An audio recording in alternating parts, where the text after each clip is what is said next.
By a stroke of serendipity, I found myself in a WeChat group comprised entirely of women. Upon entering, I was immediately greeted by several stunning ladies engaged in a lively exchange of memes, with many sharing their personal photographs. My cousin, Su Mengqi, is the most unprincipled teacher I have ever encountered, utterly unworthy of her profession. 5 years my senior, she possesses striking beauty, fair skin, and an enviable figure. She adores dressing up and often dons form-fitting skirts during our English classes, which distracts many of my classmates who find themselves fixated on her legs and figure rather than the lesson. From my earliest memories, I have been enamored with this beautiful cousin. My infatuation only deepened when she graduated from Normal University last year and became my English teacher. However, since her assuming the role of our instructor, our relationship has grown increasingly distant, bordering on coldness, devoid of familial warmth. In class, she frequently seizes opportunities to publicly criticize me, sparing no regard for my dignity. Most egregiously, she forbids me from revealing our familial connection to classmates and teachers alike. I understand that her disdain is not solely based on my academic shortcomings and rebellious nature, but also stems from her embarrassment over my rural background, fearing it may tarnish her reputation. Since she took on her teaching position, she regards me with a disdainful gaze, even within the confines of her own home. Despite her apparent contempt, when my father announced a visit to the city to pay New Year's respects to my aunt, I eagerly accompanied him, driven by the desire to see my cousin, even at the cost of my principles. Upon arriving at my aunt's home, my parents, along with my aunt and uncle, retreated to their room for a game of mahjong, leaving me on the sofa with Su Mengqi, who remained engrossed in her phone, ignoring my attempts at conversation. When my aunt summoned her to prepare tea, Su Mengqi left her phone unattended on a coffee table. At that moment, I noticed a series of WeChat notifications, one of which was a red envelope. My fascination with WeChat's red envelope feature compelled me to seize her phone and open the app. Initially intending to assist her in claiming the envelope, I discovered that the group sending it was titled Third Middle School Female Teachers Group, with our stunning homeroom teacher as the sender. Overwhelmed by excitement, I forgot about the red envelope entirely upon seeing a provocative photograph of our teacher in a bikini on the beach, accompanied by a message: "Sisters, unable to return home for the new year, I send you blessings from Sonia." Our teacher, already youthful and attractive, appeared even more alluring in such revealing attire, leaving me nearly breathless. I could hardly fathom that the seemingly aloof and reserved teacher I knew could exhibit such openness in her personal life. In my excitement, I quickly surveyed the group members and found that most of my female teachers were present, with only a handful of more introverted colleagues absent. An idea struck me. If I impersonated one of the absent teachers, I might uncover unexpected treasures. Without hesitation, I altered my WeChat name to that of a reclusive older teacher and used Su Mengqi's account to join the group. After placing her phone back as it was, I joined the group with my own device, feeling a mix of trepidation and exhilaration. Just then, Su Mengqi returned. I discreetly tucked my phone into my pocket, feigning intense interest in the television. Unbeknownst to her, I was now part of a secretive online world. After a brief moment, I excused myself under the pretense of needing the restroom, where I eagerly opened the female teachers group chat. Assuming the identity of an older, socially awkward teacher, I was met with silence upon my entrance.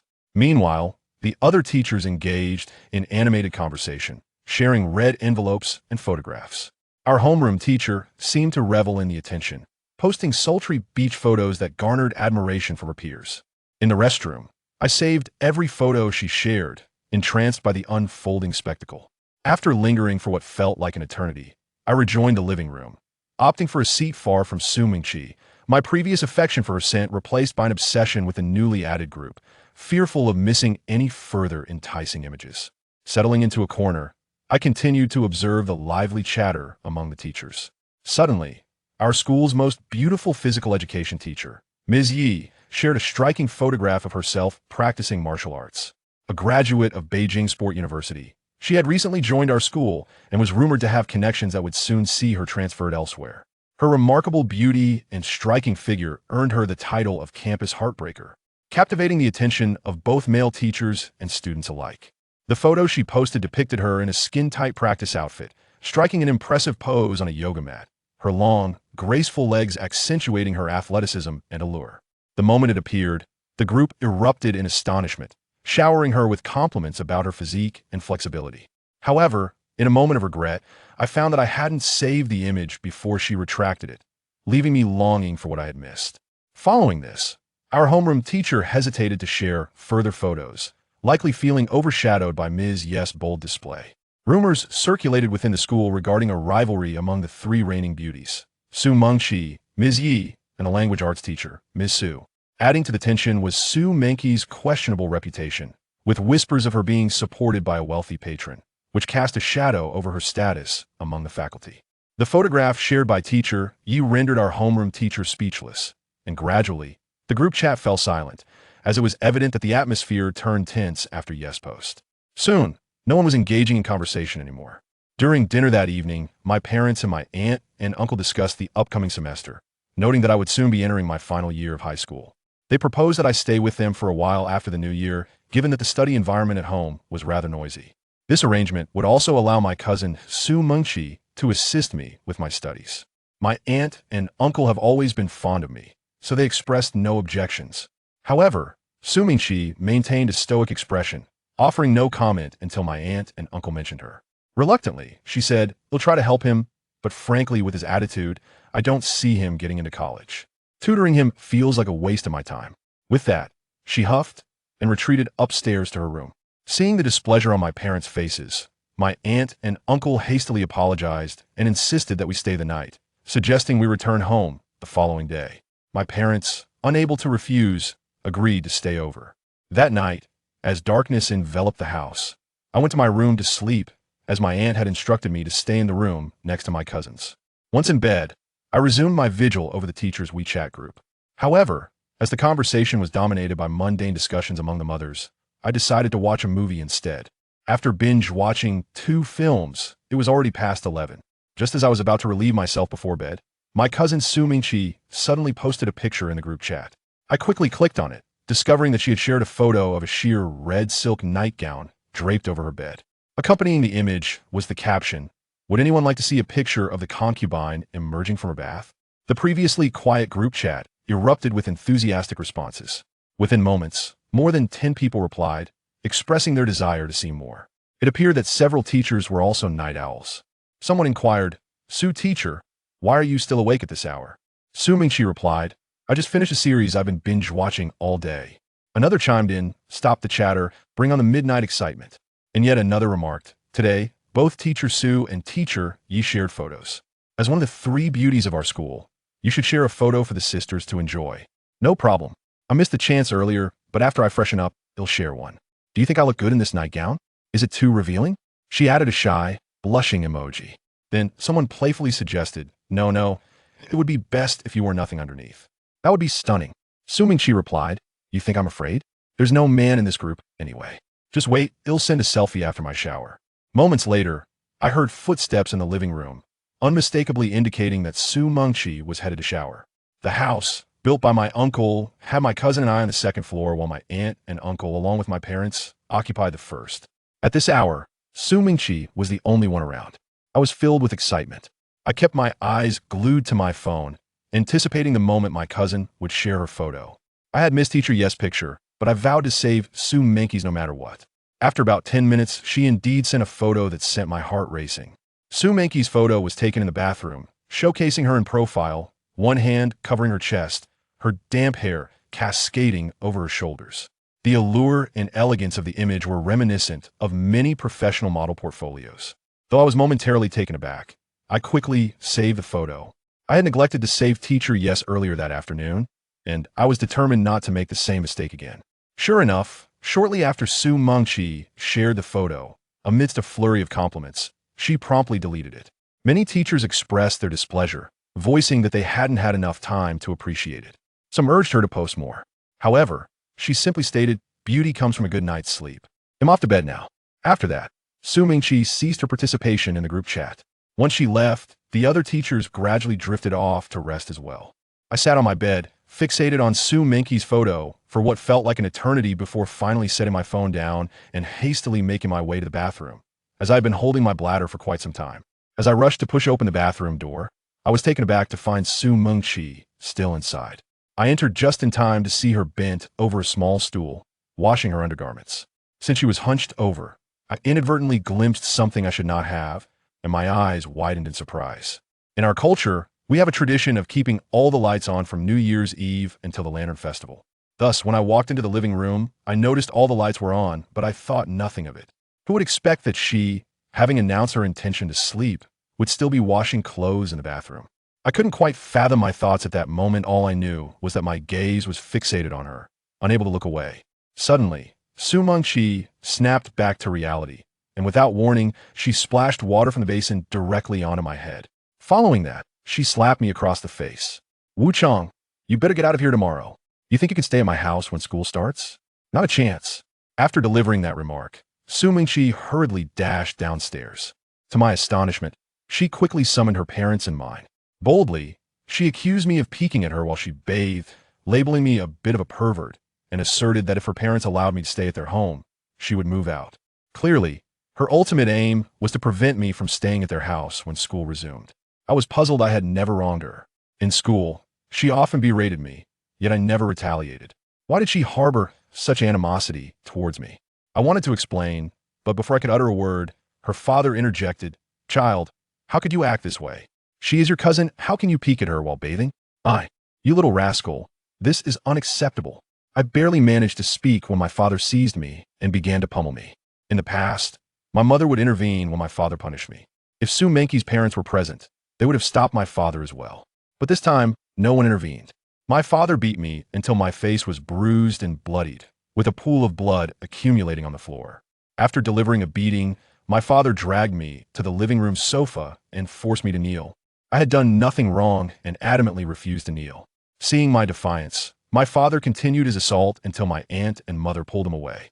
Then, he bowed and apologized profusely to Su Mengqi's father, as we all knew how much he cherished his beloved daughter. Su Mengqi's father regarded my father with disdain, mirroring the expression Su Mengqi wore when she looked at me at school. He said, "I don't know how you educate your child. At this age, they're in their rebellious phase and need proper guidance. Fine, let's consider this settled. Just make sure to discipline him so that he doesn't engage in such disgraceful behavior again. By the way, weren't you supposed to lend 2,000 yuan for his tuition?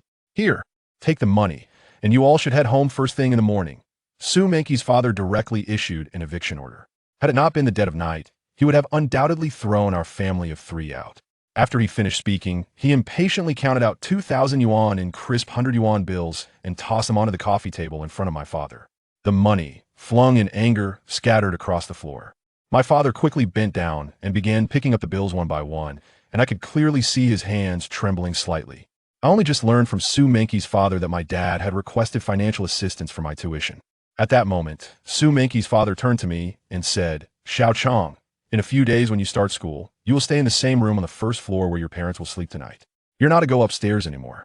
His tone was laced with a stern command. Hearing this, Su Mengqi flared up again. "Dad, you're allowing this little pervert to stay in our home? Fine, then I'll move out right now." With that, she turned and stormed off to her room, referring to me as little pervert. I glanced at Su Mengqi's departing figure and then at my father, who was bent over, retrieving money from the floor. Despite Su Mengqi's petite frame and my father's tall stature, at that moment, he appeared so humble and small in front of her family. I could tolerate Su Mengqi's insults, but I could not bear to witness my father bowing and scraping for my tuition in front of them. Suddenly, I shouted, "Su Mengqi, will you ever stop?" My outburst stunned both Su Mengqi's family and my parents. No one expected me to erupt like a madman. What are you shouting about? This is my house, and you have no right to raise your voice," Su Mengqi retorted as she charged towards me, seemingly ready to strike. Fortunately, my aunt restrained her just as she reached me, but Su Mengqi still pointed at me with disdain, hurling insults. "I ask you, when will your family stop? I didn't say anything before, but for the past few years, ever since you started middle school, every time school begins, you come to borrow money from my family, as if we owe you. Have you ever kept track of how much you borrowed? It should be at least 8,000, if not 10. Do you think my father's money falls from the sky? You only know how to borrow, yet you've never repaid a cent. In this day and age, the borrowers have become the masters, and the debtors have the audacity to shout in my house." Hearing Su Mengqi's words, I finally understood why she looked down upon me. It was because my father had borrowed so much money from her family in recent years. However, I remained composed and replied, "Rest assured, we will repay every penny we owe your family with interest. We may be temporarily impoverished, but we cannot remain so forever. Yet, let us focus on tonight's incident. Are you truly unaware of what transpired? I merely stumbled upon you washing clothes in the bathroom. When I got up in the middle of the night, why must you accuse me of peeping at you while bathing? If you need not go to such lengths to drive me away. We have a saying in the countryside: a golden nest or a silver nest cannot compare to one's own doghouse. I would rather dwell in my own humble abode than in yours. Even if my family becomes destitute, I would rather sleep on the streets than set foot in your house again. Upon hearing my words, Su Mingqi seemed to realize she had gone too far, and she fell silent. I had no desire to engage with her any further. I didn't even want to look at her, as doing so made me feel nauseous. I crouched down beside my father and said, "Dad, even if you were to scold me today, I must say what I think. Dad, let's not take their money. If we lack funds for education, I can work. I'm nearly 18 and can support myself. Trust me, even if I do not pursue further education, I will ensure you live a good life." I picked up the scattered bills and stood up, handing them to my uncle. "Uncle, thank you for your generosity. We will repay the money we owe you promptly, with interest, and even if we are starving, we will never ask you for a single cent again. This is a promise I make on behalf of my entire family. Should we fail to uphold this, may we be struck by lightning." Seeing my uncle toss the money to my father earlier felt like a painful sight. It resembled giving alms to a beggar. "Child, you have erred as elders. We have a right to admonish you," my uncle replied. I did not know if my father was moved by my words or if it was something else, but the usually quiet man suddenly stood up and smiled at my uncle. "Brother-in-law, you are indeed an elder, but that does not give you the right to act as such. What kind of elder accuses without understanding?" My father was no fool. He had not asked for clarity before reprimanding me, but from my earlier words, he could discern the truth of the matter. He continued, "Brother-in-law, I know you care deeply for your daughter in your eyes. She is more precious than anything. Yet, while my son may come from humble beginnings, he is still the apple of our eyes. If you do not want him to stay in your home, you could have simply said so without belittling him.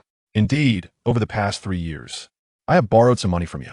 Though I have never mentioned the total, I remember it well. It is only 8,000 yuan. Rest assured, I will sell our cow tomorrow and bring you the money. Haha, fortunes change. Do not look down upon the poor youth. You may disdain me, but you shall not disrespect my son. We are relatives, meant to support one another, yet you have gone too far today. Such relatives are better left behind. Rest assured, we will leave before morning. We shall depart now." After speaking, my father placed his arm around my shoulder and strode out, marking the first time he had ever done so. As we walked out, he declared, "Son, let us return to our humble abode in Wajigu." Thus, our family of 3 took a late-night ride back home. Early the next morning, before dawn, my father led the cow to the market. After selling it, he promptly returned to repay my uncle. He later told me that he would rent a room in the city for me once school started, urging me to focus on my studies, for education was my only way out. Otherwise, I would end up as a near-dowel. For over a week, due to my facial injuries, I remained at home, avoiding the outside world. During this time, my homeroom teacher, along with Yi and Su Mingqi, did not bombard me with messages, and the other women's chats largely revolved around gossip, which did not pique my interest. Finally, on the 16th day of the Lunar New Year, school began. On the first day of school, my father first took me to register and then immediately sought a rental near the school. Determined to make a point, he insisted on finding me a conducive environment for rest, renting a room in a well-landscaped upscale community. The apartment was initially a 3-bedroom, 2-living-room suite, with the other 2 rooms already rented out. When the landlord showed us the apartment, it was empty as the tenants had gone home for the new year and had yet to return. My father, pleased with the excellent decor, cleanliness, high floor, ample sunlight, and quiet ambience, began to negotiate the rent with the landlord.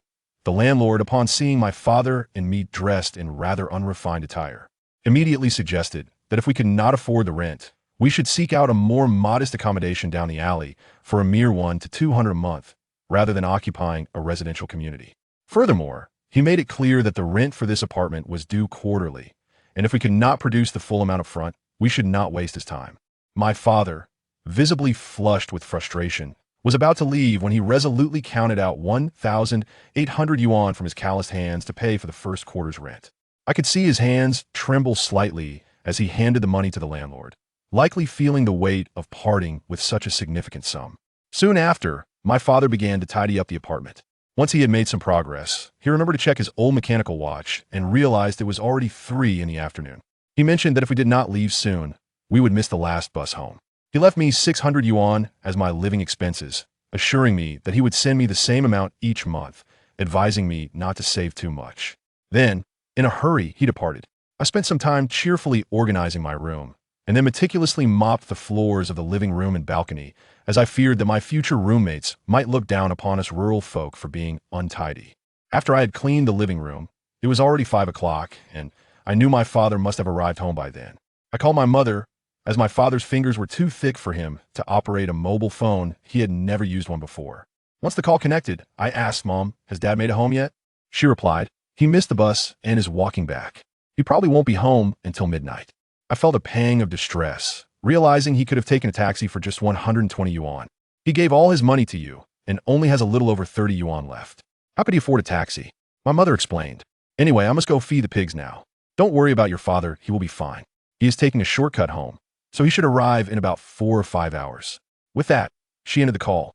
Her words sounded lighthearted, yet they weighed heavily on my heart as I struggled to comprehend the notion of walking for 4 or 5 hours. As I held the phone, my hand began to tremble involuntarily. To save 120 yuan, my father was willing to traverse the rugged mountain roads for 50 or 60 kilometers, while I had been contemplating using their hard-earned money for frivolous pursuits. At this realization, my eyes began to well with tears. Simultaneously, my resentment towards Su Yongqi escalated to new heights, for I felt she was the one responsible for all of this. If my father had not stubbornly chosen to rent such a fine place for me, he would not have had to walk home today. I had always heard that a father's love is heavy, and now I felt its weight acutely. Had my father taken a main road home, I could have caught a taxi to pursue him, but since he chose the back roads, I could not even attempt to follow. All I could do was silently pray for his safe return. At that moment, a QQ message notification chimed on my phone. Upon opening it, I saw it was from Su Yongqi. "Are you there?" After adding the teachers group on WeChat, I had deleted all my contacts out of fear of exposure now. I found myself with only one female teachers group. I was surprised she had reached out to me through QQ.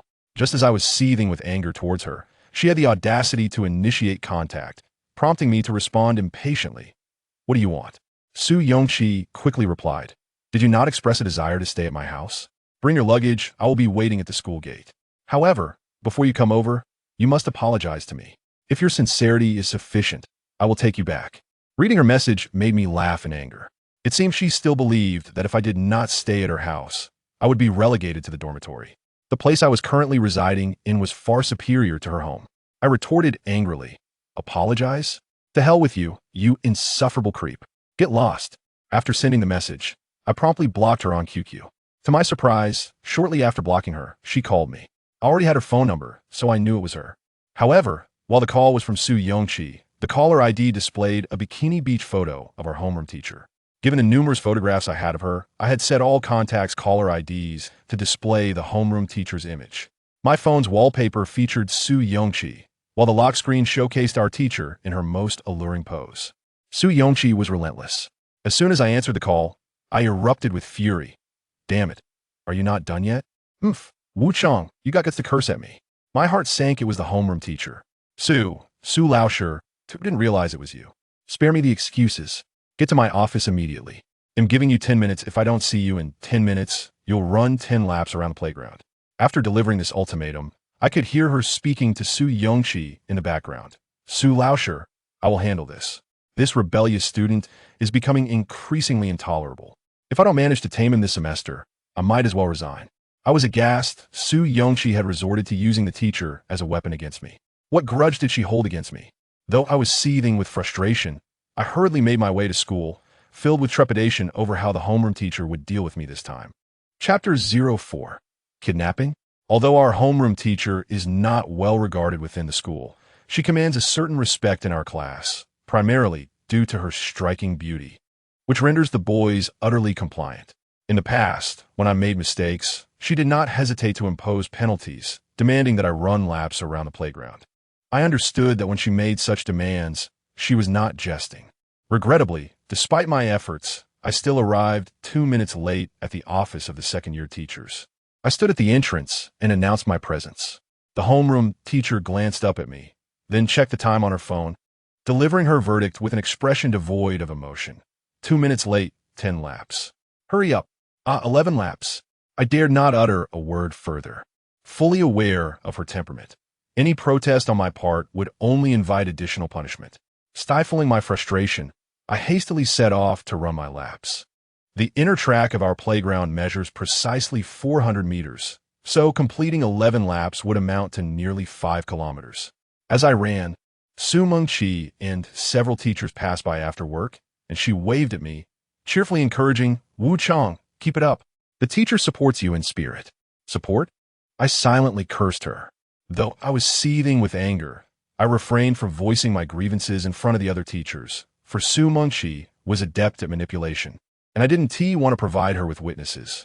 Taking my time, I continued my run, which lasted over half an hour before I finally returned to the teacher's office, nearly at 6 o'clock. All the other teachers had left, but our homeroom teacher seemed to be preparing lessons. She made me stand in the hallway for another half hour before finally calling me inside. Approaching her desk, I seized the opportunity to flatter her. "Happy New Year, Teacher Su." She shot me a sidelong glance and slammed her book onto the table. "With a student like you in class, how can I expect to manage? Wu Chang, do you still wish to continue your studies? It's only the beginning of the semester, and you're already causing trouble." "Su, Teacher Su, I haven't caused you any trouble," I stammered, feeling guilty, primarily curious about how Su Mengqi had managed to turn the tables on me. The homeroom teacher held up her latest model iPhone, swiping a few times before thrusting it towards me. "Don't you recognize your own actions? Take a look." Glancing down, I saw that she was displaying a QQ screenshot, revealing the last message I had sent Su Mengqi. "Apologize? To hell with you, you wretched, perverse person. Just roll away." I was taken aback. I had assumed Su Mengqi merely reported me to her, never anticipating her audacity to distort the situation so brazenly. The most shameless part was that her screenshot captured only my harsh words, while she had also included a well-crafted message. "Wu Chang, how could you address a teacher in such a manner? The teacher merely wished for you to reflect on why you scored a mere 8 points in last year's final English exam. How could you resort to such vicious personal attacks?" Even though she had sent this latter message after I had blocked her, she had saved the screenshot to make it seem as though she was merely seeking my reflection while I had insulted her with such venomous words. At that moment, I felt an overwhelming urge to eliminate her. Reflect on yourself. Is this how a student should speak to a teacher? Scoring 8 points in last year's English exam, and you still have the audacity to argue? The homeroom teacher slammed her hand on the desk, demanding, "What do you want? If you don't want to study anymore, hurry up and apply for withdrawal. Don't make trouble for me." "Teacher Su, it's not as you think." I tried to explain for quite some time, but she refused to listen. While I was at my wit's end, I finally confessed, Su Mengqi is actually my cousin, and we have some conflicts, which is why she is deliberately causing me trouble. Initially, the homeroom teacher was skeptical, but after I explained several times and she noticed my sincerity, she asked, half convinced, "Do you dare to come with me to Su Mengqi's house for a confrontation?" Without hesitation, I replied, "I dare." "Fine, let us go. If you're deceiving me, you'll be packing your things tomorrow. Which class would want you? If no one does, you can return home and work the fields with your father for the rest of your life." After making this declaration, she tidied her desk and led me out. As we exited the office, she continued to chastise me. "It's one thing to consistently score at the bottom of the class. It's another to be a troublemaker, always causing disruptions, whether it's fighting or harassing female classmates." I haven't harassed any female classmates. I weakly protested. You think I don't know you were writing love letters to the class representative? That was a love letter. I was just practicing my essay writing and asked her for feedback." I mumbled, feeling increasingly guilty. "Fine, even if you were merely practicing. How do you explain scaring her to the point of crying in the girls' restroom for over an hour?" I had no retort. The homeroom teacher's accusations were all too true. I followed her to the school parking lot, where I was surprised to see she had changed cars. Last year, she drove a modest Honda, but now she possessed a brand new red BMW 750. I was unsure of the cost, but I recognized that a BMW 7 Series is undeniably expensive. An ordinary teacher's salary could hardly afford such a vehicle. It was evident she had found a benefactor. Perhaps during the new year in Sanya, she had pleased a wealthy patron who rewarded her with this lavish gift. The thought conjured an unpleasant image of my homeroom teacher nestled in the arms of a balding, portly older man. The mere idea was revolting. Though she appeared sophisticated and alluring in her tailored black suit, I couldn't shake off my distaste. Noticing my hesitation to enter the BMW, she barked, "What are you dawdling for? Get in." With a hint of malice, she added, "Are you feeling guilty? Afraid to confront Su Mingqi?" She continued, "Admit your mistakes, and perhaps I will grant you a chance for redemption." She seemed to think I was reluctant. Without further ado, I opened the passenger door. Just as I was about to sit down, she coldly commanded, "Sit in the back. The front is reserved for my boyfriend." I felt a wave of nausea. "What boyfriend?" "That wealthy man is probably older than your father." I scoffed, shutting the passenger door and taking a seat in the back. This was my first experience riding in a BMW, and it was indeed more comfortable than the ordinary cars I usually took. As she started the car and drove towards Su Mingqi's home, she incessantly recounted my past misdeeds. Strangely enough, it seemed I had quite a repertoire of infractions. She was relentless, recounting incidents without repeating herself. Throughout the journey, I remained silent, gazing out the window at the scenery. It was already past 7 in the evening, and darkness had enveloped the streets, bustling with cars and pedestrians. We encountered heavy traffic, taking more than half an hour to exit the city, as Su Mingqi resided on the outskirts. Finally, we turned onto a dark, secluded road leading to Su Mingqi's home. And just when it seemed we would avoid further congestion, a Buick business vehicle suddenly braked hard in front of us. In a moment of panic, my homeroom teacher not only failed to brake, but accidentally pressed the accelerator. With a resounding crash, our homeroom teacher collided her BMW 750 directly into the rear of a minivan. After the impact, her first utterance left me both amused and bewildered. "Oh no, I've mistaken the accelerator for the brake again." It dawned on me that her limited intellect was perhaps only suitable for being a mistress. Fortunately, the speed was relatively slow, and we emerged unscathed. Otherwise, perishing at the hands of this foolish mistress would have been an unjust fate. Just as I prepared to critique her driving skills, I noticed 4 men jumping out of the Buick minivan ahead of us. They exuded an unmistakable air of menace, and I realized we were in trouble. I swiftly inquired, "Miss Su, what should we do now?" "Compensate them. What else can we do?" She retorted tersely, "It's all your fault. If it weren't for you, I wouldn't have crashed." What the hell? How could she blame me? It was her distraction that led to this calamity. Yet, I had no time for debate, as the 4 men were already approaching us. The leader, a burly man with a scruffy beard, rapped on the driver's side window. "Get out, you wretched woman." What were they shouting about? I was willing to pay them. Wasn't that what they wanted? Our teacher, exuding arrogance, responded defiantly. It was no surprise she was one of the notorious 3 master flowers of our school. She then pulled out a stack of 100 yuan notes from her handbag, rolled down the window slightly, and without even counting, thrust the cash out. It seemed to be at least 3,000 or 4,000 yuan. Her generosity was astonishing. While it was true that money could flow quickly as a mistress, it was hardly wise to squander it so recklessly. However, despite this some being sufficient for repairs on the Buick, the manner in which she attempted to compensate was far too flamboyant. I knew instinctively that the men would not simply walk away. Indeed, just as she handed over the money, another man emerged from behind the bearded leader, wielding a hammer. Without a word, he smashed the driver's side window to smithereens. "Whatever you want, just don't slap me." Our teacher shrieked, shielding her face. Foolishness.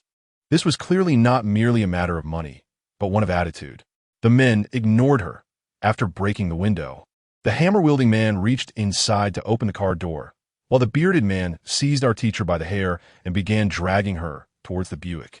Just as she was about to be forced into the vehicle, she suddenly panicked and shouted, "Wu Chong, run. Call the police, and Sam being kidnapped." Kidnapped? I was momentarily taken aback. Chapter 05. The hero saves the beauty. As I witnessed the imminent abduction of our teacher, I snapped back to reality. I hurriedly flung open the door and stepped out, but instead of fleeing, I marched towards them and shouted, "Let her go." Our teacher was nearly apoplectic. "Are you insane? Didn't you hear me tell you to run?" The 2 vehicles were in close proximity, and by the time she finished speaking, I was already confronting the group. The burly man, now in his 30s, released our teacher and turned to grip my throat, saying, "You little brat, are you tired of living? Fool." Our teacher muttered weakly, resignation etched across her face. In that moment, I could see a profound despair reflected in her expression. Yet, her next words stirred something within me. "I don't care who sent you. I will go with you. But leave this child alone. He is innocent." She cast me a desperate glance, urging me to flee. But I replied, "Miss Sue, what do you mean by constantly winking at me? You." She was left speechless, her face turning a shade of green with frustration. However, my words shifted the burly man's attention from me to her. Just as he turned to face her, I seized the opportunity to stomp down hard on his left foot. With a sickening crack, he howled in pain, collapsing to the ground while clutching his injured foot. My grandfather's heavy shoes could crush bones without effort. "Boss, what is wrong?" One of the men rushed over to assist the bearded man, who was now writhing in agony. "Kill that little bastard," he bellowed from the ground.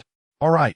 The man turned his gaze toward me, suddenly realizing I was responsible for incapacitating their leader, but it was too late. As he prepared to rise, I had already unleashed a powerful kick toward his chest. With a resounding thud, he was propelled backward, landing awkwardly in a nearby drainage as I turned back to glance at the homeroom teacher. The last man who had been gripping her suddenly paled at the sight of me approaching. "Don't come over, don't come over," he stammered, and with that, he forcefully shoved the teacher into my arms before bolting away. My initial instinct was to chase him down and deliver a proper beating, but with the teacher nestled in my embrace, I simply couldn't bear to let go. The fragrance emanating from her was intoxicating, and I could distinctly sense the presence of two rather remarkable features against my chest. Alas, before I could fully savor the moment, she pushed me away, just as she released me. However, she cried out and nearly stumbled. I quickly wrapped my arms around her waist. "Miss Sue, are you all right?" "I'm fine. Just twisted my ankle," she replied, her face tinged with embarrassment as she glanced at her right foot, deftly maneuvering my hands away from her waist. It dawned on me then that she was wearing high heels, which likely caused her to twist her ankle when she was pushed into my arms. "Does it hurt? Perhaps we should head to the hospital," I suggested earnestly. "All right," she responded with a faint smile, the first truly radiant smile I had ever seen from her. "M.S. Sue, you have a beautiful smile," I remarked impulsively, immediately regretting my words. To my surprise, she didn't seem upset at all. Instead, she thanked me. "Wuqiang, I truly owe you one. By the way, have you practiced martial arts before?" "Never mind. We can discuss it later. Help me into the car first. We need to go to the hospital." Nodding, I took her hand and led her to her BMW. I helped her into the driver's seat before asking, "What about those three men?" The three I had incapacitated. Two were clearly unconscious in the drainage ditch, while the other lay motionless on the ground. "What do you care about them? Just get in the car." She shot me a glance that was both dismissive and oddly charming. In that moment, I realized that even a beautiful woman's disdain could be captivating. What a shame that such a lovely creature had encountered such brutishness. I didn't wish to provoke her further and quickly hopped into the back seat. "Why are you sitting back there? Come up front," she unexpectedly commanded. I was taken aback, recalling her earlier insistence that the front seat was reserved for her boyfriend. "Miss Sue, didn't you say that seat was for your boyfriend?" I stammered. "Well, not anymore," she replied with a smile that sent my heart racing, even more than my earlier confrontation with the thugs. I couldn't refuse her invitation and eagerly moved to the passenger seat. As she swiftly turned the car toward the city, she instructed, "Wuqiang, quickly call the police." I nodded, fumbling for my phone. Just as I pressed the unlock button, she slammed on the brakes, sending my phone flying against the windshield. Once the car came to a halt, I turned to see her glaring at me, and I knew I was in deep trouble. She must have seen the photo on my lock screen, a picture of her in a bikini, striking a heart shape with her hands, perfectly framing a rather enticing view. I had thoughtlessly complimented it when I first laid eyes on it. "Give me your phone," she demanded, her earlier warmth replaced by an icy demeanor. Realizing I was truly in peril, I nervously handed it to her. "Miss Sue, I. She pressed the unlock button and scrutinized the screen, then slowly asked, "Wuqiang, where did you get this photo?" Panic surged through me. It's when I edited myself," I stammered, guilt gnawing at me. Really? Show me another one you edited, she retorted with a cold laugh. It must have been Su Mengqi who gave it to you, right? So she truly is your cousin. This photo was only ever shared in our teacher's WeChat group. There's no way you could have gotten it otherwise. ISNT that, right? Hearing her words provided a strange relief, as she inadvertently offered me a plausible excuse. After all, assuming she had a penchant for framing others. If it weren't for her today, I wouldn't have found myself in this predicament, nor would the teacher have discovered the photo on my phone. I nodded in agreement. Su Mingqi, you crafty one. This matter is far from over, Ms. Su declared, placing my phone in the storage compartment by her door. Your phone is confiscated. You can collect it when you return home for the holidays. I was left dumbfounded.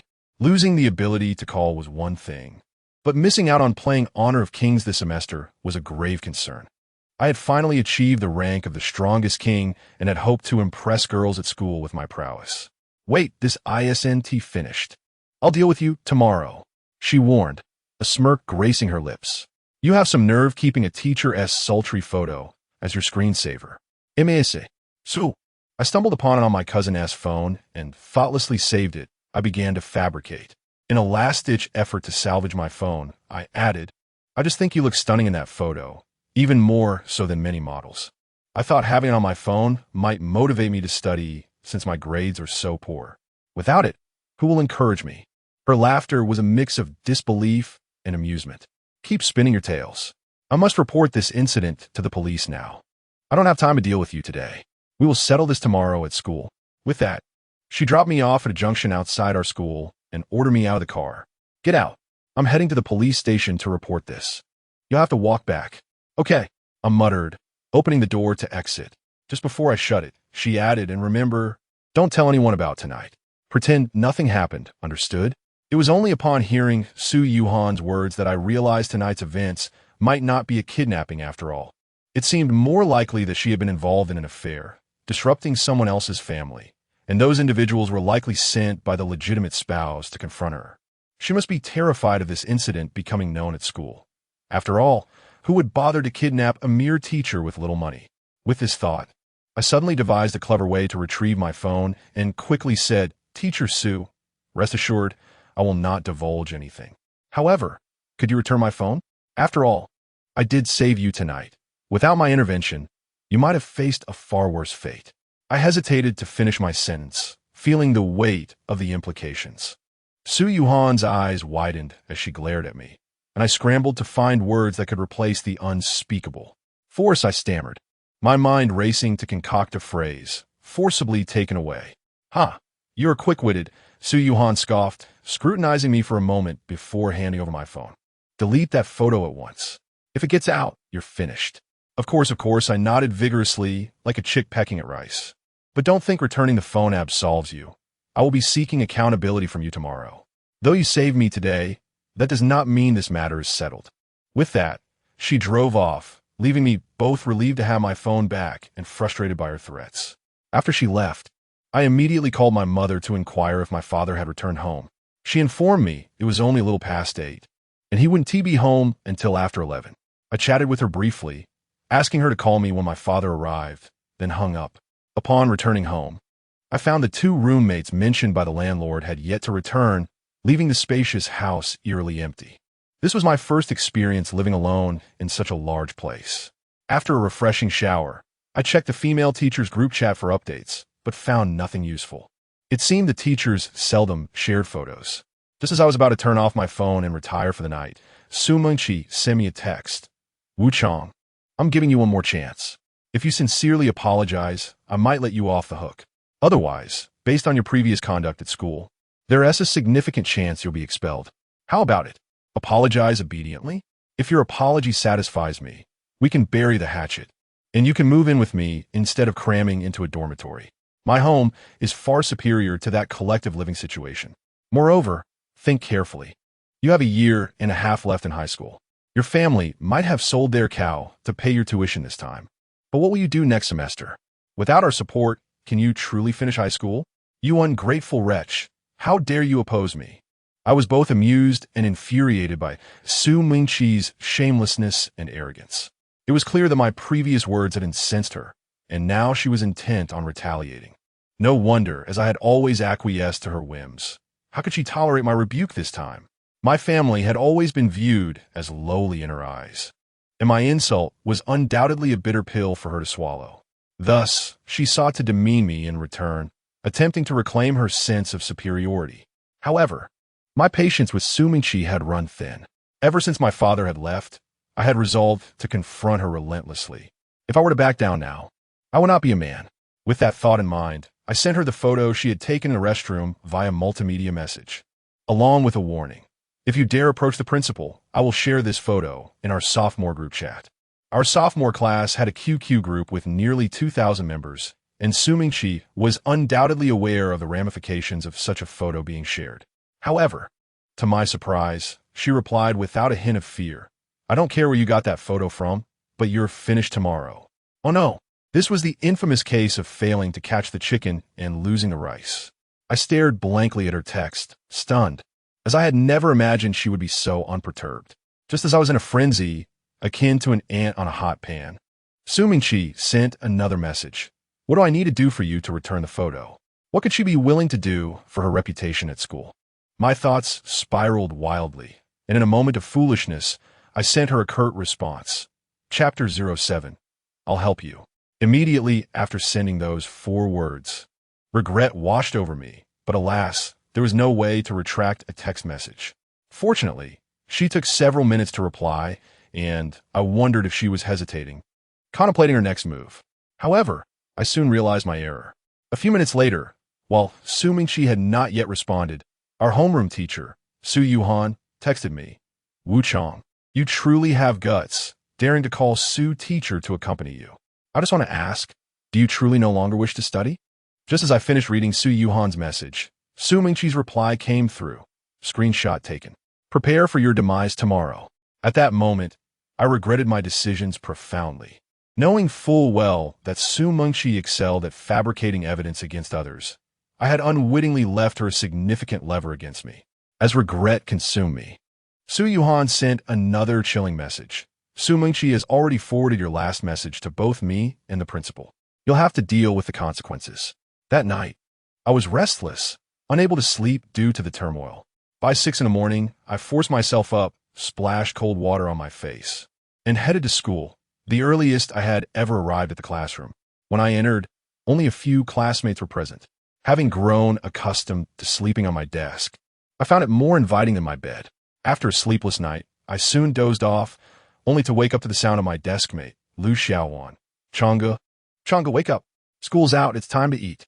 Lu Xiaowan was a lanky fellow, so thin he could be blown away by the wind. Like me, he came from a rural background, and we both shared the burden of poverty, making us the most looked down upon in class. We were the ones with the poorest food, the worst clothes, and the lowest grades, dragging the class down. However, everyone knew I was formidable in a fight, so most people dared not provoke me. They scorned my poverty, yet I looked down on their cowardice. Many from other classes bullied them, but only Lu Xiaowan and I dared to confront them. In the past, I had defended him from bullies, and since becoming friends, no one had dared to torment him again. He was grateful and always called me Changge. However, as noon approached, I wondered why neither the homeroom teacher nor the principal had come to confront me. Checking my phone, I sensed something was amiss, as I had expected Su Yuhan and the principal to seek me out early in the day. It seems that our homeroom teacher has taken a leave of absence, as her classes are being substituted by the Chinese teacher from another class. However, what do you suppose the principal wanted with you? Oh no, strong brother. You didn't stir up any significant trouble yesterday, did you? From your tone, it sounds like even Dong Sanmao has been alerted. Lu Xiaohuan wore a worried expression. Our principal's surname is Dong, and he has only a few sparse strands of hair atop his head, prompting all the students to refer to him as Dong Sanmao behind his back. No, I haven't caused any trouble, I replied somewhat sheepishly. Let's go eat first. I draped my arm over Lu Xiaohuan's shoulders as we made our way to the cafeteria. Strong brother, did you give that love letter I helped you write for the Chinese class representative after last year's final exams? I did. Did she agree to be your girlfriend? I chuckled and flicked my unruly hair, reminiscent of a bird's nest. She agreed? Lu Xiaohuan's face lit up with excitement. Of course, I replied with a sense of pride. Then I should start calling her sister-in-law. Absolutely, after discussing the class representative for a while, we arrived at the entrance of the cafeteria. Coincidentally, we ran into the Chinese class representative, Xiao Ling, at the door. Xiao Ling is widely acknowledged as the class beauty, a demure and gentle girl whose appearance truly embodies her name, exuding an ethereal charm. She is dedicated to her studies, consistently ranking at the top in all subjects. Despite her sweet and shy demeanor, she has an aversion to the male sex. Most boys find her unresponsive, as she only engages with those who excel academically. Upon seeing me, she shot me a furious glare before turning her head away. At that moment, Lu Xiaohuan, in a moment of foolishness, called out, "Sister-in-law, hello?" What on earth? Did he really dare to call her that? Yu Xiaoling's face flushed with anger as she covered her mouth and ran away in tears. I slapped Lu Xiaohuan on the back of the head. What the heck, you actually called her sister-in-law. She agreed to be your girlfriend, didn't she? Lu Xiaohuan protested, looking aggrieved. We're still students. Even if she did agree, you can't publicly call her sister-in-law at school. I insisted, feeling the need to maintain my dignity. All right, I'll wait until no one is around next time to call her sister-in-law. We eventually brushed off the incident and went into the cafeteria to eat. However, we hadn't even taken a few bites when our class bully, Wu Chunlei, accompanied by a few lackeys, approached me in the cafeteria. Wu Chunlei comes from a wealthy family, is quite handsome, and is famously known as the school heartthrob of Class 78. While I don't envy his looks or wealth, what truly irks me is how he gets away with his mischief at school without any repercussions. Teachers never catch him because he is so cunning that they all believe he is a model student. What is even more baffling is that despite his penchant for fun, he consistently excels academically, often ranking in the top few of the class and even holding the position of vice class monitor. Clearly, his intelligence surpasses mine by a considerable margin, though Lu Xiaohuan and I would never admit that, so we nicknamed him Freak behind his back. Wu Chunlei and his entourage surrounded Lu Xiaohuan and me. He arrogantly stepped onto the bench beside me and said, "Wu Chong, don't you think you went a bit too far earlier? You know I like Xiao Ling. Can't you show me a little respect?" Lu Xiaohuan quickly stood up to mediate. "Hey, Lego, calm down. It was all my fault. I was just joking with Xiao Ling, get lost." Wu Chunlei shoved Lu Xiaohuan aside. "I know Wu Chong didn't instruct you to do this. You don't have the guts for that. I'm only after the mastermind here. Lego, strong brother didn't ask me to do anything. I acted on my own, Xiaohuan." I pulled Lu Xiaohuan back to my side. "If a dog bites you, would you bite it back? We'll just go get rabies shots later. Why make such a fuss? Damn it, Wu Chong, what did you just say? Don't be so arrogant, Wu Chong. We're showing you respect. So don't push your luck." Wu Chunlei's lackeys all chimed in. At that moment, a security guard, towering at nearly 6 feet, approached us. It is said that our school's security personnel are all veterans, robust and sturdy. As he approached, he pointed at us and shouted, "What are you all doing? It's lunchtime, just eat." "Hey, Chiu Gu. Happy New Year." Wu Chunlei quickly approached and slipped a pack of premium cigarettes into the guard's pocket. "We're not arguing, just catching up with some classmates we haven't seen in a while." "Ah, Xiaolei, it's you. All right, go ahead and chat. But don't cause any trouble. I don't want to deal with it," Chiu Gu replied, turning away to light a cigarette. Damn it. Now I understand why Wu Chunlei gets away with so much mischief. Money truly can make the world go round. Once the guard left, Wu Chunlei said to me, "Wu Chong, this isn't a good spot to chat. Let us go to the woods behind the school for a proper discussion." Lu Xiaohuan immediately tugged on my sleeve and whispered in my ear, "Strong brother, don't go. There are too many of them." Although Lu Xiaohuan knew I could fight fiercely, he had no idea just how fierce I could be. Nonetheless, I refused Wu Chunlei's suggestion. If there is something to discuss, let us do it here. I'm not even full yet. There were 7 or 8 of them, and I wouldn't be foolish enough to follow him to the back of the school. It wasn't that I was afraid of losing. It was the sheer number of them that worried me. If I had to defend myself and ended up hurting them too badly, that would lead to serious trouble. Fighting at school is nothing like dealing with those kidnappers last night. If I were to break a bone or something, I'd be in a world of trouble. Coward. Afraid to go, huh? Wu Chunlei sneered. I thought you had a fierce reputation. Turns out you're just a coward. If you don't dare to come with me today, then you'd better keep your tail between your legs in class from now on. A girl like Xiao Ling is far beyond your reach. You should take a good look in the mirror at your country bumpkin face. Wu Chunlei was clearly trying to provoke me into going to the woods with him. Seeing my expression darken, Lu Xiaohuan stood up again, apologizing. Lei Go, I'm sorry. This was all my fault. It has nothing to do with strong brother slap. Wu Chunlei slapped Lu Xiaohuan across the face. Damn it. You say it's your fault?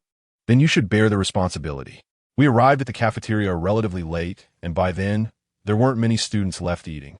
The sound of Wu Chunlei slapping Lu Xiaohuan echoed loudly, attracting the attention of many, including the previous security guard. However, when I glanced at the guard, I saw him looking our way, only to turn his head away when he noticed my gaze. Lu Xiaohuan's face bore 5 distinct fingerprints from the slap, but seeing me remain silent, he didn't retaliate. Instead, he lowered his head and gritted his teeth at Wu Chunlei, saying, Lei Ge, you've scolded me and hit me. Can we consider this matter settled? Settled for you, but not for him. We'll see about that. Wu Chunlei waved his hand, and just as he and his group were about to leave, he suddenly turned and knocked both mine. And however, I am acutely aware that with his sudden move, we have unwittingly fallen into the cunning trap laid by Wu Chunlei. Regrettably, I was too late to restrain Lu Xiaohuan, for he had already leapt up, smashing a tray onto Wu Chunlei's head. Wu Chunlei let out a cry and crouched down, clutching his head. At that very moment, the security guard rushed over, demanding to know what was happening and who had instigated the fight. As he approached us, Wu Chunlei's sycophants had already lunged at Lu Xiaohuan. Yet, instead of intervening against them, the guard seized Lu Xiaohuan, repeatedly shouting for them to cease their violence. This was not a mediation, but rather a blatant assistance to Wu Chunlei's henchmen, enabling them to continue their assault on Lu Xiaohuan. In mere moments, Lu Xiaohuan was left bloodied, his nose gushing crimson. I could no longer tolerate this injustice. Witnessing my good friend being beaten so brutally, I felt compelled to respond. With a fierce exclamation, I charged forward, kicking one of Wu Chunlei's lackeys aside, and seized Wu Chunlei's arm, executing a brilliant shoulder throw that sent him crashing to the ground. Didn't you just challenge me to strike you? Very well, I shall oblige. As I uttered these words, I rained several punches upon his face. My ire was stoked further by his arrogant demeanor. What a gall to flaunt his looks before me. If I didn't rectify this affront, I would surely be remiss. Chapter 08. Do you still wish to strike me? Ah, with each blow. Wu Chunlei howled in agony. His cronies, witnessing this, rushed to his aid, and just as chaos was about to erupt, 2 more security guards burst through the dining hall entrance, commanding us to stop. The arrival of these guards, respected figures among the students, quelled the imminent brawl. Had I not seen the despicable guard named Chiog shamelessly aiding Wu Chunlei against us, I might have remained passive. Typically, no one dares to fight in the presence of security. Conflicts are usually settled in the woods behind the school. Noticing the new guards, Chiog hastily assisted Wu Chunlei to his feet, exchanging knowing glances. Lu Xiaohuan, bloodied and fearful, was clearly apprehensive about escalating matters. It was evident that his bond with Wu Chunlei extended far beyond a mere exchange of cigarettes. They were likely conspirators.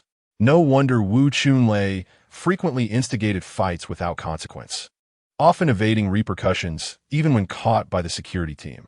As Chiog discreetly handed out cigarettes to his fellow guards, he assured them, "It's nothing serious. You may attend to other matters. I will handle this." The guards nodded and departed. Just when I thought the matter had concluded, Chiog suddenly struck Lu Xiaohuan across the head, reprimanding him for provoking the confrontation. "You brought this upon yourself," he scorned. "They were merely acting in self-defense. You should settle this privately. If I report it, none of you will have an easy time." Astonished, both Lu Xiaohuan and I were left speechless. Lu Xiaohuan had suffered grievously, yet Chiog had the audacity to strike him and demand we compensate Wu Chunlei for his medical expenses. At this moment, Wu Chunlei, sporting a swollen face, shamelessly declared, "I need to go to the hospital for a full examination. It will cost at least 2,000 to 3,000. How about you just give me 1,000, considering we're all classmates?" As he finished speaking, he and his lackeys wore smug expressions, relishing our dismay. My anger boiled over. I stepped forward, pulling Lu Xiaohuan behind me, and glared coldly at Chiog. You expect us to pay? Absolutely not. The security team had long been a thorn in my side, often bullying students for minor mischief, and I could no longer bear their complicity in Wu Chunlei's schemes. Gu towered over me, and, as I met his gaze, he looked down upon me with disdain. Suddenly, he shoved me. What are you staring at? You think you can refuse to pay? Wu Chunlei and his lackeys smirked, their eyes filled with contempt, as if to say, "Aren't you the tough one? Go ahead and take on the guards." In that moment, I felt as though we were regarded as nothing more than insignificant creatures before them. Yet, I had resolved to ignore their disdain, my focus solely on Gu. "What do you want?" I demanded. He shoved me again, this time with greater force, causing me to stumble back. Wu Chunlei chimed in, "Gu, this kid doesn't seem to respect you at all. He looks like you want to fight." Gu, incensed by this, approached me and seized my collar, delivering several swift slaps across my face. While they were not particularly hard, the humiliation stung fiercely. Glancing back at Wu Chunlei and his smug entourage only fueled the fire within me. "What is wrong with hitting you?" I retorted, pushing Gu away and launching into a spinning kick, landing a powerful blow against his face. With a resounding thud, Gu collapsed to the ground, rendered unconscious. The dining hall fell into an eerie silence. Aside from a few scattered students munching on their meals, all eyes were fixed upon me, jaws nearly dropping in disbelief. The once pompous Wu Chunlei and his cronies were now expressions of shock and fear. It was no wonder. Gu was a veteran and a formidable figure, and to see him felled so easily was beyond their comprehension. After a moment of stunned silence, Lu Xiaohuan, who had been simmering with frustration, finally spoke up. "So the security guard is so impressive, is he? What is the matter with hitting you?" "You're not invincible," he spat out a mouthful of bloodied phlegm at Gu feet, adding a mocking touch to his words, without giving Gu another glance. I beckoned to Wu Chunlei. "Wu Chunlei, you mentioned heading to the woods, but let us not bother with that. Let us settle this right here. Come, a one-on-one fight." Fear gripped Wu Chunlei, his legs trembling as he nearly buckled. "Don't be afraid." I scoffed at him when I said one-on-one. I meant I would take you all on at once. "Come on, all of you together. Anyone who dares not face me is a coward, and from now on, you shall remember to call me sir whenever you see me." Gulping nervously, Wu Chunlei and his lackeys swallowed hard, realizing the gravity of the situation. They had long been rendered speechless by fear. A few of them, upon seeing me and hearing my challenge to confront me together, stood there trembling. Others glanced at the unconscious Gu on the floor, gulping nervously. The sight of me swiftly incapacitating Gu had shattered their courage, leaving them too intimidated to engage in a fight with me. Wu Chunlei, regaining his senses, hurriedly retreated, exclaiming, "If you dare to strike a security guard, you are doomed. We must inform the principal." After saying this, he and his sycophantic companions, supporting the defeated Gu, scurried away from the cafeteria, tails between their legs. What surprised me, however, was that at that moment, the onlookers in the cafeteria erupted into applause. "Well done. Teach those gatekeepers a lesson. They only know how to bully honest students like us. Today, they should experience the taste of defeat." Cheers of Strong Brother V5, Strong Brother 87, echoed through the room. "Hey, Strong Brother, no. Master Wu, I want to hang out with you. Will you look out for me at school from now on?" Within a mere 10 minutes, the name Wu Chong had become a sensation throughout the school. Previously, it had only been said that students were beaten by school security. Never had anyone heard of students striking back against them. Many cheered for me, while others who bore grudges against me reveled in my misfortune. Yet, what captured everyone's attention most was my classic line, delivered with an air of bravado, when I spoke of a one-on-one confrontation. "I did not mean for you to face me alone, but rather for me to take on all of you single-handedly." The cafeteria skirmish had indeed catapulted me to fame. The name Wu Chong resounded throughout the third middle school. However, my triumph will be short-lived. Half an hour later, the paramedics arrived to take the unconscious Gu away. In truth, he was not seriously injured. My kick had not been forceful. Yet, he feigned unconsciousness, claiming to be in excruciating pain, and accused me and Lu Xiaohuan of having attacked him. It was evident he intended to escalate the matter as a means of retaliation against me. Meanwhile, Su Mingqi, who had been absent all morning, rushed over as my mother had called her regarding my altercation with the security. When she arrived, I found myself in the principal's office, being scolded by the principal and the dean, with the head of the security team also present. To my astonishment, Su Mingqi immediately declared her identity as my cousin and claimed she was there on behalf of my parents, who lived far away. I had hoped that her familial ties would lend me some support, yet upon learning that I had hospitalized a security guard, she did not come to my defense. Instead, she chastised me. Wu Chong, you are becoming increasingly unruly. You used to only fight students, but now you dare to assault a school security guard?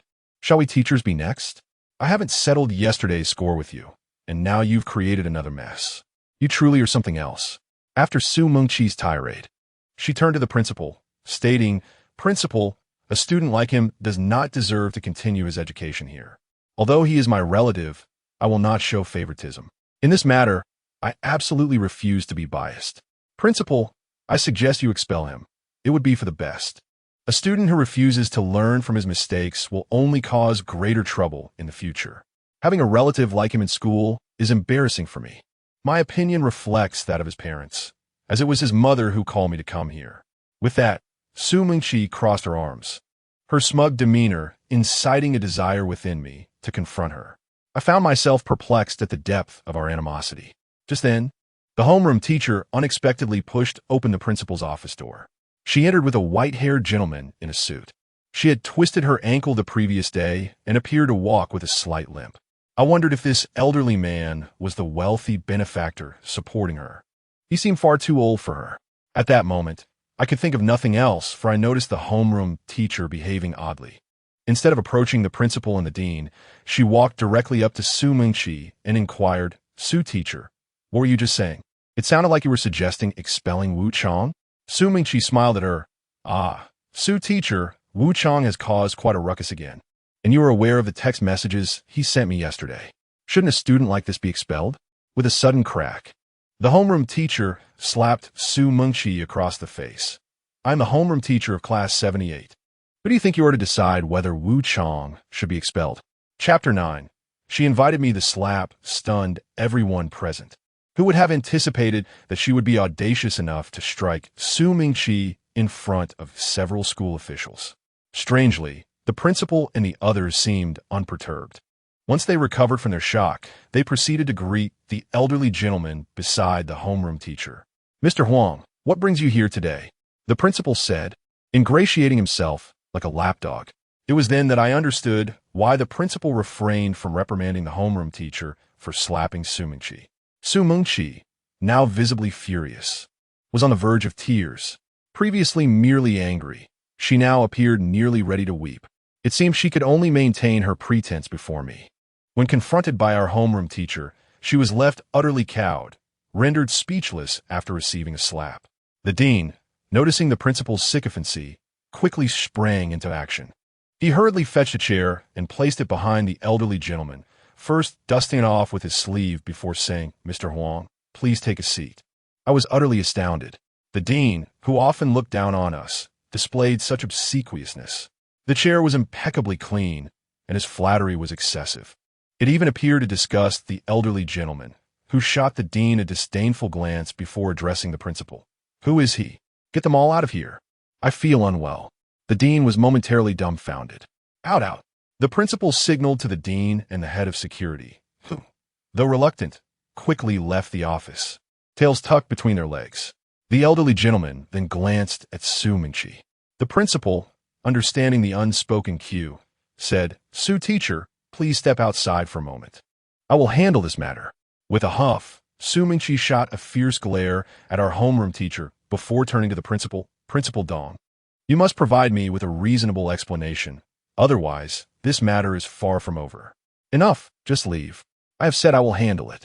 The principal's tone had shifted markedly from earlier. Thus, still reeling from having been slapped, Su Mingqi found herself unceremoniously expelled from the office before she could fully grasp the situation. Once everyone had vacated the room, the principal turned to me, his voice cold as he barked, Wu Chong, why are you still standing there? Get out. I understood he was directing all his frustration at me, as I was the most suitable target for his ire. However, before I could respond, our homeroom teacher calmly addressed the principal, Principal Dong. If you dare to order him out, I will ensure you can no longer hold your position. What an unexpected turn of events. The audacity of our homeroom teacher is truly remarkable. While I can discern that her wealthy companion holds considerable influence, there is no need for such arrogance. After all, she is merely a kept woman of an affluent elderly gentleman. Shouldn't we exercise a bit of humility? Moreover, that old man is quite advanced in age. Curiously, the principal, who exhibits such bravado in front of me, dares not utter a word in the presence of our homeroom teacher. In fact, upon hearing her words, he visibly paled and hastily closed the office door before returning to apologize profusely. Miss Sue? Oh no, Miss Sue, I am so sorry. Our teacher barely acknowledged the principal, simply addressing the old man. Grandfather, this is the student who saved me last night. Without him, I would have been in dire straits. After saying this, she playfully twisted her waist and pouted in an endearing manner. I was utterly taken aback, my eyes widening in disbelief. It is worth noting that our homeroom teacher has always maintained a cool demeanor. When had she ever displayed such a charming, youthful side? Wait, did she refer to this old man as grandfather? Could it be that he is not the wealthy patron who supports her? That can't be right. I have never heard of her having a grandfather who instills such fear in the principal. I see now. They must be using this term of endearment to disguise their improper relationship, given their significant age difference. Just as I was lost in thought, the old man smiled at me and asked, Young man, are you of the Wu family for Wajiagu? I nodded, somewhat taken aback. Although he appeared jovial, there was an unusual aura of authority about him, exuding an undeniable presence of power and wealth. Do you know a man named Wu Yiming from your village? He inquired, adding, he is of similar age to me, perhaps in his 60s or 70s. Do you know my grandfather? I was momentarily dumbfounded, as Wu Yiming is the only person by that name in Wajiagu. Oh, you're Wu Yiming's grandson? The old man's expression shifted from neutrality to one of surprise. Yes, I replied, still feeling bewildered. How is your grandfather's health these days? He asked again, and his gaze softened considerably, the earlier intimidating presence dissipating. However, I struggled to respond, as my grandfather had gone missing when I was around 8 or 9 years old. He had become somewhat senile in his old age, often wandering off for days and losing his way home. Each time he disappeared, my father would search the neighboring villages, and they would eventually find him. However, one morning, he left and never returned. My parents and aunt searched for him for over 3 months, but to no avail. It has been nearly 8 or 9 years since then, and my father has erected a tombstone for him on the back mountain, where we pay our respects during festivals. My grandfather has passed away. I did not wish to elaborate on my family matters to a stranger, so I simply stated this. Oh, the old man seemed taken aback, and with a sigh, he shook his head and said to our homeroom teacher, Xiaohan, you two continue your conversation. I must take my leave. I need to visit my elder brother. At this, our teacher appeared astonished. I mistakenly assumed that the elder brother he referred to was someone else, unaware that he was indeed speaking of my grandfather. Mr. Huang, please take care. The principal dutifully escorted the old man out of the office, returning to wipe the sweat from his brow. Ms. Su, if you have any matters to discuss, feel free to speak directly to me, rather than troubling Mr. Huang. Principal Dong, what exactly happened with Wu Chang today? Our teacher inquired coldly. You are more familiar with Wu Chang than I am, the principal replied with a pained expression. He used to bully students, and today he even assaulted a school security guard. It was evident that the principal recognized the change in my relationship with our homeroom teacher, especially since the old man seemed to know my grandfather. Thus, he no longer spoke about me with such disdain. I need to know the specifics. Have you investigated thoroughly? Wu Chang must be expelled. The teacher's tone was unyielding. Last night, I had been concerned that she would seek retribution against me, yet here she was defending my honor. It seemed my role as her protector was not in vain. However, the principal shamelessly continued, according to my investigation. Wu Chang and Lu Xiaowan were teasing a girl in your class named Xiaoling.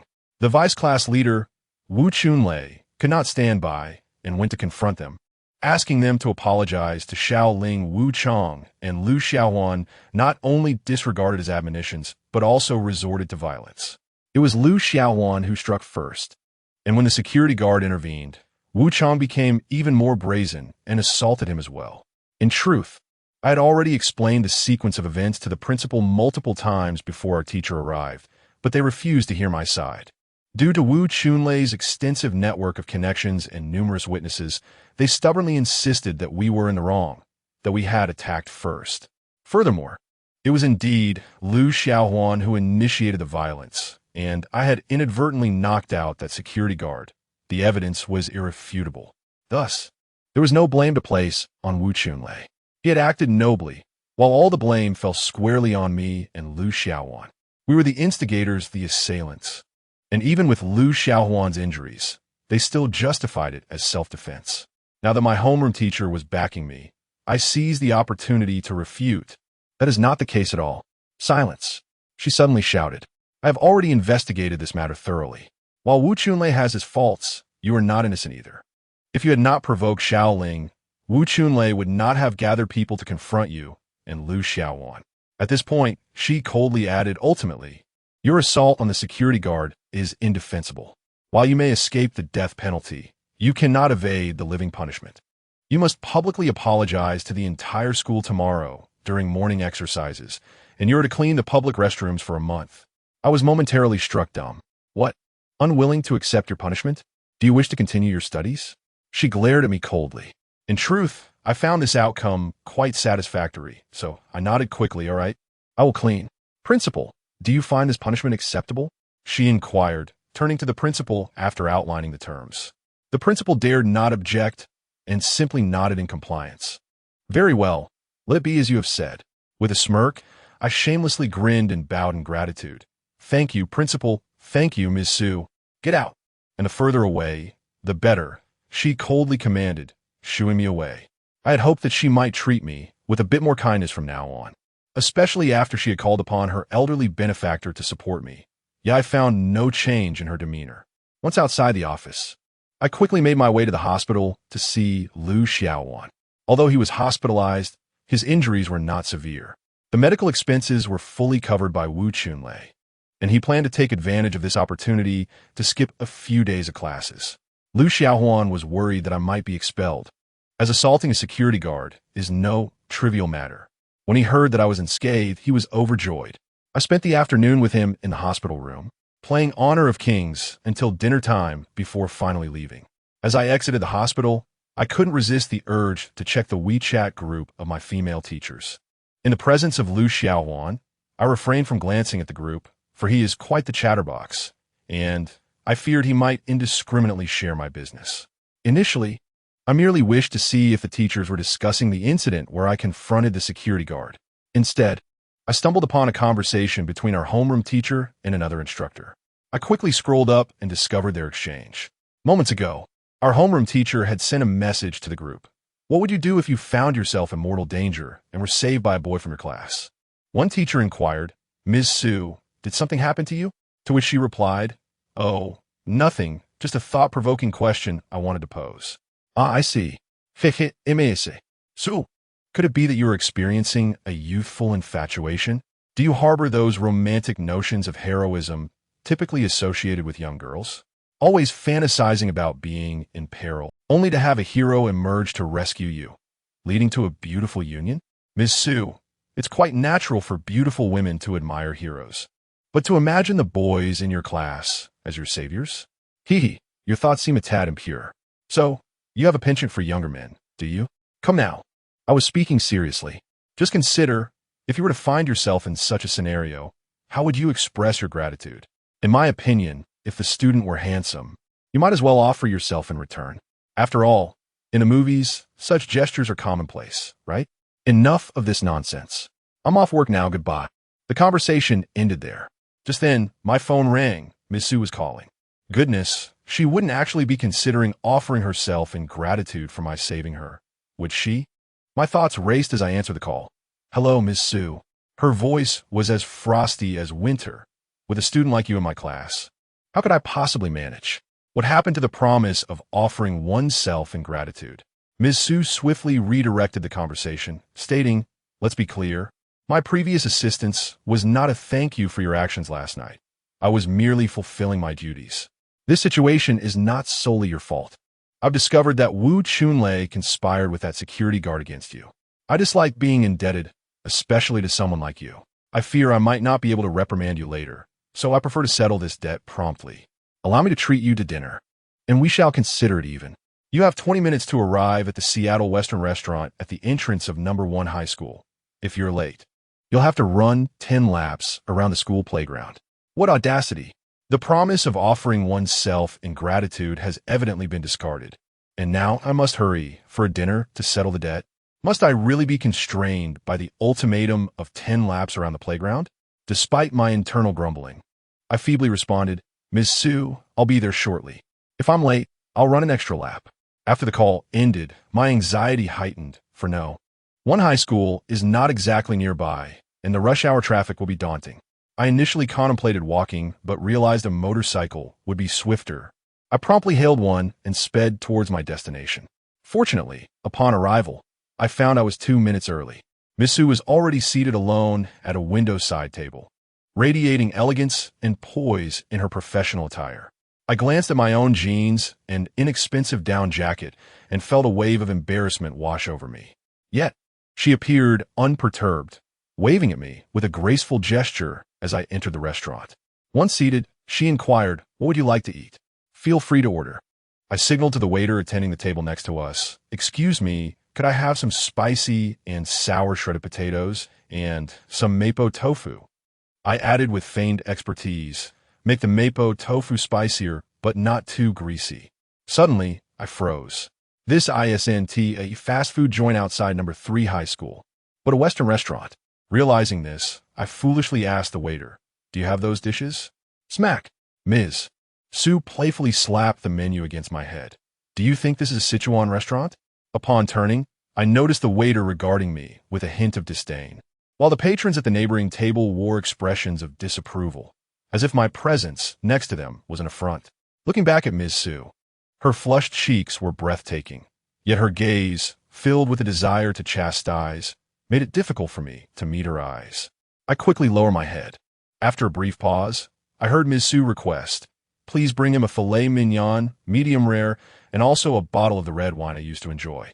It seemed she intentionally omitted the wine's name to maintain a low profile, but the waiter politely replied, "Certainly, Miss Sue. Would you like the 5,000 yuan bottle of Lafite?" "Yes." She nodded, gently brushing her hair aside, causing the nearby male patrons to stare in awe. The arrival of a bottle of Lafite certainly elevated my standing. Yet I couldn't help but feel a pang of regret over my earlier choice of dishes. I thought to myself, how could I have ordered spicy shredded potatoes and mapo tofu? I considered it modest, but the price of that wine was staggering. Feeling it was excessive, I leaned closer and whispered, "Miss Sue, let us keep it simple with just dinner. There is no need for wine. Earning money isn't easy." "Oh, how do you know it's not easy for me?" She replied with a slight smile, taking a sip of her water. "Well, many at our school are aware of your connection with that older gentleman who visited today." Before I could finish, Ms. Sue accidentally sprayed the sip of water she had just taken all over my face, leaving it warm and damp. Good grief, was revealing her secret truly so shocking? In that moment, I almost wanted to say, "Unless you clean this up, it's not over." Just as that thought crossed my mind, I felt someone gently wiping my face. I opened my eyes to see Ms. Sue, with a tissue in hand, personally attending to my face. Upon noticing my gaze, she quickly thrust the tissue in my hand. "Do it yourself." "You little rascal, who told you that?" "Isn't it true?" I replied, bewildered. Ms. Sue shot me an exasperated glance and chose to ignore me. At that moment, a girl in number 1 high school uniform approached our table and called out to Ms. Sue, "Sister, today was infuriating." Without a second glance at me, she plopped down beside Ms. Sue, her frustration evident. Since her arrival, my eyes had not left her face. She was not conventionally beautiful, but her doll-like features resembled those of Zhao Liying, exuding a captivating innocence. "What happened? Who dared to provoke our Miss Huang?" Ms. Sue asked with a smile. My grandfather went to propose to someone for me today," the girl fumed. "Ah, proposing? Isn't it usually the suitor who proposes to the family? Why did your grandfather take the initiative? But isn't that a good thing?" Didn't you always say you wanted to experience a passionate romance before graduating high school? Miss Su continued. Suddenly, the girl slammed her hand on the table, eyes wide with indignation as she replied, "My grandfather said I was rejected, and that scoundrel didn't he think I was worthy." Ah! My homeroom teacher and I exclaimed in unison, utterly astonished. I could scarcely fathom who would dare to reject such a goddess, and evidently, my teacher was equally taken aback. With a resounding thud, the doll-faced beauty slammed her palm on the table, declaring, "Humph! If I discover who that scoundrel is, I shall not spare him. I will make mincemeat of him." This is utterly infuriating. I have never faced such indignity. The line of suitors vying for my affection could stretch all the way to Dubai, yet he remains so blind to my worth. "All right, lower your voice," my teacher interrupted. "Xiao Zi, let me introduce you. This is one of my students. His name is Wu Chan. I am Huang Ruhua, but I have no interest in you. So do not harbor any notions," the doll-faced beauty interjected, dismissing my teacher's words with a wave of her hand. My teacher shook her head and whispered to me, "Do not heed her nonsense. Her name is Huang Zi, and she is my cousin." Bang! Huang Zi slammed her palm on the table again, exclaiming, "I am furious. I must find that scoundrel and make him pay dearly, perhaps even feed him to my dog." I stared at Huang Zi's adorably cute visage, which seemed to beckon for a warm embrace and a gentle kiss, while internally I pondered, who on earth would be so foolish as to reject her and provoke such wrath? When she noticed my gaze, she suddenly pointed at me and shouted, "What are you staring at?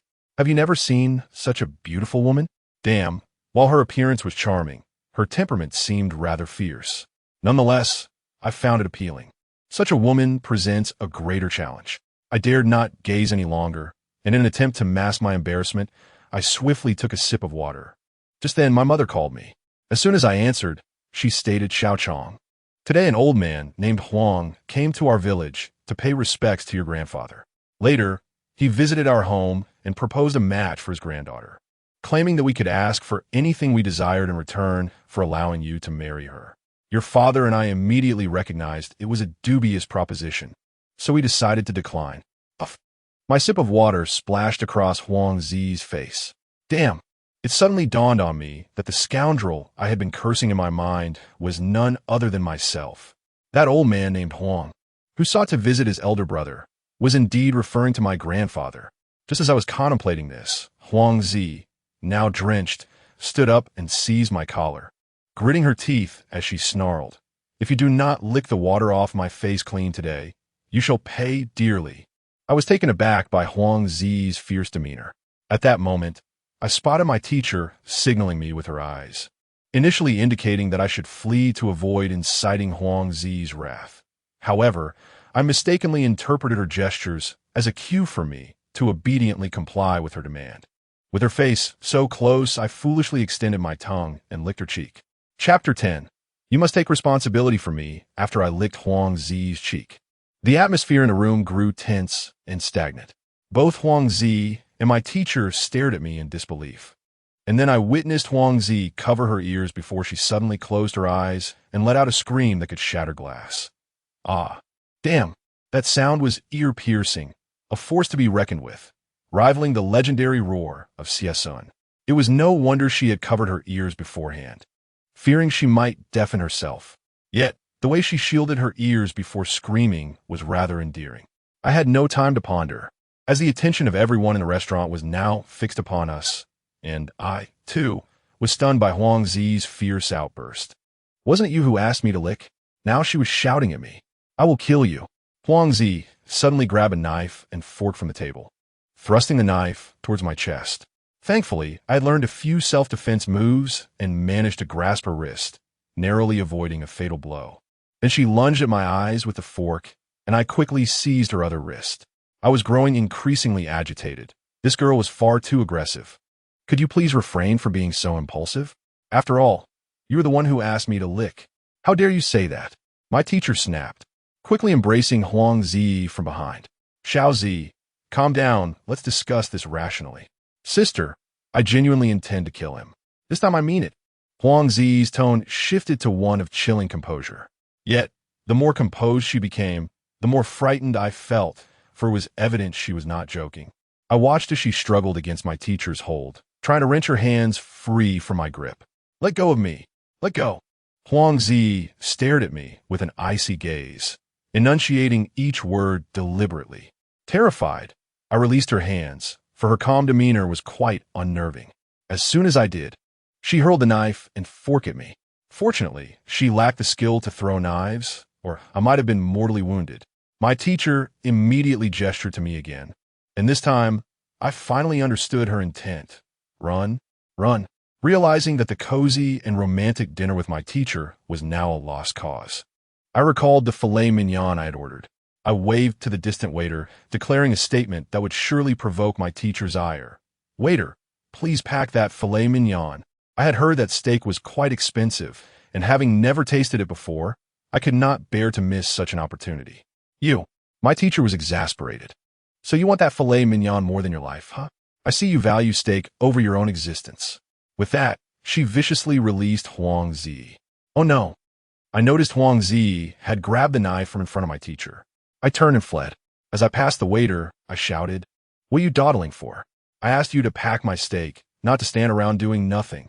My words sent the onlookers into a frenzy of disbelief. "Don't run. I will kill you." Huang Zi was in hot pursuit. Isn't an apology enough? I called back, but as I turned, I saw a cigarette ashtray flying towards me. I dodged just in time as it shattered against the ground behind me, leaving the tiles cracked. Apologies are too late. Another ashtray came hurtling my way. After narrowly avoiding it, I dashed down the stairs of the restaurant. Initially, I had planned to circle the restaurant a few times while waiting for the waiter to pack my steak. Damn, I felt like I had missed out on that filet mignon, and the inept waiter bore at least half the blame. Had he been quicker, I would have been running off with my steak in hand, salvaging the night with some small semblance of reward. However, Huang Zi was far too fierce. I knew I couldn't withstand her wrath. In that moment, I realized my parents' refusal of her grandfather was indeed justified. Although I had felt a twinge of regret over their decision, I now felt incredibly fortunate. Damn, if I had been engaged to her, I would have no hope for a peaceful life. As I ran, I reflected on the chaos surrounding me, while Huang Zi relentlessly pursued from behind. "You scoundrel! Don't you dare run. You are dead today. You owe me my first kiss." "Huh? First kiss? Damn, it was merely a lick on the cheek. I didn't even kiss your lips. Does that really count as a first kiss? Does she even understand the concept of love?" Though I silently criticized her in my mind, I dared not voice my thoughts, nor could I afford to slow my pace. For Huang Zi was clad in athletic shoes and was quite swift. In addition, she clutched a knife typically used for Western dining. Although it wasn't sharp, it could undoubtedly inflict harm. The intensity of her pursuit left me certain that if she caught up with me, I would receive a stab without negotiation. Remarkably, Huang Zi chased me for 2 entire streets, a distance of about 1 to 2 kilometers, before relinquishing her pursuit. In that moment, I felt immense gratitude towards our homeroom teacher.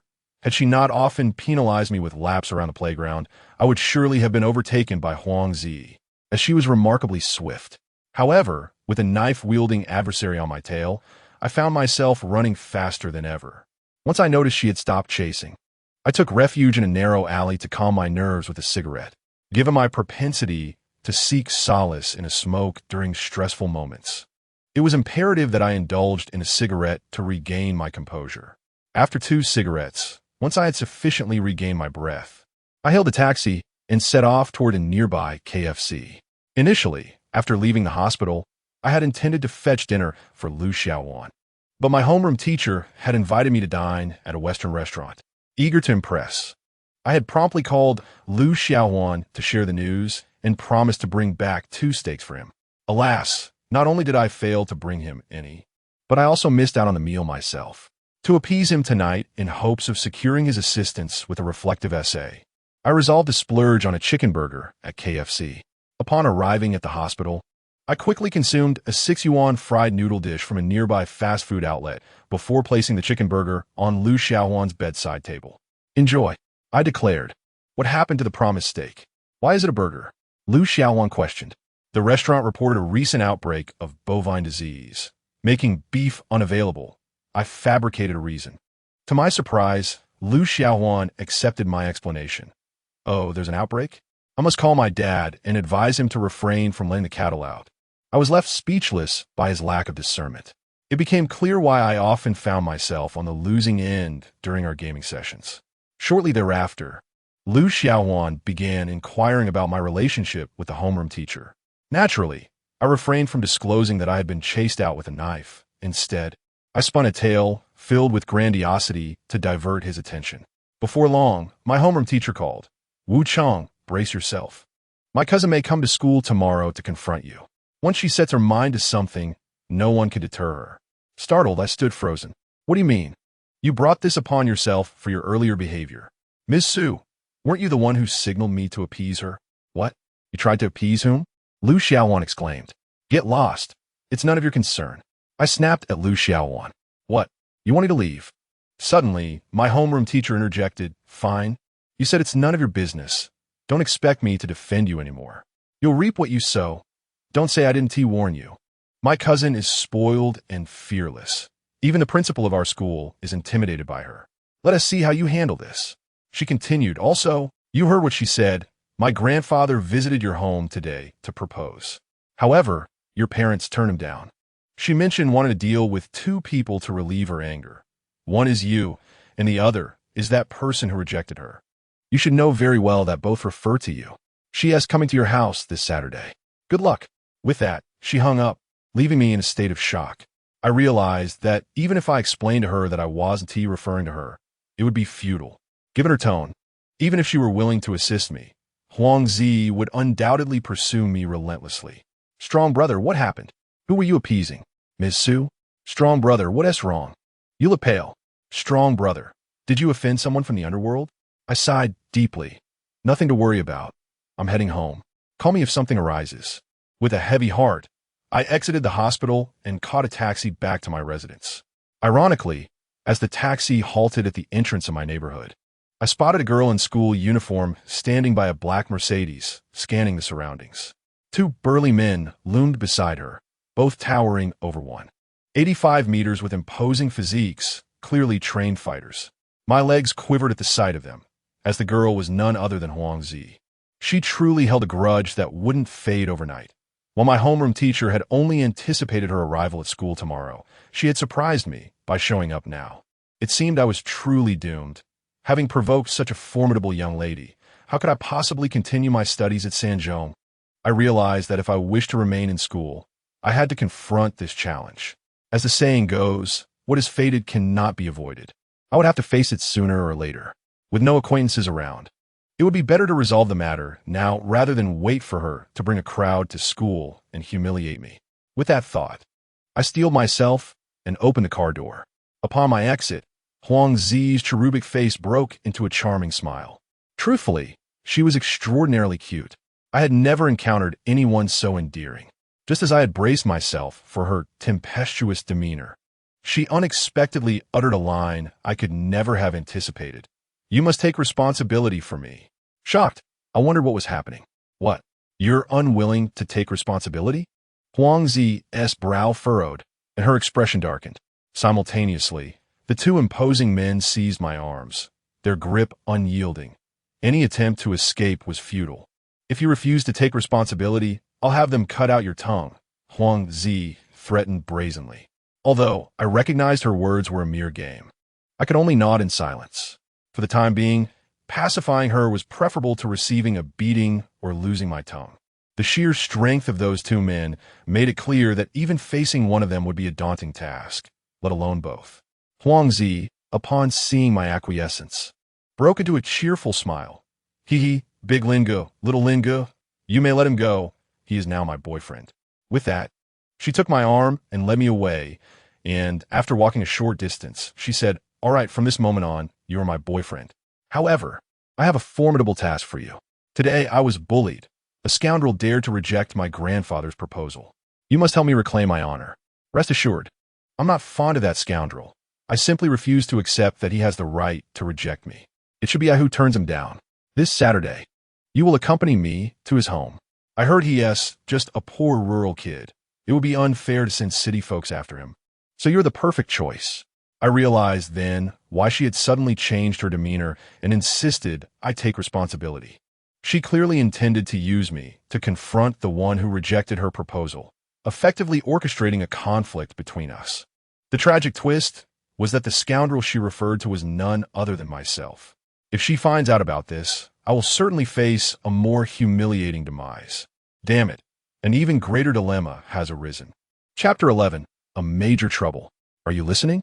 Huangzi noticed my silence, and her expression darkened.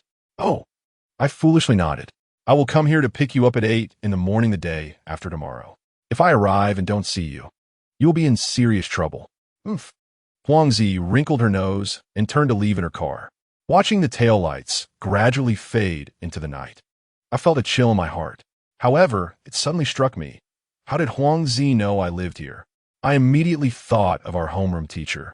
It must have been her who divulged my address. After all, the homeroom teacher has the registered addresses of all students, whether they reside on or off campus.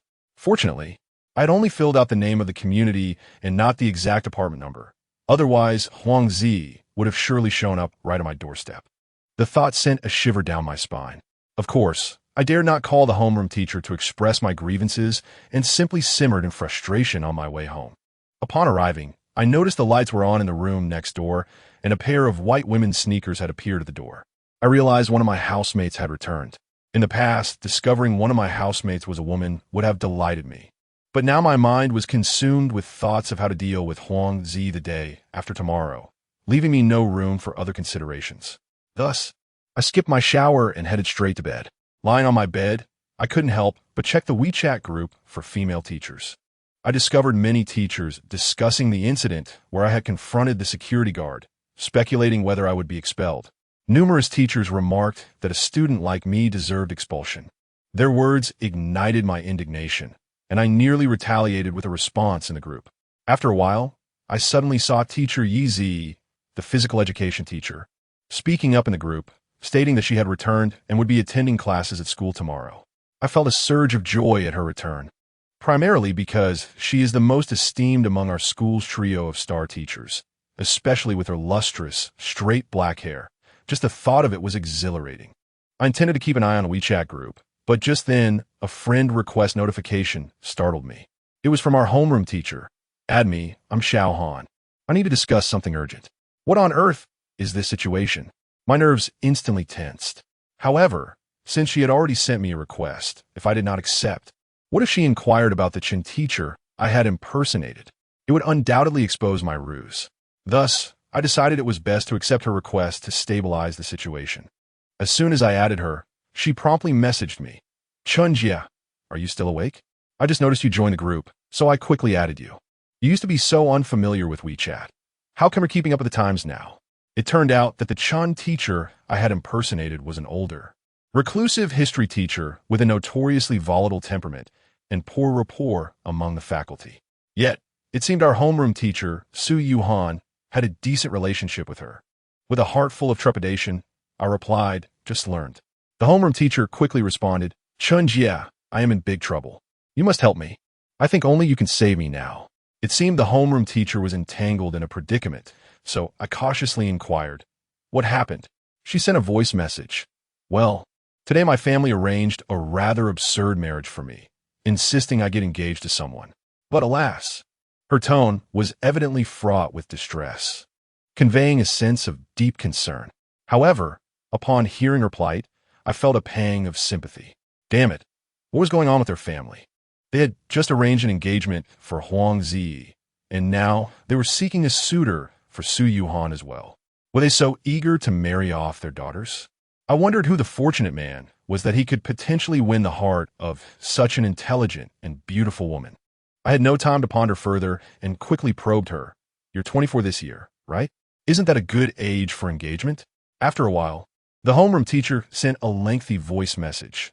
Ah, Chunjia, you have no idea how ludicrous this situation is. Among all the colleagues at school, you're the one I respect the most.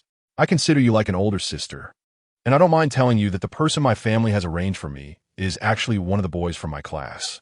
Initially, he was meant for my cousin, but today my grandfather went to propose, and that boy's parents rejected him, claiming my cousin is too young. They want someone older, believing that a woman 3 years older carries gold bricks, so they can understand compassion. It infuriates me.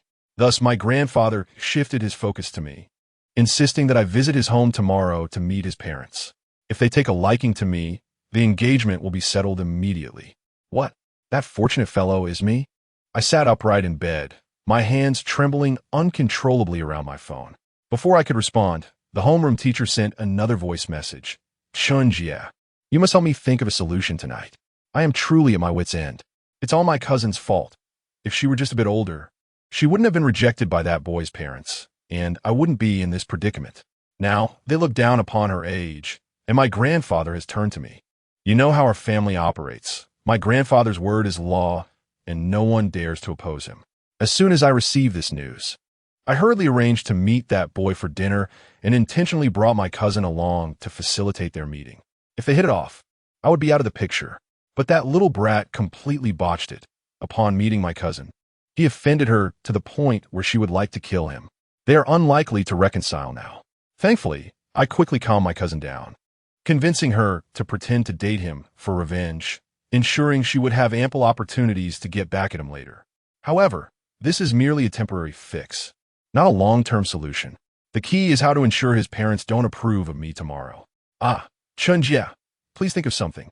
Hearing the homeroom teacher speak this way, I finally understood why she had invited me to dinner and why Huangzi had suddenly shifted her stance. Wanted me to be her boyfriend. Clearly, both Huangzi and I had fallen into Su Yuhan's trap. I took a moment to collect my thoughts and quickly pieced together the entire situation. That old man Huang must have gone to my home right after I mentioned my grandfather's passing. He initially attempted to propose to Huangzi, but my parents rejected him. Afterward, he approached my homeroom teacher, Su Yuhan. Yet, I was perplexed about the connection between that old man and my eccentric grandfather. With that in mind, I cautiously asked, Xiaohan, what is the relationship between your grandfather and that boy's family? Why are they so insistent on marrying you two sisters off? Su Yuhan quickly replied with a voice message. I am not entirely sure. It seems my grandfather had some connection with that boy's grandfather in the past. But my grandfather doesn't bother explaining the details to us. In our family, whatever he says is absolute, and no one dares to voice dissent. Chunjia, stop asking so many questions and help me think of a solution. Hearing Su Yuhan's words piqued my curiosity. How did my eccentric grandfather come to know such powerful and wealthy individuals? Why had we never known about this before? The most peculiar aspect of this situation is pondering where the old man Huang had been all this time and why he had not come to my aid earlier. My family is on the brink of destitution, and my grandfather has been in a state of madness for many years. Why has he not visited to check on him? However, I had no time to dwell on such thoughts. After a brief moment of hesitation, I feigned reluctance and remarked, this matter is rather complicated. The crux lies in not knowing what that young man's parents detest the most, nor do I comprehend the qualities they seek in a daughter-in-law. As long as you contravene their expectations, it should suffice to navigate this hurdle. At this point, Su Yuhan responded to my message with a simple, thank you, Sister Chen. I shall not disturb your rest any longer. I know what to do. No sooner had she sent the message than a phone call came through to me. Initially, I was curious as to why she had suddenly decided to call, but upon answering, her first words clarified everything. Wu Qiang, may I ask you something? What do your parents cherish the most? Teacher Su, why do you inquire about this? I pretended to be oblivious. In truth, my heart was already swelling with delight. Is it not all to assist you? Su Yuhan replied coolly, her tone deceptively earnest. Look at how beautiful my cousin is. Since my grandfather intends to play matchmaker, as her older cousin, I must lend a hand. Tomorrow, the school is organizing home visits to families with financial difficulties, and I shall bring some gifts for your parents on behalf of my cousin. I heard that she reached out to you previously, suggesting you become her boyfriend. You two have already hit it off. Surely, your parents ought to be informed of this. Once they give their blessing, you and my cousin can soar together. Do not be fooled by my cousin's fierce demeanor. Her heart is tender, especially towards those she holds dear. Moreover, once you become my future cousin-in-law, will I not treat you with greater favor at school? Suffice it to say, Su Yuhan's heartfelt words were quite moving. Had I not been aware of her ulterior motives, I might have been genuinely convinced. Oh, thank you, Teacher Sue. You are exceedingly kind to me, I replied with a sly smile. Then, Su Yuhan in a serious tone asked, by the way, has your family ever mentioned what type of daughter-in-law they prefer? Well, my parents seem to have mentioned it once. They remarked that the daughter-in-law from the Oldley family at the village entrance is exceptionally beautiful, and such striking beauty is often unreliable. They advised me against marrying a woman too stunning. They also expressed disdain for that daughter-in-law's overly gentle demeanor, claiming she looked fragile and incapable of hard work. However, they quite like the daughter-in-law from the old Liu family. She is a strong woman, speaks assertively, and is not particularly attractive, yet she possesses a fierce spirit. My parents believe that such a daughter-in-law is a practical person capable of managing their son, and they encourage me to seek someone like her. Oh, I see. All right. When I visit your home tomorrow, I shall be sure to sing your praises in front of your parents. Su Yuhan concluded, pleased with herself, as she hung up the phone. I, on the other hand, tossed my phone aside and leaped from my bed, bursting into a celebratory dance. At that moment, I envisioned the beautifully adorned Su Yuhan presenting herself as a demure lady before my parents. They would undoubtedly beam with joy upon seeing her, for they have always favored gentle, considerate, and cultured women. Chapter 12. Mission accomplished that evening. A sudden downpour ensued. The rain continued unabated into the following morning. I awoke at 6, initially intending to visit Lu Xiaohuan to retrieve my reflection paper, but upon discovering the relentless rain, I was elated. It was Friday, and should I miss the deadline today, I would not have to face it until the following Monday. After a quick wash, I decided against the hospital visit and opted instead for school. Upon stepping outside, I noticed that my neighbor seemed to have left early, as her white sneakers were absent from the doorway. It appeared she had risen quite early. I wondered what she looked like. As the rain persisted throughout the morning, physical education classes were canceled, and no one even mentioned the reflection paper. I had not seen Su Mengqi all morning, and her English class was taught by another teacher. I overheard the substitute mentioning that she had taken a week off, likely due to the slap she received from Su Yuhan the previous day. The last class of the morning was Su Yuhan's. I initially thought she might visit my home today, but she did not. After the bell rang, she entered the classroom holding a Chinese literature book. It seemed she, too, had skipped the home visit due to the rain, which left me feeling somewhat disappointed. However, I was taken aback when Su Yuhan walked straight up to Xiao Ling and instructed, Xiao Ling, please take Lu Xiaohuan's seat. I need to separate Lu Xiaohuan from Wuqiang. If they remain together, chaos will ensue. Moreover, I want you to sit with Wuqiang so that you can help him with his studies and prevent him from dragging the class down. What on earth was happening? Was Su Yuhan attempting a dual approach for her own happiness, trying to matchmake me with her cousin while simultaneously orchestrating something between Xiao Ling and me? Such a thought crossed my mind because her intentions were glaringly evident. She was well aware of my feelings for Xiao Ling. Upon hearing the homeroom teacher's words, all the male students shot me murderous glares. Thankfully, Wu Chunlei, whom I had pummeled into a pulp the previous day, was absent, or he would have been infuriated. Although Xiao Ling appeared somewhat reluctant, she quickly gathered her belongings and moved to sit beside me. She had always been a good girl and would never openly defy the teacher's orders. However, when I returned to my seat, after placing Lu Xiaohuan's books where Xiao Ling had been sitting, I noticed a chalk-drawn line dividing our desks. The usually gentle Xiao Ling suddenly glared at me and whispered, do not cross this line. I never imagined Xiao Ling harbored such disdain for me. I believed I was quite likable. I might not excel academically, but I was formidable when it came to physical confrontations and, in my opinion, not unattractive. Although I felt quite perturbed by the line she had drawn, I ultimately chose to remain silent. I feared that if I argued with her, she might publicly declare her desire not to sit with me, which would be embarrassing and complicate Su Yuhan's matchmaking efforts. Despite having discerned Su Yuhan's underlying scheme, I was nonetheless grateful she had arranged for Xiao Ling and me to sit together. Xiao Ling was undeniably stunning and pure, particularly with her enchanting eyes that seemed to draw one in. Not to mention, she possessed a delightful fragrance unique to young women, a scent that was truly captivating. It was no exaggeration to say that our class's beauty was not merely a title. Throughout her high school years, Many classmates and upperclassmen had vied for her affection, though none had succeeded in winning her heart. Undeniably, her allure was formidable, and she had always been my true goddess. As for the other beauties, while they were indeed attractive, I had never envisioned myself with them. However, my perspective had shifted should Su Yuhan truly visit my parents. I was confident they would take a liking to her, thus opening the door to infinite possibilities. If I were forced to choose between Su Yuhan and Xiao Ling, despite Xiao Ling's innocence and gentleness, I would undoubtedly choose Su Yuhan without hesitation.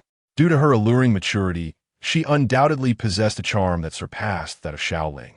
Throughout the entire lesson, my mind was preoccupied with comparisons between Xiao Ling and Su Yuhan. It was not until the school bell rang that Su Yuhan called my name, jolting me back to reality. It was only when she playfully tugged at my ear that I responded, "Oh, Miss Su, what is it? What were you daydreaming about in class? You were so lost in thought that drool was practically escaping your lips," she remarked, prompting a wave of derisive laughter from my classmates. Particularly, Xiao Ling, seated beside me, flushed crimson, likely believing I was contemplating unsavory thoughts about her. In truth, my thoughts were far more scandalous, revolving around my homeroom teacher.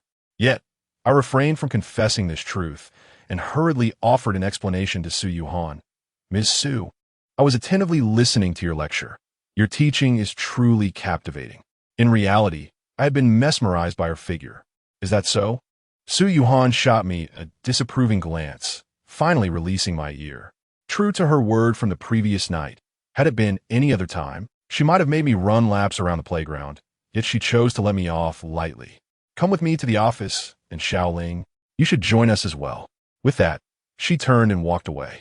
Xiao Ling, gazing at Su Yuhan's retreating figure, appeared bewildered. Afterward, she shot me an angry glance before reluctantly following our teacher.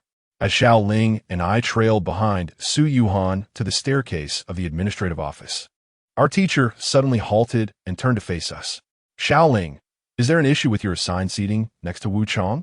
Startled, Xiao Ling's expression shifted, and she hastily shook her head. "No, not at all." She quickly lowered her gaze, avoiding eye contact with Su Yuhan, who seemed quite displeased when she made that statement.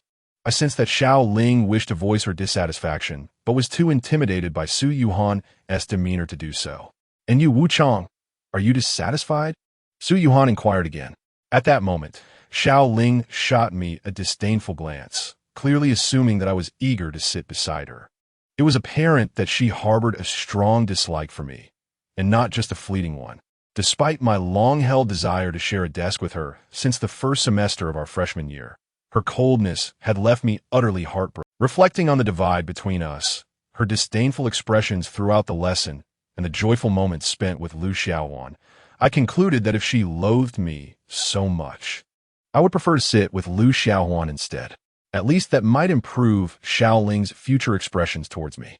With this thought in mind, I promptly told Su Yuhan, "Miss Su, I would prefer not to sit next to her. I hope you can arrange for Lu Xiaowan to sit with me instead." Upon hearing my words, Xiao Ling stared at me in disbelief, as if I were a creature from another world. She likely never expected me to express such sentiments.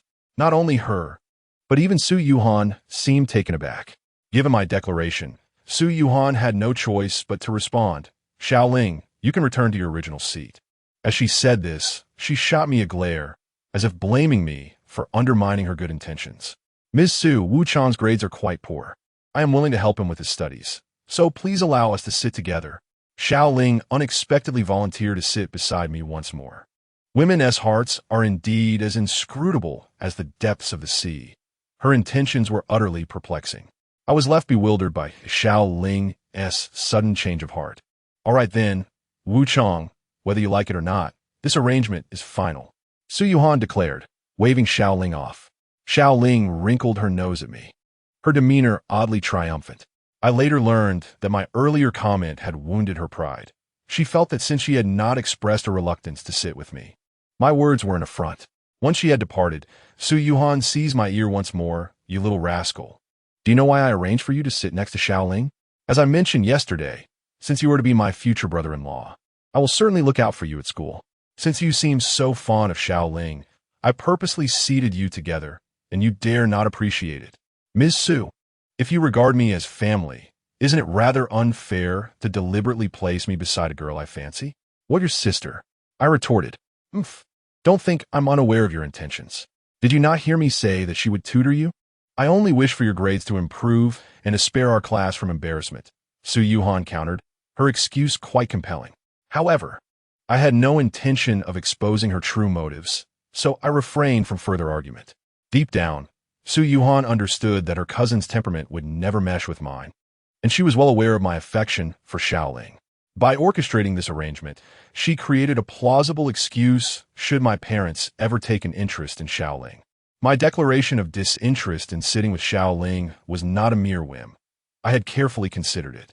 Since she seemed so determined to avoid me, I resolved to thwart her efforts. Given her evident disdain for me, a relationship seemed unlikely. I might as well focus my energies on Su Yuhan. The thought of potentially being betrothed to Su Yuhan, should my parents choose her, filled me with exhilaration. Such an opportunity was one I would never let slip away. Thus, I resolved to maintain my distance from Xiaoling, even if we were placed together, lest Su Yuhan gain leverage over me. Su Yuhan chose not to pursue the matter further and turned to leave. That afternoon, the rain unexpectedly ceased. However, I did not see Su Yuhan for the remainder of the day. Just before school let out, I received a phone call from my mother. Son, have you finished class? I can hardly contain my excitement to share some monumental news. This afternoon, your father and I have arranged a marriage for you. The girl is truly stunning, soft-spoken, with ample curves. She will undoubtedly bless us with a robust grandchild. Truly, there is no one in our village who compares to her beauty. Just thinking about having such a lovely daughter-in-law fills me with joy. Our family has truly struck gold.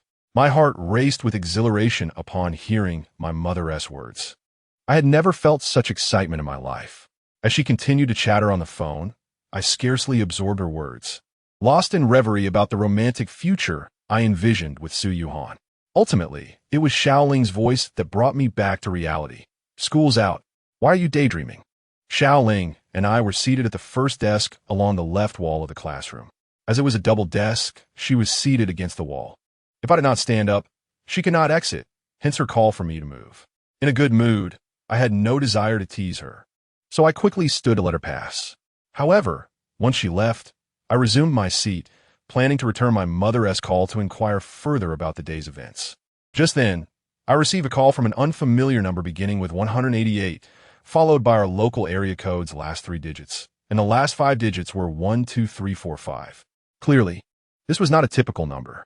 I was curious as to who among my acquaintances possessed such a remarkable phone number. Assuming it to be a wrong number, I answered, "Hello, who is this?" "It's me," a woman's voice replied. "What do you mean, it's me?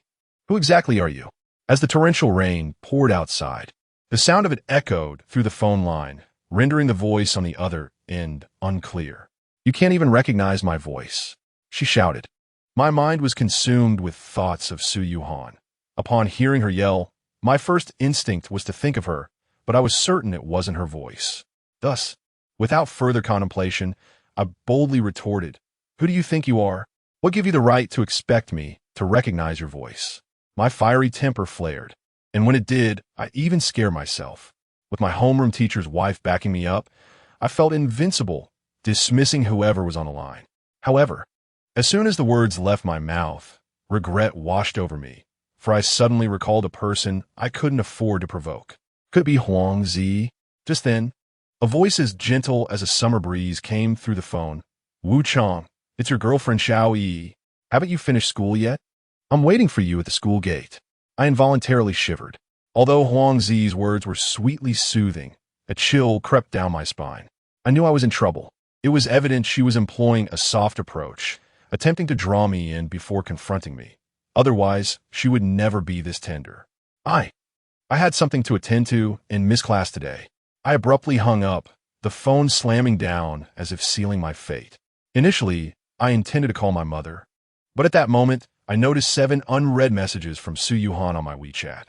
Eagerly, I opened the app, starting with the first message, "Sister Chun, I'm done for." The second read, "I've caught the attention of that little rascal's parents." The third, "Sister Chun, are you there? Please reply. I'm feeling so lost. and don't know what to do. The fourth, Sister Chun, you must help me find a way. How can I get engaged to a student from my class? It's utterly absurd. If this gets out, people will laugh at me. Besides, I'm so much older than him. How could we possibly be together? The fifth, Sister Chun, why can't I reach you? How's your husband's health? Will we be discharged? Forget it. Just reply when you see this. I'm relying on you. My parents only listen to my grandfather. They wouldn't dare go against his wishes. Although my grandfather loves me dearly, he will not budge on matters of such importance. The sixth and seventh messages were sent much later, with the earlier ones dating back 2 hours. Likely dispatched right after Su Yuhan left my house. The last two were sent half an hour ago. The sixth read, Sister Chun, am I truly destined to resign myself to this fate? Why is my life so bitter? Why must I be so wretched that I cannot even make decisions about my own future? The seventh, Sister Chun, I've made up my mind. I'm preparing to run away from home. If someone at school asks if you've seen me, just pretend you know nothing. Thank you for your constant support and care, which has helped me transition from a novice teacher to a competent homeroom teacher so swiftly. When I return, I promise to visit you. Goodbye, sister. As I finished reading the last message, I found myself frozen, my heart racing with anxiety. This was a disaster. She wouldn't actually go through with running away, would she? If she did, I might never see her again. What should I do? In a panic, I quickly typed a response. Xiaohan, are you still there? Please don't act impulsively. My phone died and was charging, and I was busy, so I just saw your messages now. After sending the message, I felt a tremor of unease, fearing that Su Yuhan might have already left, turning her phone off. I couldn't fathom why I felt this way in the past. If she had left, it would have simply meant one less language teacher at our school, and perhaps I would have felt relieved, considering her frequent demands for me to do laps around the playground. But everything had changed since I fortuitously saved her that night, especially after meeting her grandfather. Our lives, which should have remained separate, suddenly intertwined in numerous ways. When I pretended to be Teacher Chun and learned that her grandfather wanted her to intern at my parents' school, I felt an overwhelming joy, as though my life would be complete with her by my side. I had never felt so deeply enamored with anyone before. Even today, sitting next to Xiaoling, her allure paled in comparison to Su Yuhan's. The entire afternoon, despite Xiaoling sitting beside me, I scarcely glanced her way, a feat that would have been impossible in the past. I used to be captivated solely by her, Su Mengqi, and Su Yuhan, neglecting everything else. Now, the thought of Su Yuhan contemplating running away felt like the sky was collapsing around me. Just then, my phone vibrated. Su Yuhan had replied, and it was a voice message. Upon listening, I realized she was crying. Woo, Sister Chun, I'm leaving. Take care, and I wish for brother-in-law's swift recovery. It was evident that she had been crying for some time, not merely while recording the message. Her sobs twisted my heart in agony, akin to a dagger twisting within. I felt an overwhelming urge to comfort her, imagining her delicate face stained with tears, a sight that would break any man's heart. I quickly gathered my thoughts and typed a response. Xiaohan, please don't cry. Hearing your tears makes me want to weep as well. No matter how daunting the challenges may seem, we can find a way to face them together. Su Yuhan responded instantly with another voice message, her voice trembling. Sister Chun, there's no turning back now. I'm packing my things at home, preparing to leave. If I don't go, my grandfather has declared that we'll have a family dinner tomorrow to finalize the engagement. Given our circumstances, he insists on keeping things simple for now, planning a more elaborate ceremony once that little rascal graduates high school. Despite the heart-wrenching nature of her cries, hearing this stirred a sense of urgency within me. I thought for a moment and quickly replied, don't worry too much. There is always a way through the obstacles life presents. Sometimes we must accept our fate. Of course, I'm not suggesting you should spend your life with that boy. If your family is adamant, why not temporarily appease them to stabilize the situation? You mentioned he's just a student in your class, right? Surely you can handle him? It's merely a dinner, and no one else will know. Just ensure he understands not to share anything at school, and everything will return to normal. As for the future, we could devise a more suitable plan. To be honest, when I spoke these words, my intent wasn't to manipulate Su Yuhan into anything. I merely wanted to keep her from running away. I had no ulterior motives. In fact, I didn't harbor much hope for this approach, which is why I had already prepared a backup plan. If I were to reveal this approach to Su Yuhan and she still insisted on leaving, I would have no choice but to seek out her grandfather and express my disapproval of her departure. Ultimately, I truly wish for her not to leave. Once she is gone, I may never see her again. At the very least, if she stays, I can behold her every day. In that moment, I realized the enormity of my affection for her. After I sent my message, there was a brief silence on Su Yuhan's end, lasting over a minute. Soon after, she quickly responded with a voice message, cheerfully declaring, "Sister Chun, you truly are my Avalokiteshvara. Come on, Mwa. Sis, I know what to do now. Thank you. I'll definitely come to see my brother-in-law when I have time. Sis, please take care of him. I won't disturb you any longer. I'll first handle that kid. One more kiss, Mwa. Love you to bits. Wait, love me to bits. What exactly does she intend to do about me?" Chapter 14. I am your fiancé. After sending the last message to Sister Chun, Su Yuhan fell silent.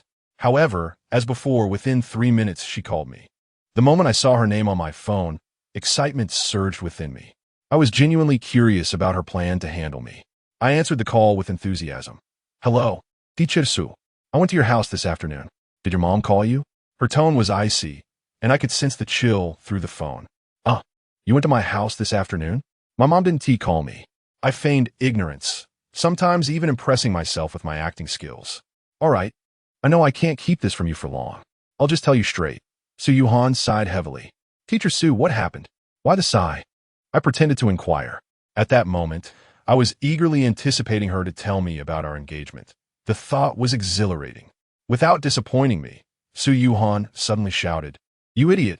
I'm about to become your fiancé." Despite her harsh tone, my heart raced with excitement. This feeling was simply delightful. What on earth is going on? Teacher Su, you've completely baffled me. I continued to feign ignorance. Didn't your grandfather want your cousin to be engaged to me? How did it become you? You're so much older than I am. What? Are you saying I'm old? Su Yuhan was undoubtedly furious with me. No, Teacher Su, you have always been the most beautiful goddess in my heart. I quickly offered a compliment. Stop buttering me up. Su Yuhan retorted coldly. Wu Chang, listen carefully. You know very well that with your character, you are not worthy of me. It is impossible for us to be together. Do not harbor any unrealistic thoughts. Wanting to be with me is like a toad dreaming of eating swan meat. This arrangement was absurd from the start, and I reluctantly agreed to it just to keep my grandfather from getting upset. He is ill and may not have much time left. So remember, you must cooperate with me in this charade. Although you are now aware of this matter, you must not disclose it to anyone at school. Furthermore, from now on, you need to study diligently and ensure you get into college. If my grandfather insists on holding a grand engagement ceremony or wedding after you graduate high school, you must persuade him to postpone everything until after your college graduation. Did you hear everything I just said? If you do not cooperate with me in this act, I will immediately call off the engagement. If you push me too far, I won't care about my grandfather's health. Of course, if I do that, you can forget about having a good time at school. However, if you obediently follow my instructions, I will look after you at school. I will also do my utmost to help you with your college entrance exams, so you can get into a good university. Upon hearing Su Yuhan's words, I finally understood her ulterior motives.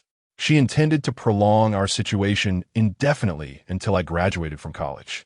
Once I actually entered university, it would take another 4 or 5 years, and by then, even if that old man were still alive, he would likely be nearing his end. I must admit, her strategy of delay was quite clever. However, the thought of her threatening to call off our engagement made me chuckle. If she could truly do that, would she still agree to have someone like me, whom she holds in contempt, as her fiancé? Although Su Yuhan was cold and indifferent towards me, the more she behaved this way, the more I yearned to win her over. The thought of her waiting on me at home like a dutiful wife filled me with excitement. Naturally, these musings remained in my mind, and I quickly replied, understood. Upon hearing my swift affirmation, Su Yuhan's tone softened slightly. All right, there's nothing more to discuss. By the way, my cousin is still unaware of this matter, so you must not inform her in advance. As for her request for you to be her boyfriend, just handle it appropriately. Don't say I didn't warn you. You better listen to her and keep her happy. Otherwise, she will make your life miserable. Additionally, I've already contacted Xiao Ling and arranged for her to tutor you for 2 hours every day.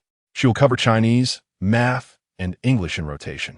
If you don't study diligently, you're doomed. Also, if you manage to get into a good university, I might just see you in a different light. And the possibility of this charade becoming real is not entirely out of the question. Su Yuhan concluded with a smug huff. A charade becoming reality? She was definitely tossing a few slaps my way before throwing me a big candy. Had I not already known what was on her mind, I might have been driven to strive harder for a good university. But now, I thought I would intentionally aim for slightly lower grades. In fact, I couldn't have done worse. I was already at rock bottom. Oh, I responded half-heartedly. All right, nothing else to discuss. Come to my house for dinner tomorrow afternoon. My grandfather, parents, and others want to meet you. After saying this, Su Yuhan abruptly hung up the phone. What? Tomorrow I'm going to her house for dinner? Although she had mentioned during her chat with Teacher Chun that our families would have a meal together, I anticipated it would be at her home. Just then, Xiao Ling, who had initially left with her backpack, returned. Wu Chong, Teacher Su asked me to start tutoring you from today, 2 hours each day, but I have to accompany a classmate for a birthday celebration today. So I want to be tutoring you. Can you help me keep this from Teacher Su? Given your grades, missing 2 hours today, one team make much difference. Xiao Ling said with a look of disdain. However, my mind was preoccupied with the thought of going to Su Yuhan's house for dinner, and I didn't want to waste time on her. So, I readily replied, whatever. Upon hearing my response, Xiao Ling's expression seemed to reflect a hint of disappointment, likely because my lack of interest in her made her pride sting. However, she didn't say anything further and turned to leave. I tidied up my desk and made my way to the corridor on the first floor. At that moment, the rain poured heavily, and many people who had not brought umbrellas were sheltering in the corridor. The school had even facilitated parents with cars to drive up to the front of the teaching building to pick up their children. The playground was an utter chaos, filled with cars and people. Xiao Ling stood a few steps away from me in the corridor, making a phone call. It seemed she said something about waiting for me on the first floor before hanging up. Just seconds after she ended the call, a white BMW suddenly sped through the school gate and parked right in front of me. The white BMW stood out conspicuously among a myriad of black vehicles, and as it sped along, it effortlessly captured the attention of numerous students. To my surprise, when the BMW came to a halt, a man named Wu Chunlei emerged, clad in a sleek black suit with a tie, holding an umbrella and cradling a bouquet of vibrant red roses. I could hardly believe my eyes. Was he really about to confess his feelings in front of everyone? It was only then I realized that Xiao Ling had been on the phone with him earlier, likely referring to him when she mentioned accompanying a classmate for a birthday celebration. Wu Chunlei's arrival in the white BMW had already drawn considerable attention from the students. But the moment he stepped out with the roses and umbrella, cheers erupted from the crowd.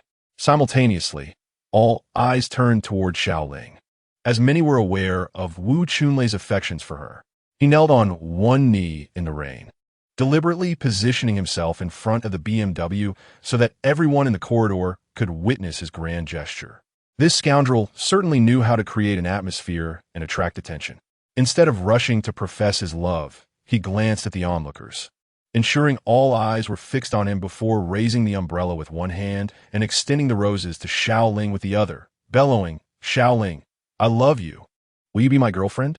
A chorus of shouts erupted from the male students who knew Wu Chunlei, while many girls joined in, chanting, "Be together, be together." Some even whispered amongst themselves, commenting on how handsome he was. Indeed, it was quite romantic. Many girls would find it difficult to resist such an overture. Given the heavy rain and the fact that it was a Friday, most teachers had already left, leaving the commotion unchecked. At that moment, the majority of attention was fixated on Xiao Ling, whose cheeks were flushed with embarrassment. However, I could sense a flicker of interest in her eyes towards Wu Chunlei. After all, he did look quite dapper today, and in this romantic, rain-soaked scenario, who wouldn't he be moved by a handsome man kneeling with roses? Of course, the most pleased individual was undoubtedly Wu Chunlei, who had meticulously orchestrated this confession. Yet, unbeknownst to everyone, he harbored malicious thoughts. Ah, Xiao Ling, you usually project an air of superiority. Today, let's see where you can escape to. Once you accompany me, you'll be trapped. After I'm done with you, I wonder if you'll still dare to act so aloof. Just then, he thought of me. Wu Chong, aren't you quite the fighter? Today, someone will be sure to give you a taste of your own medicine. To my astonishment, despite being unaware of the brewing storm, Xiao Ling hesitated momentarily before resolutely striding towards Wu Chunlei. Before she approached him, she shot me a disdainful glance, as if to challenge me. After all, I had once penned a love letter to her, and she was aware of my feelings. Wu Chunlei, arriving in his white BMW to profess his love, resembled a prince on a white steed, clearly signaling to me that I was no competition. In truth, I was acutely aware that in terms of background, appearance, or academic performance, I could not hold a candle to Wu Chunlei. Just as Xiao Ling was making her way towards him, a red sports car suddenly sped through the school entrance. The car's velocity was astonishing, and in the blink of an eye, it was upon us. Its arrival was nothing short of spectacular. As it braked, it seemed almost poised to collide with the kneeling Wu Chunlei, only to execute a dramatic 180-degree drift. Water sprayed up to 3 meters high as the car spun, and as the cascade fell, its rear faced us, while the front was directed towards the school exit.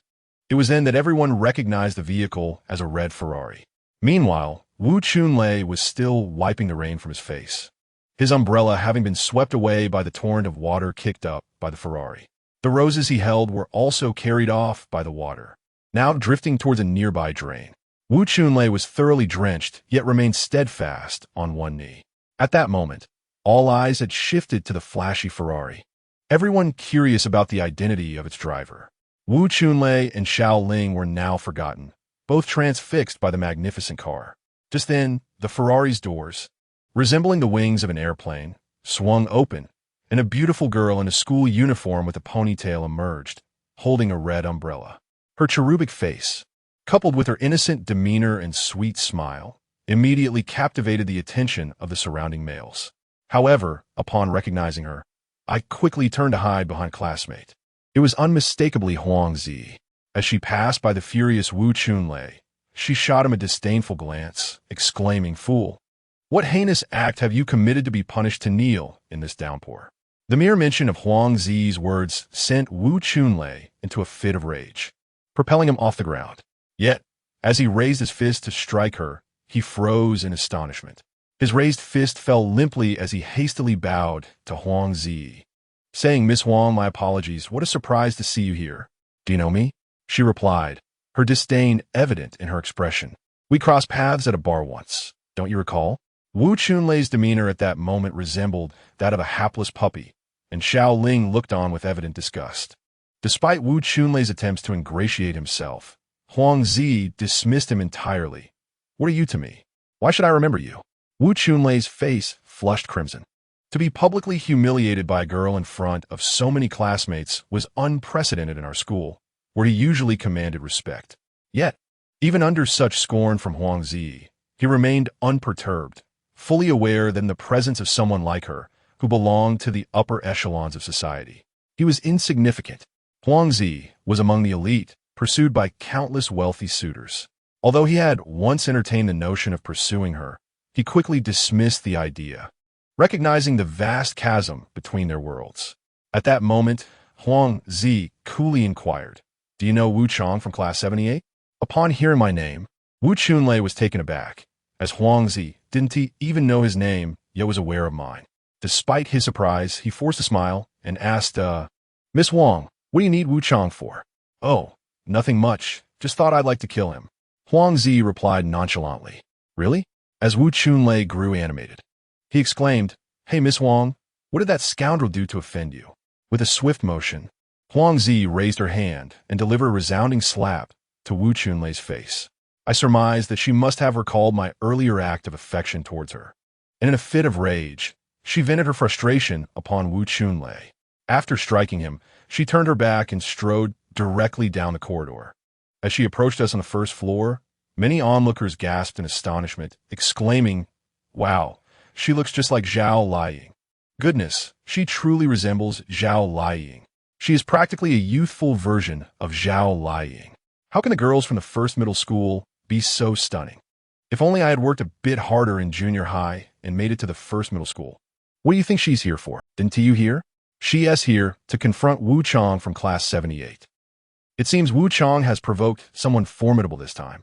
As the crowd buzzed with speculation, many shifted their gaze toward me.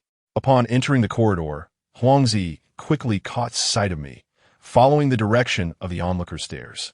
Those treacherous individuals have betrayed me with their eyes. You think you can hide? Huangzi approached and seized my ear. The spectators displayed expressions of schadenfreude, eagerly anticipating the unfolding drama. Meanwhile, a drenched Wu Chunlei hastily returned to Huangzi's side, chiming in, "Wu Chong, how dare you offend Miss Huang? You're definitely in for it now. Do you even know who she is?" After making his proclamation, Wu Chunlei immediately turned to Huangzi, eager to curry favor. "Hey, Miss Huang, just say the word on how you wish to deal with him. I have a few brothers at the 3rd middle school. You and T even need to lift a finger." Huangzi disregarded Wu Chunlei entirely. Just as he was finishing his boastful remarks, she suddenly glared at me and said, "You scoundrel, how dare you try to hide from me? You thought you could just wipe your mouth and walk away. Didn't you? Speak. Do you intend to shirk your responsibilities towards me?" At that moment, the crowd fell into stunned silence. Wu Chunlei's eyes nearly popped out in shock. Not only him, but even Xiao Ling was taken aback. She could undoubtedly discern that Huangzi was not an ordinary girl, and I imagine she was bewildered about the circumstances between Huangzi and me. Clearly, whether comparing her to Huangzi or Wu Chunlei to Huangzi, the latter was far superior. I had no time to ponder their thoughts, so I quickly said to Huangzi, "Hey, I wasn't hiding from you. Enough of the nonsense, come with me." Huangzi retorted, gripping my ear as she led me towards the Ferrari. As we walked away, she noticed the crowd watching and shouted, "What are you staring at? Have you never seen someone teach their boyfriend a lesson?" In that moment, I felt the weight of countless hostile gazes fixated upon me, especially Wu Chunlei. If looks could kill, I would have been obliterated. Little did they know, I was exceedingly reluctant to accompany her. I was painfully aware that I had previously scolded her over the phone, and she was not one to hold grudges lightly. Heaven only knew how she would retaliate for my insolence. As Huangzi shoved me into the Ferrari and drove off, I noticed Xiao Ling heading towards the dormitory. Wu Chunlei trailed behind, incessantly chattering, but Xiao Ling did not glance back. Once inside the car, Huangzi remained silent, not wanting to provoke her further. I too refrained from speaking. Her driving skills vastly surpassed those of Su Yuhan. The torrential downpour outside could not drown out the roar of the Ferrari's engine. It wasn't until we merged onto the highway that I could no longer contain my curiosity. "Where are you taking me?" The moment I saw we were on the highway, a sense of dread washed over me. What if she took me to some unfamiliar place to confront me? That would leave me utterly helpless. "You'll find out when we arrive," Huangzi replied coldly, wrinkling her nose disdainfully. "You, a grown man, afraid of a mere woman? How are you a mere woman?" I silently scoffed at her, but dared not voice my thoughts. We fell into silence for about 20 minutes, my anxiety growing as I realized how fast she was driving. The speedometer hovering around 200. Although the car remained steady, I worried about the heavy rain potentially leading to an accident. After nearly 20 minutes on the highway, Huangzi abruptly pulled over onto a temporary parking lane. "What are you doing?" I inquired. "Get out and check if the rear tire is flat. I feel something is off with the car. If it flips over, we're doomed," she replied. Despite the heavy rain still pouring down, her words sent me scrambling to check. While I was inspecting the rear tire, Huangzi suddenly chuckled. "Hee hee, Wu Chong, this is the price you must pay for your earlier insults over the phone. And don't forget to wait for me at the school gate tomorrow morning at 8. Before I could react, the Ferrari roared to life and sped away. It wasn't until the car had disappeared into the distance that I realized she had abandoned me on this desolate stretch of road. "Huangzi, you are unbelievable," I shouted in frustration, but my words were swallowed by the rain.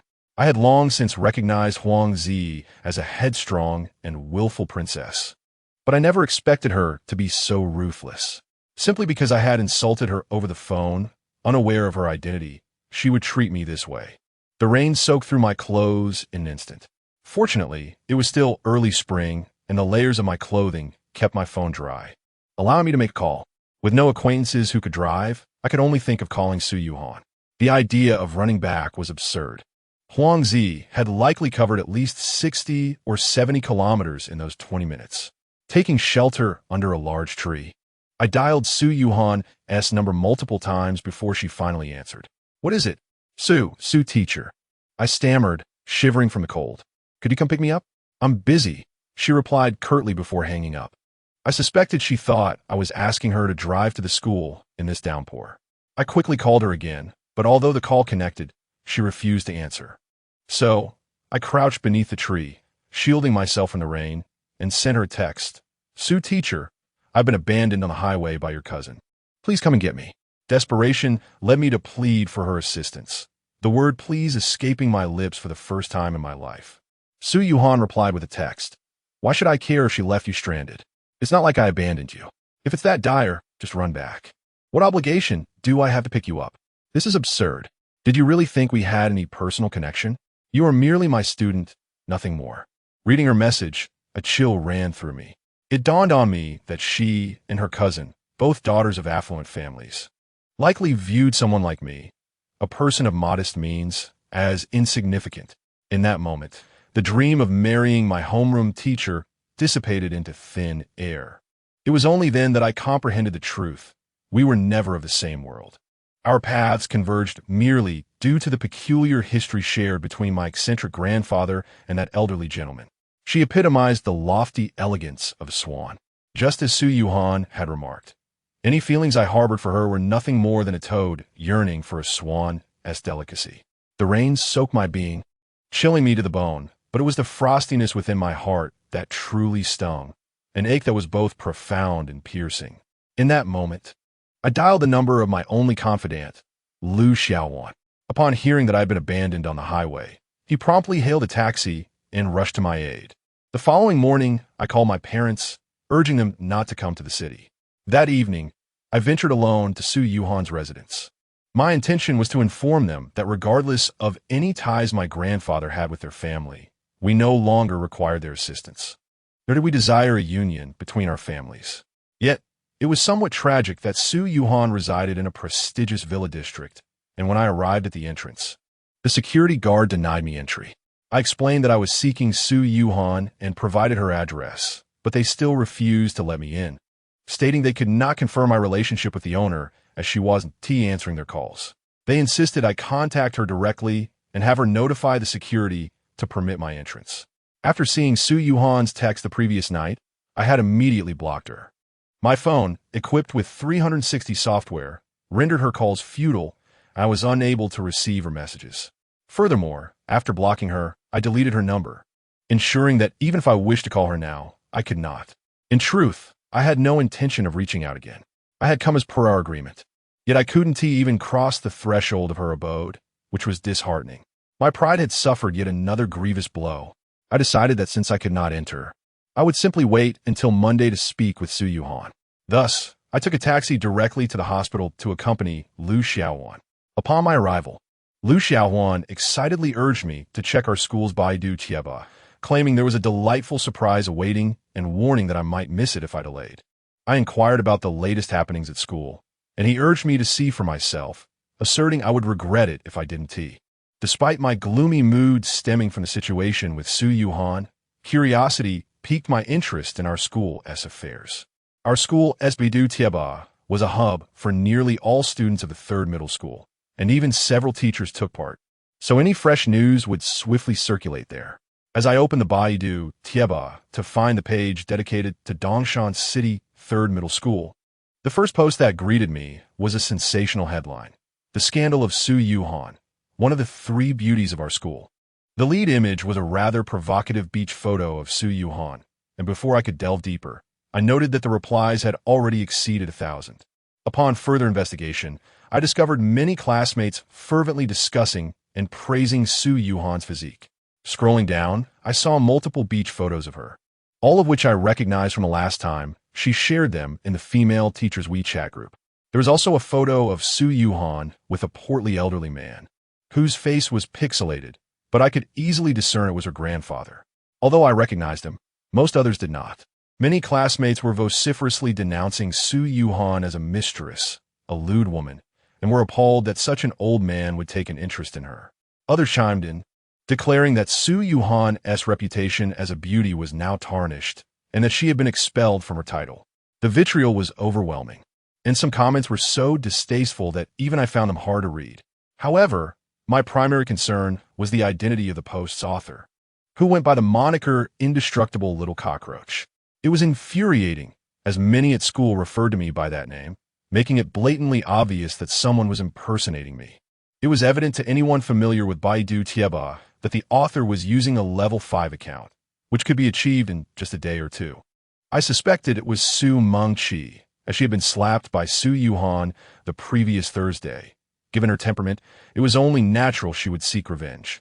Yet, she had managed to inflict collateral damage upon me as well. I had no time to ponder further. I feigned a trip to the restroom. In the restroom, I opened the female teachers' WeChat group to see what they were saying. The group was in uproar, with many teachers speculating about who was behind the Baidu Tieba incident. While they were ostensibly discussing it, the majority seemed to be pointing fingers at me.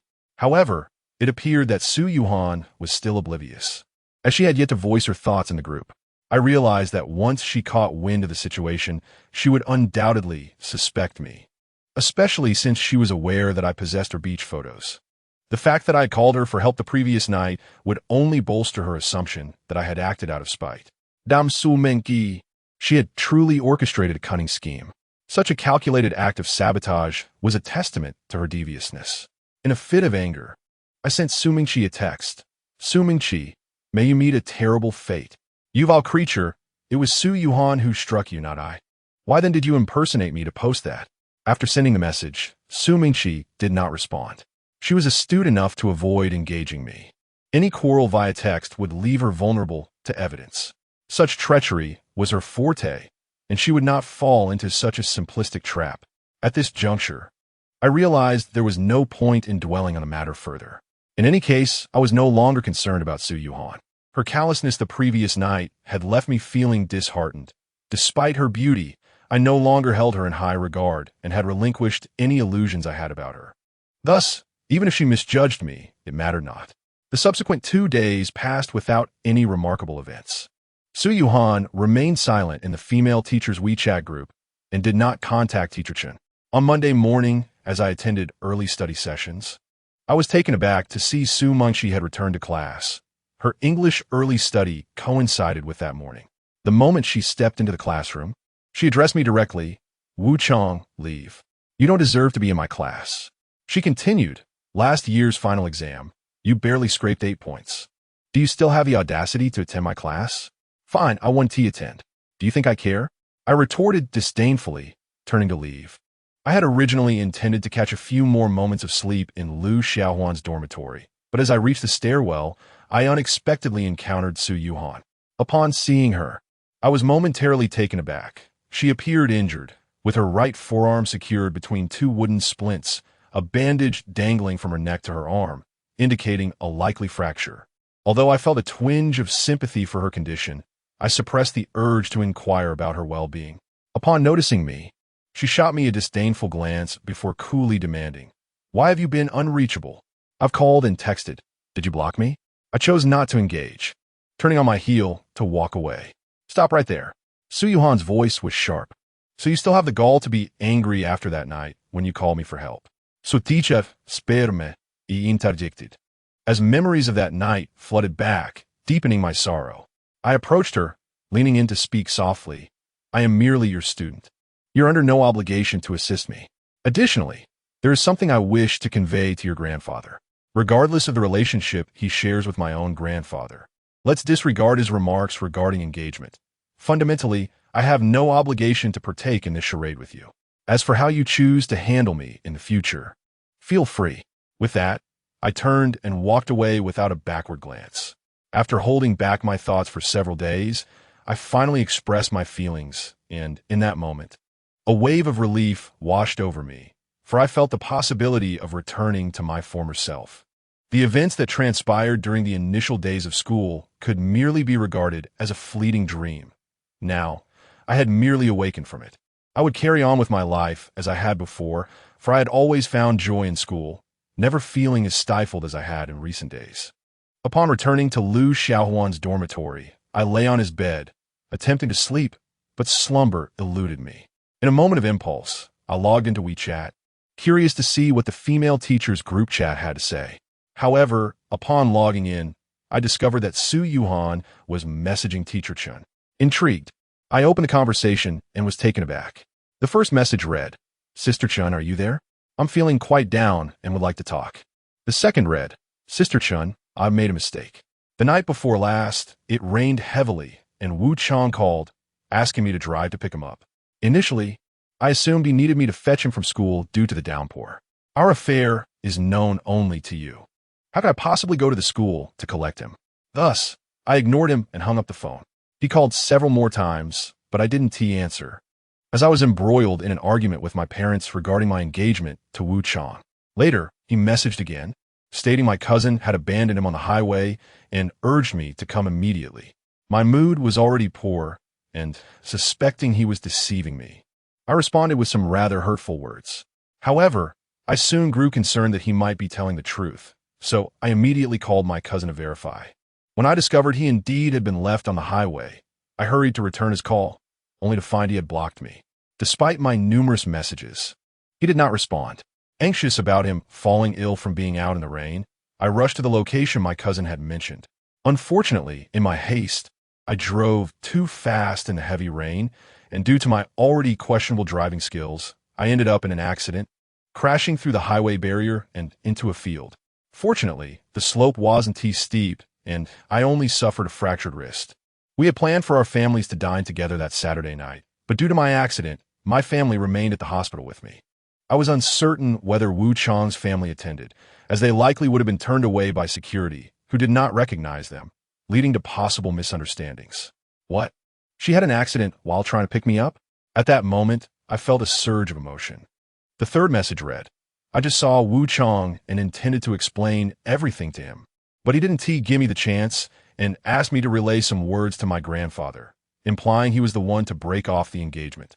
I know I must have wounded his pride that night.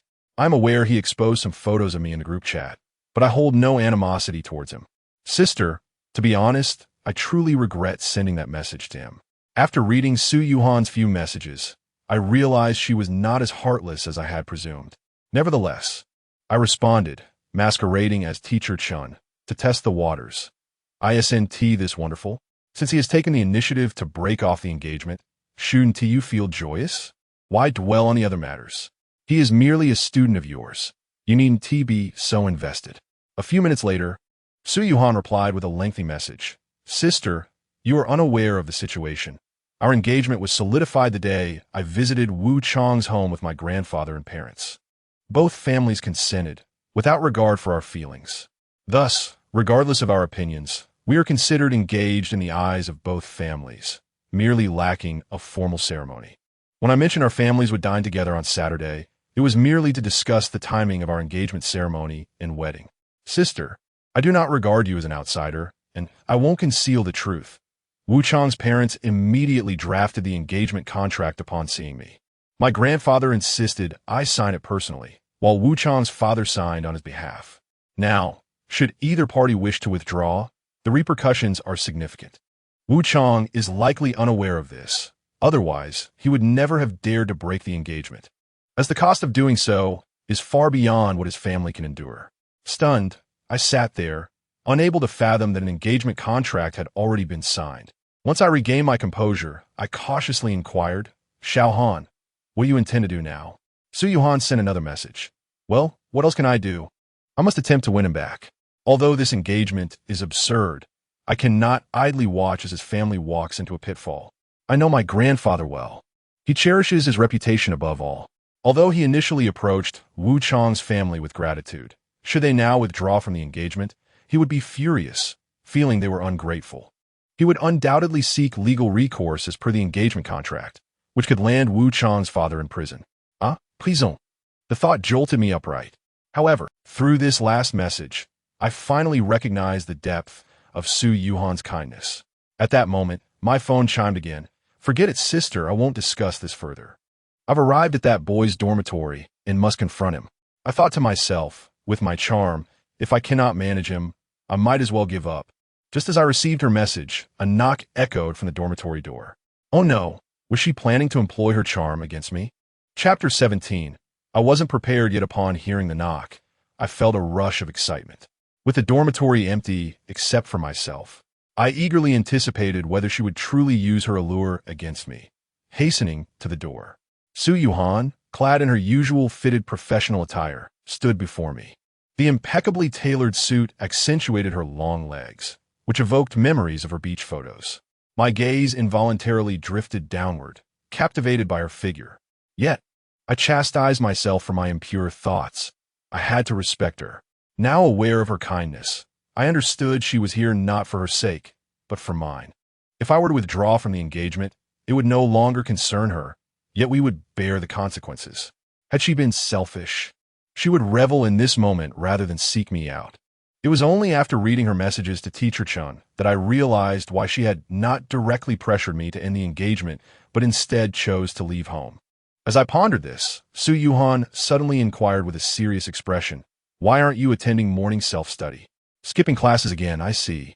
She feigned seriousness quite convincingly. "Aren't you planning to use your charm to persuade me?" "Enough of this nonsense. If you intend to employ your allure, do so quickly." With a deeper understanding of Su Yuhan, my infatuation with her intensified. I eagerly awaited her to utter something suggestive, or at least a remark transcending the boundaries of teacher-student rapport. Despite my mind swirling with inappropriate thoughts, I replied, "Teacher Su doesn't want me in her class. She expelled me." Su Yuhan frowned. "You must have been mischievous in class again. Otherwise, why would she prevent you from attending?" "I did nothing. She simply expelled me upon arrival," I countered. "Perhaps it was due to you slapping her the other day."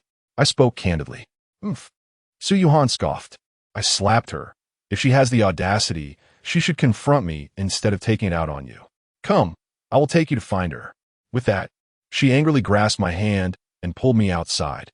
To my utter delight, her hand felt incredibly smooth, akin to warm jade. At that moment, I silently resolved not to wash that hand for at least a week.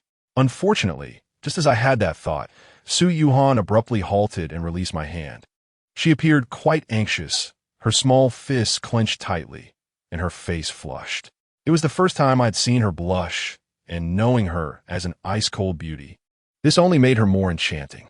I stared at her, entranced. "What are you thinking?" "No wild thoughts," she said coldly. I just held your hand." It was merely a teacher holding a student's hand. Don't overthink it. Let us go. Suppressing a laugh, I continued to follow her toward the dormitory stairwell, thinking, what teacher holds a student's hand? Do you think I am a naive kindergarten child? However, after a few steps, the unpleasant visage of Su Mengshi crossed my mind, prompting me to say, "Teacher Su, let us not seek out Teacher Su. She won't let me attend her class. And honestly, I don't want to go. Just seeing her annoys me." Su Yuhan paused again, turning to face me. "I know there has been some conflict between you two, but if you don't attend her class, how will you prepare for university? Moreover, since I broached the subject, let me be clear, you cannot back out." At this point, Su Yuhan glanced around before seizing my hand and pulling me toward Lu Xiaowan's dormitory. However, this time she merely held my arm, not my hand directly. Upon entering Lu Xiaowan's dorm, she shut the door and locked it securely. This sudden action made me quite anxious. Surely, she wouldn't do anything to me. I wasn't prepared for that. In reality, I was overthinking. After locking the door, Su Yuhan got straight to the point. "Wuqiang, there is something I must clarify to prevent you from thinking of me as heartless. That night when you called for me to pick you up, I initially thought you were deceiving me. After confirming with my cousin, I rushed to collect you." Su Yuhan glanced at her bandaged right hand. "You see, in my haste to pick you up, I had an accident. Thankfully, I wasn't disfigured, otherwise I would have become a hideous creature, and you would have to take responsibility." Goodness, I never anticipated Su Yuhan would say such things, causing my heart to race uncontrollably. "Teacher Su, you truly went through all that just to pick me up?" I feigned shock and quickly added, "Hee, even if you became a hideous creature, I would still like you." Smack! Su Yuhan playfully slapped my forehead with her left hand. "What are you thinking? I was merely making a metaphor. If I were to be disfigured, it wouldn't concern you. Now, forget about the engagement. Your parents may not have informed you, but our families have long since signed a marriage agreement. breaking it would incur unbearable costs for either side. Of course, if you're unafraid of your father going to prison, you may still pursue the annulment. In truth, I had already gleaned this information from her conversation with Teacher Chun, so I was not particularly surprised. However, I was taken aback by her final remark. Wu Qiang, I apologize for the hurtful things I texted you that night. Please don't hold a grudge against me. Additionally, I sincerely request your assistance in continuing this charade. If we can delay this matter until your university graduation, it will benefit us all. Upon hearing Su Yuhan's heartfelt words, I felt a wave of emotion. Although she apologized for her hurtful remarks, I realized that, in her eyes, I remained nothing more than a poor student unworthy of her regard. Our roles had not changed. She was still the elegant swan, while I remained the toad. Nevertheless, my perspective had shifted and my mindset naturally transformed. Despite a twinge of discomfort, I nodded silently and Su Yuhan smiled brightly. Thank you. Since you don't wish to attend Teacher Su's class, consider today a day off. Accompany me to the hospital. Ah, why are we going to the hospital? I inquired. Your fiancé. Your teacher is hospitalized. Shouldn't you care for me? Su Yuhan replied with a triumphant smile, quickly correcting herself. No classes and no reprimands? Such a fortunate turn of events. I readily agreed. However, as we descended the stairs, Su Yuhan added, First, let us grab your English book from the classroom. I'll tutor you at the hospital. You want need to attend Teacher Su's class from now on. I permit you to skip her lessons, but I will only grant you permission to miss her class. If you dare skip any other teacher's classes, just wait and see how I'll deal with you.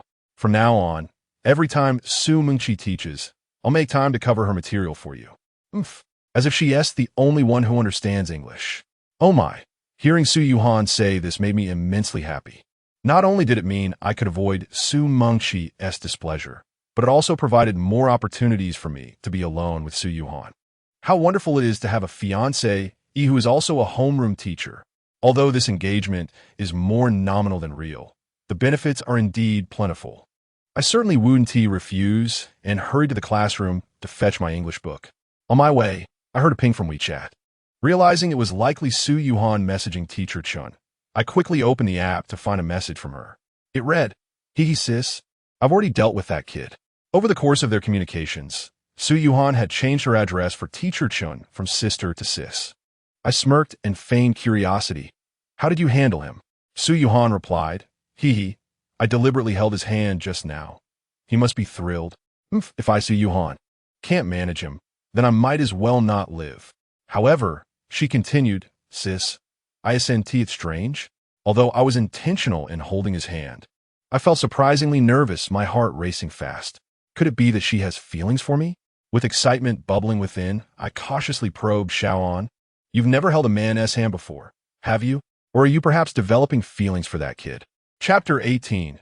Teaching her about love after I sent that message. Su Yuhan did not reply for several minutes. Just as I reached the doorway of our class 78, a WeChat notification chimed. I knew it must be from Su Yuhan. Therefore, I refrained from entering the classroom immediately to fetch my books and eagerly opened WeChat instead. I was curious to know whether Su Yuhan had ever had a boyfriend and whether today was indeed her first time holding a man's hand. Upon opening WeChat, I finally understood why Su Yuhan had taken so long to respond.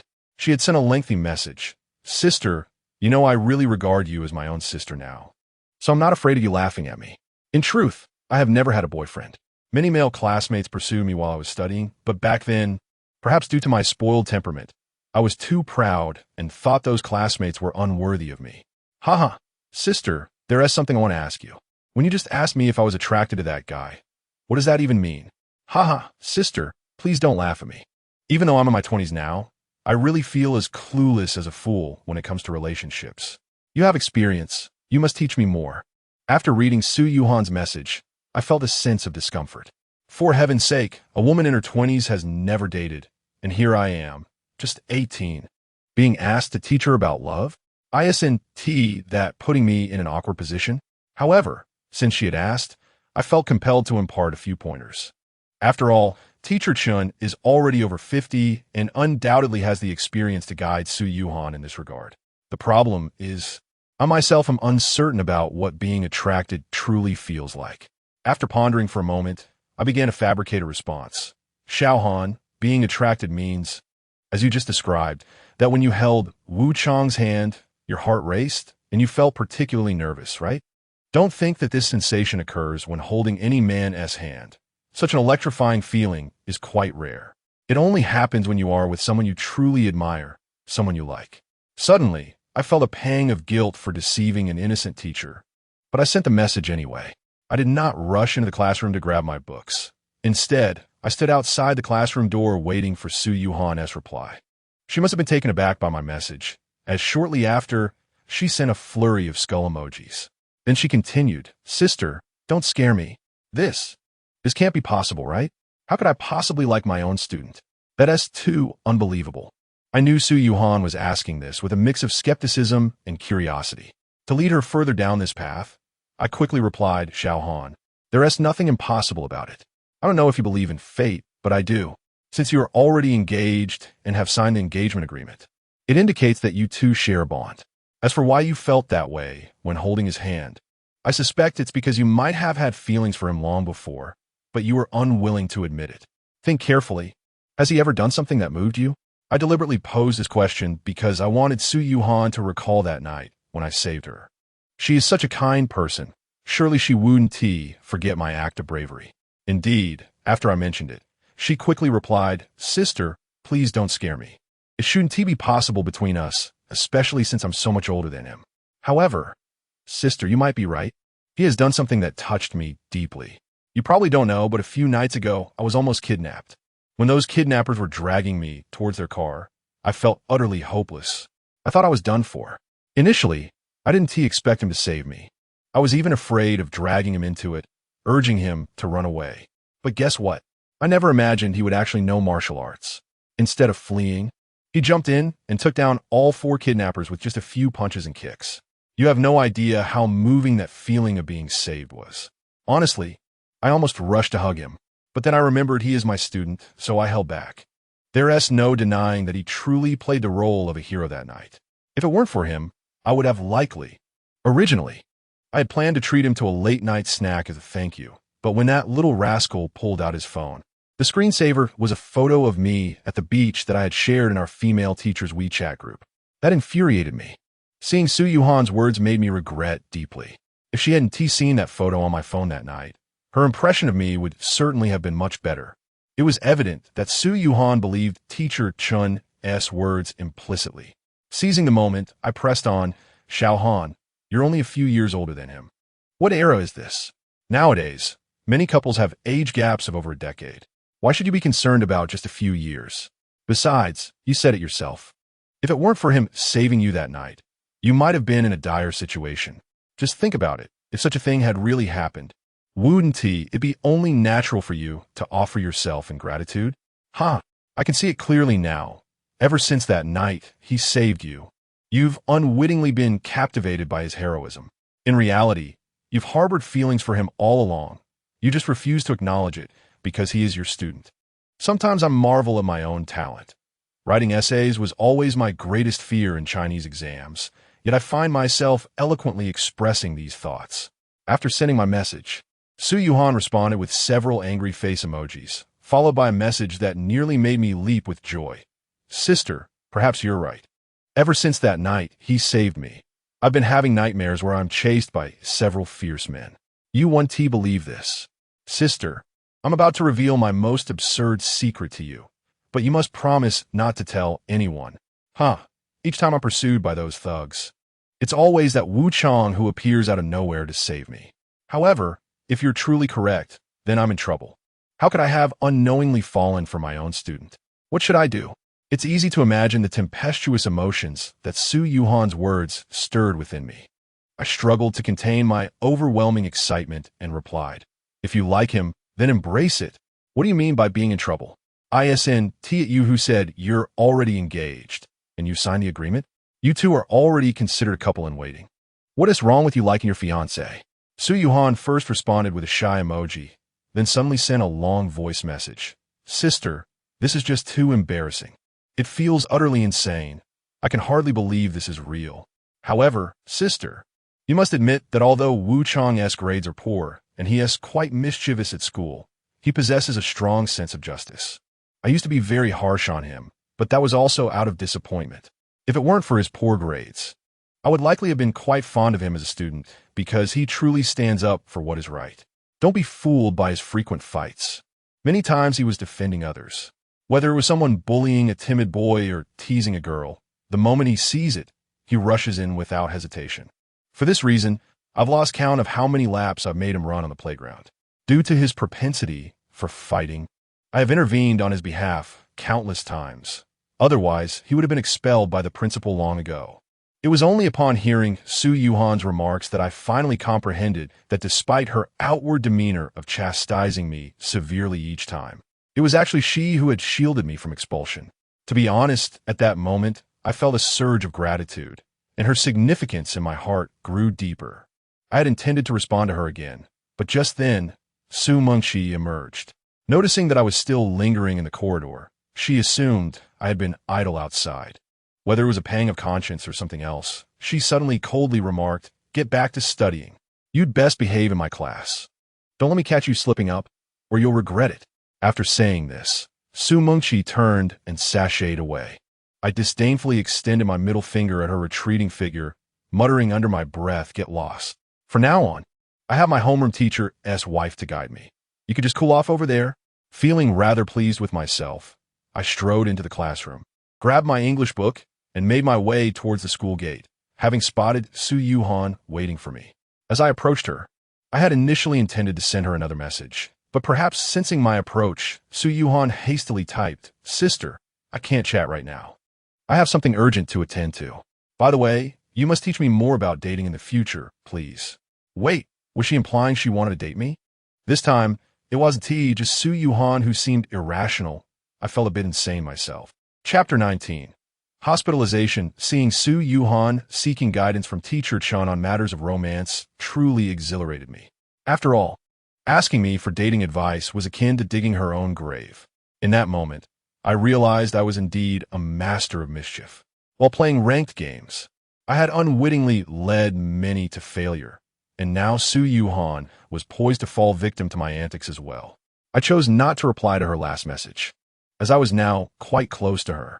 Sadly, I had believed that my earlier words had somehow changed her perception of me, only to find her shouting as I approached, "What took you so long to get the book? What happened to the supposed romance? With such an attitude, how could we ever enjoy a pleasant courtship?" Her unchanged demeanor left me feeling somewhat frustrated. From her conversation with Teacher Chun, it was evident that her impression of me wasn't as negative as it seemed. At least, it wasn't as dreadful as she outwardly portrayed. I surmised that she was deliberately concealing her feelings for me. In simpler terms, she was putting on a fade. Fine. I was curious to see how long she could maintain this act. I certainly wouldn't expose her, so I casually fabricated a lie. "Miss Su," when I arrived. Teacher Su was in class and wouldn't let me in, so I waited at the door for a while. "Did she give you a hard time again?" Su Yuhan asked, her brow furrowed. "Yes," I nodded. "What is her problem? What kind of grudge do you have against her?" "You're related. Yet she shouldn't harbor such prejudice against a student. She lacks any sense of professionalism. A person of her character doesn't deserve to be a teacher." Su Yuhan disdainfully. This clearly indicated that her attitude towards me had indeed shifted significantly. Perhaps she hadn't even realized that her words were a form of protection for me. Imagining having such a stunning ice queen to shield me in the future brought a smile to my face.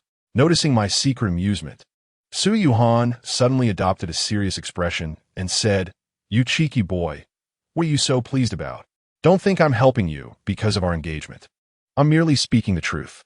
Humph. She played the part quite convincingly. "Let us go to the hospital," she said, leading me outside the school gates. As her hand was injured, she didn't drive. We hailed a taxi, and I opened the door for her to take the back seat. Just as I was about to join her in the back, she unexpectedly kicked me, saying, "Sit in the front. Who told you to sit here?" What was that supposed to mean? After she kicked me, the driver regarded me with a look of disdain, which was rather embarrassing. Observing her fierce demeanor, as before, I found myself questioning what she truly thought. Nevertheless, since she preferred I didn't sit beside her, I complied and took the front passenger seat, refraining from arguing. It seemed her previous image had taken root in my mind. Even though our relationship had evolved, I still felt a bit intimidated in her presence. During the ride to the hospital, Su Yuhan remained silent, and I didn't dare to break the quiet. Upon arriving at the hospital, she unexpectedly said something that caught me off guard. From now on, when there are no teachers from our school around, call me Sister Han.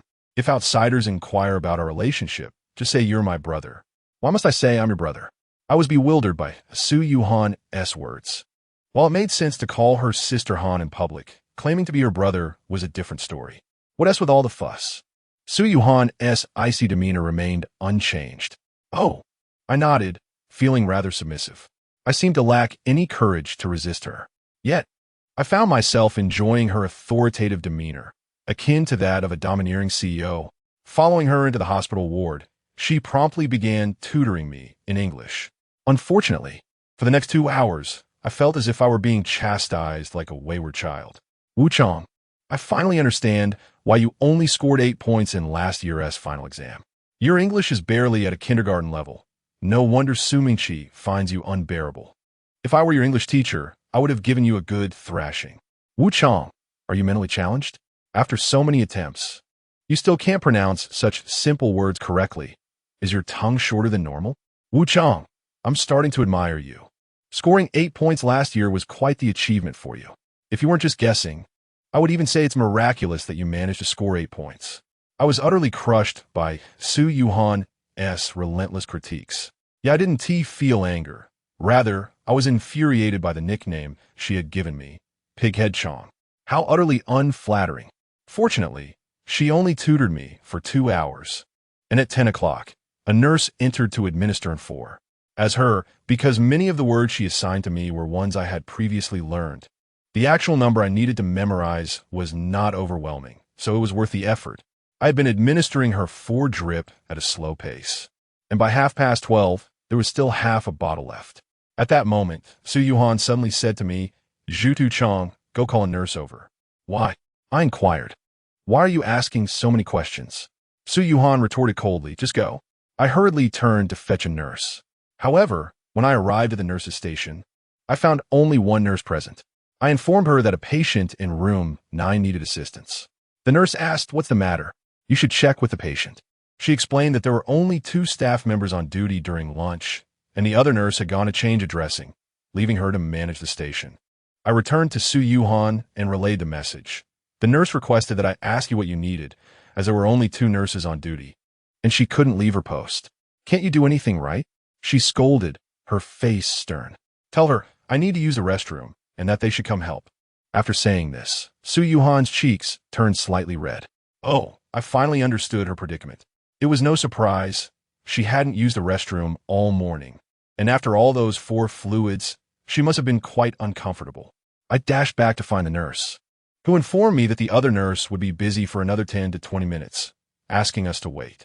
She then muttered under her breath, we only handle injections and dressings. We aren't obligated to assist with your bathroom needs. I was initially tempted to argue with the nurse, but reconsidering, I decided against it. I didn't want Su Yuhan to scold me further. So, I returned and truthfully informed Su Yuhan of the situation. She was furious upon hearing this. If you hadn't been so slow with the drip, I would have been finished by now. Don't think I don't know you're stalling. What? She had noticed? Come help me with the 4. Su Yuhan barked again. What? Why? I approached her to take the 4. Accompany me to the restroom. What else? Su Yuhan shouted. Her face flushed. Although I thought it inappropriate, I quickly complied, energetically carrying the 4 as we made our way to the restroom. I stood at the door, one hand inside holding the 4 while the other held the door. Su Yuhan was busy inside for quite some time when she suddenly whispered, Zhutu Chong, please come in and help me. I can't undo my pants. Oh no. Was this really happening? Chapter 20. Su Yuhan is very angry. When I heard Su Yuhan asking me to come in and help her with her pants, I was utterly astonished, hardly believing my ears. I quickly asked Sister Han, what did you just say? Since she had asked me to call her Sister Han when no one else was around, I had gotten accustomed to it throughout the morning. You little brat, I need you to come in and help me undo the button on my pants. My hand hurts. And I can't do it with just one hand. Su Yuhan's voice grew colder. Surely, She must have been desperate. Otherwise, her character wouldn't allow her to ask for such help. I wasted no time and pushed the door open. Upon seeing me, Su Yuhan's already flushed face turned even redder. She quickly turned her head away, embarrassed, and used her left hand, which was connected to the fore, to touch her abdomen. What are you waiting for? Hurry up and help me with the button. Seeing her in such a state of urgency nearly made me laugh out loud. I stepped closer, excitement coursing through me as I slowly reached under her jacket and found the button of her pants. It was quite tight, with her left hand occupied by the fore. It was no wonder she struggled to undo it. Just as I managed to unfasten the button, an unexpected incident occurred. Her pants seemed quite slippery, and since she had already unzipped them, they slid down immediately. Staring at her long, fair legs, my eyes widened. I discovered she was wearing black underwear. Although I had seen her in a bikini countless times before, witnessing it in person left me feeling parched. Su Yuhan must have been furious. She closed her eyes, gritted her teeth, and stomped her foot. You brat, get out of here right now. Her neck and ears flushed red with embarrassment. In such a scenario, it was clear she was mortified, especially since she was in urgent need of relief. I couldn't take advantage of her vulnerability. I promptly stepped outside, holding the fore. After she finished, I expected her to reprimand me for the awkward situation, but to my surprise, although her face remained flushed, she said nothing, merely shooting me a fierce glare. Zhu Tu-chang, if you dare tell anyone about this, you're dead. I nodded, acknowledging her threat. To mask her earlier embarrassment, she cleverly shifted the topic. Had you memorized the words? Almost, I replied uncertainly, as I hadn't completely mastered them yet. I then recited all the words she had assigned me, and by the time I finished, her fore had also run out. Although I had made over 10 mistakes while reciting, she coldly remarked, "You barely passed. Let's go. I'll treat you to a meal." However, a lavish feast was out of the question. We could only settle for a simple clay pot rice. Additionally, she had originally planned to give me a chance to accompany her shopping, but that was canceled due to my numerous mistakes. After all that effort, it felt like it at that moment. The scoundrel who had deliberately collided with Su Yuhan shamelessly accused her, saying, "Beauty, watch where you're walking. Don't think that just because you have a generous chest, you can bulldoze your way through." As he uttered those words, he leered at Su Yuhan's chest with a lascivious gaze. It was evident that he had noticed her beauty and was intentionally provoking her. Enraged, Su Yuhan shouted, "What do you mean I should watch where I'm walking? Are you blind? Can't you see I've already made way for you?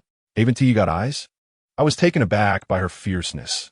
She was as audacious with outsiders as she was with me. The man, with a mocking expression, retorted, "What do you mean I don't have eyes? It's good enough that I didn't say that to you. You crashed into me, and now you want to bite back, huh?" The man, sporting a bowl-cut hairstyle and a thick gold chain around his neck, appeared to be in his 30s, towering over us at over 6 feet tall and exuding an intimidating presence. The two men behind him, however, looked scrawny, and they were smirking at Su Yuhan while completely ignoring me. They hadn't even spared me a glance. Fuming, Su Yuhan glared at the bowl-cut man and said, "You know what?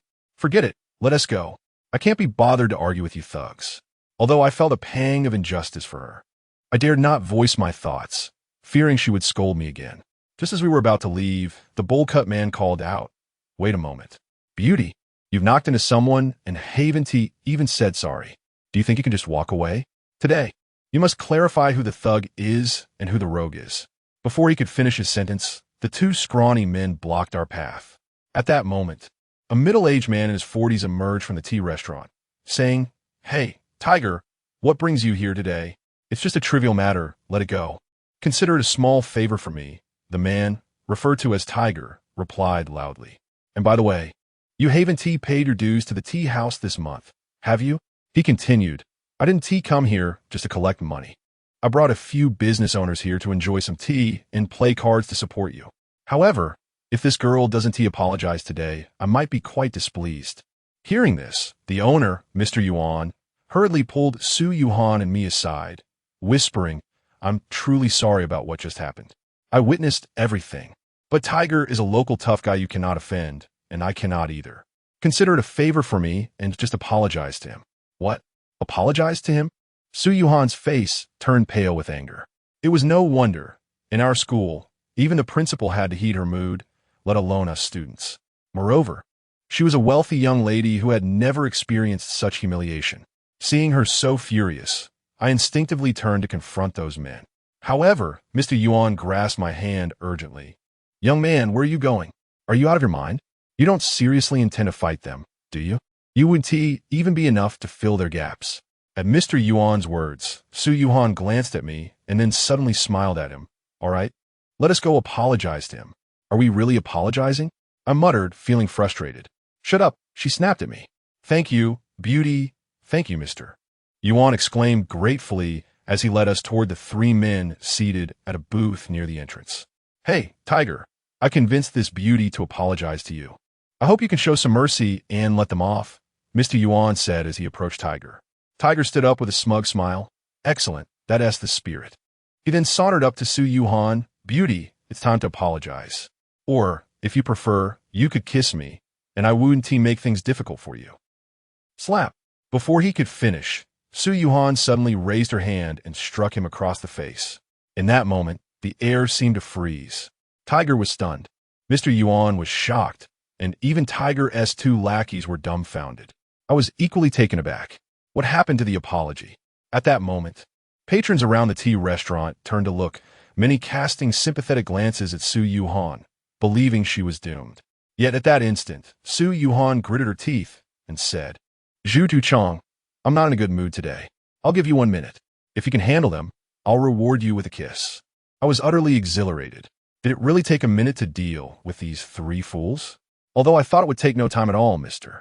Yuan was taken aback by Su Yuhan's words. He quickly pulled her aside. "Miss, I don't know your background, but I must tell you that there are many people in this world you cannot provoke, and Tiger is one of them." Meanwhile, while Mr. Yuan was pulling Su Yuhan aside, I had already made my move against the bowl cut man. I sprang forward, landing a powerful kick right between his legs. The bowl cut man gasped in pain, seemingly unable to let out a scream, but I wasn't about to give him the chance. As he doubled over, I swiftly delivered a punch to his jaw, and he went crashing to the ground. Without hesitation, I turned and delivered a high kick to one of his lackeys, who was still fixated on his fallen companion, sending him sprawling to the floor. The remaining lackey, seeing this, hastily fished something out of his pocket.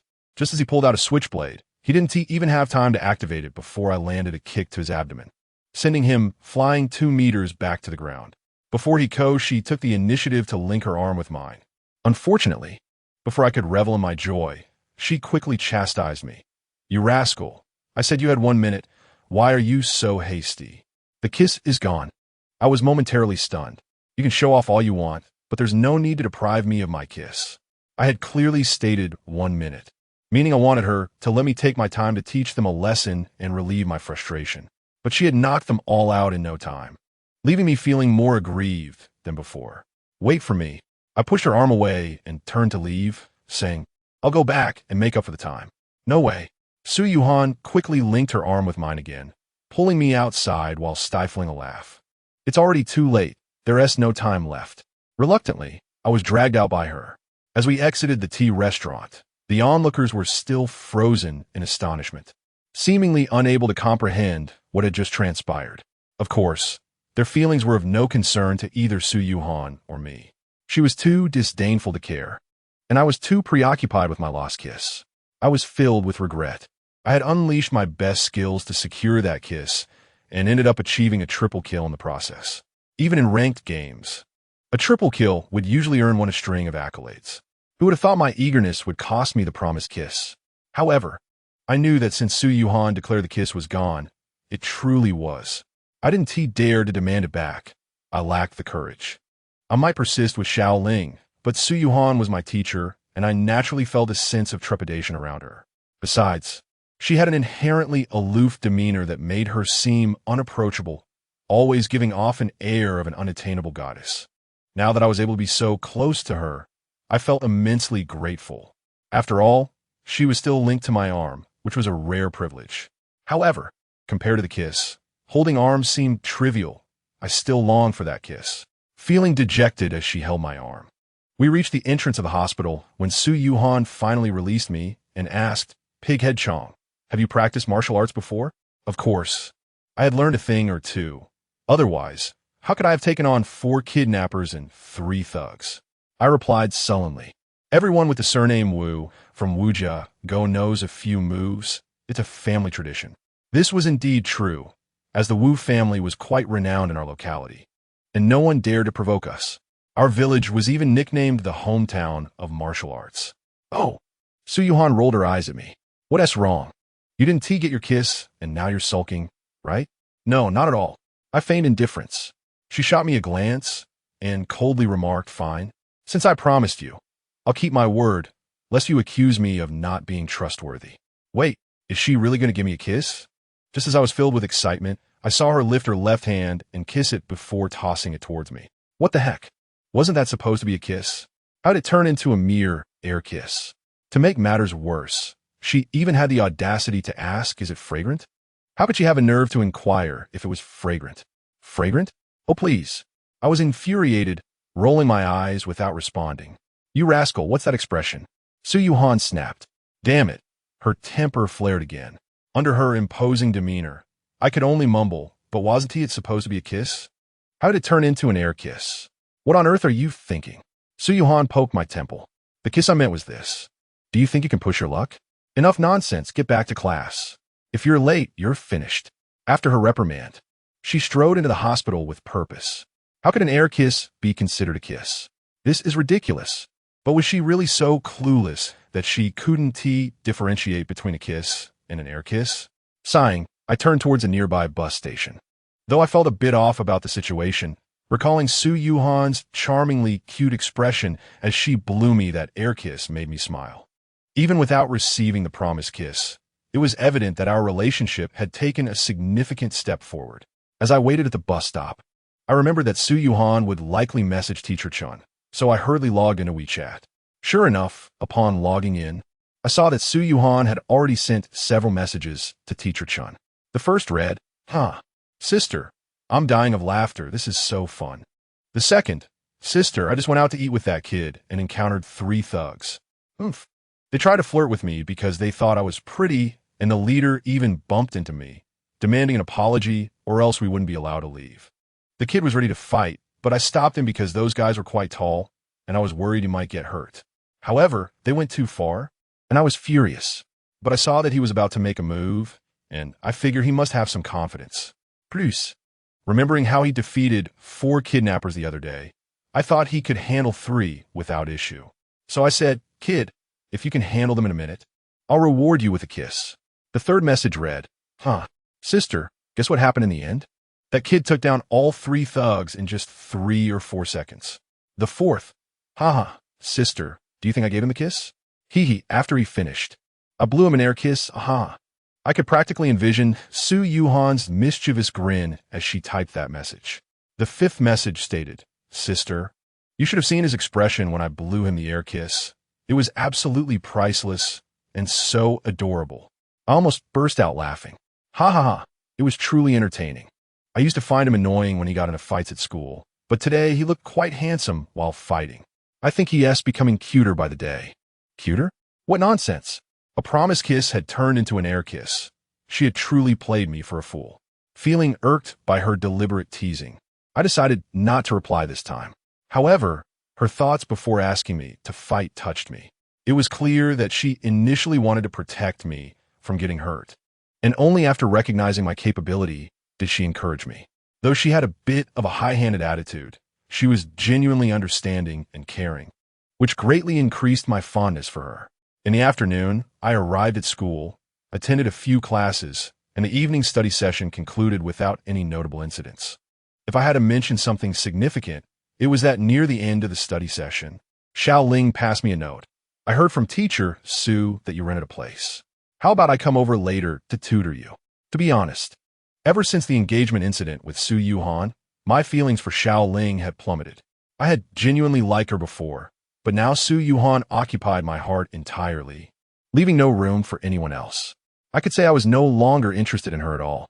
However, considering that Su Yuhan seemed quite displeased with my poor academic performance, I resolved to study diligently to win her favor. In truth, I wasn't dumb. Despite my current poor grades, during my elementary and middle school years, I consistently ranked at the top. which was why I managed to enroll in the prestigious third middle school. After entering high school, I became more aware of my surroundings and began to compare myself with others. At school, I found myself eating and dressing worse than my peers, leading to a feeling of being looked down upon, which diminished my motivation to study. Additionally, my fascination with League of Legends played a significant role in my distraction. Since Su Yuhan arranged for Xiao Ling to tutor me daily, I felt compelled to focus on my studies, not only out of desire, but also out of fear of her reporting my lack of effort to Su Yuhan, which would surely result in a scolding. One evening, Lu Xiaohuan intended to invite me to play League of Legends, but I had resolved to become an exemplary student and thus rejected him.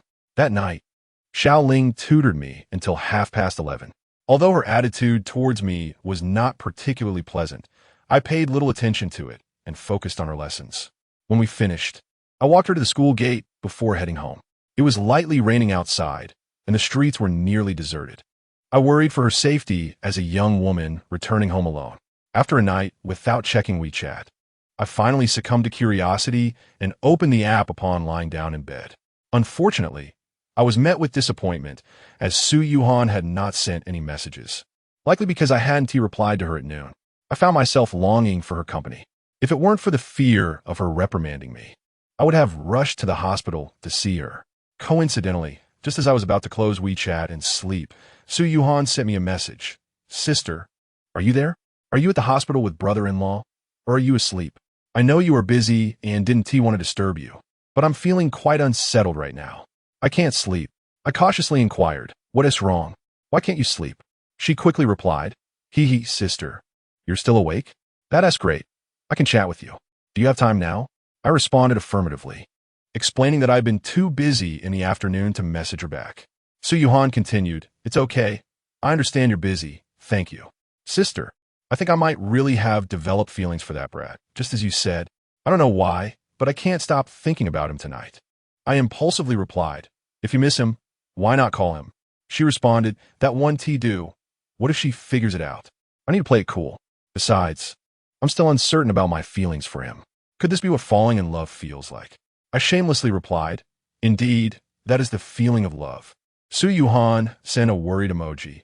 "Oh no, I can't possibly like my student, especially one who is 5 or 6 years younger than me. But if he were to suddenly appear before me, I might just throw caution to the wind and hug him." Upon reading this, my resolve melted away, and I hurriedly dressed and dashed out. It was strange. I had been at home all evening, yet I hadn't seen the woman with whom I share my apartment.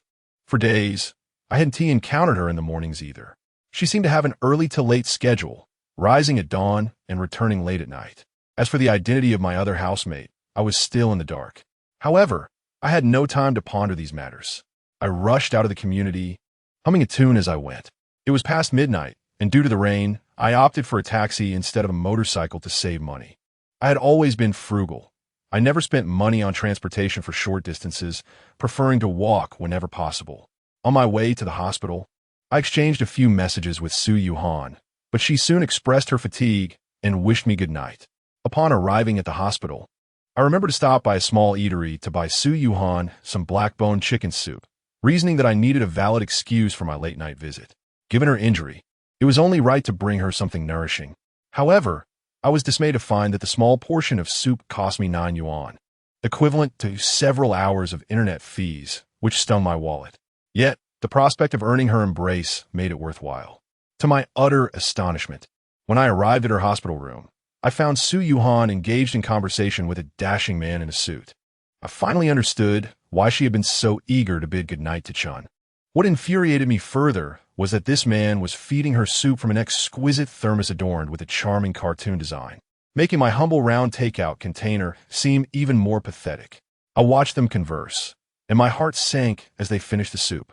The man asked, "Hanhan, how does this shark fin soup taste?" Su Yuhan smiled and nodded. "It's delicious, especially since you made it for me." I couldn't help but feel a surge of jealousy. The man boasted about how he had a chef guide him in preparing the soup with premium ingredients, including shark fin and a free-range chicken he had sourced from the countryside. Just then, Su Yuhan glanced towards the door and caught sight of me. Her expression shifted from joy to annoyance as she exclaimed, "You little rascal, What are you doing lurking at the doorway? I knew I had to enter the room since I had been spotted. Stealing myself, I walked in with the soup.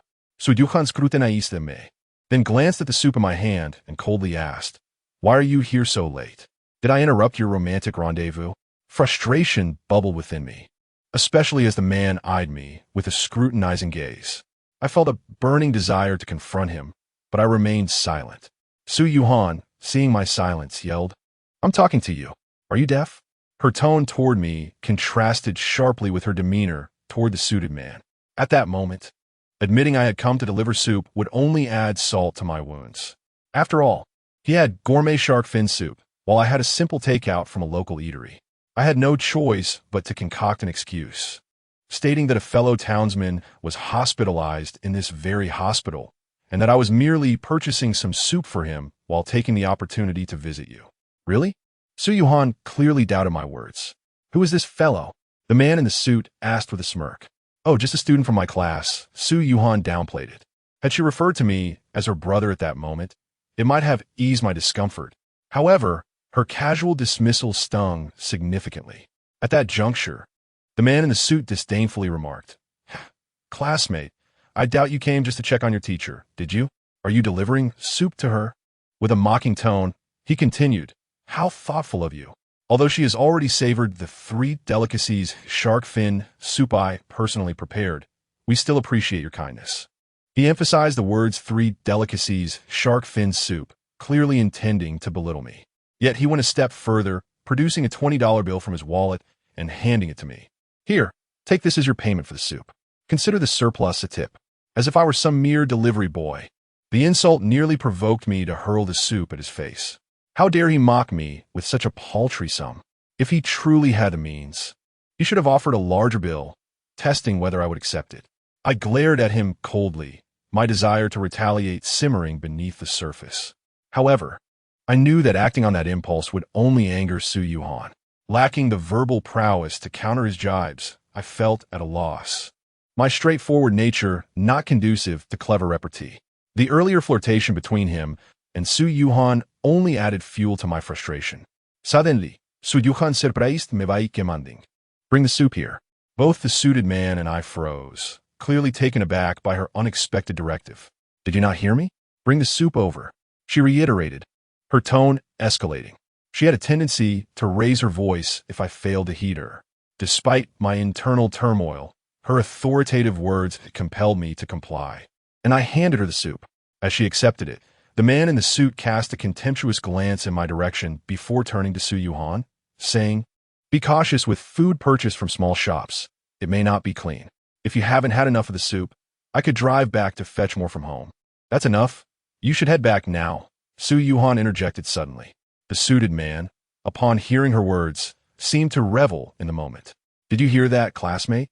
Your teacher has asked you to leave. It's late, and you should take a cab for safety. Here, take this money for your fare." Infuriated, I could no longer endure his presence, fearing I might lose my temper. With Su Yuhan dismissing me, I turned to leave when she called out, "Ling Shuai, I meant for you to head back first. It's getting late. You should rest." Ling Shuai, the man in question, looked utterly taken aback, his previous smirk frozen on his face, displaying a remarkable expression. Su Yuhan's words elicited a joyful response from me, revealing her concern for my well-being. Clearly, she had recognized my intention to deliver soup for her. Though she maintained her icy demeanor, my importance in her eyes evidently surpassed that of this pretentious man. The tides had turned, and I felt emboldened to say, "Indeed, it's getting late, and it's raining outside. Drive carefully on your way back. Don't skid off the road." "Thank you for your concern," Ling Shuai responded, not angered but rather acknowledging my words. His demeanor indicated that I was dealing with a formidable opponent, one who was cunning and subtle. "Bye. I wish to stay with you a while longer," he said reluctantly. "Go back to your mother. My dear wife does not need your company. I need to speak with this student of mine. Shouldn't your restaurant be busy every night?" Su Yuhan replied with a smile. "Very well. Do rest early," he said, casting a cold glare my way before departing. I felt a swell of joy seeing him dismissed by Su Yuhan, although I concealed it, adopting a serious expression to ask, "Sister Han, who is he? Why? Are you suddenly concerned about my personal life?" Su Yuhan sealed me evidence. He's my best male friend. A male friend? I was taken aback, internally scoffing at the notion of a purely platonic relationship. The way he looked at her was anything but innocent. Honestly, what business do you have here at this hour? Su Yuhan's question interrupted my thoughts. With no one else around, I felt it was time to confess my feelings. I grinned sheepishly. I couldn't sleep. Worried you might be hungry in the hospital, so I brought you some soup. Really? Su Yuhan finally smiled, her beauty radiating genuine happiness. Of course it's true, I replied cheerfully. Then hurry and open the soup. Let me taste it, she urged. To my surprise, she seemed quite hungry. Unbeknownst to me, she was already full, but wished to spare my feelings regarding Ling Shuai's soup. As I opened the container, I assumed she would want me to feed her, but instead, she took the soup and began to sip it herself. Halfway through, she suddenly remarked, "It's quite good. Would you like to try?" She extended a spoonful towards me. Wait a minute, was she suggesting we share the soup? The thought was exhilarating, yet I felt an overwhelming sense of inferiority in her presence. Sister Han, do you mind us sharing a spoon? Why would I mind? She replied with a sweet smile. Seeing her charm was enough to assure me she was comfortable with the intimacy of sharing. It filled me with excitement, suggesting her feelings for me were genuine. Just as I was reveling in that thought, Su Yuhan added, "I'm full now. I just wanted you to taste it. If it's good, you should finish the rest. Don't waste it." I was taken aback. Never mind, I don't want any. You should have more. My frustration bubbled over. Upon hearing my words, Su Yuhan promptly placed the small plastic spoon back in the container, declaring, "I'm done." I set the container on the bedside table, pondering that now there were no outsiders and the soup was finished. Perhaps a hug was in order. Just then, her phone rang, interrupting the moment. Damn it, the timing couldn't be worse. As she answered, her expression shifted instantly. "XINE, where are you now? I'll send someone to pick you up." "Oh, I understand. Please, don't let her wander off. Just wait there." After Su Yuhan finished her call, she hurriedly said to me, "Zhutu Chong, quickly go to the old place outside the first high school, the Lobster City, and pick up my cousin. That silly girl got drunk at a classmate's birthday party." "Your cousin?" I asked in confusion. "ISNT your cousin named Huang Zi?" "Ah, the girl I just called is a classmate of my cousin named XINE. Don't ask so many questions. Just hurry to the Lobster City at the entrance of the first high school and bring her here. That silly girl really shouldn't have drunk so much." Fearing I might not find Huang Zi, Su Yuhan promptly provided me with XINE's phone number. Although I still harbored resentment towards Huang Zi, I couldn't refuse Su Yuhan's request. To my surprise, when I arrived at the hospital entrance, Ling Shuai stepped out of a black BMW parked nearby and blocked my path. With a cigarette dangling from his lips, he disdainfully said, "Kid, let us have a chat. I know you're the so-called fiancé of Su Yuhan. Oof. You should take a good look at yourself. What makes you think you are worthy of her? You should bow out gracefully. We can negotiate your terms." Damn it. I found his words utterly distasteful. Although he was indeed somewhat handsome in my eyes, he had little to boast about beyond his wealth. My family situation may not be affluent, but I have confidence in my appearance, even if my clothing is a bit shabby and I lack style. Otherwise, I might have stood out as a campus heartthrob. With that thought, I disdainfully scoffed. "I don't have time to waste on you right now." I was in a hurry to pick up the inebriated Huang Zi. If anything happened to her, Su Yuhan would undoubtedly blame me. Moreover, I knew I wouldn't want a verbal spar with him. If I let my temper flare and struck him, Su Yuhan would certainly be upset. Hence, I chose to ignore him for his own good. Yet, some people are simply insufferable, and Ling Shuai was one of them. Just as I turned to leave, he foolishly grabbed my shoulder and said, "Kid, you think you can just walk away after hitting someone? I'm giving you two choices." Ling Shuai contemptuously extended two fingers. 1. You take 3 days to reconsider and withdraw your engagement to Huang. I will compensate you with 100,000. 2. If you refuse to withdraw, I will ensure your family can't stay in Dongshan City. Ling Shuai's words ignited the anger I had been holding back. I seized his outstretched fingers and declared, "I choose the third option." Unfazed, he coldly laughed and replied, "There's no third option, only those two." "Ha, I have a third option that you don't," I asserted, with a slight exertion of force. I heard a sickening crack as his fingers became another patient for the orthopedics department. At that moment, I was oblivious to the severe consequences this incident would bring for both Su Yuhan and me. Chapter 23. Ling Shuai's Fate. Ling Shuai's scream echoed like a wounded animal, drawing the attention of numerous onlookers from nearby shops and night markets. "You're dead. You're finished," he yelled, clutching his wrist in agony. Within moments, a crowd of 30 or more had gathered at the hospital entrance. The people of our great nation have a peculiar penchant for drama and spectacle. As the crowd swelled, Ling Shuai grew more animated, shouting, "Damn it. If you have any guts, don't you dare walk away."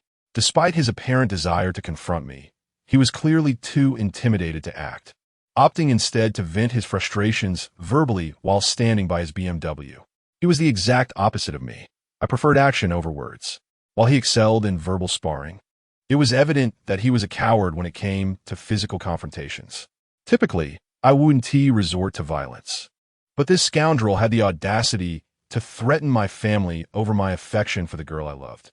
Truth be told, no member of the Wu family from Wujiago is a coward. We are all fiercely independent. Trying to intimidate me was a grave miscalculation on his part. To be frank, I felt a twinge of pity for Ling Shuai. It was clear that Su Yuhan regarded him merely as a male friend. Otherwise, she wouldn't have sent him away for me to stay. Yet he, unable to win her heart, resorted to targeting me, treating me like an easy target. I ignored him and turned to leave, but the fool dared to chase after me, grabbing my arm. "Damn it, you want to run after hitting someone?" Just as he spoke, someone from the crowd chimed in. "Yeah, you think you can hit someone and just walk away? I'll help you get justice." I turned towards the voice and felt a jolt of apprehension. It was none other than Hu Ge, the guy I had fought with the previous afternoon at a nearby CF, accompanied by his two lanky companions. While I wasn't afraid of the three of them, I was concerned that they might not come alone. The area was rife with individuals who looked like trouble, and given that Hu Ge had suffered a loss at my hands, he was unlikely to come seeking vengeance with just two underlings. Seeing Hu Ge rallying support, Ling Shuai became emboldened, declaring, "Big brother, if you help me beat this kid, I'll pay you 3,000 for a late-night feast." What a shameless scoundrel. He immediately recognized that Hu Ge was a thug and shamelessly attempted to buy his assistance. Clearly, Hu Ge was also motivated by money. He glanced at the open window of Ling Shuai's BMW, quickly deducing that it was not my car. With a grin, he replied, 3,000 is too little. Make it 5,000, and I'll ensure this matter is handled smoothly." Ling Shuai, who could easily afford 5,000 given his car, agreed without hesitation.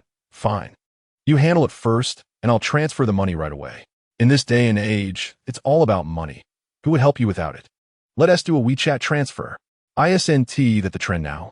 Hu Ge said with a mocking smile. "Sure, just get my WeChat," Ling Shuai replied, then added a surprising remark. "But, big brother, this kid knows martial arts. I wonder if you three can handle it." "Damn it. How'd he know I was skilled?" He must have heard it from Su Yuhan. His words seemed to provoke Hu Ge, who responded with an angry shout. "Damn it. Who doesn't know my name around here? I can summon as many people as I need. Hu Ge, just say the word if you need help." "Yes. Hu Ge, it's as simple as that." Many voices from the crowd echoed in agreement. I realized I had been correct. Ling Shuai had indeed brought reinforcements, though they were pretending to be mere spectators for the moment. Soon enough, they would surely rush in to join the fray. This was a disaster. I was in serious trouble. Generally, I would fear 3 or 4 people.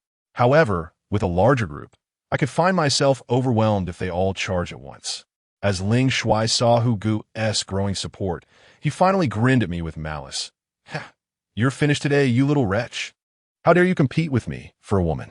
Take a good look at yourself. I can crush you with money." He seemed quite anxious, as if fearing that I might flee. After he finished cursing, he quickly took out his phone and transferred the money to Brother Hu via WeChat. Once Brother Hu received the payment, he immediately instructed his 2 tall and thin subordinates, "Just give him a good beating." "What?" Ling Shuai protested, clearly reluctant. "Brother Hu, is 5,000 just for a casual beating? What do you want then?" Brother Hu coldly retorted. Ling Shuai appeared visibly intimidated by Brother Hu, and with a forced smile, he suggested, "At least break a leg or an arm, right? That's what you said. Fine, let us break a leg." Brother Hu gestured to his 2 subordinates. As I saw them preparing to strike, my nerves instantly tightened. I swiftly stepped back, ready to counterattack, planning to take out 2 or 3 of them before seeking an escape. Just then, an unexpected scene unfolded before me. To my astonishment, Brother Hu's 2 subordinates lunged at Ling Shuai simultaneously and began to pummel him mercilessly. "You want a leg broken? Huh? Damn it, you're really something." Brother Hu said to just give you a beating, and you had to complicate things for us. They cursed as they continued to strike. Meanwhile, Brother Hu approached me with a broad smile, saying, "Little brother, we meet again. We truly became acquainted through this encounter. I regret not recognizing your stature yesterday at noon. I hope you can convey to Miss Sue that she should forgive my previous transgressions. Consider this a gesture of friendship." He extended his large hand towards me. What the hell? Had he lost his mind? He had been beaten by me the previous afternoon, and now he was trying to help me? At that moment, I was unaware that after I had bested his men, Brother Hu had leveraged his connections to investigate my background and that of Su Yuhan. He was astute enough to deduce that we were not ordinary individuals. Though he couldn't uncover my past, he quickly ascertained Su Yuhan's lineage. Upon learning about her formidable grandfather, he was eager to seek forgiveness from him. However, instead of rushing in recklessly, he opted to station his 2 subordinates at the hospital to monitor me and Su Yuhan. Earlier, when I entered the hospital to buy black-bone chicken soup, his subordinates had spotted me from their car. Thus, Brother Hu had come here specifically to wait for me, ready to apologize. Initially, he hadn't intended to intervene when he saw the confrontation between me and Ling Shuai, but when Ling Shuai stubbornly refused to let me leave, he stepped in to offer me a favor. In his eyes, I was likely Su Yuhan's brother or bodyguard, and granting me this favor would mitigate any issues stemming from his earlier offense against her. Of course, I had not anticipated any of this. However, Ling Shuai, that fool, could never have imagined that he would spend 5,000 yuan to hire someone to beat him up. This incident would likely haunt him for the rest of his life. In truth, upon hearing Brother Hu request that I speak to Miss Sue, I quickly surmised that he had figured out her background. Let's just be friends, but I have some matters to attend to, so I must take my leave. I turned and walked away without shaking Brother Hu's hand. Engaging in handshakes with strangers is perilous. If they harbor ill intentions, a mere handshake could lead to an ambush. "I'll help. Please stop, I beg you." Ling Shuai's desperate cries for mercy grew louder as I exited the crowd. I noticed Brother Hu's subordinates still encircling him, and concerned they might inflict serious harm. I turned back to Brother Hu, saying, "Brother Hu, that's enough. Just let it be." While Ling Shuai was somewhat annoying, I hadn't reached the point of hating him that much. Out of respect for Su Yuhan, I couldn't go too far. Upon hearing my words, Brother Hu immediately commanded, "Stop. Damn it. If my brother hadn't decided to spare you, you would have been done for today." After saying that, he disregarded Ling Shuai's plight and hurriedly approached me, saying, "Little brother, where are you headed? Let me give you a ride. We can share a drink and a late-night snack. We can split the money I just received." "No need," I interrupted as I hailed a taxi and departed. I wish to keep my distance from someone like Brother Hu, lest I unwittingly be dragged into his world. Although he surely couldn't overpower me. When it came to cunning, I was no match for a seasoned veteran like him. Despite having lingered outside the hospital for a while, the well-known Lobster City was not far, and the taxi driver knew the place. Thus, I arrived at Lobster City about 15 minutes later and found Huang Zi still drinking with a group of male and female classmates. Many were trying to persuade her to stop, but their efforts were evidently in vain. I approached her and said, "Let us go. Your sister sent me to pick you up." My tone was not particularly pleasant, as I still harbored resentment from that rainy night when she left me stranded on the highway. Huang Zi gazed at me with slightly dazed eyes. "What are you doing here? I'm so sorry for leaving you on the highway that day. I regret it too. Here, to show my apology, let me toast you with a drink." She finished speaking and downed an entire glass of beer. "Don't drink," urged a delicate-looking girl beside Huang Zi, concern etched on her face. Meanwhile, the surrounding classmates erupted in derision. "Ah, Zi, is this the bumpkin who you left on the highway during the downpour a few days ago? Ha ha, so it's this fool. Fool, did you enjoy being drenched? Was it delightful? How dare you offend our school SZ fairy? You must be tired of living." A chorus of voices mocked me. There were 8 of them, mainly in couples with Huang Zi and the delicate girl sitting together. I guess the girl was excited. as she seemed the most worried about Huang Zi. The other three couples were all stylishly dressed, including Huang Zi and Xine. They all flaunted the latest iPhone models on the table. Clearly, they hailed from affluent families, which explained their disdain for me. However, I had encountered many who looked down on me in school and had grown accustomed to it. Generally, as long as they didn't go too far, I wouldn't take it to heart. After all, there were far too many of them. I couldn't possibly confront each one. Their gazes were filled with mockery and disdain, as if they were looking at a beggar, even more contemptuous than that. Only one strikingly handsome boy with bangs was squinting at me. He bore a striking resemblance to the celebrity Yang Yang, yet his gaze was unsettling, exuding a sinister vibe. This familiar feeling reminded me of how Wu Chunlei looked at people, so I knew he was just as conniving. Curiously, a beautiful girl beside him appeared quite pleased as she observed my interaction with Huang Zi, though I had no idea what she found so delightful. Just then, Huang Zi suddenly stood up and slammed her hand on the table, exclaiming, "No, you cannot look down on my boyfriend." After saying this, she took my hand and swayed, declaring, "Come, let me introduce you all. This is my boyfriend." The surrounding classmates were left utterly dumbfounded. However, immediately afterward, everyone turned their gaze toward the boy who bore a resemblance to Yang Yang. At the same time, the girl beside him deliberately leaned her shoulder against him, a smug smile playing at the corners of her lips. I wasn't naive. I had already discerned the reason for Huang Zi's inebriation that night. Seeing that the crowd was skeptical of her claim, she grew irate and suddenly turned to wrap her arm around my neck, pointing her finger at everyone. "You don't believe me, do you? Well, I shall prove it to you." Before I could react, Huang Zi twisted her head and pressed her cherry lips firmly against mine. My goodness, she had stolen my first kiss, which I had preserved for 18 long years. The most absurd part was that I had intended to reserve that kiss for her sister, but she had unexpectedly snatched it away. I was well aware of Huang Zi's flamboyant personality, and at that moment, an uneasy premonition crept over me. Chapter 24. Hurt before love. Huang Zi's kiss not only left me astounded, but also rendered her 7 classmates speechless.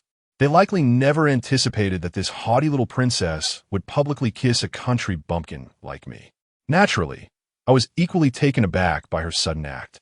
Truth be told, I had fantasized countless times about losing my first kiss to Xiaoling, Su Yuhan, Yi Zi, and even Su Mingqi, but I never imagined it would be taken from me by Huang Zi in such a forceful manner. Moreover, wasn't a first kiss supposed to be enchanting? Yet, with the scent of alcohol lingering on Huang Zi's breath, I felt no enchantment, only a slight sense of nausea. After the kiss, she wiped her lips and triumphantly declared to the onlookers, "Now you all ought to believe me."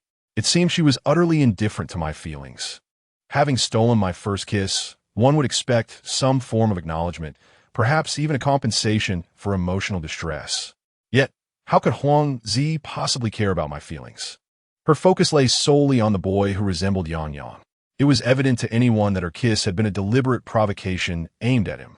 Consequently, after Huang Zi's proclamation, her classmates all turned their attention to the boy. He was indeed quite handsome, with a fair complexion and an air of delicate charm. Dressed in a form-fitting Korean-style suit, complete with a silver earring adorning his left ear. Although he had remained silent and had not cast a glance in my direction, he suddenly shot me a cold glare. "Get lost. The farther, the better before I lose my temper. I don't want to see you again."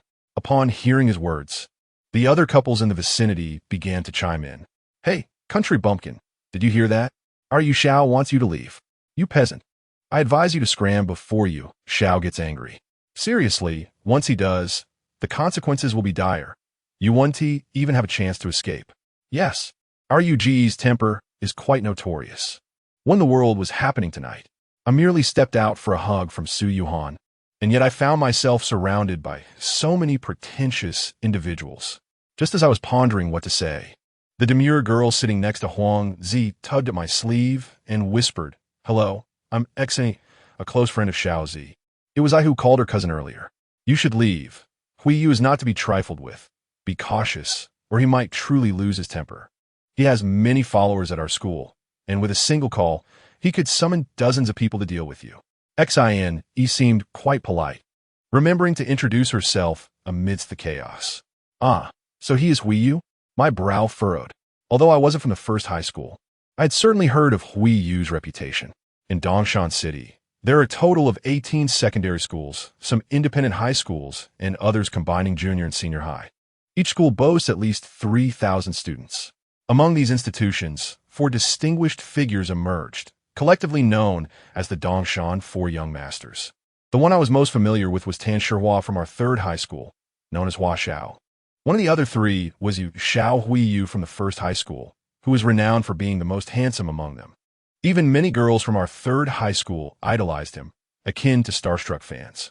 It was said that numerous infatuated girls from various schools would flock to the first high school's forum to post photos, declaring their desire to date Huiyu and openly pursuing him.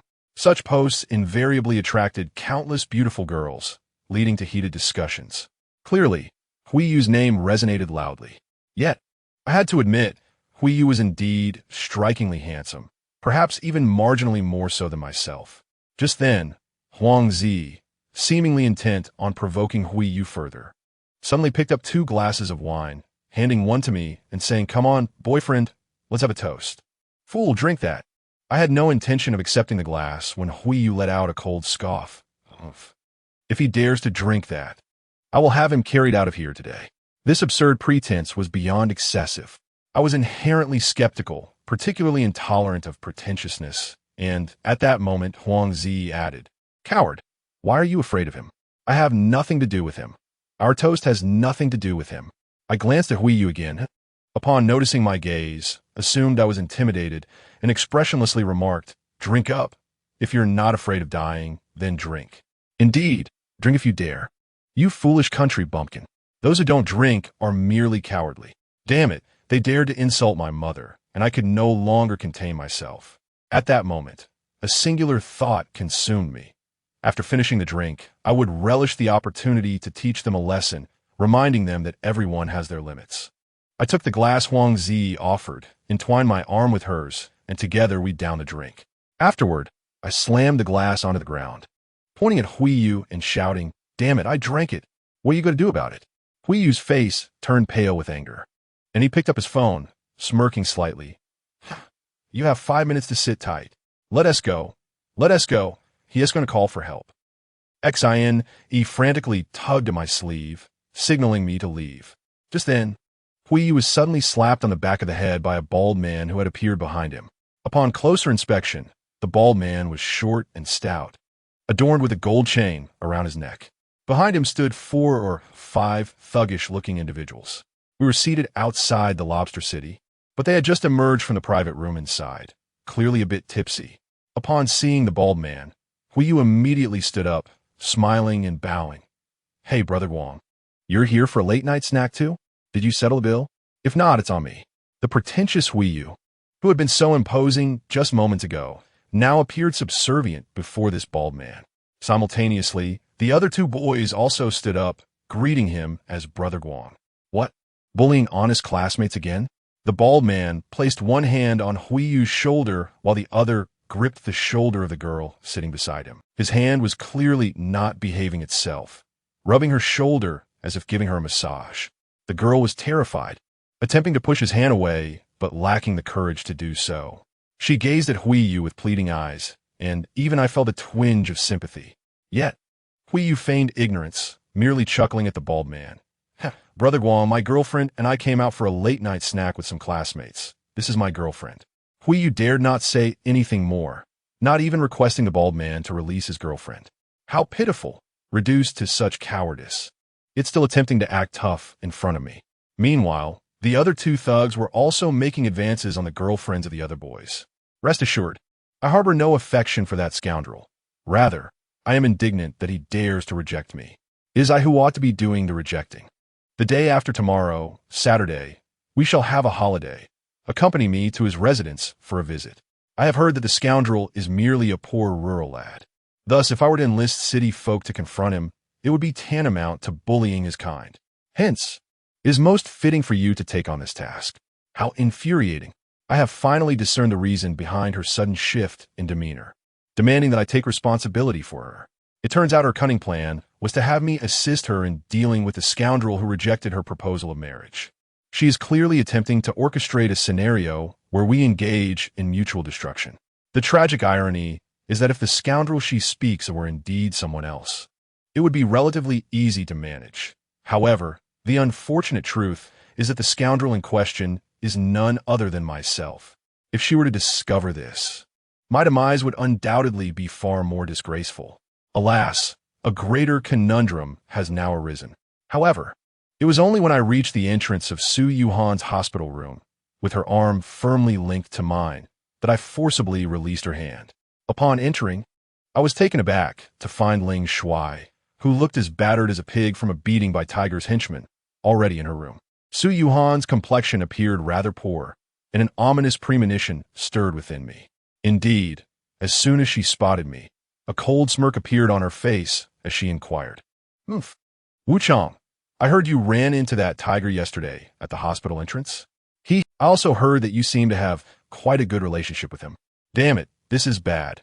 She couldn't possibly think I knew Tiger beforehand, could she? Moreover, she had been calling me Pighead Chang these past few days, and now she had switched to Wu Chang. At that moment, Huang Zi, that silly girl, perked up at the mention of Tiger. Sis, are you talking about Tiger? Yes, Wu Chang knows a well-connected Tiger. Just now, Tiger helped us teach Bald Brother and Hui Yu a lesson. Really? Su Yuhan immediately turned her gaze to Huang Zi. What does this tiger look like? He's quite tall, with a bowl cut, and wears a thick gold chain around his neck, exuding the aura of a gangster boss. Wu Chang is impressive. Tiger respects him a lot. Damn, I could clearly see Su Yuhan's expression darkening further. I knew Ling Shuai must have been speaking ill of me in front of her. Coupled with Huang Zi's words, she became even more convinced that I had prior acquaintance with Tiger.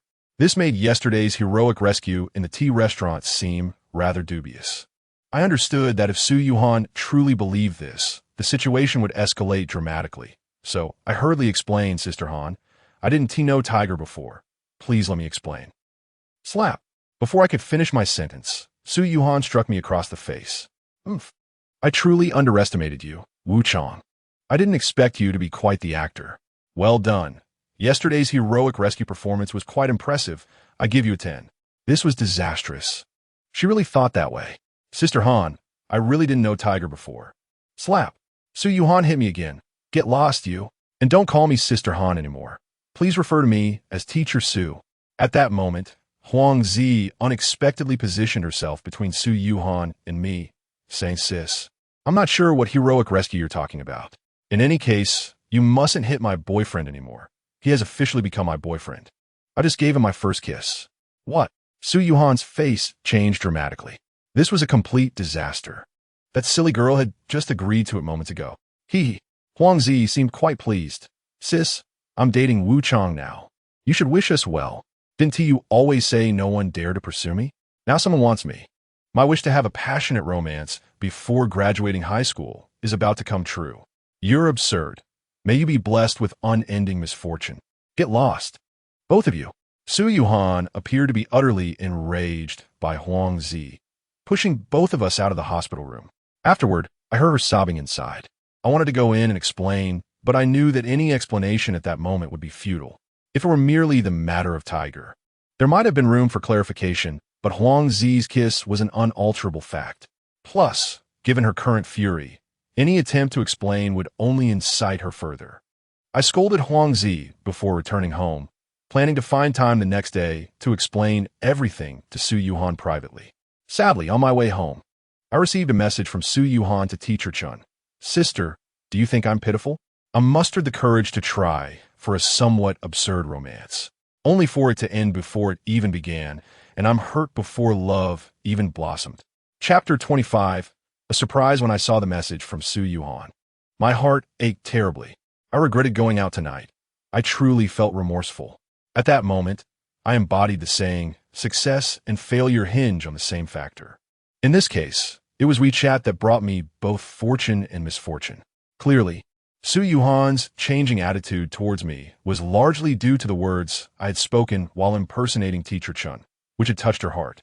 From her conversation with Teacher Chen tonight, it was evident that she had developed some feelings for me, Otherwise, she wouldn't have been unable to sleep, consumed by thoughts of me in the middle of the night.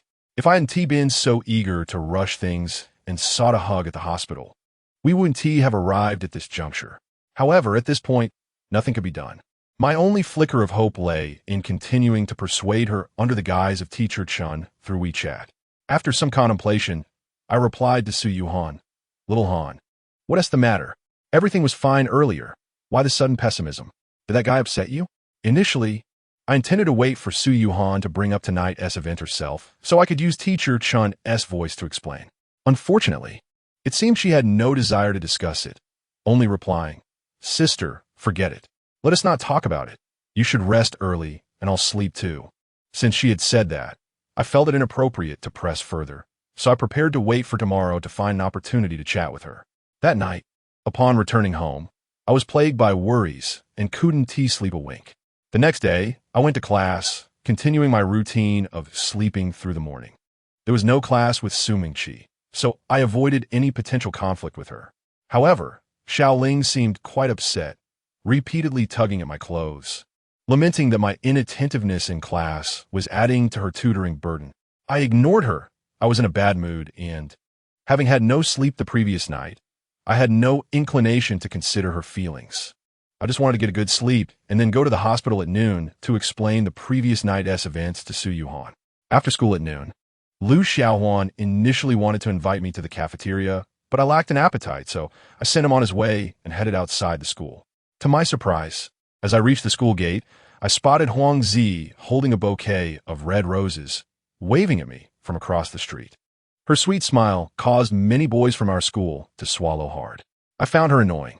Had it not been for her forceful kiss last night and her revelation to Su Yuhan, I could have easily resolved the misunderstanding with Su Yuhan regarding Tiger. Moreover, if she clung to me now, my chance to explain to Su Yuhan at noon would be ruined. I was eager to clear up the misunderstanding with her and didn't want to prolong it any further. Since she hadn't responded to several WeChat messages I sent as Teacher Chin this morning, I merely glanced at Huang Zi and turned away. Seeing that I was ignoring her, Huang Zi hurriedly chased after me, flowers in hand, and began to explain, "Wu Chong, are you still mad at me? Please don't be angry anymore. I know I shouldn't have mentioned our kiss to Su Yuhan, but I've already told my sister, and she agreed. She said she wouldn't scold you and even supports us dating." Damn, if anyone else had said this, it might have been bearable, but hearing Su Yuhan support her dating me was unbearably painful. The anger I already harbored towards her flared even more upon hearing that.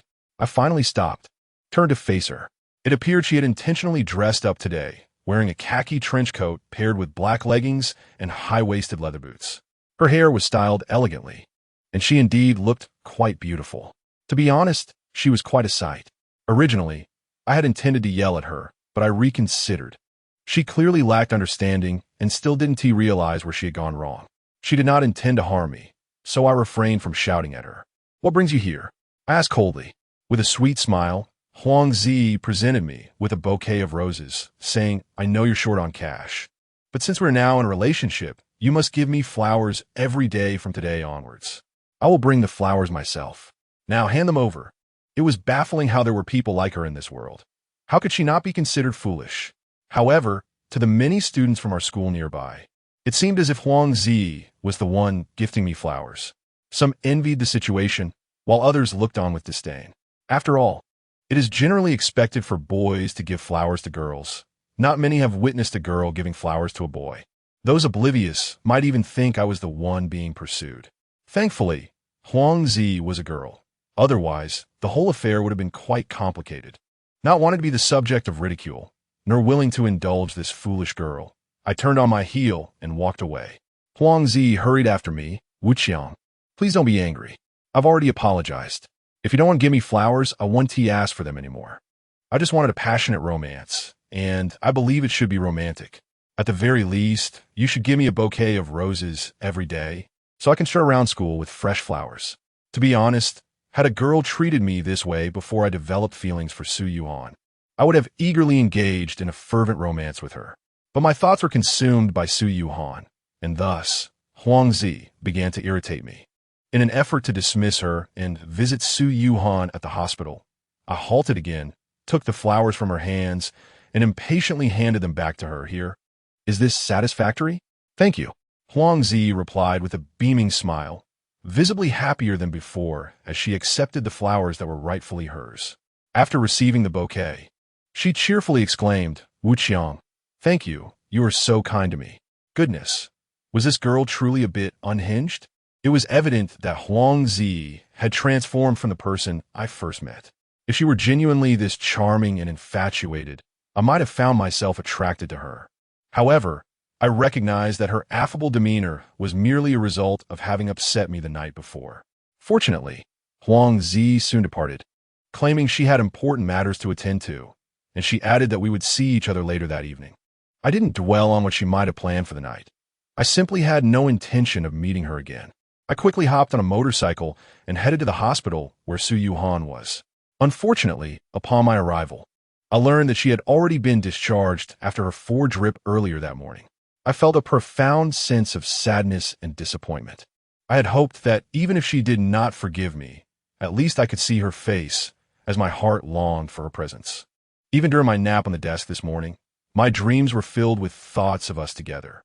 But now that she had gone home, I knew I couldn't see her. Although I knew where she lived, I realized she would likely refuse to see me. I opened WeChat, only to find that she had not replied to Teacher Chen's message. At that moment, I was unaware that she had blocked him right after sending her last message. Following that message, she had suddenly felt that her feelings for me were a result of Teacher Chen's influence. When she discovered my true nature, she felt deceived and heartbroken, leading her to resent both me and Teacher Chen. I understood that the misunderstandings between us could only be resolved after she returned to class once she was healed.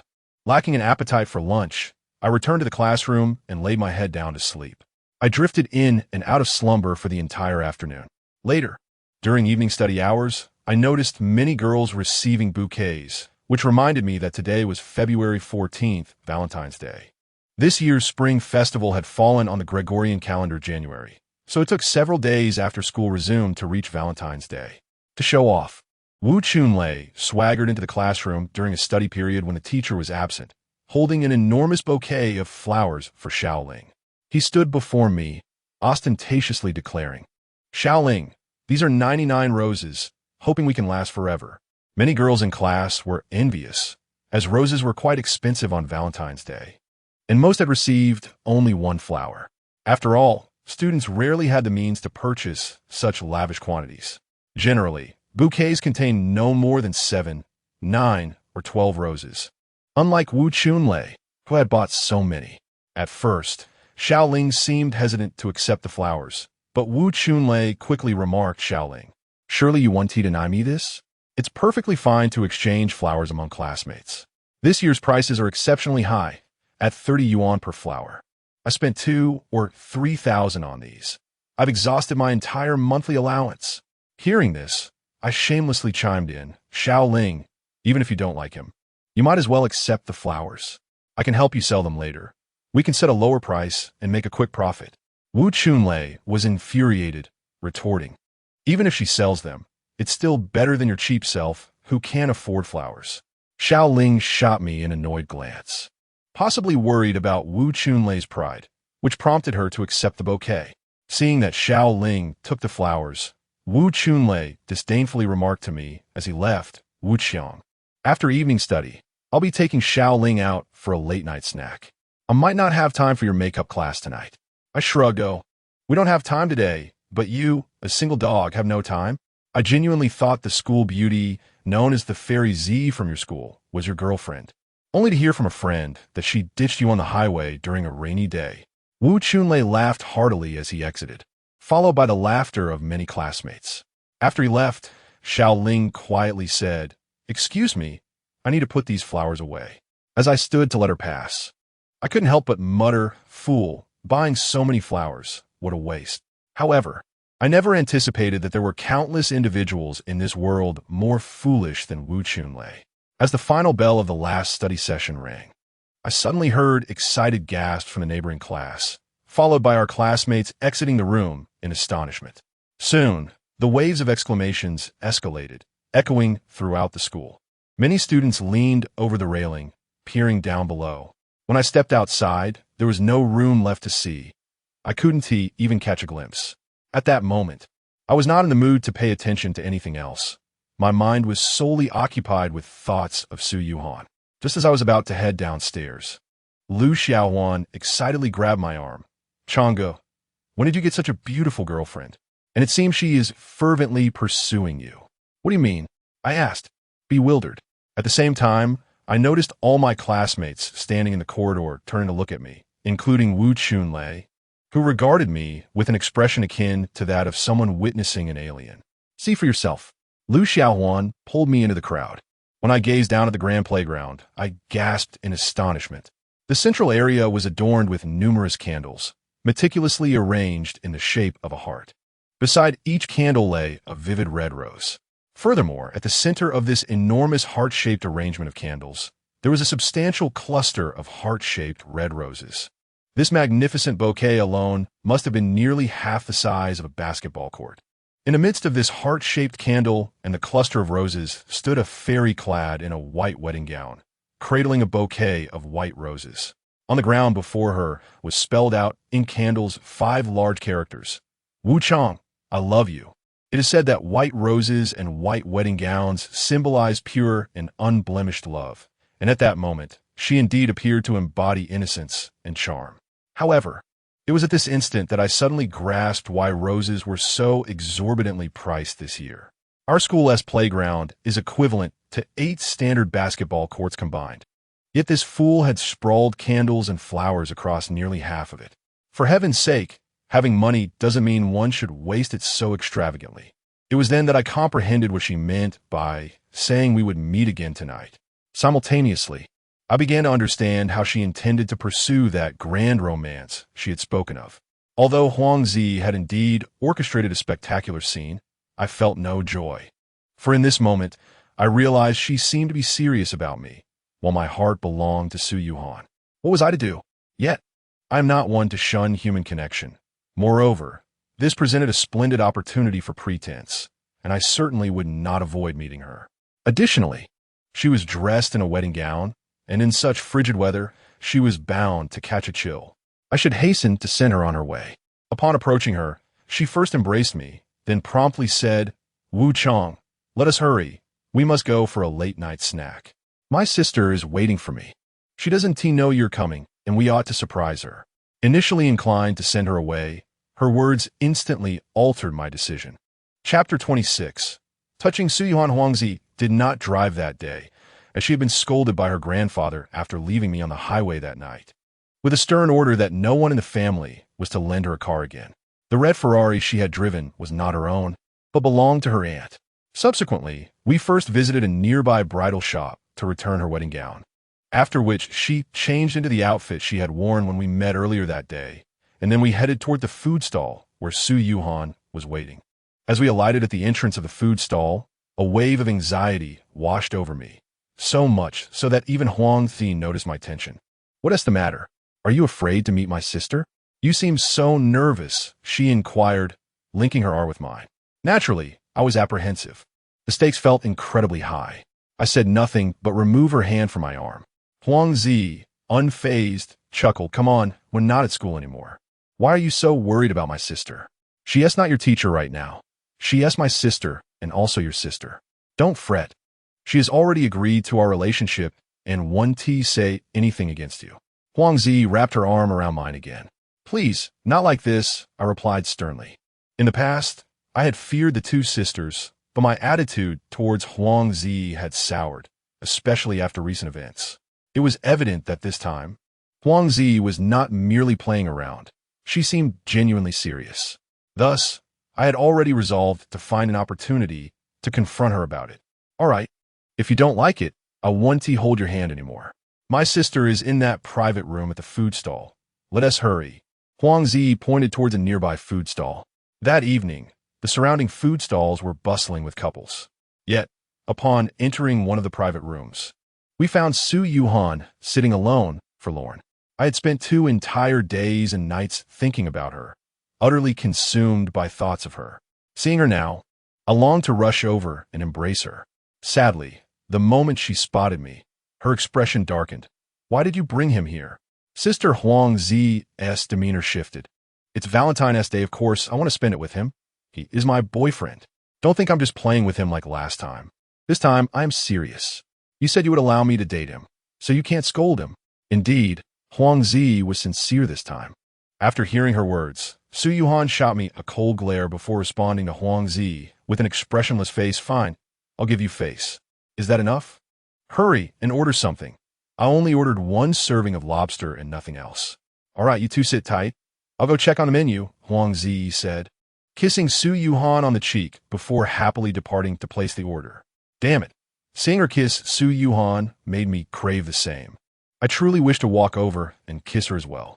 Once Huang Zi left, Su Yuhan immediately scoffed. Humph, you better not hurt Xiaoji, otherwise you will face dire consequences. By the way, what kind of heroics did you pull to win over my sister? It seems she hasn't stopped talking about you since last night. I was quite irked by Su Yuhan's words, as it was evident she believed I had resorted to some old tricks with Huang Zi. Sister Han, I call me Teacher Su. Su Yuhan ko li interrupted me. Her words made me disregard the discord over the formality.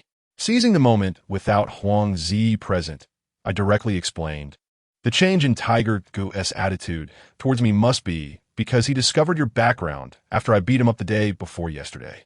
So that night, when I left the hospital to meet Huang Zi, he was specifically waiting for me, wanting me to ask for your forgiveness. Be quiet. Su Yuhan cut me off. Do you think I would believe a word you say? Wu Chang, being poor is not a disgrace. As long as one works hard and remains honest, one will not be looked down upon. However, the despicable way you approach me is truly repulsive. Do you know that? What must I say for you to believe me? I was getting exasperated. Should I go fetch Tiger Gu for you and let him speak to you directly? Huh. Su Yuhan scoffed derisively. He is your acquaintance, of course. He would defend you. Do you think I am Huang Zi, easily fooled and content to be played with? You before I could continue. Su Yuhan stood up and turned to leave. As she reached the door, she bumped into Huang Zi, who was returning. Xiaoji, I have something to attend to. You two enjoy your meal. Sister, what's wrong? Huang Zi pouted. Are you embarrassed to be the third wheel? She teased. Why don't I lend Wu Chan to you for the night, so he can accompany you for this Valentine's Day? Goodness, that would actually work. Though Huang Zi could be a bit dim-witted, her words struck a chord with me. However, Su Yuhan shot Huang Zi a fierce glare before striding away. Unaware of what had transpired, Huang Zi sat beside me and smugly remarked, Hee, I bet my sister left because she is single and feeling sorry for herself. She couldn't bear to see us together. I just wanted to irritate her by suggesting I'll lend you to her later. Huang Zi chattered on about various trivial matters, and at first I paid little attention. Yet, one particular statement caught my ear. Actually, the reason I asked you to send me a dozen flowers every day is something I heard from my sister. I remember there were many handsome guys pursuing my sister in the past, but she didn't fancy any of them. When I asked her why, she said that although those guys were not bad, none could penetrate her heart or move her. Later, I inquired how I could touch her heart, and she responded that, at the very least, I should present her with a dozen flowers every day for 365 days. Perhaps, on a fortunate day when her spirits were high, she might be moved. Moreover, the flowers should preferably be white roses, for they are her favorite. She expressed that white roses symbolize pure and unblemished love, and they convey that her admirers are not solely attracted to our family's wealth. I found her suggestion quite romantic, which is why I requested that you deliver me a dozen flowers daily. This evening, I carried white roses, inspired by her words. My love for you is equally pure. I seek nothing in return. Huang Zi's words inadvertently led me to discover a way to win over Su Yuhan's heart. Starting the following day, I began purchasing a dozen flowers daily from the florist, who kindly agreed to deliver them to Su Yuhan's home. Each bouquet contained 11 stems, symbolizing a devoted love, as I wished to demonstrate that my affection was genuine and devoid of ulterior motives. I refrained from signing my name, desiring to first touch her heart and later seize the opportunity to reveal that the flowers were from me, thereby conveying my true intentions. From that day forth, I secured a job as a waitress at a bar. I had resolved to persist until the day Su Yuhan's heart softened. The meager allowance from my father was insufficient to cover my living expenses. I arranged with the florist for a long-term subscription of a dozen flowers daily, which cost 45 for each bouquet. This translated to over 1,000 monthly. Fortunately, the bar offered a salary of 1,600 plus commissions, ensuring I could sustain both my flower purchases and living expenses provided I maintained my employment. As for my absence from evening study sessions, I concocted a casual excuse for Su Yuhan, stating I would not be attending. In truth, it was entirely normal for those living off campus to skip evening studies, so she readily agreed, saying I could skip classes during the day without concern. For a student, the most disheartening scenario is when teachers cease to care, particularly when Su Yuhan expressed such sentiments. Although her response stung, it inadvertently stabilized my job at the bar. In the following fortnight, my existence revolved around the school, home, and bar. As for Xiao Ling's tutoring, Su Yuhan informed her the day after Valentine's that there was no longer a need for extra lessons and requested that other teachers reassign Lu Xiaohuan to sit next to me. Despite the absence of Xiao Ling's tutoring, I diligently listened in class and completed my assignments with utmost care, all in hopes of altering Su Yuhan's perception of me. During this period, I worked late into the early hours at the bar, yet I consistently attended classes by 7 the next morning. Furthermore, I had not succumbed to sleep during lessons, but I often seized the 10-minute breaks to catch brief naps, relying on Lu Xiaohuan to awaken me when class resumed. Frequently, I skipped lunch, opting instead to rest my head on my desk as soon as school ended. After 2 weeks of this routine, my total sleep averaged only 5 to 6 hours per night, resulting in significant weight loss, yet I deemed it all worthwhile. 2 weeks later, Su Yuhan returned to class. Although her hand was fractured, it was not severe enough to warrant such a lengthy absence. I suspected she had deliberately stayed away to avoid seeing me. On her first day back, I remained focused on her lecture, but she accused me of having impure intentions for staring, punishing me with 15 laps around the athletic field. By the time I returned to class, she had already left. That evening at 8, while I was working at the bar, Su Yuhan unexpectedly messaged Teacher Chun. "Sister, I apologize for my recent mood. I have not been active on WeChat." In reality, Su Yuhan had blocked Teacher Chun, but she had now removed him from her blacklist, unbeknownst to me. However, the crucial aspect was that she reached out to him again, a development worth celebrating. I quickly retreated to the restroom to respond. "Have you encountered any troubling matters? You haven't replied to my numerous messages. I thought I had offended you." Su Yuhan replied, "Haha, I'm fine now. Everything is all right." I pressed on. "How is it going with that guy? You mentioned it was over before it started. What truly transpired?" Her response was disheartening. "Sister, please don't mention him again. I have someone I like now." To my surprise, she had initially regarded him as a close friend, but had become unexpectedly moved by his unwavering gesture of sending her flowers for half a month. Always 11 white roses. It seems he is genuinely devoted and pure in his affections. Tonight, I plan to surprise him by inviting him out. However, given his gentlemanly demeanor, I might need to take the initiative, perhaps even learn from my cousin to kiss him impulsively. Chapter 27. Misunderstandings escalate. Kiss him impulsively? How absurd. When with me, she must maintain her composure. Yet with that scoundrel, she feels compelled to be forward. I was incensed by Su Yuhan's words. The most infuriating part was that I was the one who had sent her flowers for half a month. Each bouquet was purchased with my frugal savings. Upon my arrival for enrollment, my father had given me a mere 600 yuan. After spending some on meals and transportation, the remainder was devoted entirely to flowers. Once my own funds were depleted, I resorted to borrowing from Lu Xiaohuan for the floral expenses. Lacking any close relatives, and now of an age where neighbors ceased to gift me during the new year, I turned to Lu Xiaohuan, whose family had many relatives and consequently received numerous red envelopes during the holidays. Thankfully, he arrived at school with a couple of thousand yuan, and I borrowed 1,500 from him, leaving him just enough for living expenses. Though I still had some money left, I scrimped on even water at school, preferring to drink tap water rather than spend on a bottle, all to save for her flowers. Yet, she completely disregarded my efforts and instead attributed them to that scoundrel Ling Shuai. Anyone in my position would be infuriated, and I was grateful for my composure, managing to refrain from smashing my phone, though my blood was boiling. After reading Su Yuhan's message, I squatted in the restroom and smoked a cigarette until I gradually calmed down. Once I had regained my composure, I finally dared to reply to Su Yuhan, mindful that my anger might lead to irrationality in my message. I responded, "What kind of person is this male friend of yours? Do you truly know him and his character? Furthermore, did he sign his name on the flowers? Ensure you do not confuse matters. From your tone, it seems Wu Chong has upset you. Perhaps he is the one sending you those flowers?" I deliberated for a long time before sending the message, fully aware of the implications of my words and concerned that Su Yuhan might piece together the truth. Her next reply only fueled my frustration further. Indeed, you guessed correctly. He did not sign his name when delivering the flowers, but you know my social circle is small, and he is my only male friend. How could I confuse that? However, you are right. That scoundrel has truly angered me, and I must have been blind.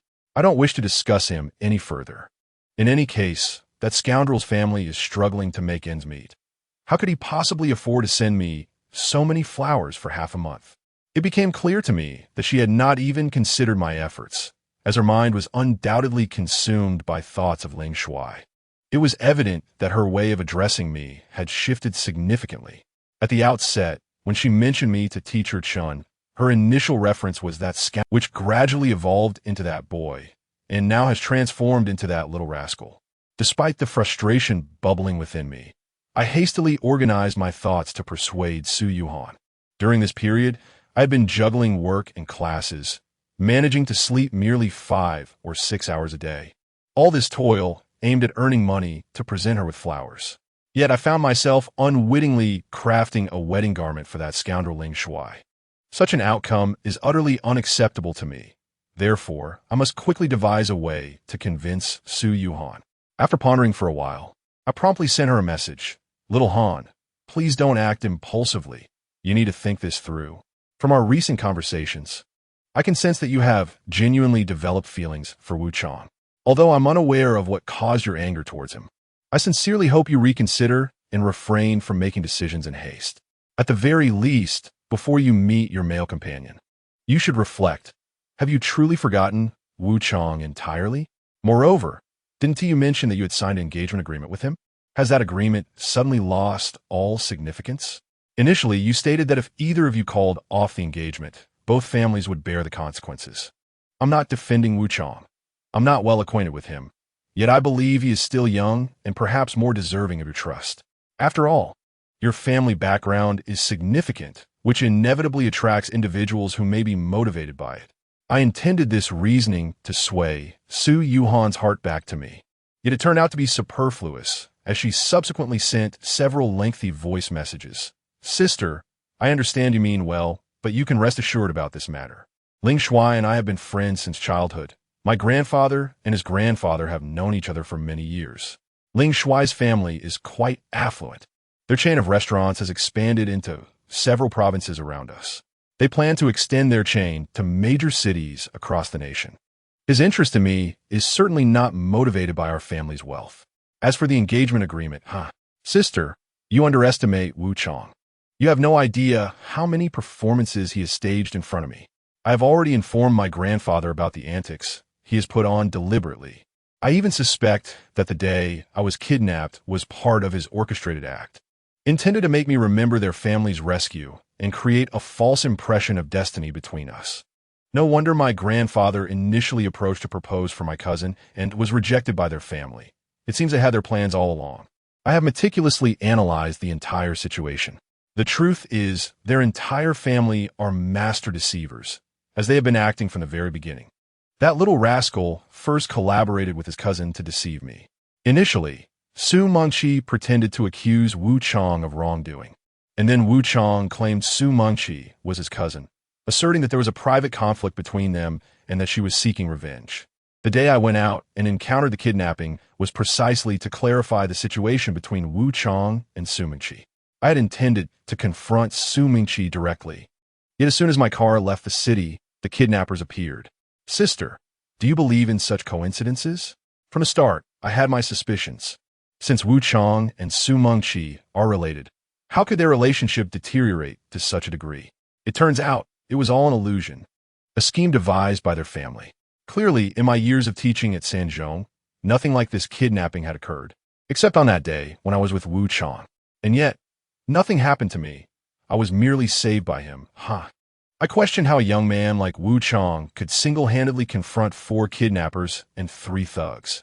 It appears they were merely filming a martial arts scene before my eyes. Furthermore, sister, you must have heard of my grandfather's reputation in Dongshan City.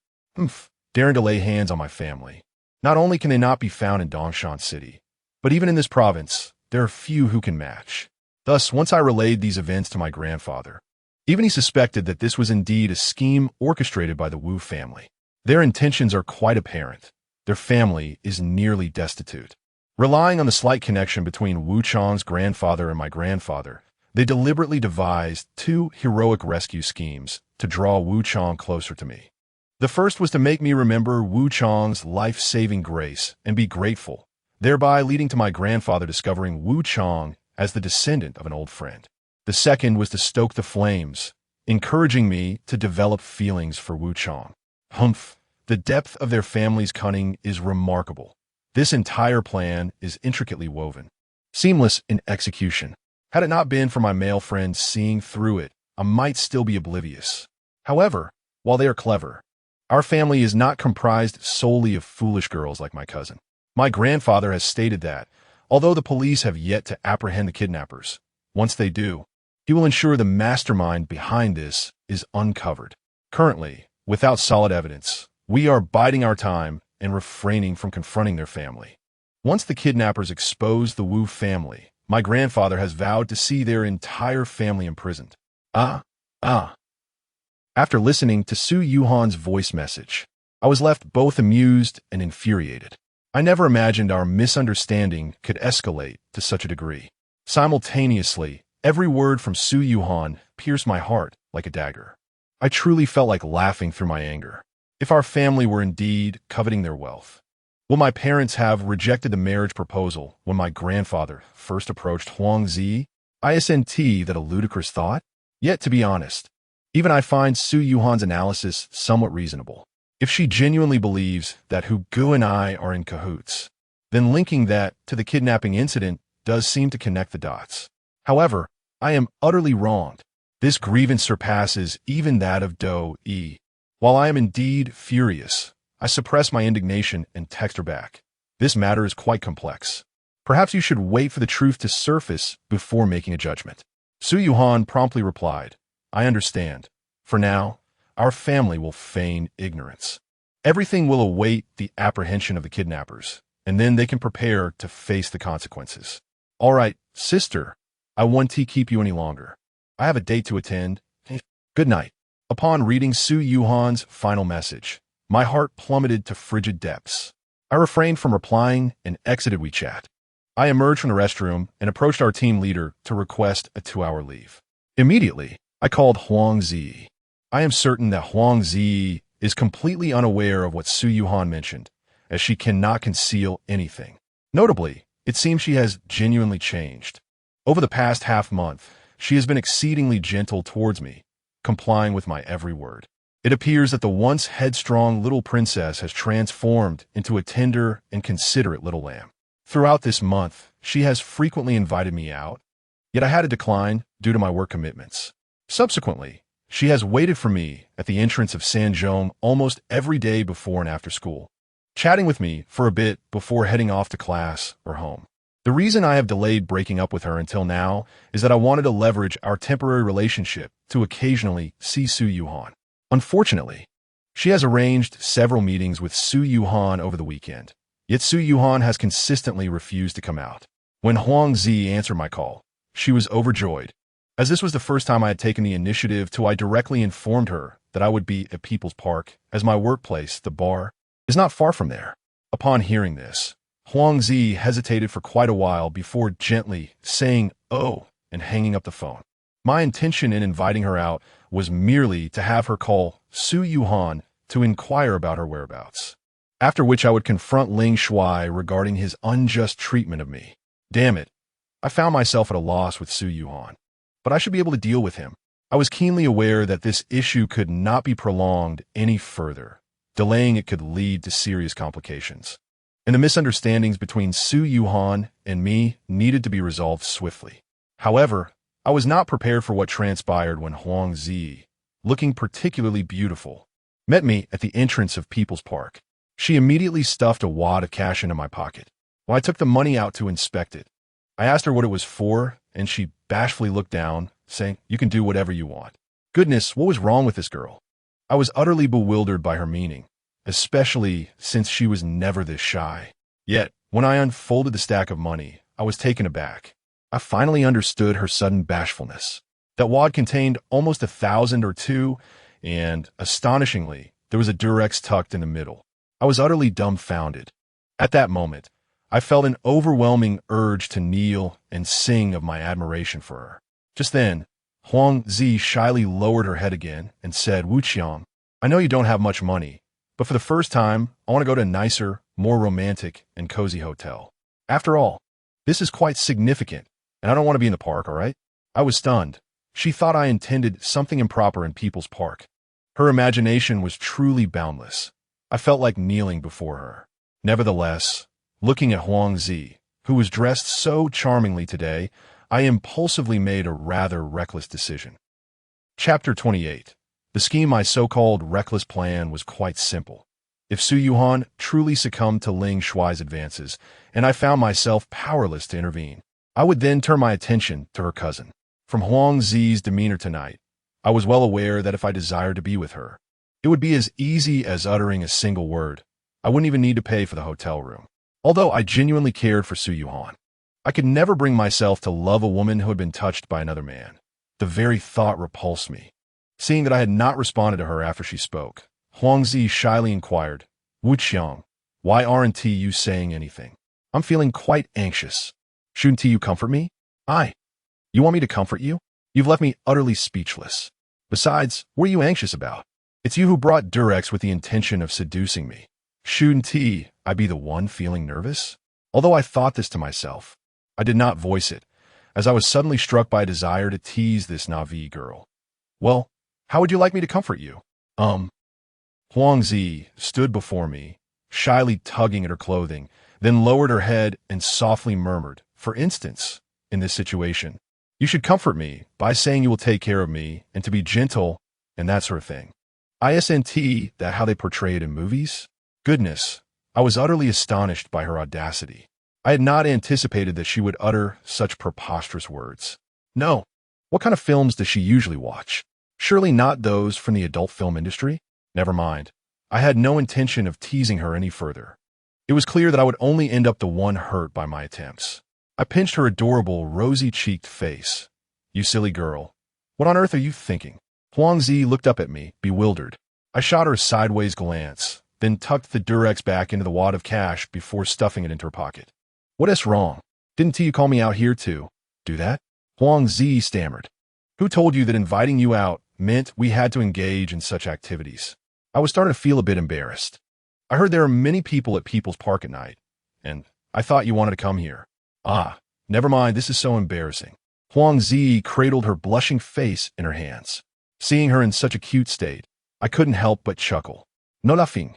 Huang Zi suddenly exhibited a burst of confidence, but after her outburst, she quickly lowered her head again and gently said, "You're making me feel so shy, and you still dare to laugh at me." Goodness, she would make a perfect Oscar-winning actress. Her ability to switch expressions was astonishingly swift and entirely natural, revealing her inner spoiled princess. Yet, during this time, she seemed to have lost her bearings and developed an infatuation with me. I had only taken a 2-hour break, and I did not have much time to waste chatting with her. I needed to get down to business. I concocted an excuse, pretending we should find somewhere fun to go. When she asked where, I feigned curiosity about what her sister was doing when she left the house. I already knew that Su Yuhan's father harbored some intentions of becoming a son-in-law, hence both families lived in the same villa with old man Huang. So she was aware of her sister's movements. Huang Zi mentioned, "My sister seems to be preparing to go out." That was precisely the information I was waiting for. So I urged her to call Su Yuhan and ask where she was. I explained that it would not be good if we happened to run into her at the place we were headed. She had always assumed that Su Yuhan was my homeroom teacher, and since I was somewhat intimidated by her sister, she obediently called to inquire. Soon, I learned where Su Yuhan was headed. To my surprise, she was going to the very bar where I worked. This revelation brought me a small thrill, as I had been working there for half a month. I had cherished this job and had put in significant effort over those weeks. The bar manager, the head waitress, and the security personnel, as well as the DJ princesses, all had good relationships with me and liked me a lot. If Su Yuhan had gone somewhere else, I might have felt compelled to rush over and keep an eye on her to prevent her from falling victim to Ling Shuai's schemes. Although Su Yuhan may have been oblivious to Ling Shuai's intentions, his words to me indicated a clear determination to pursue her. I was convinced that he would seize any opportunity to seduce Su Yuhan. The mere thought of the woman I adored potentially being entangled with another man filled me with distress. Thus, upon learning that Su Yuhan was at our bar, I quickly sent a message to a close colleague, a waitress. Along with it, I attached a half-body photo of Su Yuhan, only showing her head. I instructed her to keep a close watch on this woman and alert me if any man attempted to pull any tricks, such as spiking her drink or something similar, especially before she was about to leave. The guy readily agreed to help me without hesitation, as ever since he learned I was the top player in the game Honor of Kings, he had been showering me with compliments. Whenever it was his break, he would skip it to come over and hand me his phone while I would play ranked matches in the break area, and he would cover for me during my shift. His flattery had not gone unrewarded. I had helped him rise from gold to diamond in the past month, and this news had spread among the bar's promotional staff, leading many to add me on QQ, asking me to help them level up in matches. Although many people are currently playing Honor of Kings, there are only a handful of top players in each region, making it quite rare for ordinary individuals to encounter them in real life. Unlike the students at our school, who can easily identify numerous top players, as many of us can be considered semi-professional. It can be said that my popularity at the bar is partly due to my ascent to the top rank last winter break. After entrusting the matter of keeping an eye on Su Yuhan to my good friend, I leisurely took Huang Zi out for some fun. Ever since I harbored impure thoughts about her, I found myself treating her with much more kindness. Previously, when she would link her arm with mine, I would always refuse. But tonight, I allowed her to do so without objection. I led her to a night market stall near the bar where I worked, and we spent over an hour together enjoying some late-night snacks. It was only when my 2-hour leave was nearing its end that I reluctantly sent her off in a taxi. By the time I dispatched Huang Zi, Su Yuhan was already drinking with Ling Shuai at our bar. They were seated in the main hall, and my friend was keeping a close watch on them.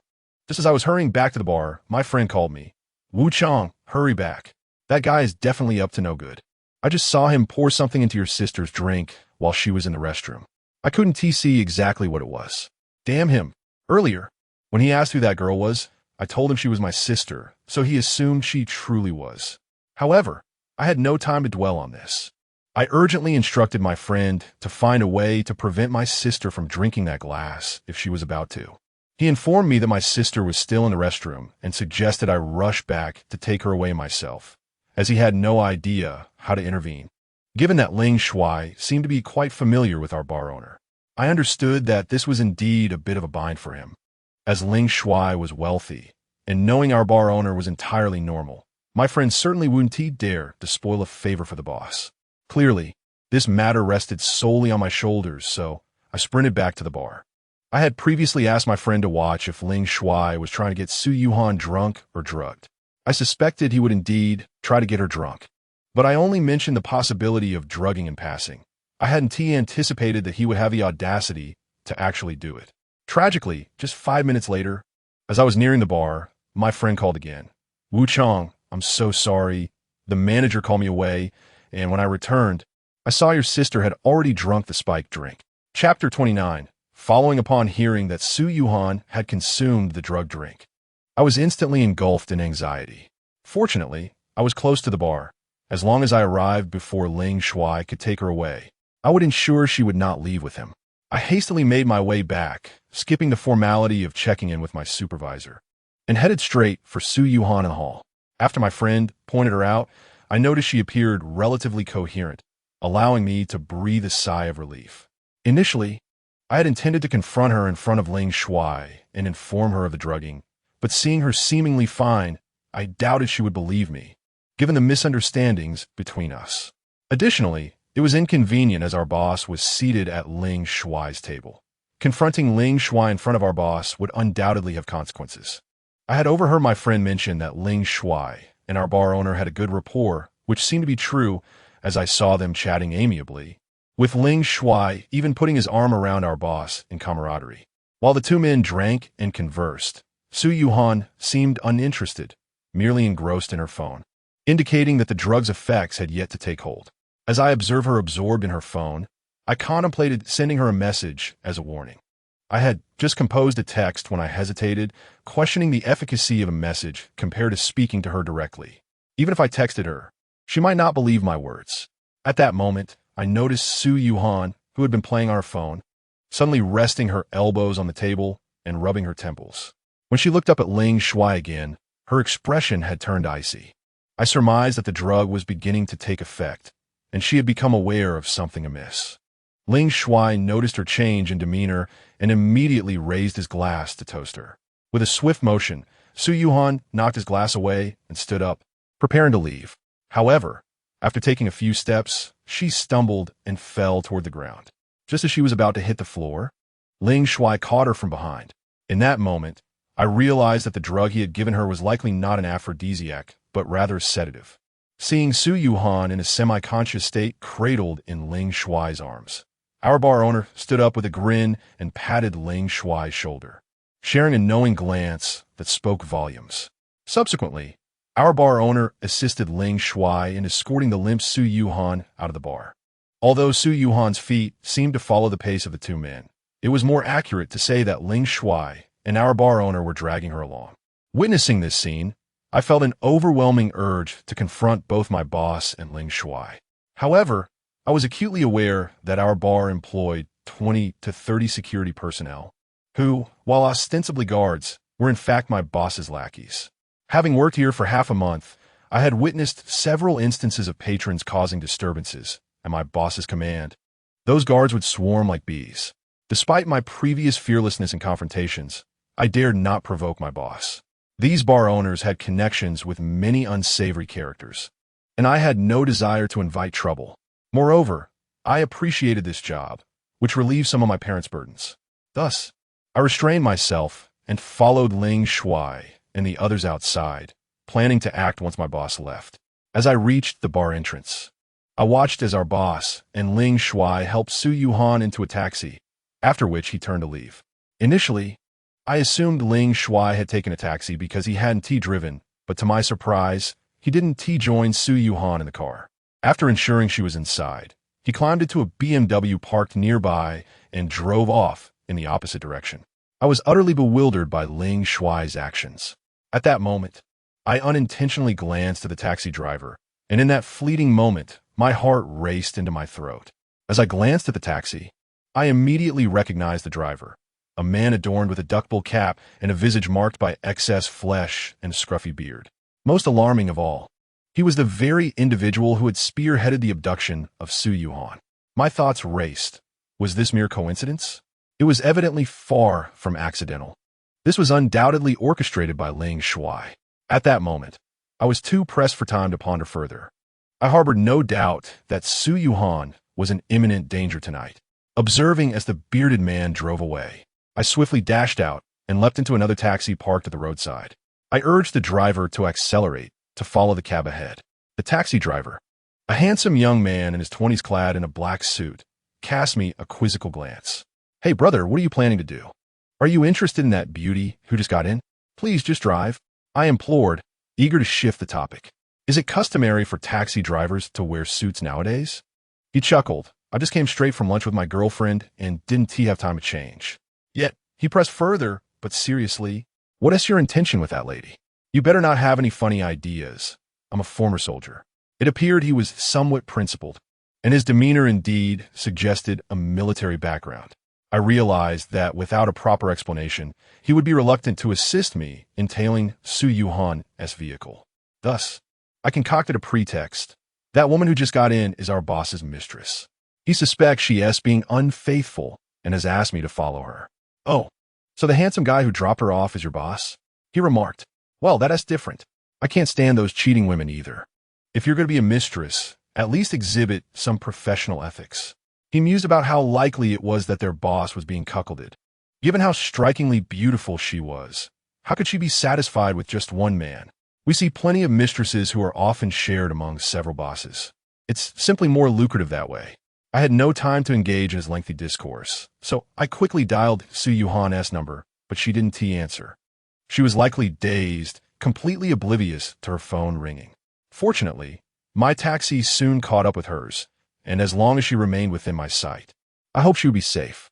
Unexpectedly, we reached a traffic light intersection, and Su Yuhan's cab ran a red light, while ours came to a halt. I urged the driver to chase after them, but he obstinately refused. "Brother, I can't do that. Running a red light incurs a 6-point penalty." Frustrated, I fished out all the cash in my pocket, over 1,000 yuan, and offered it to him, leaving none for myself. "Here, take it all. Please, just help me catch up." "Are you serious? You better not backtrack on this." "Absolutely. If it's not enough, I'll compensate you later." "That's sufficient." The driver nodded vigorously before flooring the accelerator to chase after the fleeing cab. In truth, I was unaware that buying driving points from acquaintances only cost 100 yuan each. He was eager to work hard for the money I offered. Before long, the bearded man steered his vehicle into a dimly lit, secluded alley.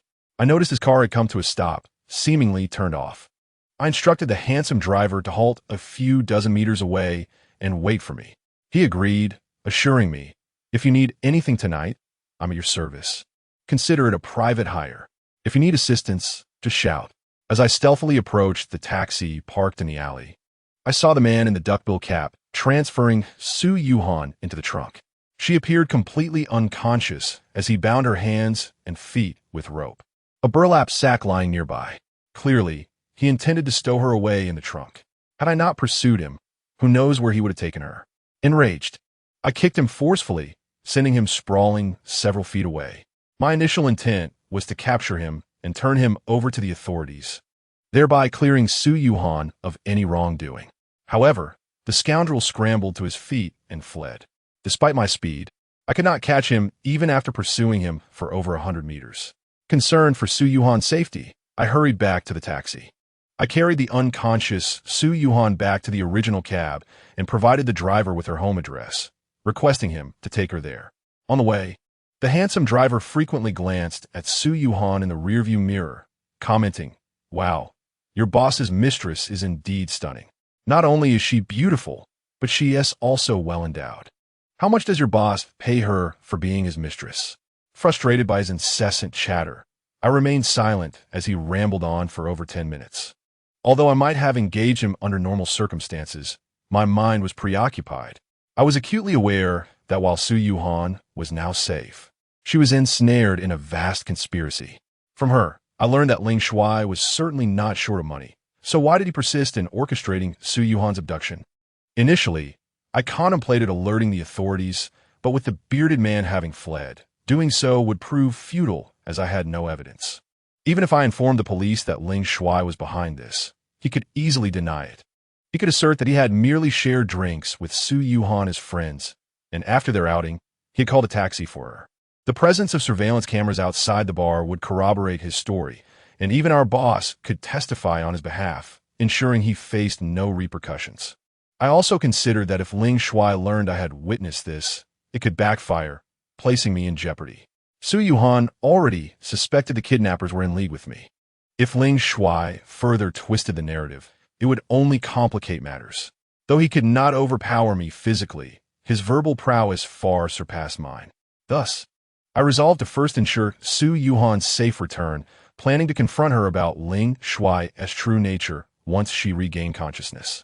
Due to Su Yuhan's earlier realization that Ling Shuai had drugged her drink, she left in anger. I believe this time she will trust my words. While escorting Su Yuhan home, I suddenly recalled something Ling Shuai had said to Brother Who at the hospital entrance. Brother Who had pretended to assist him, and Ling Shuai remarked that he was quite capable in a manner that clearly indicated his concern about Brother Who and his two lackeys being unable to contend with me. Initially, I thought Su Yuhan must have informed him about my prowess in fighting, but upon reflection, It seems he was likely aware that the 4 kidnappers had failed to overpower me, hence his comment. When I instructed the taxi driver to drop Su Yuhan at her villa's entrance, the security guards denied us entry. However, they recognized the unconscious Su Yuhan and allowed us to assist her to the security room. They then called her family, and ultimately, her parents arrived to take her home. I remained in the taxi, and had the person emerging been Huangzi, I might have engaged her in conversation. However, upon seeing her parents, I refrained from greeting them. Currently, they harbor suspicions that my entire family is deceitful, and I prefer to avoid their disdain. Primarily, I lacked any evidence regarding the events of the night, and even if I claimed Ling Shuai intended to harm Su Yuhan, they would not believe me without proof. I can only wait for Su Yuhan to awaken tomorrow. Once she realizes Ling Shuai had drugged her, I trust she will no longer regard him with the same faith as before.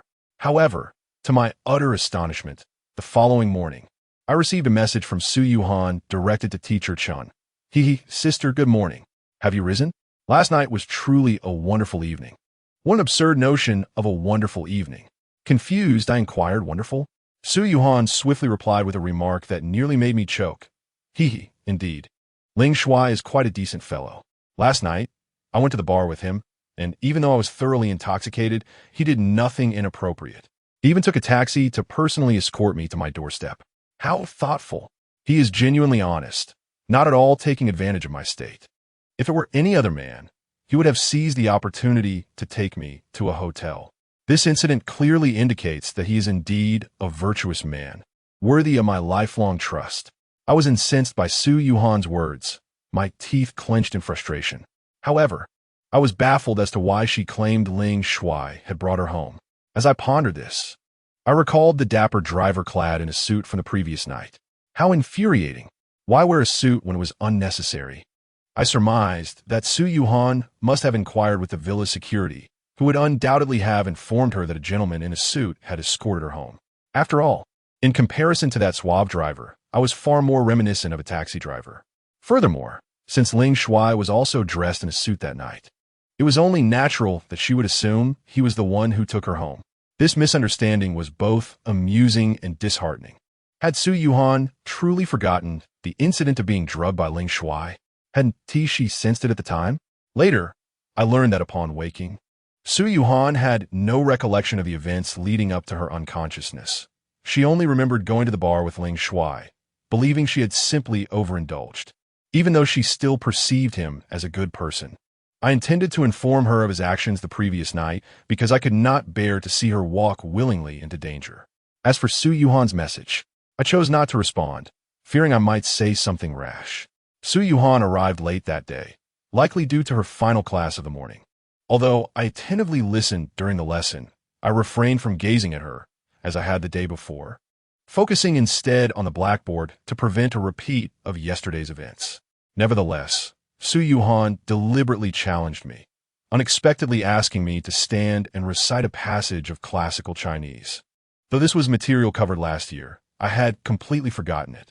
Consequently, she assigned me the daunting task of running 15 laps around the playground, an increase from a usual 10 since her return to teaching. Moreover, she insisted that Wu Chunlei, that rascal, count my laps from the corridor. This time as I ran, I adopted a lackadaisical pace, knowing full well that I wouldn't complete the 15 laps before her class ended. I was merely waiting to discuss last night's events with her after class, making it unnecessary to exhaust myself. By the time I reached my 7th lap, the bell rang, signaling the end of class. I hurried towards our teaching building and intercepted Su Yuhan at the foot of the stairs, saying, "Teacher Su, I have something urgent to discuss with you." At that moment, she was surrounded by numerous classmates, so I could not directly mention last night's events. Su Yuhan coldly glared at me, saying, "I heard from Wu Chunlei that you only completed 6 laps. Are you not going to finish? Do you still wish to attend my classes? If you haven't finished your laps today, you won't be welcome in my class again." With that, she turned and walked away. "Teacher Su, I have completed 7 laps. Additionally, I truly have something important to tell you," I called out as I chased after her. To my dismay, she suddenly slapped my face, exclaiming, "How dare you lie? Wu Chunlei clearly said you only ran 6 laps. If you truly have something to say, at least finish your laps first." With that, Su Yuhan walked away. At that moment, my face burned painfully, not only due to the weight of her slap, but also from the embarrassment of being the center of attention for my classmates, who were reveling in my misfortune. I understood that until I completed my laps, she would not grant me an opportunity to speak. Realizing she was heading towards her office, I assumed she would not be returning quickly, so I continued running. Suddenly, I spotted our history teacher, Teacher Chun, entering through the school gate. Oh no! Teacher Chun was back for class. This was disastrous, as my secret conversations would surely be exposed. Chapter 31. Unrequited love. The moment I saw Teacher Chun walking through the school gate, my heart sank. I was acutely aware that once Teacher Chun encountered Su Yuhan, she would immediately discern that the person she had been communicating with was not her. As I watched Teacher Chun head towards the administrative building, my anxiety surged. Although she was not the homeroom teacher and did not share an office with Su Yuhan, the thought of them crossing paths terrified me, especially since her office was also located on the second floor. To my relief, when I saw her head straight to the third floor of the administrative building, without pausing on the second, my heart settled slightly. The third floor housed the offices of school leadership, suggesting she was likely seeking the principal. Suddenly, a thought struck me.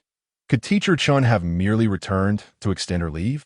If that were the case, it would be a stroke of luck.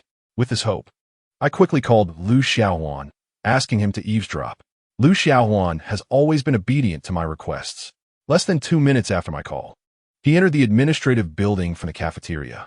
Meanwhile, Teacher Chun had already made her way into the principal's office. I sent another message to Lu Xiaohuan. She is in the principal's office. Please listen carefully to what they discuss. Lu Xiaohuan replied confidently, "You can trust me." Before long, while I was running laps, I saw Teacher Chun exiting the principal's office. Lu Xiaohuan managed to vacate the scene just moments before. I then noticed Teacher Chun leaving the administrative building with a stern expression, walking straight towards the school gate. Throughout this entire ordeal, Su Yuhan had not encountered her, which eased my worries considerably. After I finished my lap, I did not rush to find Su Yuhan. Instead, I sought out Lu Xiaohuan first. Lu Xiaohuan initially regarded me with suspicion and inquired, "Changge, when did you start caring about that old witch? Enough with the nonsense. Just tell me what you heard." I replied, "Oh, it seems the old witch wants to take a semester off to apply for some subsidies at school because someone in her family has cancer." "What cancer?" I exclaimed. "Yes, Teacher Chun is taking a semester off to accompany her family." I nodded, feeling a twinge of pity for Teacher Chen's husband. But as long as Teacher Chen no longer came to school, I could likely keep the WeChat matter under wraps for a considerable time, which was indeed a cause for celebration. After sending Lu Xiaohuan on his way, I hurried to Su Yuhan's office. I knew that she had some feelings for me. Her current coldness towards me was merely the result of a profound misunderstanding, one I believed would eventually be resolved. When the day came that she realized her mistake, she would surely treat me better. Thus, how could I bear to watch her leap into the fire pit with Ling Shuai? I arrived at the office of the second-year class teacher, and since it was noon, everyone had gone home for lunch, leaving Su Yuhan alone to sort through the work she had fallen behind on over the past 2 weeks. I felt a surge of joy upon seeing that she was the only one there, as it meant I could directly address last night's incident with her. I stood at the door and called out as usual, reporting in, but she shot me a cold glare and continued organizing the books on her desk. When she ignored me, I walked into the office and closed the door behind me. She looked up and exploded. "What do you want? Why did you close the door?" "Sister Han, please listen to me. I began, but then smack. Su Yuhan slammed her palm on the desk. "I warned you not to call me Sister Han again. You have no right." Taking a deep breath, I suppressed my frustration and called her Teacher Su instead, approaching her and whispering, "Ling Shuai is a complete scoundrel. You must not trust him." At this point, Su Yuhan suddenly stood up and raised her hand for another slap. Smack. This blow was even harder than the previous one. "What right do you have to say that about him?" she barked, pointing towards the door. "Get out. I don't want to see you. The farther away, the better." "Teacher, last night you almost—" I began, but she interrupted me with another slap. This time, I did not remain passive. I reached out and grasped her right wrist. My intention was to warn her about her near abduction last night, but she offered me no opportunity to explain. The previous 2 slaps had already hurt me deeply, And this third one pushed me to my limit. Holding her wrist, I implored, "Is this how you treat me just because of that incident with Hugo? I told you I was wronged. I don't even know him." "Who's wronged?" Su Yuhan glared at me, her words sharp and deliberate. "Let go of me." Reluctantly, I released her wrist. Just as I withdrew my hand, she slapped me again. "Get out. I told you to leave now." My lips twitched, and though I wanted to continue speaking, she began hurling books from her desk at me, shouting, "Get out, get out, get out." I lost count of how many times she yelled, "Get out." But by the time I stepped outside the office, my eyes were unwittingly moist. I felt utterly innocent. Being wronged by someone I genuinely liked was excruciatingly painful. I had saved her multiple times, yet instead of gratitude, she believed it was all part of a scheme I orchestrated. Especially last night, I had given her all the money I had to ensure that driver chased after her. I had not eaten anything all day, and my stomach had been growling since my run. Despite my lack of appetite, my stomach was aware of its hunger, and I had endured this state for her sake. I had been sleeping only 5 to 6 hours a night for over half a month. Sometimes, when the bar was busy, I could only manage about 4 hours of sleep. All of this was to deliver flowers to her daily, hoping to touch her heart and earn her affection. Yet, what had I received in return? No matter how much I did, it paled in comparison to Ling Shuai's sweet words. Do good deeds, truly reap rewards in this world. What a joke. Misfortune indeed lingers for 1,000 years. With an empty stomach and a heart heavy with sorrow, I walked toward the classroom, only to find Lu Xiaowan waiting for me. He asked if I had any money left, claiming he had run out and needed 200 yuan for living expenses, promising to pay me back in a few days. Knowing I was short on cash, his words caught me off guard. Even if I owed him nothing, as a good brother, I felt compelled to help him. So I replied, "I'll give it to you later." "All right then. I want to keep you from your rest," Lu Xiaowan said, knowing I usually napped in the classroom at noon. After he left, I lost all desire to sleep, my mind preoccupied with how to come up with 200 yuan. To others, this amount may not seem significant, but for me, utterly broke, it was a daunting challenge. I did not wish to call my parents. The memory of my father walking home weighed heavily on my conscience, deterring me from asking them for money again. Just as I was at my wit's end, my phone suddenly buzzed with a message.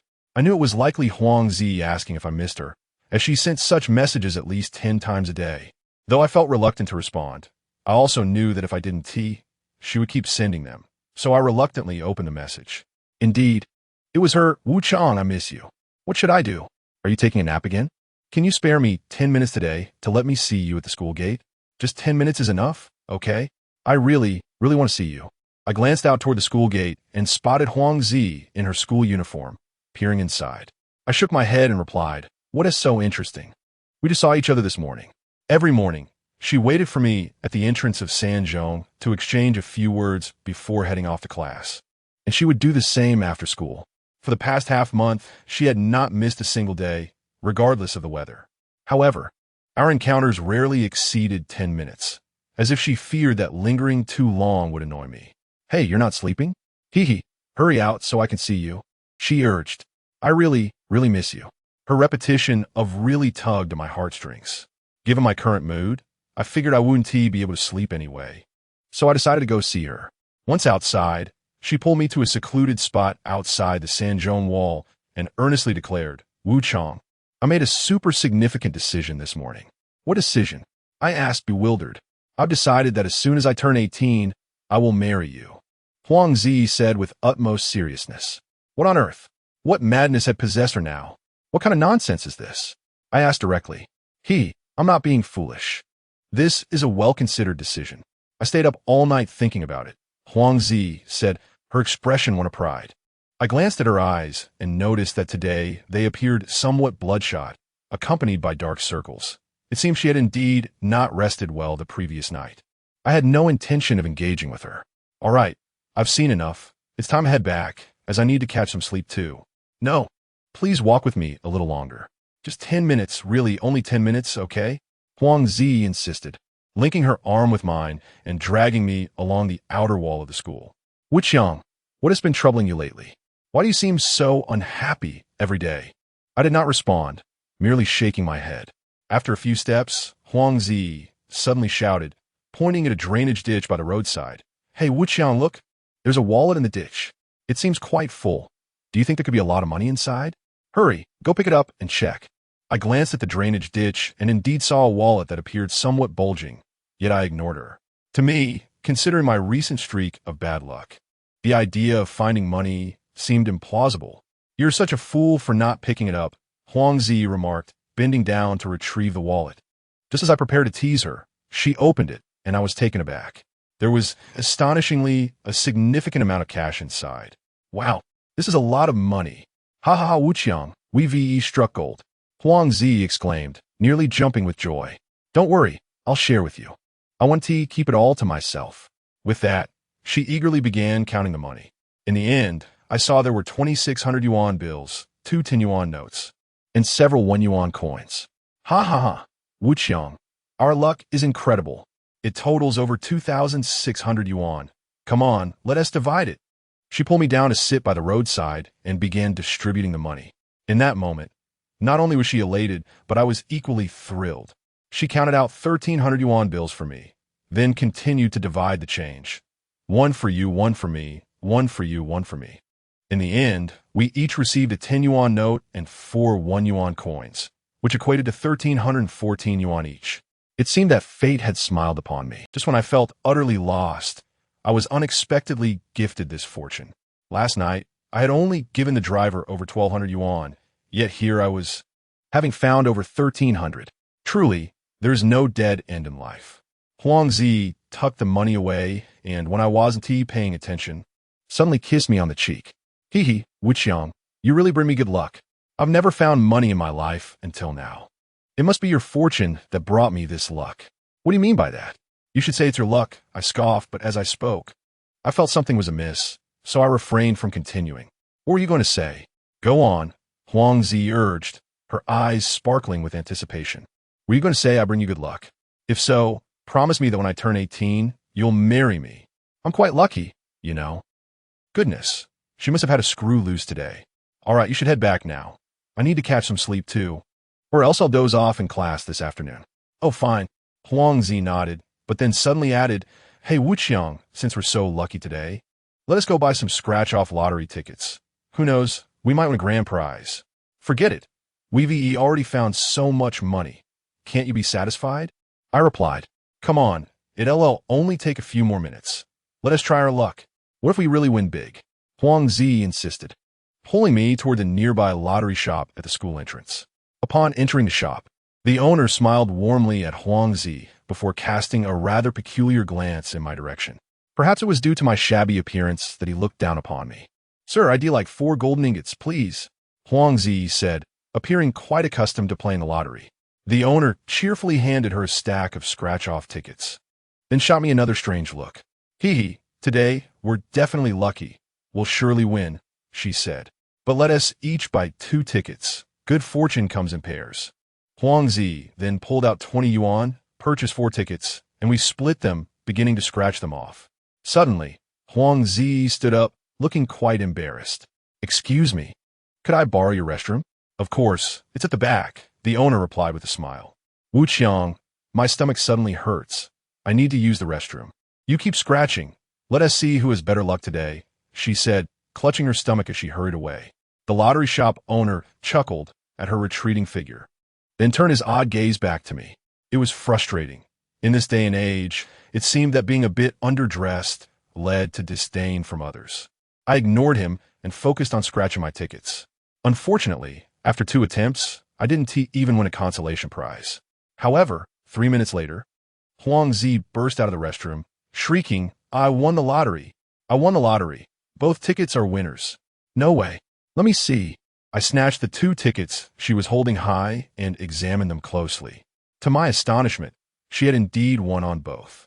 While one ticket yielded only 2 20 yuan prizes, the other boasted 1,000 yuan win plus an additional 20. Although not the grand prize I had envisioned, winning 1,000 was still remarkable. Little sister, your luck today is truly impressive, the lottery shop owner remarked with a smile. Yet, I couldn't shake the feeling that there was something strange about the way he smiled at Huangzi. As the owner began counting out the winnings, Huangzi patted my shoulder, trying to comfort me. Wuqiang, Don't be disheartened. Even if you didn't T-win, your luck brought me here. We'll split it as usual. Initially, I didn't want to accept anything, but ultimately, I couldn't resist Huang Zi's insistence.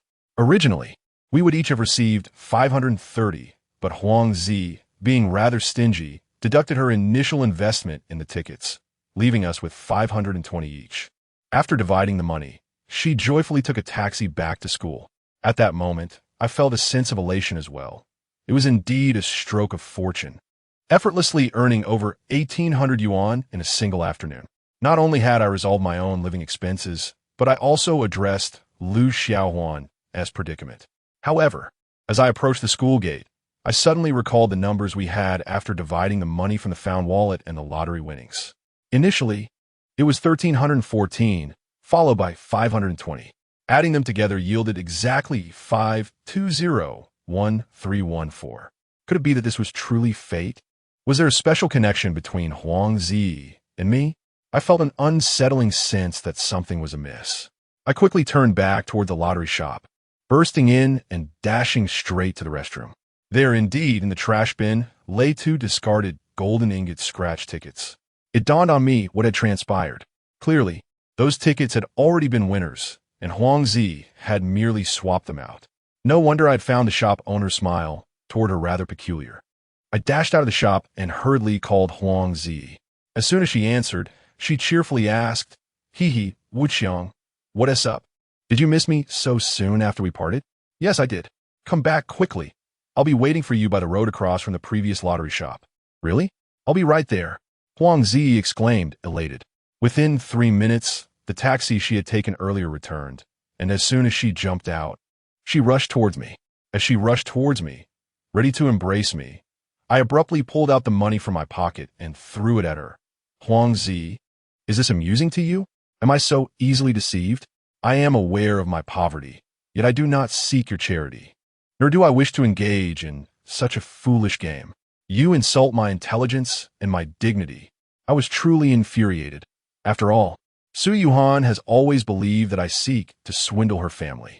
During this time, Huang Zi had offered me money several times, which I had steadfastly refused. Only after a particularly heated outburst did she declare that she would never give me money again. Yet I never anticipated that today she would force me to take her money in such a manner. I knew that once Su Yuhan learned of this incident, she would undoubtedly accuse me of deceiving her cousin. 2,000 yuan cascaded onto Huang Zi, fluttering to the ground. In that instant, her smile froze on her face. However, I soon noticed her eyes beginning to glisten with tears, which quickly brimmed and streamed down her cheeks. At that moment, she slowly crouched down to gather the scattered money. Once she had collected it all, she timidly approached me, tugging at the hem of my shirt, and tearfully implored, "Wuqiang, please don't be angry. I did not intend to insult you. I acted this way because I care for you and merely wish to help. Wuqiang, my heart aches for you. I know you took a nighttime job to make ends meet, and you've lost so much weight because of your daily classes and work. Every morning when I see you, those bloodshot eyes pierce my heart like a needle. I genuinely feel for you. Although I long for you to spend more time with me after school, I know you need rest, and I want you to go home and sleep more. Despite my joy upon seeing you, I constantly remind myself not to stay longer than 10 minutes, no matter how much I wish to linger. I compel myself to leave within that time.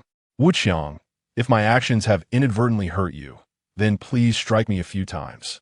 I only plead that you do not harbor anger towards me, for I truly like you now. Please do not ignore me in the future. Wuqiang, I beg you, please don't be upset. My intentions were purely to assist you without any ulterior motives. Every time I offer you money, you scold me, and I dare not do so again. But I genuinely want to help, and, after much contemplation, this was the only way I could think of. I cannot bear to see you grow thinner day by day, or see those bloodshot eyes of yours. I long to see your clear, dark eyes, not the red ones that fill me with such sorrow. At this moment, the owner of a lottery shop across the street approached us. As soon as he reached us, he pointed at me and began to berate, "What on earth are you? She treats you this way, and you dare to throw money at her, humiliating her further. Boss, this is none of your business." Huang Zi forcefully shoved him and shouted, "I won't allow you to insult him. Little girl, I'm standing up for you. Do you understand? I can't bear to watch this. The owner continued to scold me. This girl has spent a week scratching lottery tickets in my shop, investing 4 to 5,000 yuan, and finally won a decent prize of 1,000 yuan. I initially thought she had a genuine addiction to lottery tickets. But when she asked if she could come in to claim her winnings today, I was perplexed. It was only when she brought you along that I understood. Look at you, so pitiful. I can't fathom what this wonderful girl sees in you. To preserve your dignity. She is willing to spend thousands just to give you this small amount of money, and you dare to throw it at her. Huang Zi slapped the owner hard across the face, shouting, "Get lost! Why do you have to insult him? What business is it of yours? Do you want me to call people and smash your lottery shop?" The owner, taken aback by Huang Zi's slap, pointed at me, then at her. "Fine. I'm the fool here. Good deeds go unrewarded." He stormed away in anger. Once the owner left, Huang Zi returned to her gentle demeanor. She cautiously tugged at my shirt again. "Wuqiang, please don't be angry anymore, Huang Zi. I love you." I suddenly interrupted her. "Huh?" Huang Zi looked up at me in astonishment, gazing at her tear-streaked face, which I found utterly beautiful. I couldn't help but wrap my arms around her neck and kiss her cherry lips fervently. Chapter 32. Another chance granted, I professed my love for Huang Zi and initiated the kiss because her heartfelt words had genuinely moved me.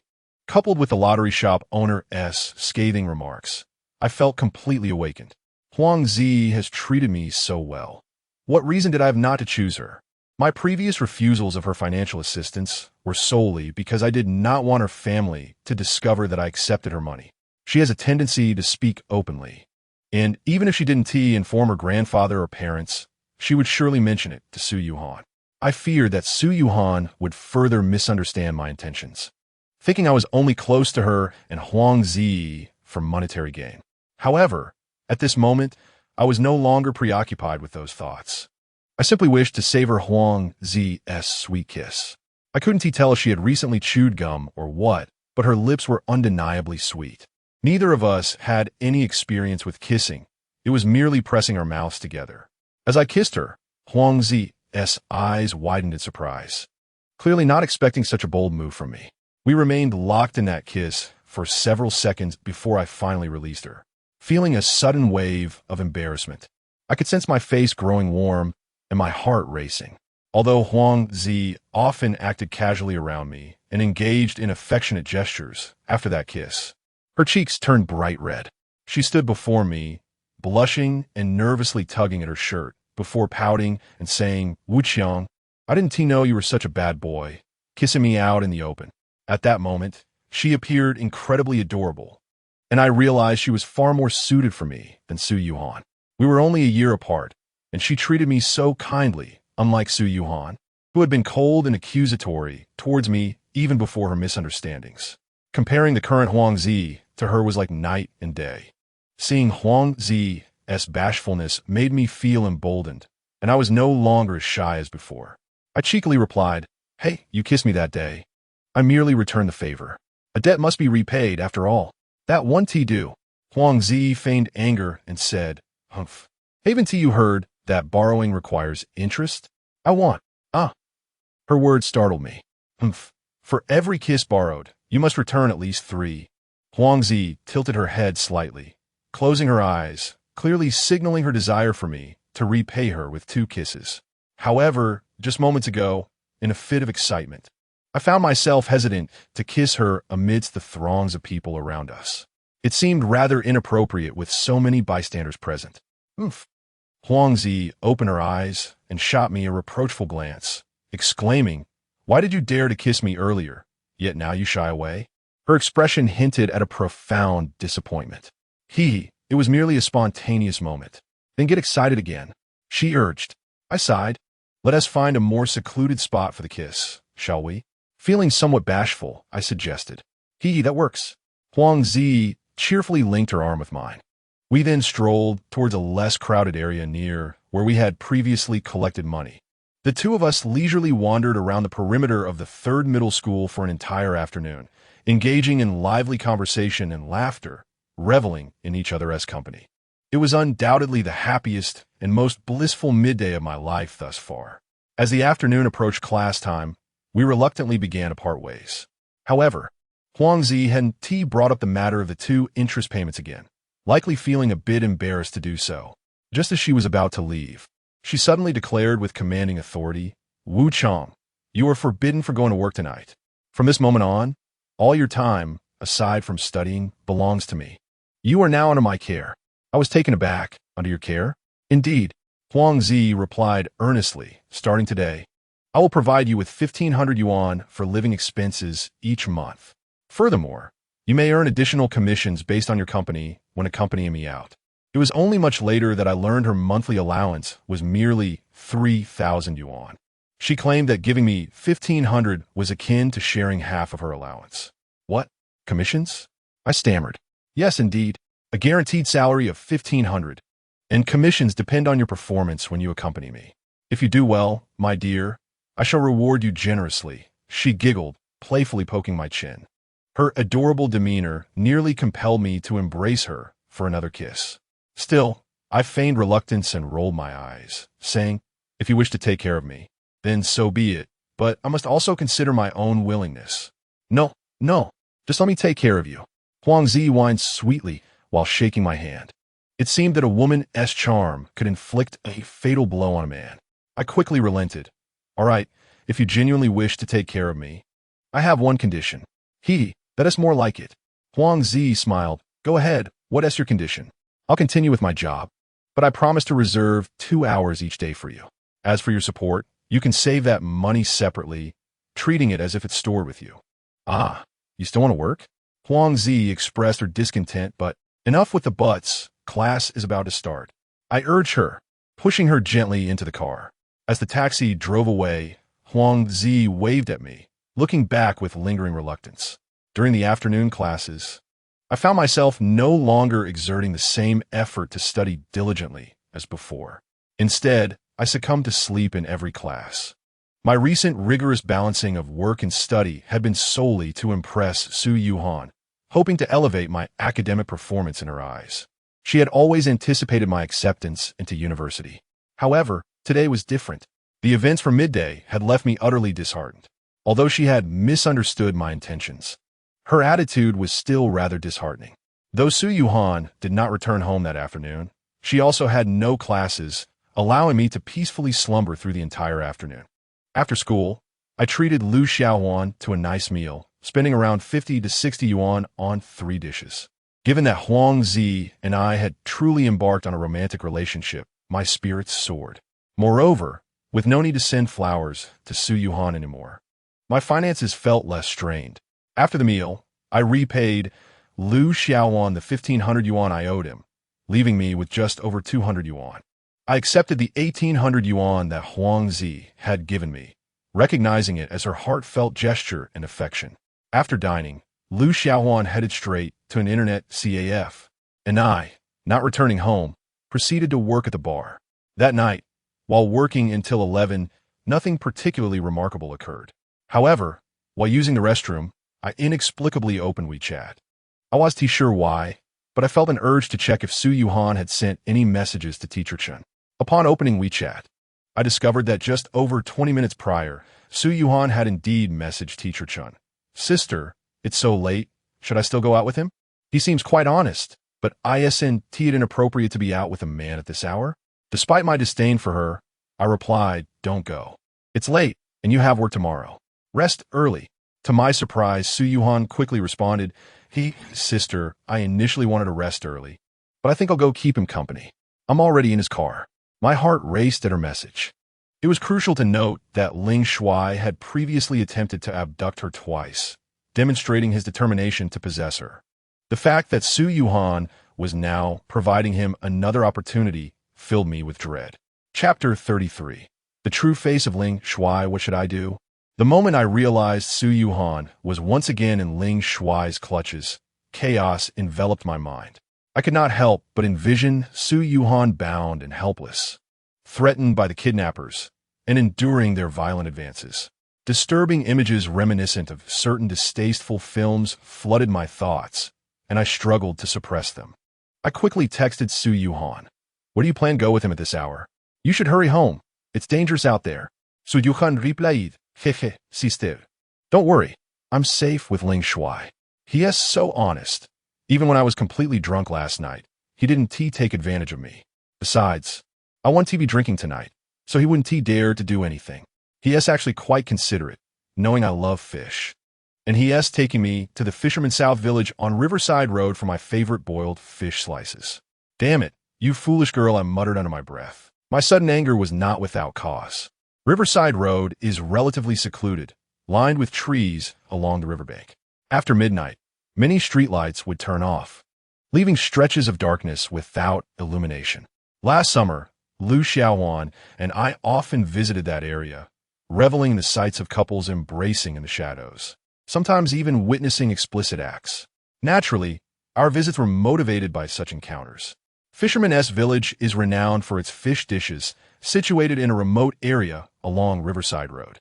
It was all too clear what intentions Ling Shui harbored in bringing Su Yuhan there. In this frigid weather, few would be around, and I feared that he could easily drag her into the woods by the river, and no one would be the wiser. Yet, this naive girl believed he was being considerate. Upon hearing Su Yuhan's words, I finally grasped the intricacies of her cunning plan.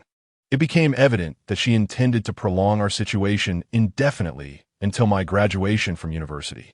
Once I had indeed gained admission, I would then be subjected to an additional 4 or 5 years of waiting. By that time, even if the old man were still alive, he would likely be on the brink of death. I must admit, her strategy of delay was rather effective. However, it struck me as amusing that she sought to use the notion of calling off our engagement as a threat. If she truly had the power to sever our engagement, would she even consider me, someone she clearly holds in low regard, as her fiancé? Though Su Yuhan treated me with cold indifference, her aloofness only fueled my desire to conquer her. The mere thought of her at home, dutifully attending to my whims like a devoted wife, sent a thrill through my heart. Naturally, such musings remained confined to my thoughts. I hastily replied, "Understood." Upon hearing my prompt acquiescence, Su Yuhan's demeanor softened slightly. "All right, there's nothing else of note. By the way, my cousin is still unaware of this matter, so you must not disclose it to her prematurely. As for her request for you to be her boyfriend, just handle it well. Don't say I didn't warn you. It's best if you comply with her wishes and keep her happy, or else she will certainly make your life difficult. Furthermore, I have already contacted Xiaoling, and she will dedicate 2 hours each day to tutor you in your subjects, Chinese, mathematics, and English, rotating them for intensive review. If you don't apply yourself, you shall face dire consequences. Moreover, if you manage to secure admission to a reputable university, I might even regard you with newfound respect. And the possibility of our farcical arrangement becoming genuine is not entirely out of the question." Oomph. Su Yuhan let out a smug snort. A farce becoming genuine? Goodness, her words were akin to a series of slaps, followed by a tempting morsel. Had I not been privy to her true intentions, I might have been spurred to diligently strive for academic excellence. Yet now, I found myself contemplating deliberately underperforming in future examinations. In fact, I had already sunk to the lowest depths of my capabilities. "Oh," I let out a resigned acknowledgement. "All right, there's nothing else. Come to my house for dinner tomorrow afternoon. My grandfather and my parents wish to meet you." With that, Su Yuhan abruptly ended the call. What? Tomorrow? I was to dine at her home? Although she had mentioned a family gathering with Teacher Chun, I hadn't anticipated it would be at her residence. Just then, Xiao Ling, who had already left with her backpack, returned. "Wuqiang, Teacher Su has instructed me to begin tutoring you starting today for 2 hours each day. However, I need to accompany a classmate to a birthday celebration, so I want to be tutoring you today. Can you help me keep this from Teacher Su? Given your current academic standing, missing today's session 1T make a significant difference." Xiao Ling expressed her disdain as she spoke. Nevertheless, my mind was preoccupied with the prospect of dining at Su Yuhan's home tomorrow. I had no desire to waste time on tutoring. Thus, I readily replied, "It's fine." By that time, she was no longer pure. She still believed she had been violated. If I relentlessly pursued her now, she would undoubtedly be moved to tears. After our marriage, she would surely obey my every command and comply with my wishes. I would ensure that this little wretch served me well, and with a maniacal laugh, Ling Shui departed. Chapter 34. unforgettable. Once Ling Shuai had left, the bearded man and his accomplice charged at me, immediately beginning to kick me mercilessly. Moments later, 3 others barged in, the same individuals who had previously assisted in abducting Su Yuhan. Out of the 5, 4 had already suffered my wrath. With old grievances and new enmities combined, they had certainly made their mark on me today. I was beaten so severely that blood gushed from my nose. The corner of my right eye split open and my socket swelled considerably, rendering it completely shut. I suspected I might lose my sight. Yet, even in this state, they were reluctant to cease their assault. It was only when I lay motionless on the ground that they dragged me out of the metal shack, treating me like a lifeless dog. In truth, I did not suffer as severely as it appeared. However, if I did not feign death, they would have continued to beat me. As they dragged me out, despite the darkness surrounding me, I managed to glimpse my surroundings with my left eye. We were situated in a secluded valley surrounded by mountains, a remote dump where not a single building was in sight, only a few small hills. All around was a mountain of trash, both household and construction waste. About 20 meters ahead lay a dilapidated shipping container, rusted and riddled with holes. They brought me to the container, and one of them opened the door. Illuminated by the beam of flashlight, I saw Su Yuhan, bound hand and foot, lying on a mattress inside the container, seemingly asleep. Like me, her hands were tied behind her back, and her feet were securely bound as well. The kidnappers had used yellow duct tape to secure her limbs, wrapping it multiple times around, making it appear quite sturdy. Not only would Su Yuhan struggle to free herself, but I would likely find it equally impossible. To be fair, Ling Shuai had treated her relatively well. At least she had a bed to sleep on, and a blanket covered her. She was evidently still unconscious, likely drugged. Although her eyes were not covered, her mouth was sealed with the same yellow tape. After shoving me into the container, they did not leave immediately. Instead, they removed a filthy rag stuffed in my mouth and used a roll of duct tape to seal my mouth, just like Su Yuhan's. Next, they tightened the bindings on my hands and feet, pressed me to the ground, and bent my legs backward, crossing my hands and feet at the waist with a new rope. Even in this restrained state, they were not satisfied. Before departing, they wrapped my fingers tightly with duct tape, ensuring I could not escape before closing the door behind them. Once they left, I heard their footsteps heading back to the metal shack, prompting me to slowly shift my body. After much effort, I finally managed to inch my way to Su Yuhan's feet and began to nudge her leg with my head. At that moment, I was filled with dread. Our fates were undeniably intertwined, and for me, it felt as though my life hung by a thread. I had no means of escape. Death was my only option, while Su Yuhan's fate, at worst, would involve Ling Shuai's torment, leaving her with her life intact. My only chance for survival was to awaken Su Yuhan quickly. Once she regained consciousness, she could help me tear off the tape from my mouth, enabling me to assist her in breaking free from her bindings. Despite my severe internal injuries, it appeared that only 5 of them were keeping watch over us. If they all attacked me together, I could not possibly fend them off. However, if they did not all return simultaneously, I was confident in my ability to escape with Su Yuhan.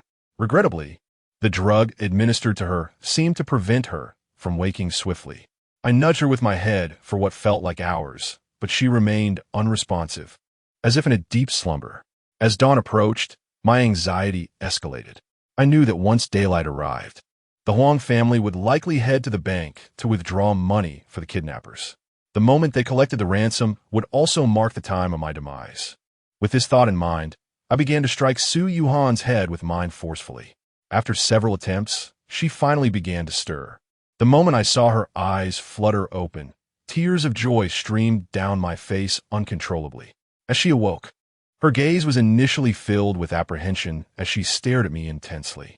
I surmised that she did not recognize me in my current state, likely frightened by my swollen visage. My right eye was severely bruised, and half of my face was swollen. If she could identify me instantly, it would indeed be surprising. Once she finally recognized me, she shot me a fierce glare before scrambling to a corner, seemingly terrified. Seeing her frightened demeanor, I quickly shook my head and gestured to her. I trusted she could read the fear, gravity, tension, and desperation in my eyes. Most importantly, I implored her to remain silent. In the past, Su Yuhan might not have believed me. Yet, I could see from her gaze that she initially doubted my words. However, after scrutinizing me closely, perhaps due to my unfortunate appearance, she soon nodded in understanding. With her nod, a wave of relief washed over me, and I hastily moved my mouth. She was perceptive. She crouched down and approached me, turning her back to me, gradually bringing her hands near my mouth to help tear off the tape. Her long nails, whether intentional or not, scraped against my face, leaving a cut, but fortunately, the tape on my mouth was finally ripped away. Overwhelmed with excitement, I smiled, for after a sleepless night of worry, I had finally glimpsed a glimmer of hope. Leaning closer to Su Yuhan's ear, I whispered urgently, "We have been kidnapped and are trapped in a remote garbage dump in the mountains. I know you must be curious about why we are together. It's because I witnessed your previous abduction and saved you, which led them to resent me. If you still do not believe me, I cannot help that. However, look at my state. I am in no position to be feigning injury. If you trust me, nod your head so we can devise an escape plan. If not, then forget what I said. Because, after all, I would only face death at most, while you would undoubtedly be subjected to the heinous acts of those kidnappers before your demise." I endeavored to be succinct, elucidating the gravity of the situation for her to weigh the pros and cons herself. Particularly with my final remark, I was, of course, intentionally trying to instill fear in her, given her striking beauty and undeniable pride. I believed that being assaulted by kidnappers would be far more terrifying for her than death itself. My words resonated with Su Yuhan. She stared blankly into my eyes for less than 5 seconds before nodding in agreement to trust my words. After all, with my current disheveled appearance, even a fool could discern that I could not possibly be employing a mere ploy of self-harm to such an extent. There was no necessity to inflict such severe damage upon myself. Subsequently, I hastily began to help her bite through the tape binding her hands and feet. Unfortunately, after more than 10 minutes of futile attempts, I made no progress whatsoever. The tape was affixed too tightly, and its elasticity rendered it unyielding to my teeth. Just as I was drenched in sweat from anxiety, Su Yuhan suddenly moved her lips, softly uttering a couple of muffled sounds. Her expression and gestures seemed to indicate that I should first remove the tape from her mouth, so she could assist me in gnawing through the ropes. In truth, the ropes binding me could be easily chewed through, but the issue lay in her mouth being sealed with powerful adhesive tape. My fingers, too, were entirely ensnared by the tape, leaving no nails exposed to assist in tearing away the tape from her mouth. Therefore, I leaned closer to Su Yuhan's ear and whispered, "My fingers are completely bound. I cannot tear off the tape from your mouth, or I would have done so already. Once we resolve the tape on your mouth, you can help me bite through the ropes, and we shall be saved." Su Yuhan shot me a cold glare, then suddenly lunged at me, pressing her face closely against mine. It dawned on me that she meant for me to use my mouth to tear away the tape from her face. What ensued was somewhat awkward. I attempted several times to grasp the edge of the tape with my teeth, but it clung too tightly to her skin. Eventually, I devised a plan to lick her face. I lost track of time, but after a considerable effort, I finally managed to pry an edge of the tape loose. Looking up, I noticed dawn had broken. Just as I triumphantly tore the tape from Su Yuhan's face with my mouth, her cheeks flushed with rage, she gritted her teeth and declared, "Wu Chong, if this is a ruse of yours, I will ensure you suffer beyond imagination." The chilling tone of her final words sent a shiver down my spine. However, I chose to ignore her and quickly turned to have her gnaw at the ropes binding me. She promptly assisted in severing the ropes, and then I hurried to remove the tape from her hands. To my surprise, the moment I freed her hands, she slapped me across the left cheek and, through gritted teeth, accused, "When you tore the tape from my mouth, were you taking the opportunity to kiss my face indiscriminately?" After she spoke, she disgustedly wiped her face with her sleeve. I shot her a cold glare, opting not to respond. I had grown accustomed to her misunderstandings and saw no point in clarifying. Even if I did explain, she would likely not believe me. I lowered my head and continued to remove the tape from her legs. Once we both regained our freedom of movement, I quickly grabbed the blanket that Su Yuhan had covered herself with and approached the container door, deliberately knocking on the iron door. Su Yuhan, aware of my intentions to escape, stealthily approached my side and gently clutched the hem of my shirt, as though fearing I would abandon her once I burst forth. As the sound of my knocking echoed, voices emerged from the metal room. It seems there is some commotion over there. Quickly, let us check it out. If something goes awry, Ling Xiao will undoubtedly have our skins. Yes, let us go see. We should all head over. Ling Xiao is at the Huang family convincing them to pay. Good news should be forthcoming soon, but let us hope nothing happens in the meantime. Upon hearing the last remark, Su Yuhan beside me gasped in shock and covered her mouth. I shot her a sidelong glance, whispering with a hint of sarcasm. Don't be so surprised and harbor any doubts. The Ling Xiao they just mentioned is indeed your dear friend. How is that possible? Su Yuhan shook her head repeatedly, yet her expression revealed she was merely deceiving herself.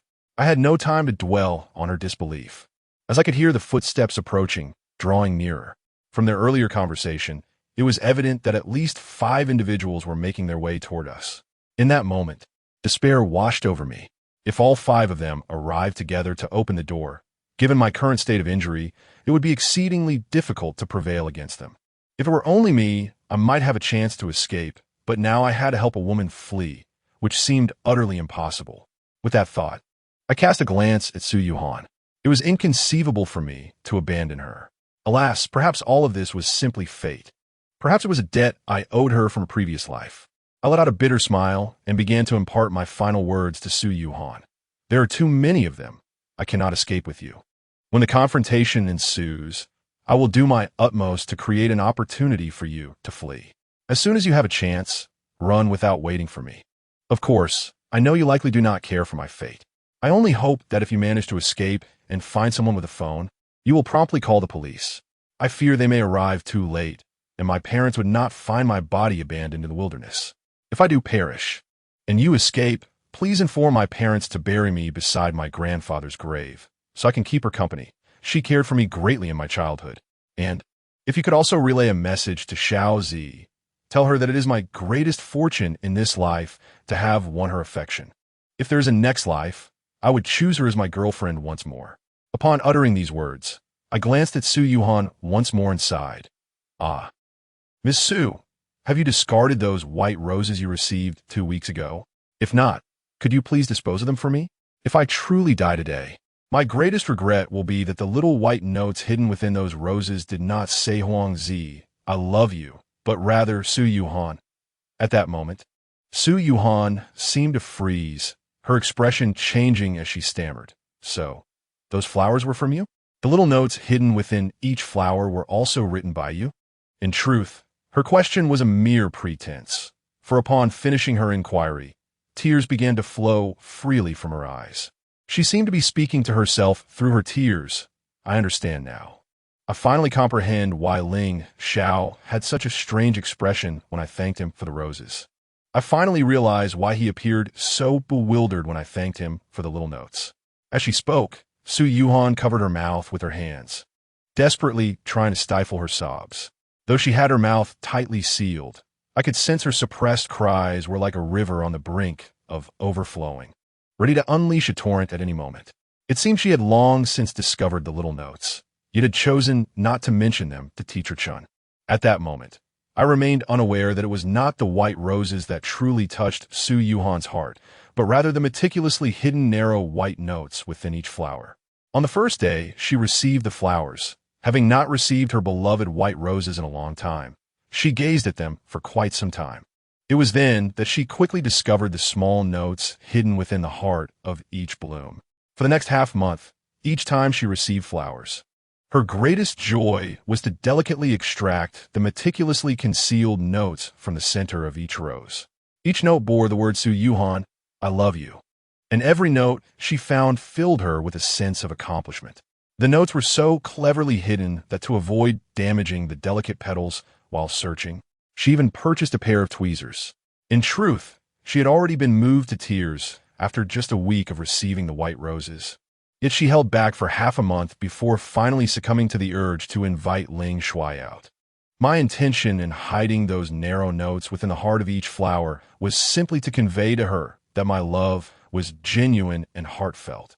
The pure, immaculate white rose represented my untainted love for her. Indeed, she understood my sentiment. Unfortunately, I had not left my name, which led to her mistakenly believing they were from Ling Shuai. However, at this moment, none of that mattered to me anymore. When Su Yuhan softly uttered her final words, the kidnappers had already arrived outside the container door.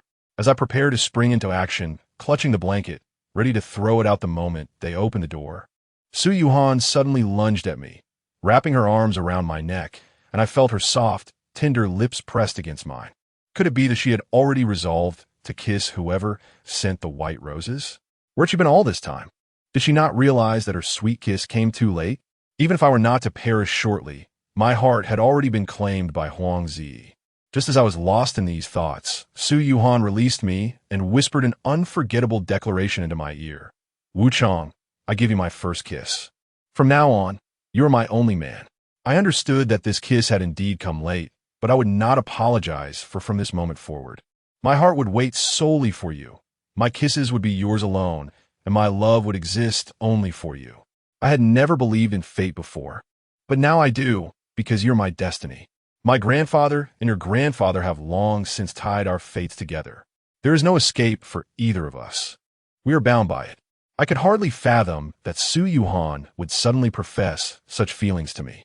She was indeed worthy of her title as a language teacher, eloquently articulating her thoughts.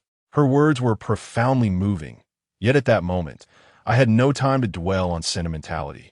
Just as she finished speaking, the container door was flung open, revealing 5 men waiting outside, just as I had anticipated. Among them, 3 wielded gleaming machetes. Yet, I felt neither fear nor hesitation. Acting on my premeditated plan, I hurled the blanket towards the 5 men like a fisherman casting a net. At that instant, I seized the opportunity to propel myself out of the container.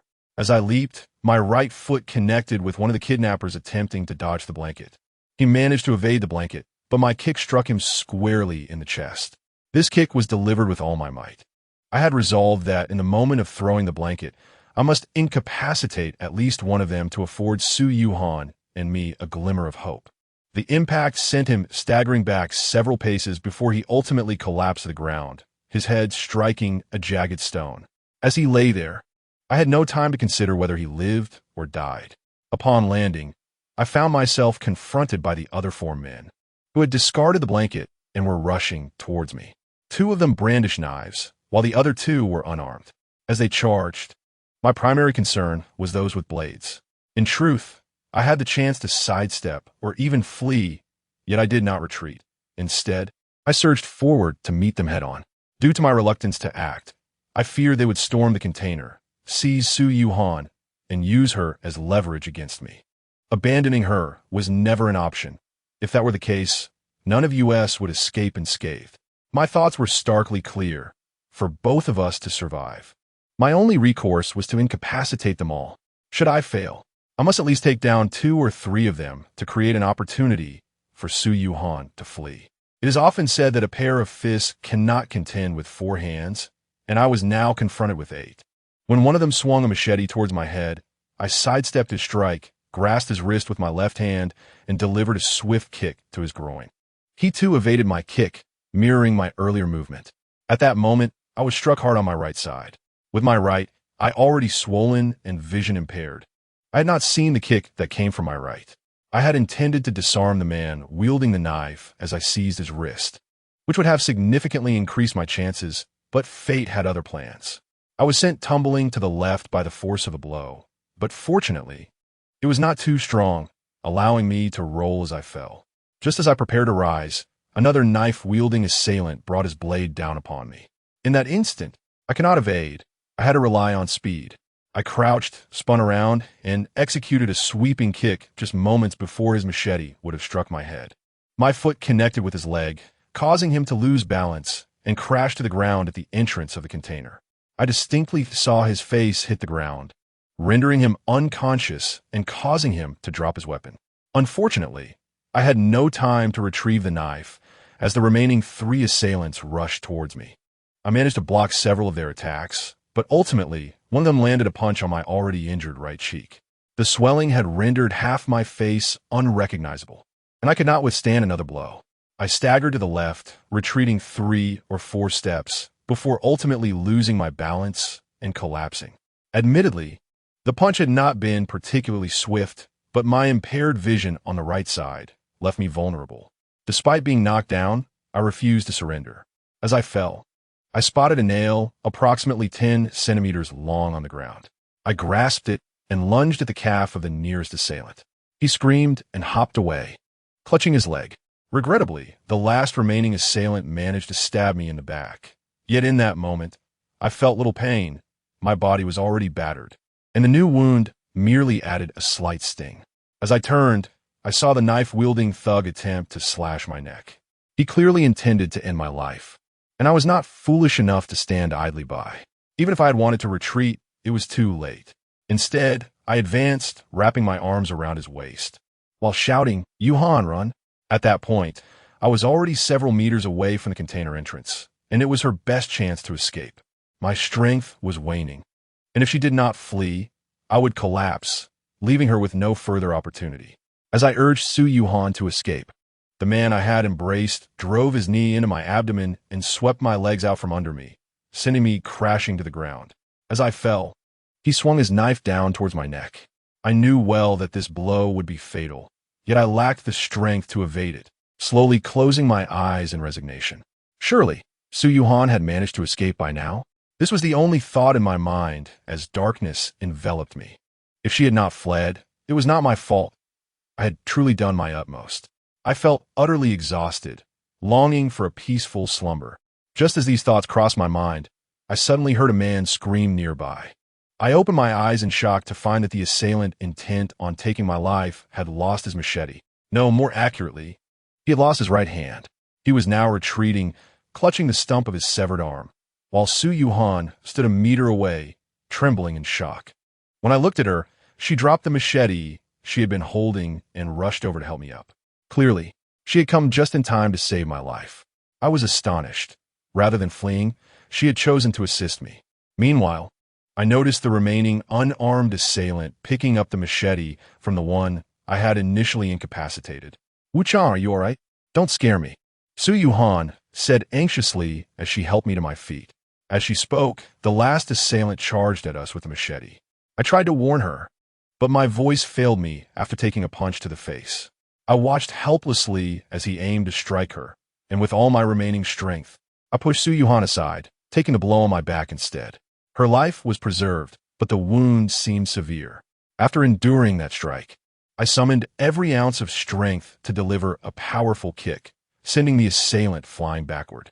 My foot connected with his abdomen, and he fell to the ground, struggling to rise but failing repeatedly.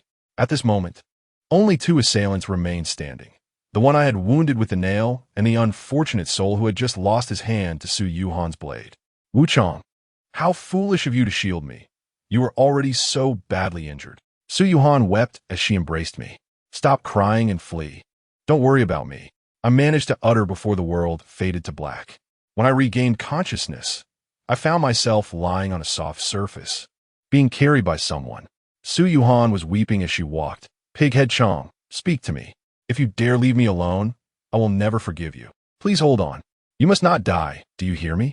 I could only grasp a few fragmented words before slipping back into unconsciousness. When I awakened again, 3 days had passed. I was roused by the sound of sobbing. I attempted to open my eyes, but my right eye was wrapped in bandages, and it took considerable effort to crack open my left eye just a sliver. I saw Su Yuhan sitting beside my hospital bed, cradling my hands and weeping softly, oblivious to my awakening. At that moment, my mother emerged from the restroom, carrying a basin of water. I wanted to call out to her, but Su Yuhan beat me to it, standing up and saying, "Mom, let me handle it." What was happening? I watched as my mother exchanged a knowing smile with Su Yuhan, handing her the basin before leaving. Su Yuhan then set the basin down, wrung out a towel, and began to gently wash my body. Did you not hear her? She has come to cause trouble for Wu Chang from Class 78. It seems that Wu Chang has provoked someone beyond his means. While the crowd buzzed with conversation, many around me shifted their gazes in my direction. As Huang Zi stepped into the corridor, she quickly followed the collective gaze and spotted me. These despicable individuals mercilessly betrayed me with their looks. "Oomph, do you still think you can hide?" Huang Zi approached, and seized my ear with a firm grip. The onlookers around us displayed expressions of gleeful anticipation, clearly eager for the unfolding drama. Meanwhile, drenched like a drowned rat, Wu Chunlei hurriedly returned to Huang Zi's side to lend his support. "You fool, Wu Chong. How dare you offend Miss Huang? This time, you are surely doomed.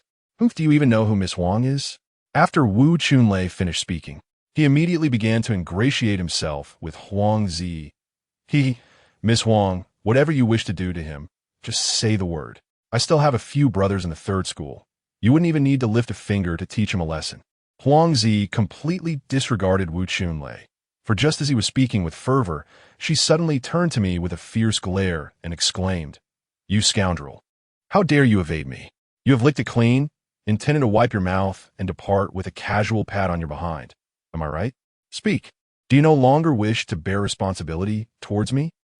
The crowd around me was rendered utterly speechless, particularly Wu Chunlei, whose eyes nearly popped out in astonishment. Not just her, even Xiao Ling was taken aback. She could certainly discern that Huang Zi was no ordinary individual, and she must have been baffled about the nature of my relationship with Huang Zi. It was evident that, whether compared to her or to Wu Chunlei, I was at a distinct advantage. In that moment, I had no time to ponder their thoughts. I quickly turned to Huang Zi and said, "I'm not avoiding you. Enough of the pleasantries. Come with me." Huang Zi, holding an umbrella in one hand and gripping my arm with the other, strode towards a Ferrari. Just before leaving, she noticed the crowd gathered around and shouted at them, "What are you staring at? Have you never seen someone teaching their boyfriend a lesson?" As soon as Huang Zi uttered those words, I could hardly count the countless murderous gazes surrounding me, especially from Wu Chunlei. If looks could kill, I would have been torn to shreds by now. Little did they know, I truly had no desire to accompany her. I was acutely aware that I had previously berated her over the phone in the classroom, and she was not one to let grudges linger. Who could fathom how she might retaliate now that she had me in her grasp? When Huang Zi shoved me into the Ferrari and drove me away, I caught a glimpse of Xiao Ling heading towards the dormitory. Wu Chunlei was incessantly chattering behind her, yet Xiao Ling never once glanced back at him. Once inside the car, Huang Zi remained silent, and seeing her reticence, I refrained from provoking her further. Her driving skills were remarkably superior to those of Su Yuhan. The torrential rain outside did little to muffle the roar of the Ferrari's engine. It was only when she merged onto the highway that I could no longer contain my curiosity and inquired, "Where do you intend to take me?" Thus, I seized an opportunity to blend into the crowd and stealthily slipped into the classroom of Huang Zi to seek her out. I had initially harbored great expectations of surprising her, but the outcome was far from what I had envisioned. Upon encountering her closest friend, Exine E, I inquired about Huang Zi's whereabouts, only to be met with a look of astonishment from Exine E, who exclaimed, "Oh, you must not know that Xiao Zi transferred schools half a month ago. Her entire family has moved to the provincial capital." Exine Yi's revelation left me in a state of shock, rendering me immobile for what felt like an eternity. I sensed that this matter was intricately linked to Su Yuhan, who likely played a role in driving Huang Zi away. At that moment, a wave of intense resentment towards her surged within me. I promptly questioned Exine, "Has Xiao Zi been in touch with you since moving to the provincial capital?" Disappointment washed over me with Exine Yi's response. "No, she hasn't reached out to me or anyone else in our class. We have many sisters who wish to contact her. If you manage to get in touch, please remind her to give us a call."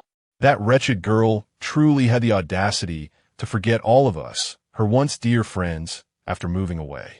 After exchanging a few more words with Exine E, I made my way to Sanzhong.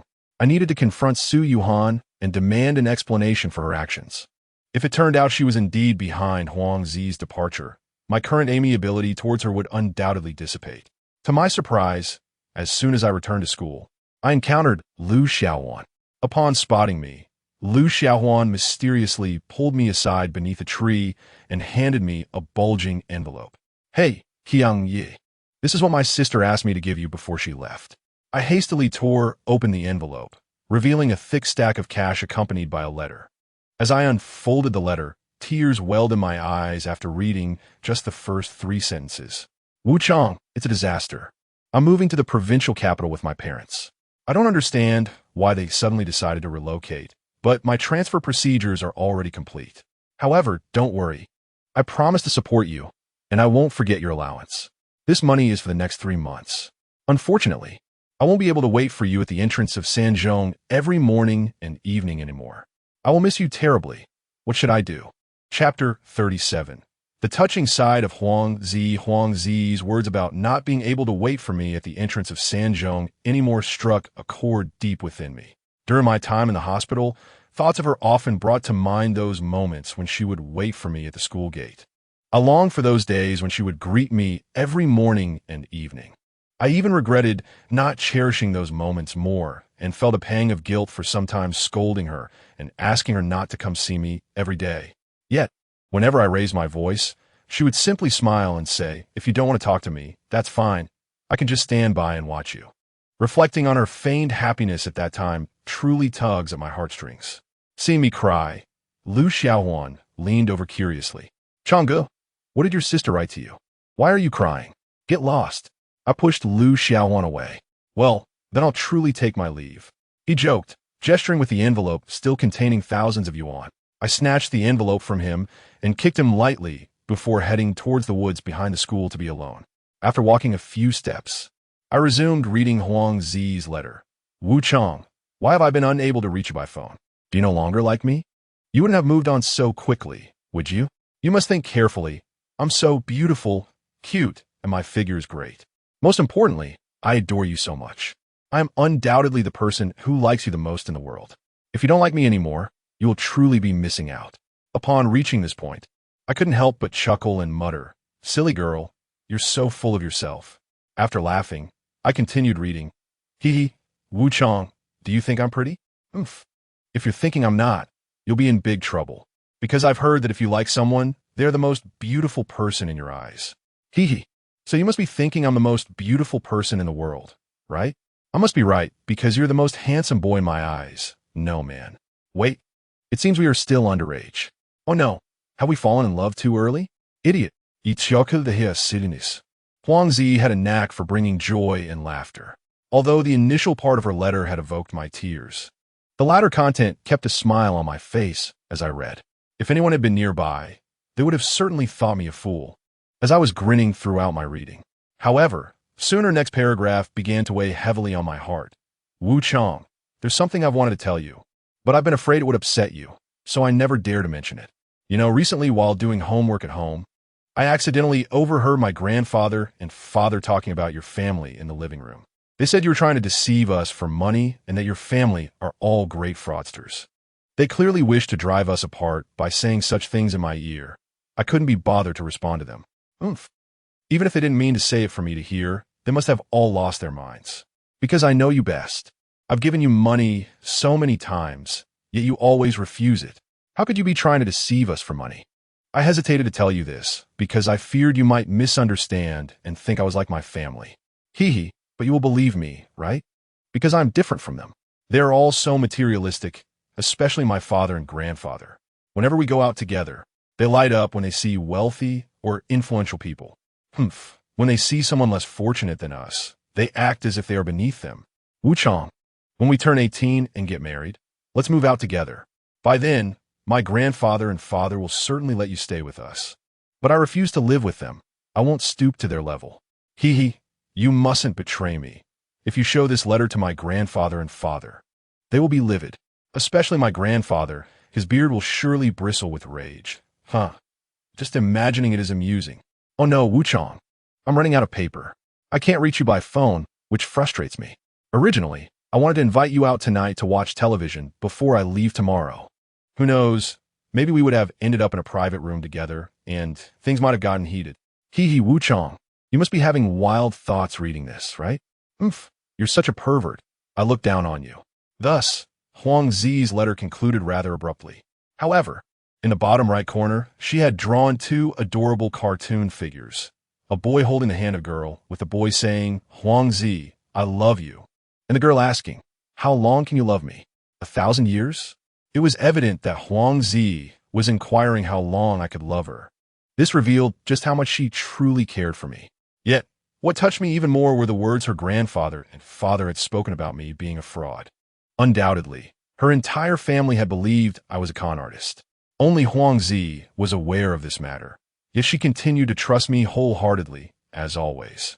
In comparison to her, Su Yuhan was utterly incomparable. Although Huangzi sometimes acted thoughtlessly whenever I was with her, I felt her innocence and naivety akin to that of a young girl. Nevertheless, her unwavering dedication and trust in me truly touched my heart and warmed my soul. After reading her letter, my longing for her intensified. Simultaneously, I felt a heightened urgency to discover whether Su Yuhan was indeed the one who had driven her away. I crouched in the woods, smoking several cigarettes, and reread Huangzi's letter multiple times before heading to the office to find Su Yuhan. As the afternoon approached and the first class was about to start, the homeroom teacher typically remained at school, given the multitude of responsibilities they bore. Upon entering Su Yuhan's office, I noticed her demeanor had shifted. She was no longer as cold as before. Several other homeroom teachers were present, yet upon spotting me, Su Yuhan immediately smiled. As I approached her, she gazed at me with a warm smile, remaining silent, seemingly awaiting my explanation for visiting her. Initially, I intended to inquire about Huangzi, but with other teachers around, I hesitated.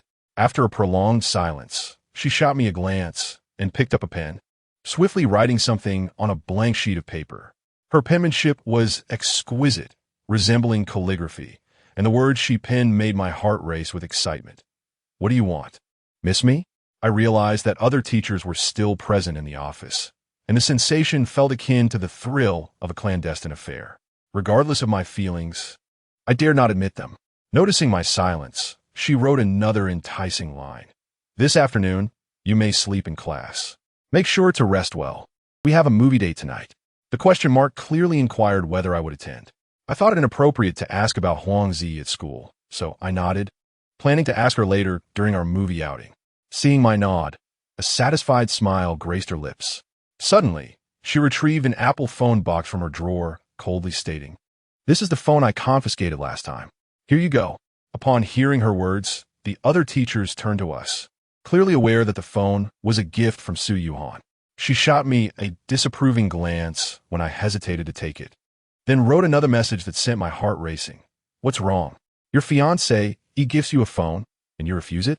If you don't take it, I might get angry. Do you want me to make you run 20 laps around the field?" I never anticipated Su Yuhan would express herself in such a manner within her office, and it genuinely excited me. This was precisely the kind of interaction I had longed for. I had always wished to win over this homeroom teacher, hoping for exchanges like these. Though I knew she wouldn't actually make me run laps, I took the phone and departed.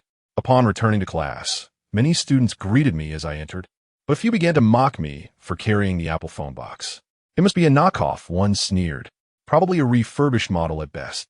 Given his family's circumstances, if it were genuine, that would be suspicious. It might even be stolen." Although their whispers were quiet, I could hear them. I had long since grown accustomed to their taunts and had no desire to disclose that the phone was a gift from my fiancé's homeroom teacher. Ignoring them, I hurriedly opened the phone box, discovering that Su Yuhan had already purchased a SIM card for me.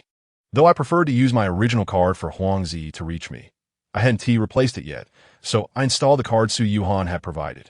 I was surprised to find that Su Yuhan was the teacher for the first class that afternoon. This time, her demeanor seemed different. She was not as stern as before. Perhaps she was simply in high spirits, for a smile adorned her face as she taught. Halfway through the lesson, she assigned some homework, allowing us to work independently while she played on her phone at the podium. While engaged in my assignment, my new Apple phone vibrated unexpectedly. Initially, I assumed it was a spam message, as this was a new number unknown to anyone. However, when I peeked down to check, I was astonished to find a multimedia message accompanied by a provocative note. "Do you like it?" Although I hadn't saved any contacts, I recognized Su Yuhan's number immediately. I chew in Su Yuhan's classroom. I was previously quite docile. Just moments ago, I was indeed looking at my phone alongside Lu Xiaowan. Wu Chunlei must have noticed Su Yuhan punishing Lu Xiaowan with laps while I remained unscathed, leading him to believe that Su Yuhan had overlooked my own transgression. Consequently, he stood up to report me, hoping to drag me into the punishment as well. After making his report, all eyes turned towards me and Su Yuhan. Su Yuhan hesitated for a brief moment at the podium, which caused the collective gaze of our classmates to shift entirely to her.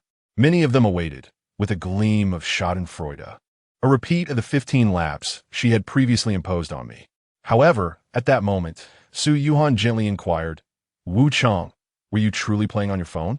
Damn it, our relationship had changed, and indeed, so had her treatment of me. In the past, she would have immediately yelled at me to run laps without granting me a moment for explanation. Yet now, she was clearly hinting at something. I wasn't foolish. I quickly stood and responded, "Teacher Su, I wasn't playing on my phone at all." As I rose, I had discreetly tucked my phone away in my desk.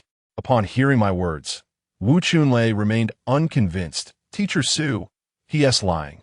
I clearly saw him playing with his phone under the desk.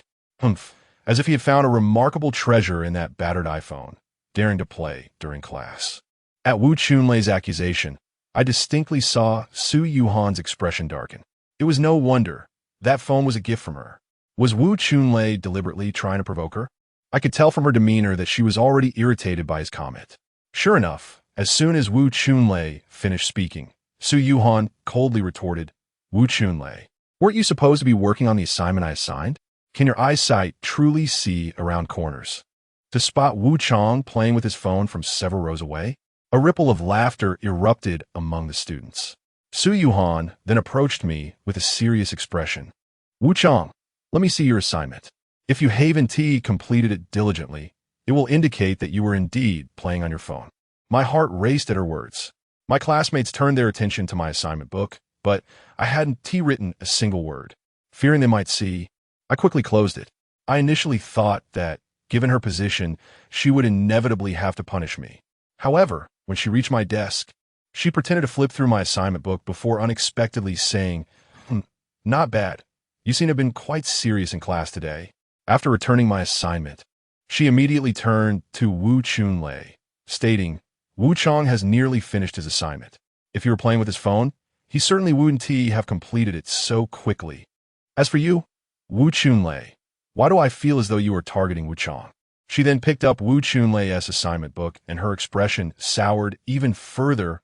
"Humph, Wu Chunlei, as the vice class monitor, you should possess some principles. Do not falsely accuse others simply because of your discord with Wu Chang. Look at yourself.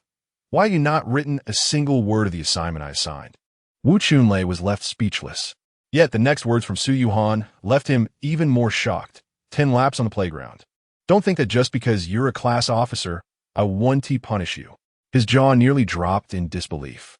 This fool had always been adept at currying favor, often reporting on me to Su Yuhan, which is why he had never faced any punishment before. This time, however, it was the first instance in over a year. Now it had escalated to 11 laps. Su Yuhan had added an extra one. If it were me, I certainly wouldn't dare to speak up, as I knew Su Yuhan well. After imposing a punishment, she would add another lap for every protest. Her temper was such that she would never tolerate anyone questioning her authority. However, Wu Chunlei, having never been punished before, was oblivious to her character and audaciously protested.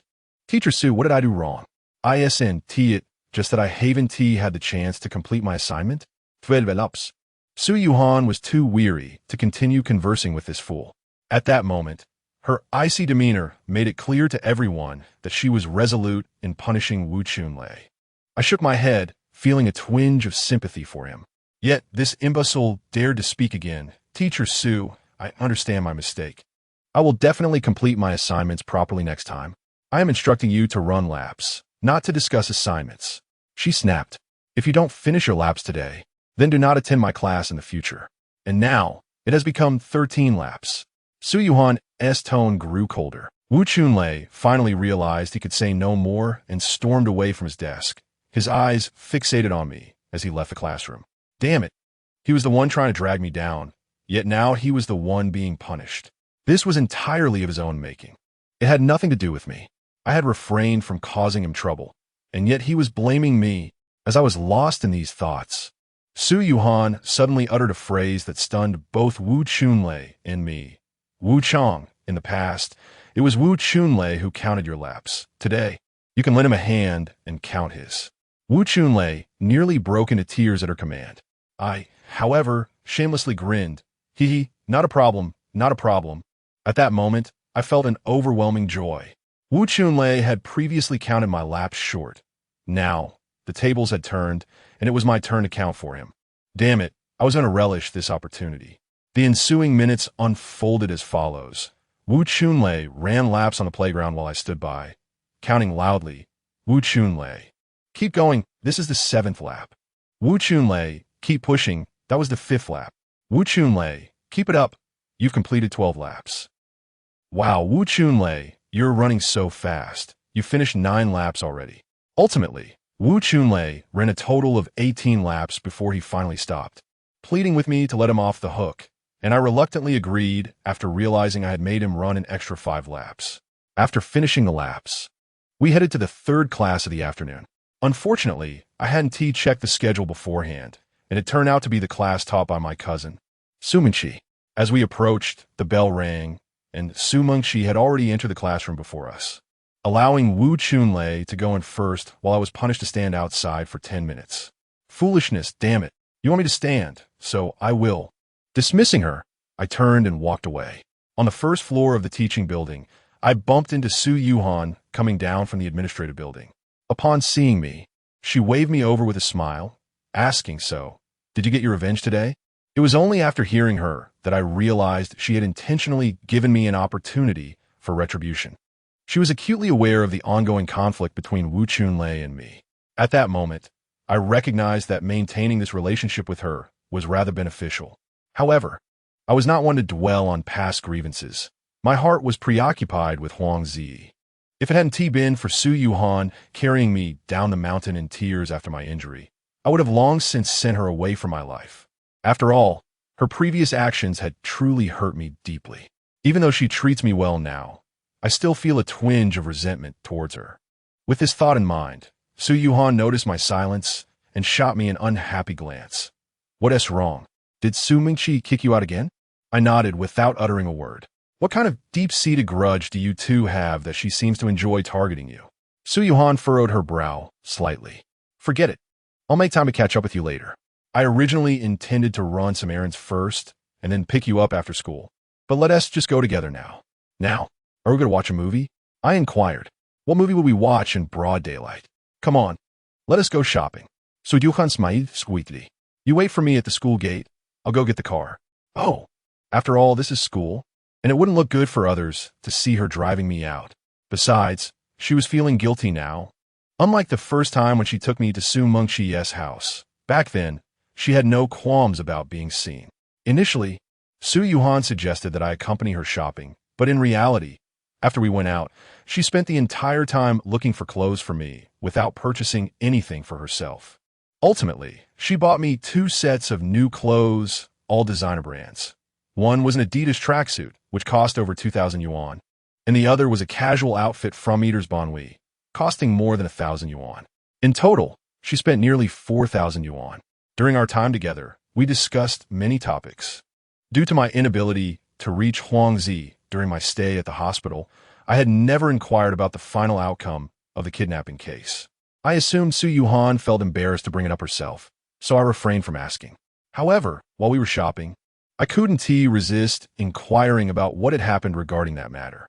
When I heard Su Yuhan mention that Ling Shuai had escaped and that the police had only apprehended a few of his accomplices, I felt a surge of anger. My teeth clenched in frustration. I had nearly lost my life at the hands of that scoundrel and his gang, and the fact that he had evaded justice was infuriating. Yet, it was only through Su Yuhan that I learned that the police had discovered, through their investigation, that the seemingly affluent Ling Shuai was actually heavily in debt, and his family's restaurant was on the verge of bankruptcy. This perilous situation had driven him to take such risks. Nevertheless, these matters were not my primary concern. My foremost worry was Huang Zi. I had been holding back my questions until dinner that evening, when I could no longer restrain myself. Why did Huang Zi and her family suddenly move to the provincial capital? Was it her grandfather who forced them to go? I asked delicately, but I knew if Su Yuhan said her grandfather had pressured Huang Zi, it would undoubtedly relate back to her. If Huang Zi's move was not due to Su Yuhan, I might have continued our current relationship, waiting for Huang Zi's return to clarify everything. However, if Huang's grandfather had expelled her family to facilitate a relationship between Su Yuhan and me, I would never accept it. Upon hearing my question, Su Yuhan sighed and slowly shook her head. I knew I couldn't keep this from you for long. Yes, when my grandfather learned that our family had misunderstood you, he felt guilty. To allow me to be with you, he sent Huang Zi and her family to the provincial capital. Su Yuhan's candidness took me aback. Had she not been so forthright, I would have been ready to explode in anger. Yet, seeing her honesty made me hesitate to express my outrage. I remained silent, waiting to see if she had more to share. She awkwardly sipped her water before continuing, Wu Qiang, the person engaged to you, is me, and the one who signed the marriage contract is also me. My cousin doesn't understand, and she was just playing around with you. So, please forget about her. She isn't right for you. Who says she isn't right for me? Who says she was only playing around? I snapped, my anger igniting. Su Yuhan seemed to have anticipated my reaction. She simply rolled her eyes at me and then turned, retrieving an envelope from her handbag and handing it to me. It's not me saying she was playing around. She said it herself. Why are you yelling at me? This is a letter my cousin sent from the provincial capital for you. Take a look. I took the envelope and opened it, my heart shattering as I read. Chapter 39. Setup. The letter from Huang Zi read, Wu Qiang, I'm sorry. During the time we were together, I may have misunderstood my feelings because I now realize that I cannot find a single reason for liking you. Therefore, let us break. I have a new boyfriend in the provincial capital, and he is much more handsome and treats me far better than you ever did. I finally understand what real love feels like, and I am extremely happy every day with him. My feelings for him are entirely different from what I felt for you. I never expected to receive 2 letters from Huang Zi in one afternoon. The first was left for me half a month ago when she departed, while the second had been sent just 2 or 3 days prior from the provincial capital via Su Yuhan. Upon reading the second letter, my immediate reaction was that this could not possibly reflect Huang Zi's true sentiments. Although I recognized her handwriting and confirmed that the letter was indeed from her, I refused to believe that she could change her feelings so swiftly. I disdainfully remarked to Su Yuhan, Humph, you must have pressured her into writing this. Upon hearing this, Su Yuhan's expression darkened. What do you mean by that? Do you think I'm so despicable in your eyes? Xiao Ziwun changed her heart so quickly. I asserted confidently. Despite my lack of romantic experience, my intuition told me that one shouldn't shift their affections so rapidly. As for Huang Zi's claim of misunderstanding her feelings, I certainly didn't buy it. At that moment, Su Yuhan suddenly said, Fine. To prevent you from thinking I'm playing some scheming game here, I have her number. You can call her and ask her yourself. After saying this, Su Yuhan retrieved her phone, scrolled through it, and then dialed a number. Here, the call is connected. You can speak to her yourself. I had longed to hear Huang Zi's voice, so I eagerly took Su Yuhan's phone. As I held the phone to my ear, it rang for 2 or 3 seconds before Huang Zi picked up. He sis, did you miss me? Xiao Zi, it's me. How have you been? I excitedly asked, only to have her hang up immediately after my words. At that moment, I finally began to suspect that Su Yuhan might indeed be telling the truth. Su Yuhan noticed that I had lowered the phone from my ear and frowned slightly. What's wrong? She hung up on me, I replied, feeling utterly humiliated, as if I were a joke in front of Su Yuhan. I had been so confident that Huang Zi's second letter was written under pressure from her family to ensure I would be at ease with Su Yuhan. Yet the outcome was, that girl, how could she do this? Even if we couldn't be romantic partners, we could at least maintain a friendship. Su Yuhan snatched the phone from my hand and dialed Huang Zi's number again. This time, Huang Zi seemed to take a long while to answer, likely expecting it to be me again. I suspected this because Su Yuhan's first words were, It's me. Why can you even spare a few words after breaking up with someone? Do you intend to never see her again for the rest of your life? Do not forget, the next time you encounter him, you must address him as brother-in-law. Perhaps you should speak with him, for he is currently suffering greatly. As Su Yuhan reached this point, she cast a glance in my direction, likely fearing that continuing would embarrass me, and promptly handed me her phone. Forget it. You can talk to her yourself. Even now, I remain unwilling to give up hope, so I took the phone and held it to my ear, asking, "Is everything you wrote in your letter true?" Wuqiang, I was merely jesting with you last time. I apologize, but please do not call me again. Huang Zi replied before abruptly hanging up. Upon hearing her say this directly, I finally lost all hope. In that moment, it felt as if a sharp blade was twisting within my heart. I returned the phone to Su Yuhan and turned to leave. Perhaps it was my pride that made me unwilling to stay any longer, or perhaps I was simply too heartbroken and yearned for solitude. "Where are you going?" Su Yuhan immediately pursued me with a question. I ignored her and continued walking toward the restaurant's exit. She followed, saying, "I know you are feeling down, but that girl has always been coddled by her family. You shouldn't take it too hard." I handed Su Yuhan the money Huang Zi had given me in her first letter. "Please return this to her. We can go to the movies another time. I will head home now." Su Yuhan took the money, looking bewildered. What is this money about? Naturally, I would not disclose that it was the allowance Huang Zi had left for me before departing. I merely stated that it was a loan she had given me, and I was returning it now that I had the means. After that, I took a cab home, and Su Yuhan did not pursue me further. That evening, my thoughts were consumed by Huang Zi, preventing me from sleeping. By 2 in the morning, feeling increasingly restless, I called Lu Xiaohuan to join me for a drink. Although my injuries had not yet healed, my melancholy overshadowed any concerns. After Lu Xiaohuan climbed over the school wall, we found ourselves at a familiar barbecue stall near the 3rd middle school, where we ordered some skewers and a few bottles of beer. Lu Xiaohuan quickly noticed my distress, but despite his inquiries, I refrained from explaining the cause of my sorrow. Our drinking capacity was similar, and we could only manage 2 or 3 bottles before feeling full. However, that night, perhaps due to my emotional turmoil, I finished 3 bottles and, as dawn approached around 5, Lu Xiaohuan decided to leave. I ordered another bottle and walked home while drinking. Just as I approached the entrance to my residential complex, a van abruptly halted beside me, and 4 or 5 men armed with steel pipes emerged, assaulting me without warning. My internal injuries were still healing, and having consumed alcohol, I was in no condition to fend them off. I managed to block a few blows before they knocked me to the ground, relentlessly striking me with the pipes. Before long, I lost consciousness. When I awoke, the daylight illuminated the room, and upon looking up, I saw a pristine white ceiling. Initially, I thought I was back in a hospital. To my surprise, however, the bed beside me was adorned with numerous dolls, and the room exuded a pleasant fragrance devoid of any medicinal odor. Even the cleanest hospital wards carry a hint of medicine. Moreover, the bed was not covered with the typical white sheets and blankets found in hospitals. Instead, it featured charming bedding decorated with cartoon characters. Turning to the side, I noticed a yoga mat on the floor next to a vanity laden with cosmetics. It was evident that this was a woman's room. I attempted to sit up, but the pain coursing through my body caused me to let out a yelp. Just then, footsteps approached from outside, and the door swung open. To my astonishment, a beautiful woman with straight hair stood before me, clad in pajamas.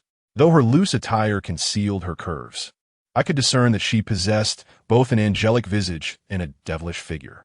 I recognized her. She was Yi Zi, the athletic beauty of our school. Goodness, what a twist of fate.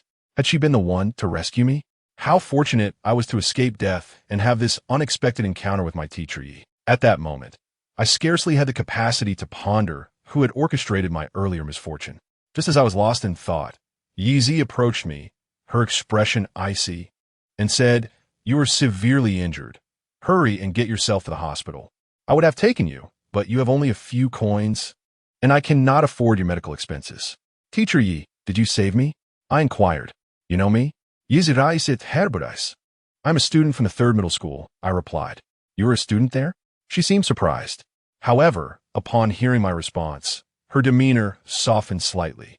Though she remained skeptical and probed, "Which class are you in? And who is your homeroom teacher?" "I am in class 78, and our homeroom teacher is Su Yuhan." I answered. "Oh." Yi appeared to fully believe my claim of being a student. "Why were you out so late drinking?" She scolded, casting me a sideways glance. "Hurry and leave. I want to sleep." I never imagined that I would inadvertently be rescued by Yi. Yet, she was rather stingy. Despite my condition, she refused to take me to the hospital, fearing I would not reimburse her for the medical expenses.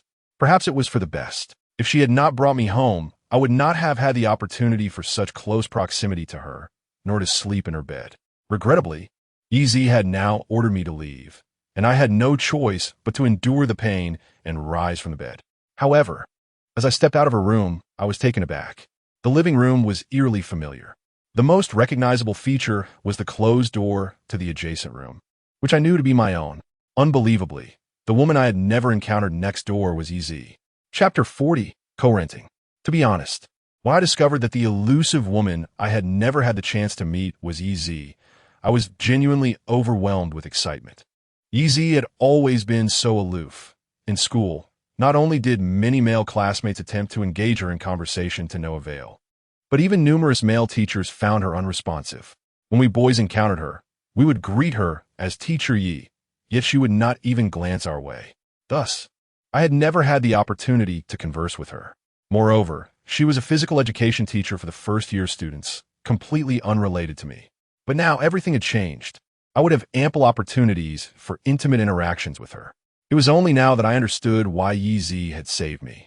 I recalled that when I was ambushed, I had been near the entrance of the complex, and it was likely that she had returned home just in time to find me unconscious, prompting her to bring me here.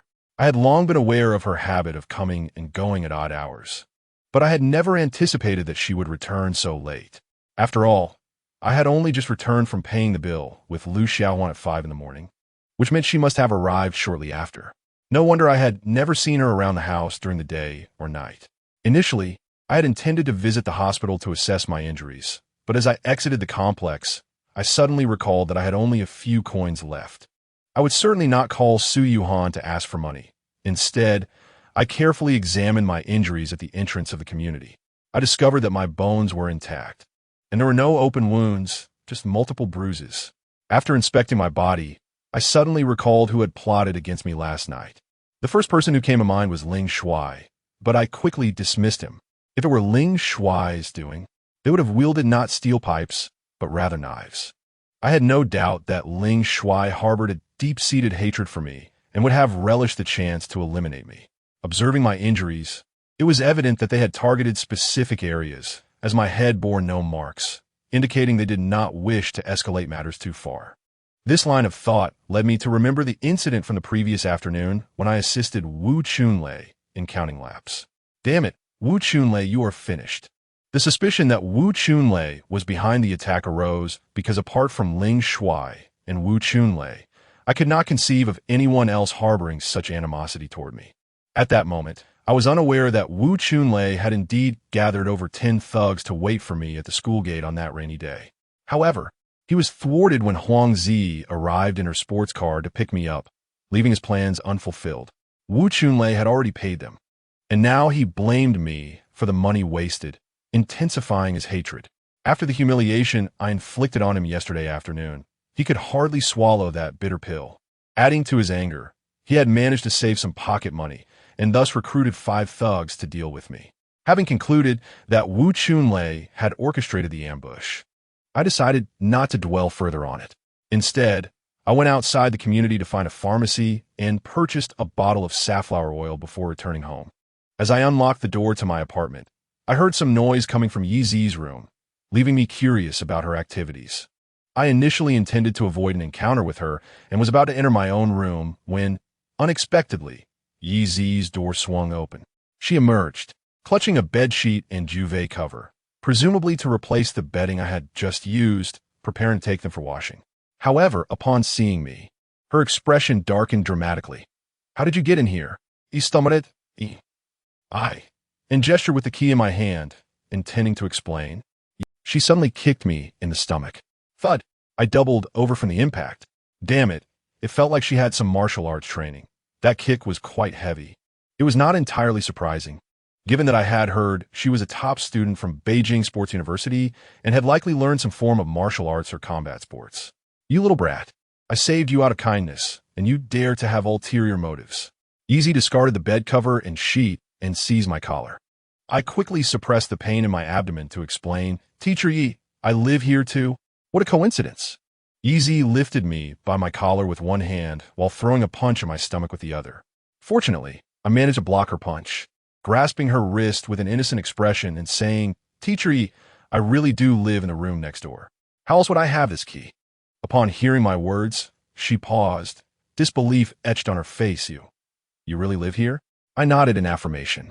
Easy still seemed skeptical. So she snatched the key from my hand and demanded, "What do you have in your room?"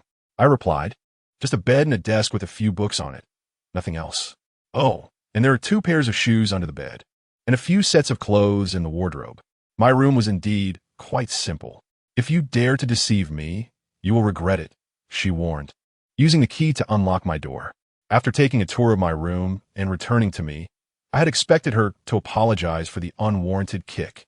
Instead, she slapped me across the face, exclaiming, "Why didn't you say so earlier? But you didn't ask where I lived." I replied with a grimace. Her slap stung more than Su Yuhan's, leaving me reeling.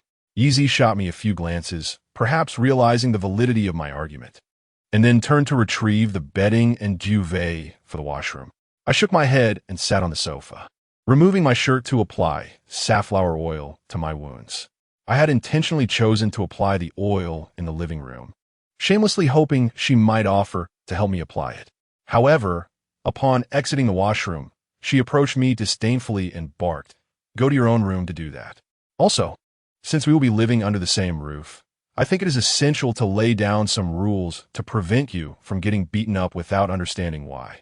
The other woman in this house is someone far more formidable than you. I was taken aback. Another tenant is also a woman? Easy scoffed derisively from now on. You better be mindful of your behavior. You are not allowed to wear pajamas outside your room, and after using the washroom, you must clean up thoroughly. Wash your clothes immediately after bathing, and if I catch you leaving your clothes in the washroom bucket again, you will see what I do to you. Especially do not leave your underwear lying around in the washroom. If I see it, I will hit you. Can you manage all this? If you cannot, I will inform the landlord to refund your rent, and I will take your room.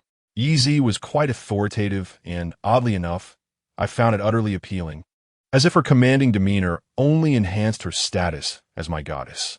I can do it. I can do it. I nodded vigorously, like a chick pecking at rice. Living with someone as stunning as Yi Zi in the same apartment, having the chance to see her every day, was a stroke of luck many at our school could only dream of. Great, since you are the only man in this house, you will be responsible for all the cleaning. That shouldn't be a problem, right?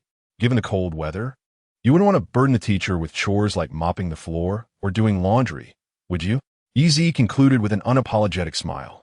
Her smile was captivating, perhaps a sight not many students and teachers at our school had witnessed before, as she had always been so frosty. I couldn't help but be somewhat incredulous about her expecting me to do her laundry. "Do you want me to wash your clothes too?" "What? Are you unwilling?" EZ frowned. "Teachers have classes during the day and work at night. I'm working hard here, and you can't even help me with my laundry?" It dawned on me that she had 2 jobs, which explained her perpetual absence. "I am willing," I quickly assured her. Yet, I foolishly asked, "Teacher Yi, do I have to wash your underwear too?" In an instant, Yi Zi grabbed my hair and delivered 2 swift slaps to my face, leaving me seeing stars. "If I find out you touch my underwear, I will chop off your hands." After delivering this warning, she released my hair and retreated to her room. Damn it, who does she think she is? I have no interest in touching your underwear. In the following days, I felt that Huang Zi would soon leave me, with Su Yuhan being the main culprit, so I largely ignored her messages, barely bothering to respond. After all, if Mr. Huang had not sent the Huang family to the provincial city, Huang Zi would undoubtedly not have parted ways with me. I attributed all of this to Su Yuhan. As for Yi Zi, after our first encounter, I did not see her again for several days. However, since then, I had noticed a set of clothes soaking in the bathroom each morning, though I had yet to catch a glimpse of her underwear. It seemed she must have washed them and hung them on her balcony. Consequently, every day after school, I found myself washing her clothes. She preferred sportswear, so I often found myself laundering a casual athletic outfit. My next encounter with EZ occurred a week later. In my pursuit of financial gain, I had taken up a job at another bar as a server. On my very first day, while delivering drinks to a private room, I stumbled upon a scene I could never have imagined. There was EZ, clad in a revealing and alluring dress, being embraced by a balding, rotund man. While the typically aloof Yi, revered as the goddess of our school, was laughing flirtatiously as they played dice.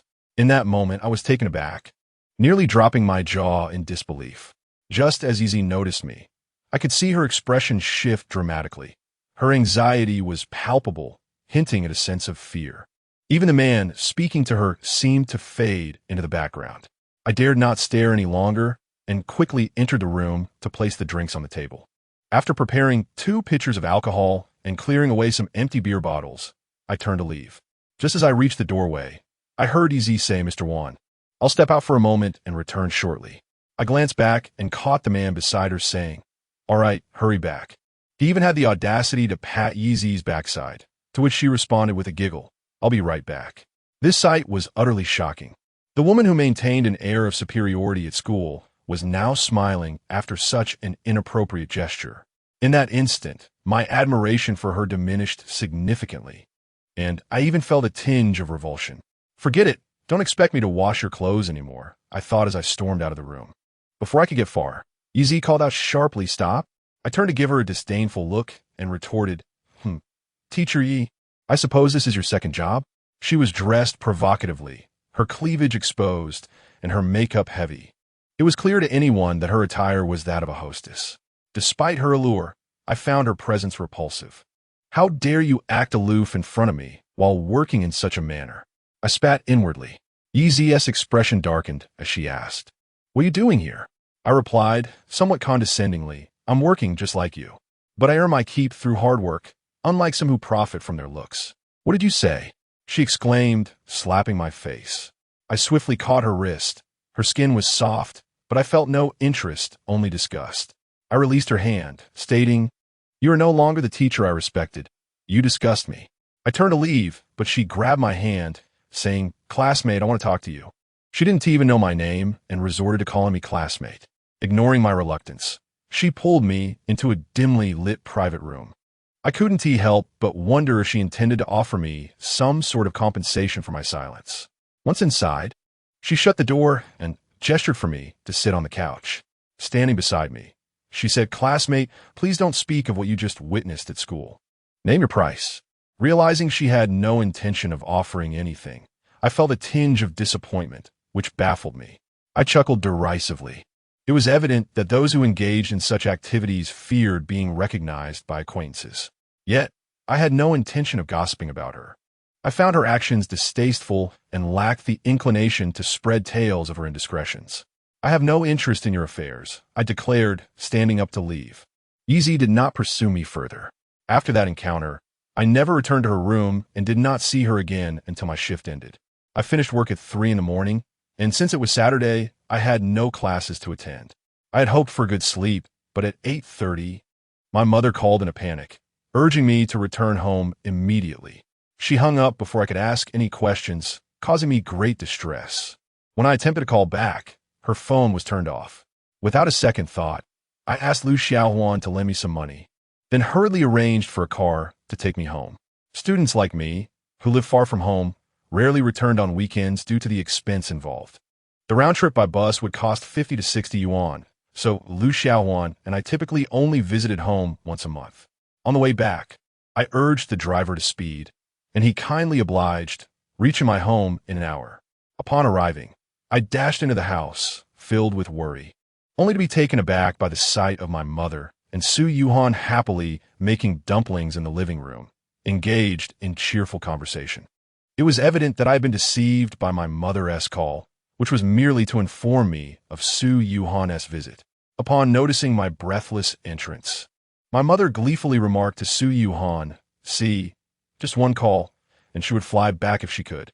Seeing my expression, Su Yuhan stifled her laughter, avoiding my gaze. "Mom, if there is nothing else, I'm heading back to school." I was irked by my mother-s antics, and after that remark, I turned to leave. "You dare!" my mother exclaimed, catching my ear. "You little rascal, if you try to leave today, I'll break your legs." She dragged me before Su Yuhan, declaring, "Since Xiaohan is here, you must spend the day with her. Let us see how I deal with you otherwise." She added a playful pinch to my cheek. "Also, I heard you've been ignoring Xiaohan lately." "Fine, If you choose to ignore her, then I'll ignore you too. Xiaohan is already destined to be my daughter-in-law. I'm afraid that if you dare to ignore her again, you should immediately leave. I no longer want you as my son. I only want my daughter-in-law. At worst, I can find another family for Xiaohan and have him come to our home as a son-in-law. I was utterly taken aback by my mother's words. What on earth has Su Yuhan done to my mother?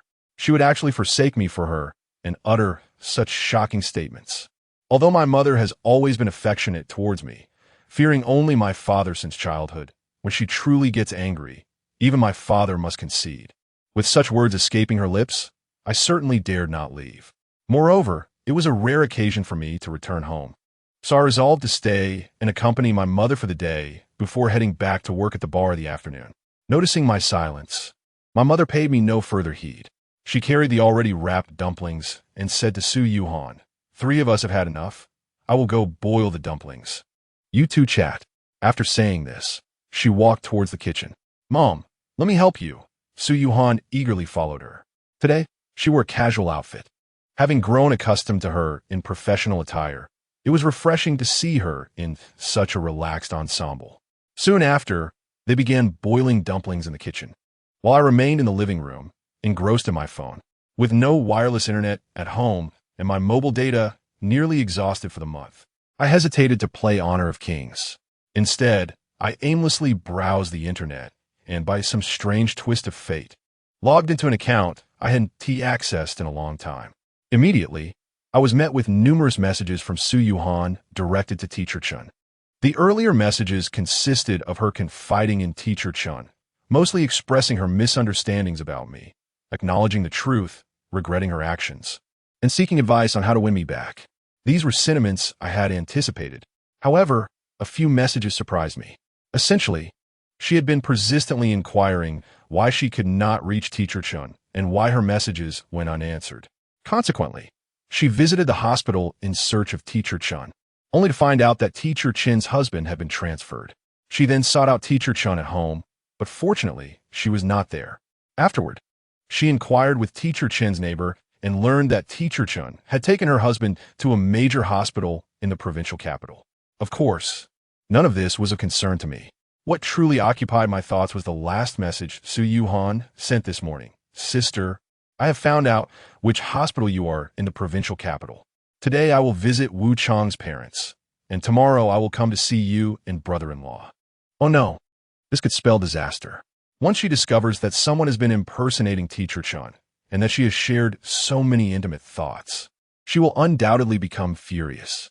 Given her personality, she would surely investigate thoroughly. If this matter leads back to me, who knows how she would react? Despite my recent anger towards her and my decision to ignore her, I was acutely aware that I still cared for her.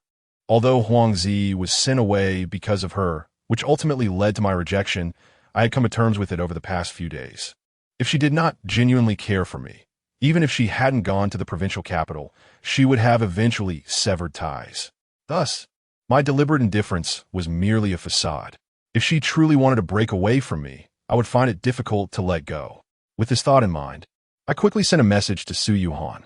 "Xiaohan, I'm very sorry. I've been overwhelmed with matters concerning your brother-in-law and haven't had the energy to check WeChat. Thank you for your concern, but there's no need for you to come to the provincial capital. I appreciate your kindness." My intention in responding this way was to dissuade Su Yuhan from visiting Teacher Chin's husband.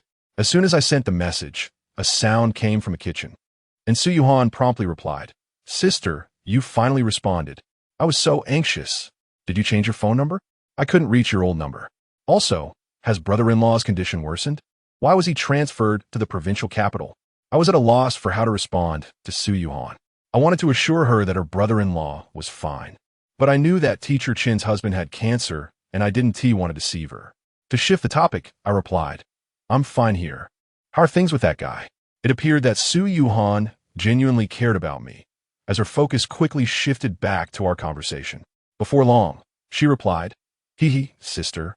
I'm currently at Wu Chang's house. His mother just helped me convince him to come home. I even promised her I would stay the night. However, I just toured their home and found it quite small, with only 2 bedrooms and no guest room. What if Wu Chang's mother insists that we sleep together tonight? What should I do? Sister, Please help me out. I regret agreeing to stay here. Wait a minute. She plans to stay at my house tonight?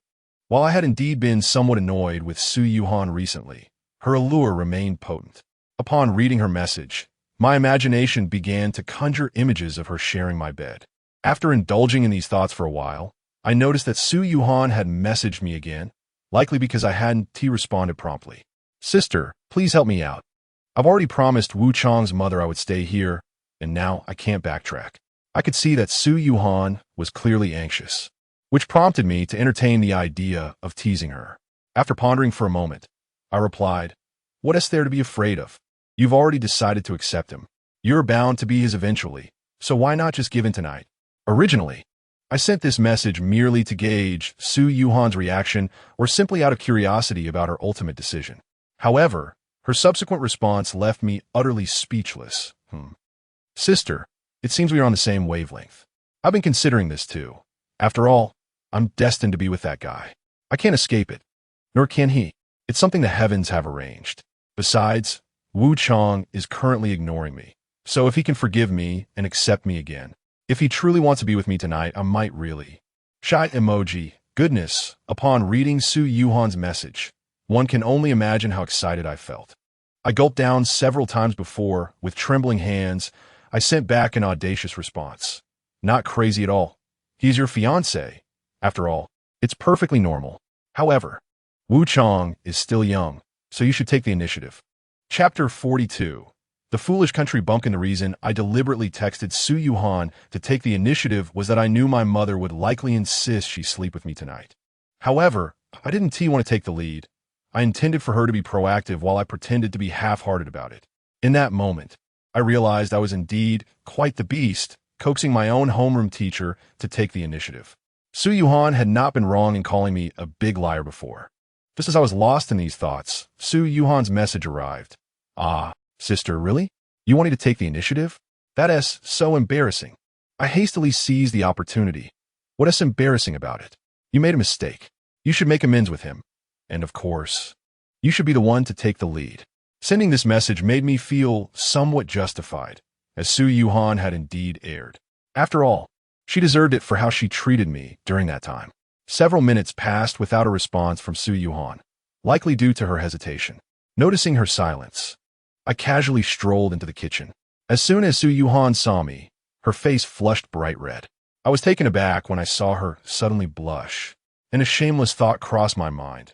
Could it be that she is planning to engage in those intimate activities with me tonight? Surely.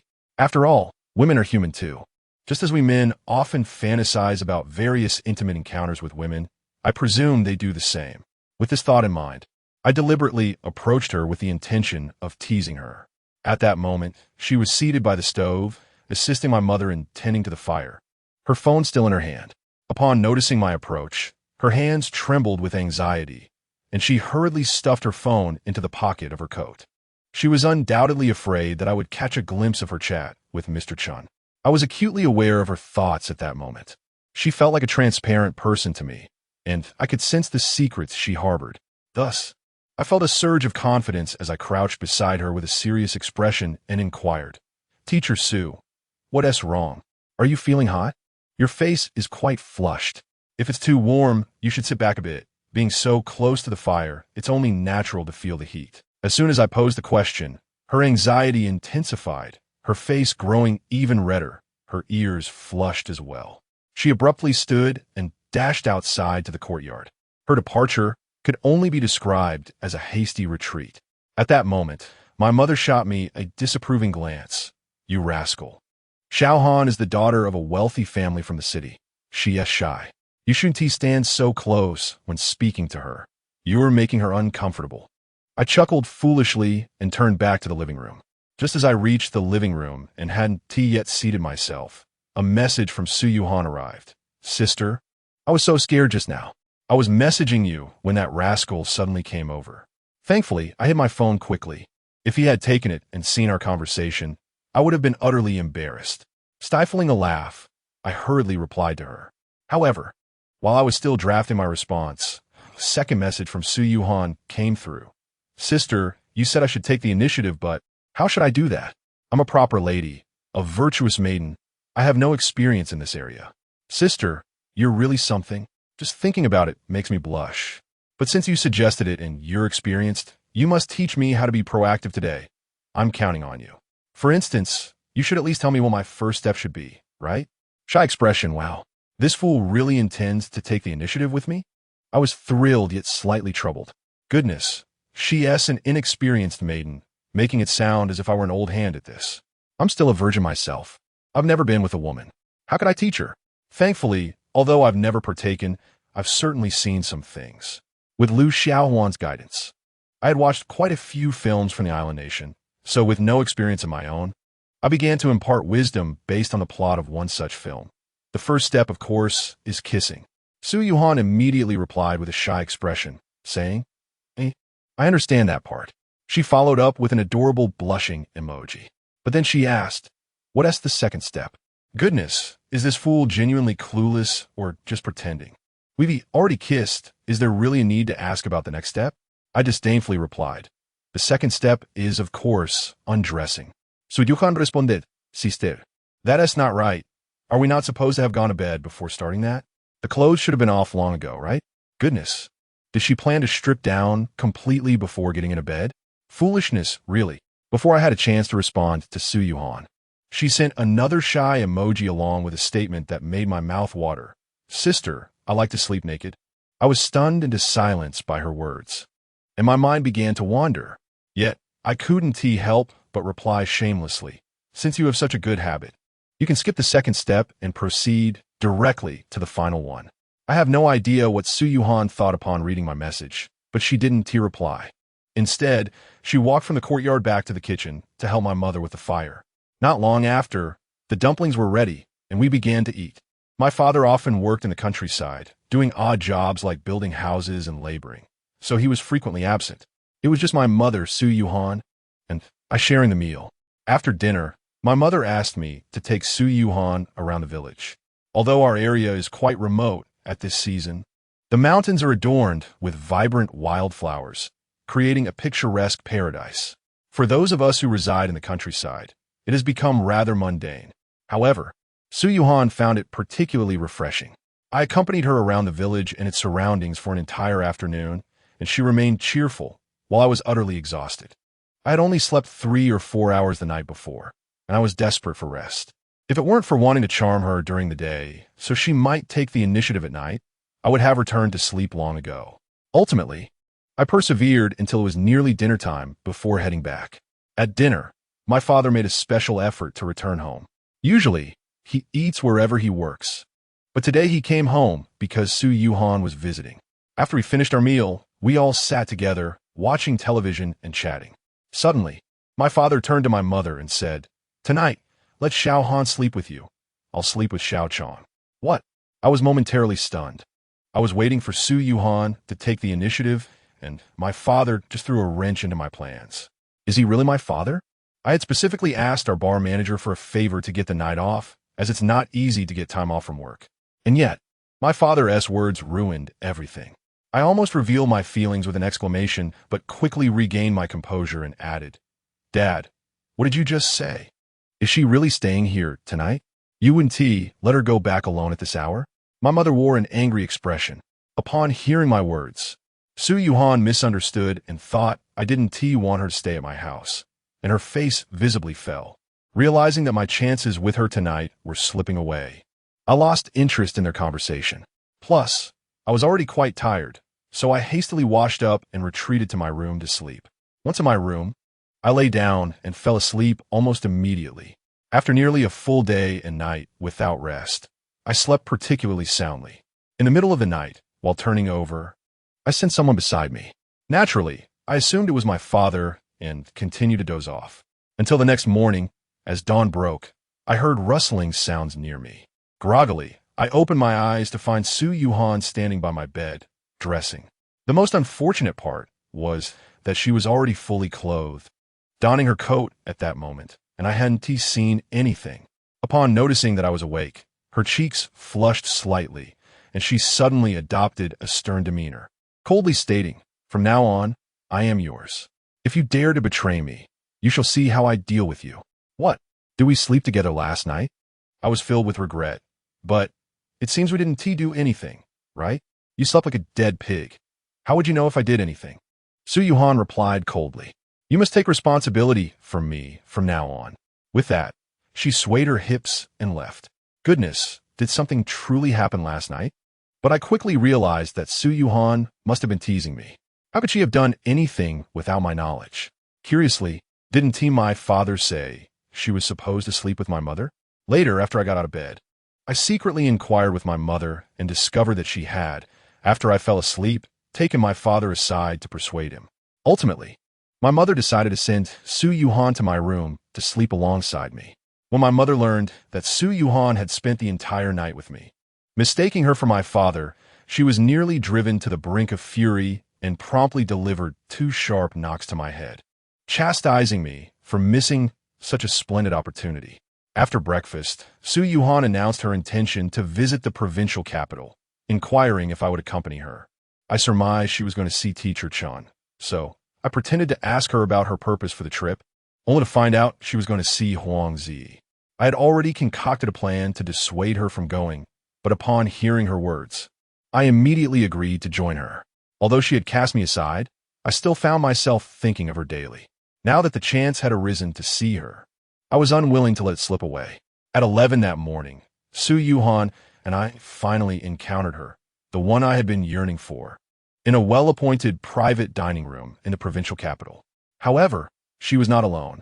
Seated beside her was a tall and handsome gentleman who I instinctively recognized as Huang Zi's new boyfriend. He indeed appeared far more attractive than I. As Huang Zi had described, with a robust physique, he seemed to be fond of sports, exuding a sunny demeanor and standing around 6 feet tall. As Su Yuhan and I entered the room, the gentleman stared at her for a considerable time before excitedly calling her sister. It was evident that he was already acquainted with Su Yuhan, yet he remained captivated by her charm.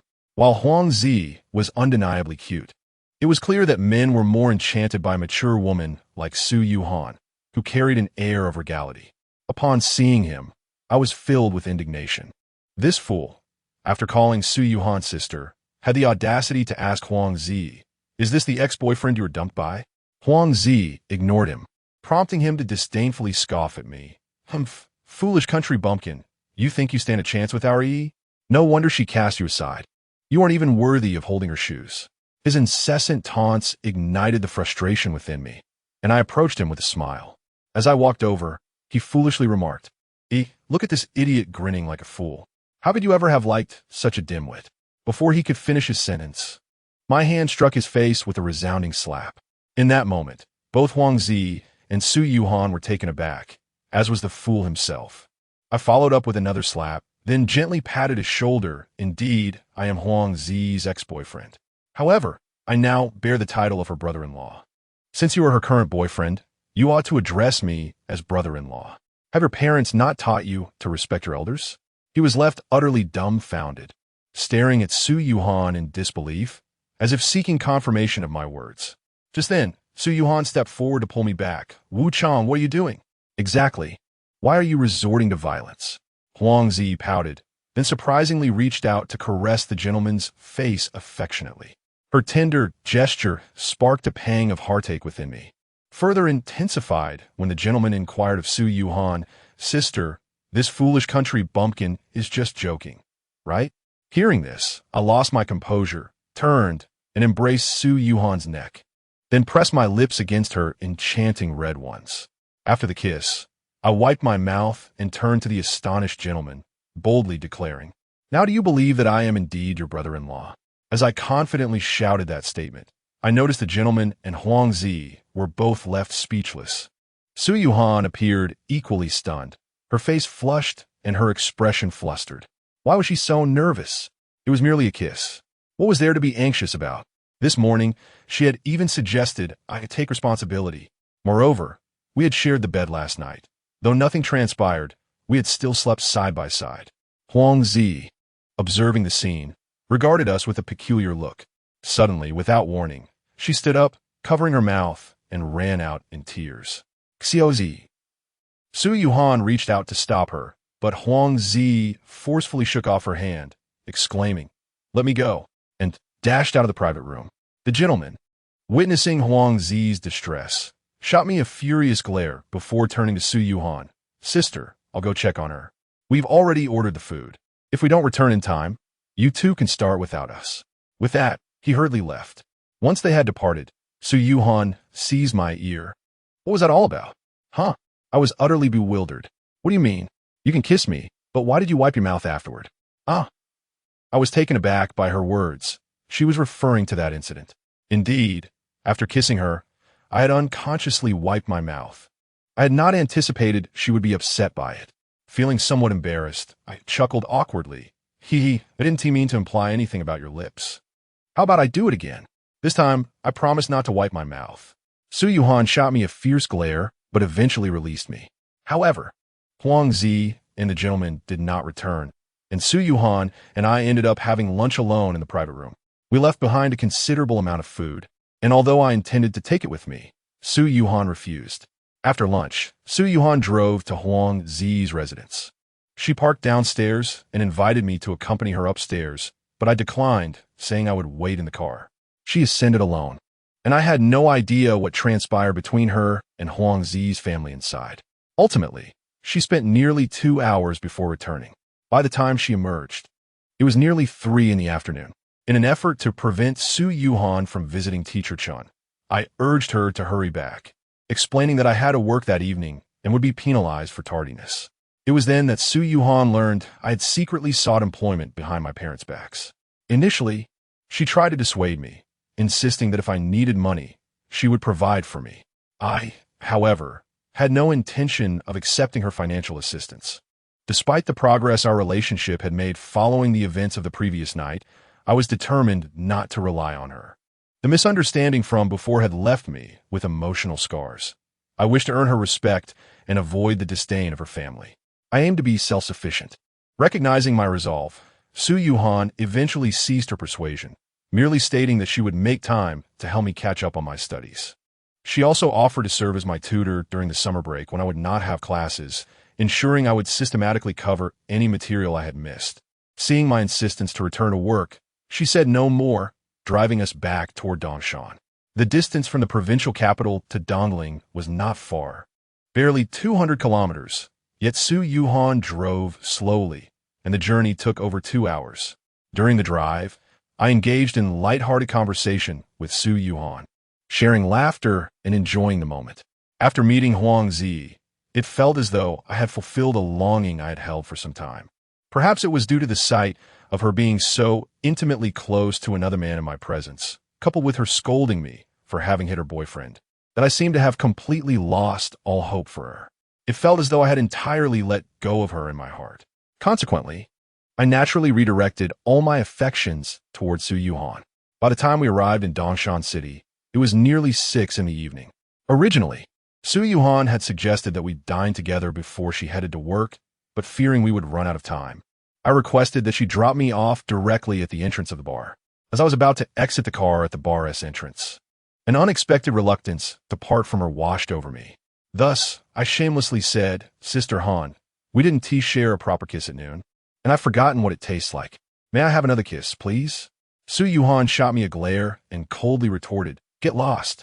After an engaging conversation that lasted over 2 hours that afternoon, we had closed the distance between us significantly. Perhaps seeing that I had been successfully placated, she reverted to her former domineering self. However, I found this aspect of her quite endearing, so I felt no aversion towards it. A kiss goodbye, after all, is a common trope among couples in films. Isn't it? Kiss my foot. Su Yuhan shot me another glare, saying, Hurry up and leave, and make sure to get some rest after work. I told you not to attend that wretched class, yet you insisted. Let us see how long you can endure it. I chuckled softly, refraining from making any further comments as I exited the vehicle. In truth, I harbored a strong resolve within me. Even if I were to marry Su Yuhan in the future, I would not spend a single penny of her money. From now on, aside from the occasional clothes she might buy for my parents and me, I had already informed my parents not to accept any money from her, and I myself would not take a dime. Had it not been for the misunderstanding regarding my intentions towards her family as wealth, I might not have cared as much about this matter. However, ever since that incident, combined with the events of the new year at my aunt's house, I became acutely aware of the disdain that accompanies poverty. It is not just strangers who look down on you. Even your closest relatives may hold you in contempt. It is precisely for this reason that I resolved to continue working at the bar. Initially, I sought a job to buy flowers for Su Yuhan, but now my motivation was purely to cover my living expenses and tuition for the upcoming semester. I firmly believe that by the time the new semester commences, I will have saved enough for my tuition, alleviating my father's worries and sparing him the need to beg for loans in a humiliating manner. As I approached the bar, my thoughts were consumed by these reflections. The conditions at this bar were better than my previous job, as we were provided with a meal before shifts. Although the food was mediocre, comparable to our school cafeteria, it nonetheless spared me the expense of one meal. Considering our school's meal costs 5 yuan, this arrangement would save me around 150 yuan a month. Upon arrival, I reported to our head waitress before heading to eat, and shortly thereafter, my shift commenced. That evening, I was unsure whether Yi Zi had failed to show up for work or if something else was amiss, as I found myself wandering the private rooms multiple times without encountering her. It was not until I was preparing to leave after my shift that Yi Zi, clad in casual attire, suddenly dashed out from the private area and called out to me, "Classmate, let me treat you to a late-night snack, and then we can share a ride home. How does that sound? We can take turns paying for the ride each day. It will save us both some money." Initially, I had no intention of accepting her invitation for a late-night snack. However, her suggestion of sharing the ride home piqued my interest. After all, taking a taxi from our bar back home costs 15 yuan every night. While I could take a 2 yuan bus during the day, there are no buses available after midnight. Even a motorcycle ride would cost 10 yuan. With this in mind, I inquired, "Do you also take the motorcycle? I often ride at home unless it rains." "Hee, I do too. A motorcycle is 5 yuan cheaper than a taxi," Yi Zi replied with a smile. How did she know this so well? To save even more money by sharing a ride home with her, I ultimately accepted her invitation for a late-night snack. After all, who would refuse a free meal? At this hour, I was already feeling hungry and needed to eat something before heading home to sleep. However, as she led me to a street vendor at the bar's entrance, she surprisingly asked, "Do you prefer fried rice noodles or fried vermicelli?" I had been anticipating being treated to lobster or clay pot porridge, yet my options seemed limited to these two types of fried noodles. I was quite taken aback by her frugality and replied, "Is there no other choice? The fried noodles here are particularly delicious. You should try them. Do you prefer fried rice noodles or fried vermicelli?" She pressed again. "Fried vermicelli," I decided, shaking my head. At least a serving of fried vermicelli costs 7 yuan, which I typically eat for a late-night snack, so I considered it a small victory. My meticulousness stemmed from the fact that I had very little money left. When I left the hospital, my mother offered to give me living expenses, but I declined, claiming I had enough. In reality, I had just over 100 yuan. Initially, I planned to settle my half-month salary at my previous bar, but when I arrived, they informed me that if I missed 3 consecutive shifts, it would be considered voluntary resignation, and since I hadn't shown up for half a month, there would be no salary forthcoming. I didn't want to ask my mother for more money, so I resolved to stick it out with Lu Xiaohuan for a couple of months until I received my salary next month. Ultimately, Yi Zi and I each ordered a serving of fried vermicelli at the street stall. Just as we were halfway through our meal, 2 uninvited guests arrived. Both were of average build, clearly accustomed to rougher environments. One of them looked somewhat familiar, as I had seen him in the private room with Yi Zi a couple of nights prior. As they approached us, the familiar one disdainfully remarked, "Humph. Our boss has called you numerous times to invite you for a late-night snack, yet you sit here consuming this lousy fried noodles? You really are quite shameless. Our boss is furious and has sent us to bring you to him for an explanation. Let us go." Yi Zi's expression visibly soured as she glanced at the 2 men. She subtly gestured for me to leave first. However, I was reluctant to abandon my half-finished meal, so I continued eating my fried noodles. I didn't regard these 2 men as a threat at all, as my principle is to avoid trouble but not shy away from it. Just then, Yi Zi addressed them. "I'm feeling unwell today, and didn't come to work all night. Stop wasting my time. Are you going to leave or not? If not, don't blame me for being rude." The man coldly stared at Yi Zi, seemingly awaiting her response. After a moment of hesitation, she replied, Could you please tell boss one that I'll join him for a late-night snack tomorrow night instead? Fine. You really think you can pick and choose who you want to associate with, huh? He retorted angrily, kicking over our small table and sending our fried noodles crashing to the ground. To make matters worse, he seized Yz by the hair and shoved her down, shouting, "You love fried noodles so much, huh? Then lick up every last bit from the ground." What an outrageous display of arrogance. To mistreat a woman so brazenly in broad daylight. Wasn't that too extreme? I couldn't help but interject, "Hey, what are you doing? Is it really necessary to treat her like this? Oh, little brat, what do you want? Trying to be a hero, are you?" He sneered, casting a disdainful look my way. "Let me give you a piece of advice. If it's none of your business, it's best to keep your nose out of it, or you will surely regret it. Just leave. You don't need to worry about me." Yz crouched on the ground, anxiously signaling for me to go. "Did you hear that? She is telling you to leave and not to meddle." I calmly stated, "I am not meddling. Rather, you have overturned my stir-fried noodles, and you owe me for them." "You." Yz rolled her eyes in exasperation, her expression replete with disdain, as if she were gazing upon a fool. Meanwhile, the two men erupted into laughter. Has this lad lost his mind? Chapter 44. The transformational queen. After the two ruffians mocked me for a moment, the man who had previously grasped Yz's hair finally released her. Immediately upon freeing her, he pointed at me and shouted, "You must be joking. You expect me to compensate you for your noodles?" No sooner had his insults left his lips than he raised his fist, aiming a blow at my face. I had intended to retaliate decisively, but at that moment, Yz unexpectedly seized his wrist from behind. His fist, which was poised to strike, hung suspended in midair. Notably, she gripped his wrist with just one hand, yet he seemed utterly powerless to escape her hold. He struggled to wrench his hand free several times, indicating that her grip was remarkably strong.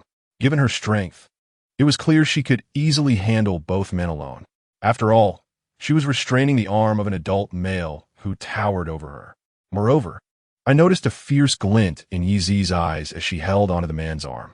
However, after glancing at me, her expression instantly reverted to one of meekness and anxiety. She quickly released the man's wrist and implored, "Yanggu, let him go. If you do, I will accompany you to meet Boss Wan." Upon witnessing the intensity of her earlier gaze, I realized she seemed intent on not implicating me in her troubles. This recollection led me back to when she had crouched down and gestured for me to leave without worrying about her. Clearly, she had feared dragging me into her predicament from the very beginning. Damn it, why didn't you say something sooner? The man, referred to as Yanggu by Yz, contemptuously cursed her before turning to me with a roar. "Get lost, you little bastard. You think I'll pay you for your noodles? Forget it." Subsequently, Yz was escorted by Yanggu and another man towards a black business vehicle across the street. That boss one was undoubtedly the balding middle-aged man who had been playing dice with Yz the previous night. He had clearly taken a liking to her, prompting the invitation for a late-night meal. Since Yz had rebuffed him, he had sent his henchman to deal with her. Worrying for Yz's safety, I hopped into a taxi and instructed the driver to follow once the business vehicle had departed. Although Yz no longer occupied the esteemed position of the first goddess of our school in my heart, I couldn't help but feel concern for her safety. Her willingness to accompany them, seemingly out of fear of involving me, compelled me to take action. After trailing the black business vehicle for over 20 minutes, they finally halted in front of a bustling seafood stall along Jiang Road. The establishment appeared to be thriving, even at 3 in the morning. The parking lot and surrounding streets were filled with cars. Once the business vehicle parked, I found myself utterly astonished by what transpired next. 1, 2, 3, including Yz, 7 individuals emerged from the vehicle. This indicated that Yanggu had not brought just one companion to confront Yz, but rather 5 others, totaling 6 men. A sudden realization dawned upon me regarding Yz's earlier restraint. She likely knew from the outset that Yanggu had not come alone. No wonder she had refrained from taking action despite her evident ability to overpower them. As they disembarked, Yanggu led the way with Yz trailing closely behind, while the other men followed her as if fearful she might flee. The 7 of them traversed the lively first floor of the seafood stall and ascended to the second floor. Witnessing the numerous henchmen boss one had assembled heightened my concern for Yi. I hastily settled my fare with the taxi driver and followed them up to the second floor. However, as I reached the second floor, I spotted Yang Ge sharing a smoke and chatting with several men outside a private room, clearly indicating that boss one was inside. Having previously encountered Yang Ge, I dared not approach them any closer. Thus, I swiftly retreated from the second floor, circumvented the main entrance of the stall, and discreetly made my way into the woods behind the establishment. The greenery along Jiang Road was lush, and this seafood stall was nestled within a verdant area by the riverside. Diners could relish their meals while soaking in the picturesque river view, making for an enjoyable dining experience. However, I was not there to dine or enjoy the scenery. My anxiety for Yi's safety compelled me to ascertain the approximate location of the private room she was in. After locating the nearest tree to the room, I climbed up, settling on a branch. I realized my luck was fortuitous, for I had a clear view of the situation unfolding within the private room, where Boss Wan and Yi were currently situated. To my relief, only Boss Wan and his 2 subordinates, along with Yi, occupied the room. The table was laden with an array of seafood that made my mouth water. Boss Wan sat beside Yi, one hand holding a cigarette while the other rested on her back, alternating between caressing her back and waist. Witnessing the vile way his hand roamed made me seethe with rage, wishing to sever it from his body. Yet, Yi appeared unfazed, seemingly engrossed in devouring crab. As I perched on a branch, enjoying the refreshing river breeze while fixating on Yi, my hunger intensified. I had barely touched my stir-fried noodles before they were knocked over, leaving me unsatisfied. Now, gazing at the table brimming with seafood, it was impossible not to feel envious. During the course of the meal, I observed Boss Wan attempting to grope Yi's chest several times, only to be met with her gentle resistance. Each time, she would smile and say, "Boss Wan, wait a moment. Let me finish eating first." Though Boss Wan continually nodded in agreement, it wasn't long before his hands would wander again. I could see him touching her thighs and waist, while Yi remained focused on her meal. However, whenever he attempted to touch her chest, she would promptly push his hand away. Yi, though slender, possessed a hearty appetite, consuming an impressive amount of food over the course of nearly half an hour. She devoured 5 crabs alone, not to mention the countless lobsters, scallops, and oysters. Finally, after she had consumed a large crab, leaving only a leg behind, she removed the plastic gloves from her hands, exclaiming, "Hee, thank you, Boss Wan, for such a lavish seafood feast." With anticipation, Boss Wan grinned and wrapped his arm around Yi's shoulders, suggesting, "Little Yi, why don't you accompany me to the hotel for a little rest?" "Boss Wan, I'm not feeling well today. Can we do this another time?" Yi replied, "Feignin innocente." Yet, Boss Wan's demeanor suddenly shifted. He stood up and slapped Yi across the face, shouting, "Damn it, you always have an excuse. Today, I must see what's wrong." As he lunged forward, attempting to force a kiss on her, Yi cried out, "Wait." Pushing him away, she quickly faltered Boss Wan. I can accompany you tonight, but I have a condition." With a smirk, Boss Wan leaned in closer. "As long as you serve me well, any condition is negotiable. What do you desire? Could you kindly ask your 2 subordinates to step aside? I wish to speak with you privately. After all, one must consider the shyness of others." Yi feigned an expression of bashfulness, with a hint of disdain. Boss Wan chuckled and glanced at the 2 bodyguards standing behind him. "That is not an option. They're my highly paid personal bodyguards, providing round-the-clock protection. You are aware of the nature of my business. Should they leave, how would you contend with me?" At his words, Yi's demeanor shifted dramatically. She retorted with a cold chuckle, "Humph. If I truly wish to deal with you, do you think even their presence could deter me?" Before her words had fully settled, she sprang to her feet and executed 2 flawless high kicks in rapid succession. Her legs soared with astonishing height and speed, leaving me to wonder if I could even defend myself against such velocity. The 2 proud bodyguards, caught completely off guard, were swiftly incapacitated by her flurry of strikes. Her movements were so rapid that had I blinked, I might have missed the moment they fell unconscious.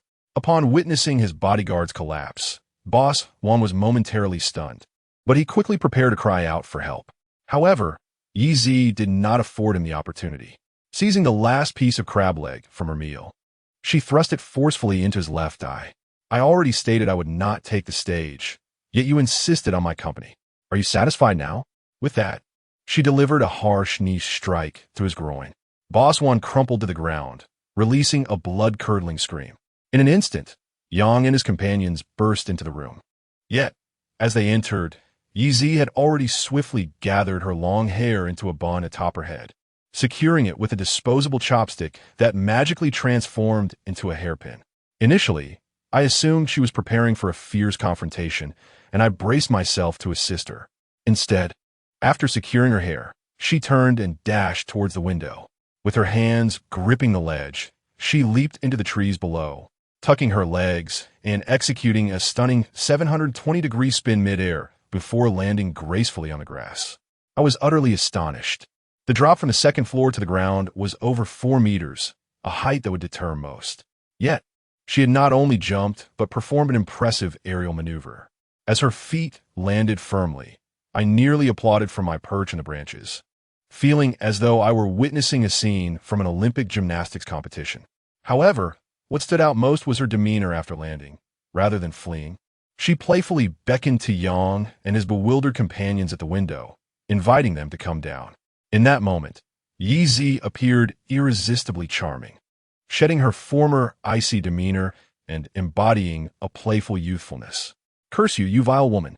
Today, you shall pay!" Yang shouted at Yi Zi, leading his men out of the room.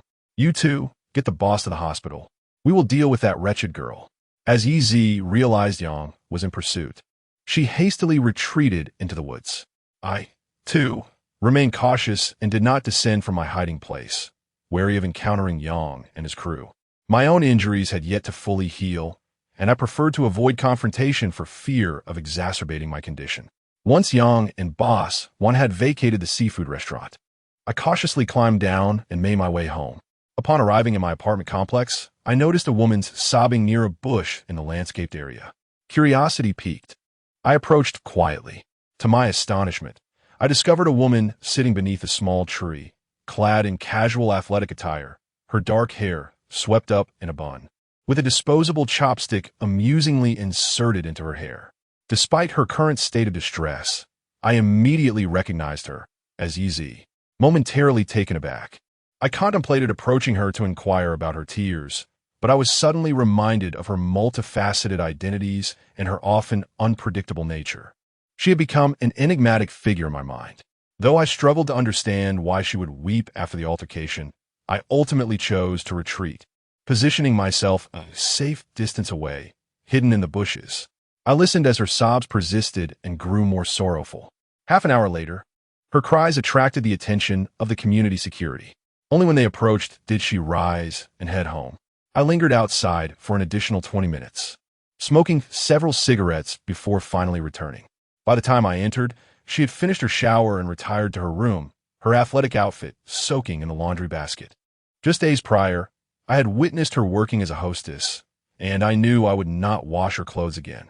Yet, upon seeing her garments soaking in the bathroom, I found myself compelled to wash them without hesitation, perhaps influenced by the memory of her heart-wrenching sobs. She had cried so deeply that it tugged at my own heartstrings. In that moment, I felt a profound sense of pity for her loneliness. Throughout school, I had never seen her close to anyone, nor had she brought friends home. It was clear she had no companions, especially since we all knew she was from another province. To be honest, when I had seen her in the bar, I felt disgusted and looked down upon her. Yet, through the events of the night, particularly when she had approached me about carpooling and later suggested a late-night meal, it became evident that she was in dire financial straits. As I reflected on her situation, it dawned on me that she was fundamentally different from the other hostesses I had encountered. Those women flaunted their wealth, indulging in luxuries without a care. In contrast, Yi Zi appeared to be struggling. What could be the reason for her desperate need for money? Was someone in her family unwell? Upon reflecting on this, I suddenly felt a desire to understand Yi Zi's thoughts and an inclination to befriend her. If she truly lives here alone, far from home, she must feel profoundly lonely. If If I could become a local friend to her, perhaps she could visit our rural home from time to time. This is the genuine sentiment in my heart at this moment. Innocent and devoid of ulterior motives, simply a wish to befriend her. After washing her clothes, I returned to my room to sleep. However, that night, I resisted my fatigue, determined to follow Yi Zi and observe what she does outside of class during the day. Having made this decision, I sent a message to Su Yuhan, pretending it was Sunday night and that the bar was crowded, causing me to leave work later than usual. I mentioned that I was too tired and would take a day off the next morning. At 9 o'clock, just as I was on the verge of exhaustion, I heard Yi Zi getting up. From the sounds, she seemed to wash up in the bathroom before quickly leaving. Only after hearing her door close did I hastily get out of bed. Since I had not changed out of my clothes, I followed her out. Once outside, I spotted Yi Zi waiting at the bus stop. To keep pace with her, I resolutely hired a motorcycle. Over an hour later, I trailed her to the most renowned oncology hospital in Dongshan City. By the time I arrived, I had already surmised the situation, but remained curious about which relative of hers was unwell. Thus, I followed her to the hospital ward. After she entered, I lingered at the door, where I saw a young man lying on the bed, devoid of hair. His facial features suggested he had once been exceptionally handsome, though now he appeared to be on the brink of death, lacking the strength even to converse with Yi Zi. Yet, upon seeing him, Yi Zi seemed genuinely delighted. She tirelessly attempted to cheer him up, singing songs and performing exquisite dances in the ward. When her efforts yielded little improvement in his mood, she resorted to making various silly faces and playful expressions to evoke laughter. If any of our school's faculty or students witnessed her in this manner, they would undoubtedly be taken aback. Yi Zi, who presents herself as aloof and unapproachable at school, exhibiting a cold demeanor, seemed transformed in that moment, appearing as a beautiful and endearing angel sent from heaven. After spending approximately an hour and a half in the ward, I heard her tell the young man, "I have to go to class now. I will come back to see you tomorrow afternoon." Upon exiting the ward, I noticed she headed to the doctor's office. I dared not eavesdrop outside, as many doctors were entering and exiting. Ultimately, when Yi Zi emerged from the office, she was in tears. She did not return to the ward but covered her mouth, walking away while crying towards the hospital exit. I trailed her at a distance, my eyes growing moist as I observed her frail, solitary figure. I now understood that the handsome young man suffering from cancer was her boyfriend, and everything she did was for the sake of her beloved. At that moment, I even felt a tinge of envy for her boyfriend, fortunate enough to have such a devoted partner. In this modern society, it is rare for an unmarried woman to support her boyfriend through such difficult times. Many married women might abandon their husbands in similar circumstances. How many would be willing to sacrifice so much for a mere boyfriend? Especially considering Yi Zi's inherent self-respect, purity, and pride. It was astonishing that she would willingly work in a bar to earn money, subjecting herself to the advances of unsightly and lecherous men. Such a woman deserves respect, does she not? I believe any man fortunate enough to have a woman like her would evoke envy from men worldwide. At that moment, he truly envied his boyfriend. I could not imagine Su Yuhan or Huang Zi making such sacrifices for me if I were to fall ill. Initially, I thought Yi Zi might visit another place after leaving the hospital, but when I followed her onto the bus, I discovered she was indeed returning to school. Seeing her back at school, I decided to rest. However, having gone nearly 2 days and nights without sleep, I found myself unable to drift off. The image of the ailing young man and the playful, charming Yi Zi lingered in my mind, their contrasting appearances etched vividly in my memory. The man was helpless, in pain, sorrowful, and desperate, while the woman exuded optimism, joy, confidence, and charm. Of course, Yi Zi's demeanor was merely a facade, for in front of her beloved, how could she reveal the loneliness, heartache, and tears that lay beneath? I imagined that once her boyfriend passed away, the vivacious and playful spark in her eyes would vanish forever. This thought filled my heart with sorrow. After lying awake for what felt like an eternity, I inexplicably purchased some fruit and boarded a bus to the young man's ward. As I knocked and entered, the young man smiled faintly upon seeing the fruit. "Hello, may I ask who you are looking for?" he inquired, assuming I had perhaps entered the wrong room. "Hello, I am a friend of Yi Zi's, here to visit you," I replied. "Oh, He nodded politely, smiling. Hello, my name is Xia Xiaotian. May I ask how to address you? Hello, you can call me Xiao Chong. I replied. After all, Yizi still did not know my name. Even if her boyfriend mentioned it, she would not be aware of my visit. Oh, he nodded again. How did you and Yizi meet? Yizi has two jobs. One is a teacher, and I am her colleague at the other job, I explained, careful not to reveal that I was her student, for she learned of my following her. She would surely be upset. She has two jobs? Your colleagues? Xia Xiaotian queried, a hint of suspicion in his voice. But she told me she was tutoring someone. Oh no, I thought I might have exposed myself. I initially expected him to be angry upon discovering that Yi Zi had deceived him, but instead he chuckled and said, haha, my little junior sister is just like that, mischievous and full of tricks. Little junior sister? I exclaimed in surprise. Yes, he nodded, and then began to recount his story with Yi Zi. It turned out they were both students at the same sports university, with him being the campus heartthrob and her the campus beauty. Naturally, two such exceptional individuals would attract the envy of all around them, although they were classmates. Xia Xiaotian was a year older, so Yi Zi referred to him as senior.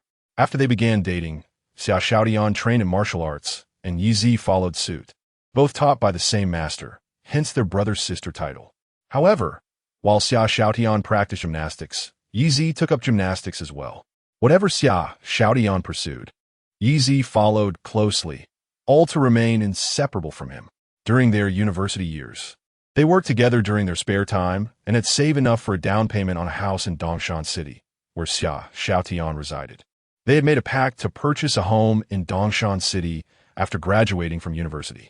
Consequently, Yi Zi chose to apply for a position as a physical education teacher in such a small locale. However, shortly after their graduation, Xia Xiaotian was unexpectedly diagnosed with acute leukemia. In that instant, the beautiful dreams of these two young souls crumbled. Despite undergoing extensive treatment, their savings were completely exhausted, leaving them with nothing but despair. The doctors informed him that even if a bone marrow transplant was performed within 2 months, success was not guaranteed. And even if it were successful, there could be severe rejection reactions and other complications. Most critically, the procedure's exorbitant costs range from 2 to 300,000 yuan. Ultimately, Xia Xiaotian smiled at me and said, fortunately, my stubborn junior sister has decided to obey this time. She has agreed to give up. She was working 2 jobs tirelessly to repay the money she borrowed from her relatives and friends to help me. Hence, I find myself devoid of attachments, wishing only to have her by my side during the final stretch of my life, feeling content to depart this world. Xia Xiaotian indeed expressed such sentiments. Yet I understood in my heart that his obstinate junior sister had not relinquished her hopes. If she had truly given up, how could she endure the humiliation of working in a bar to earn money? I spoke with Xia Xiaotian for over an hour before departing.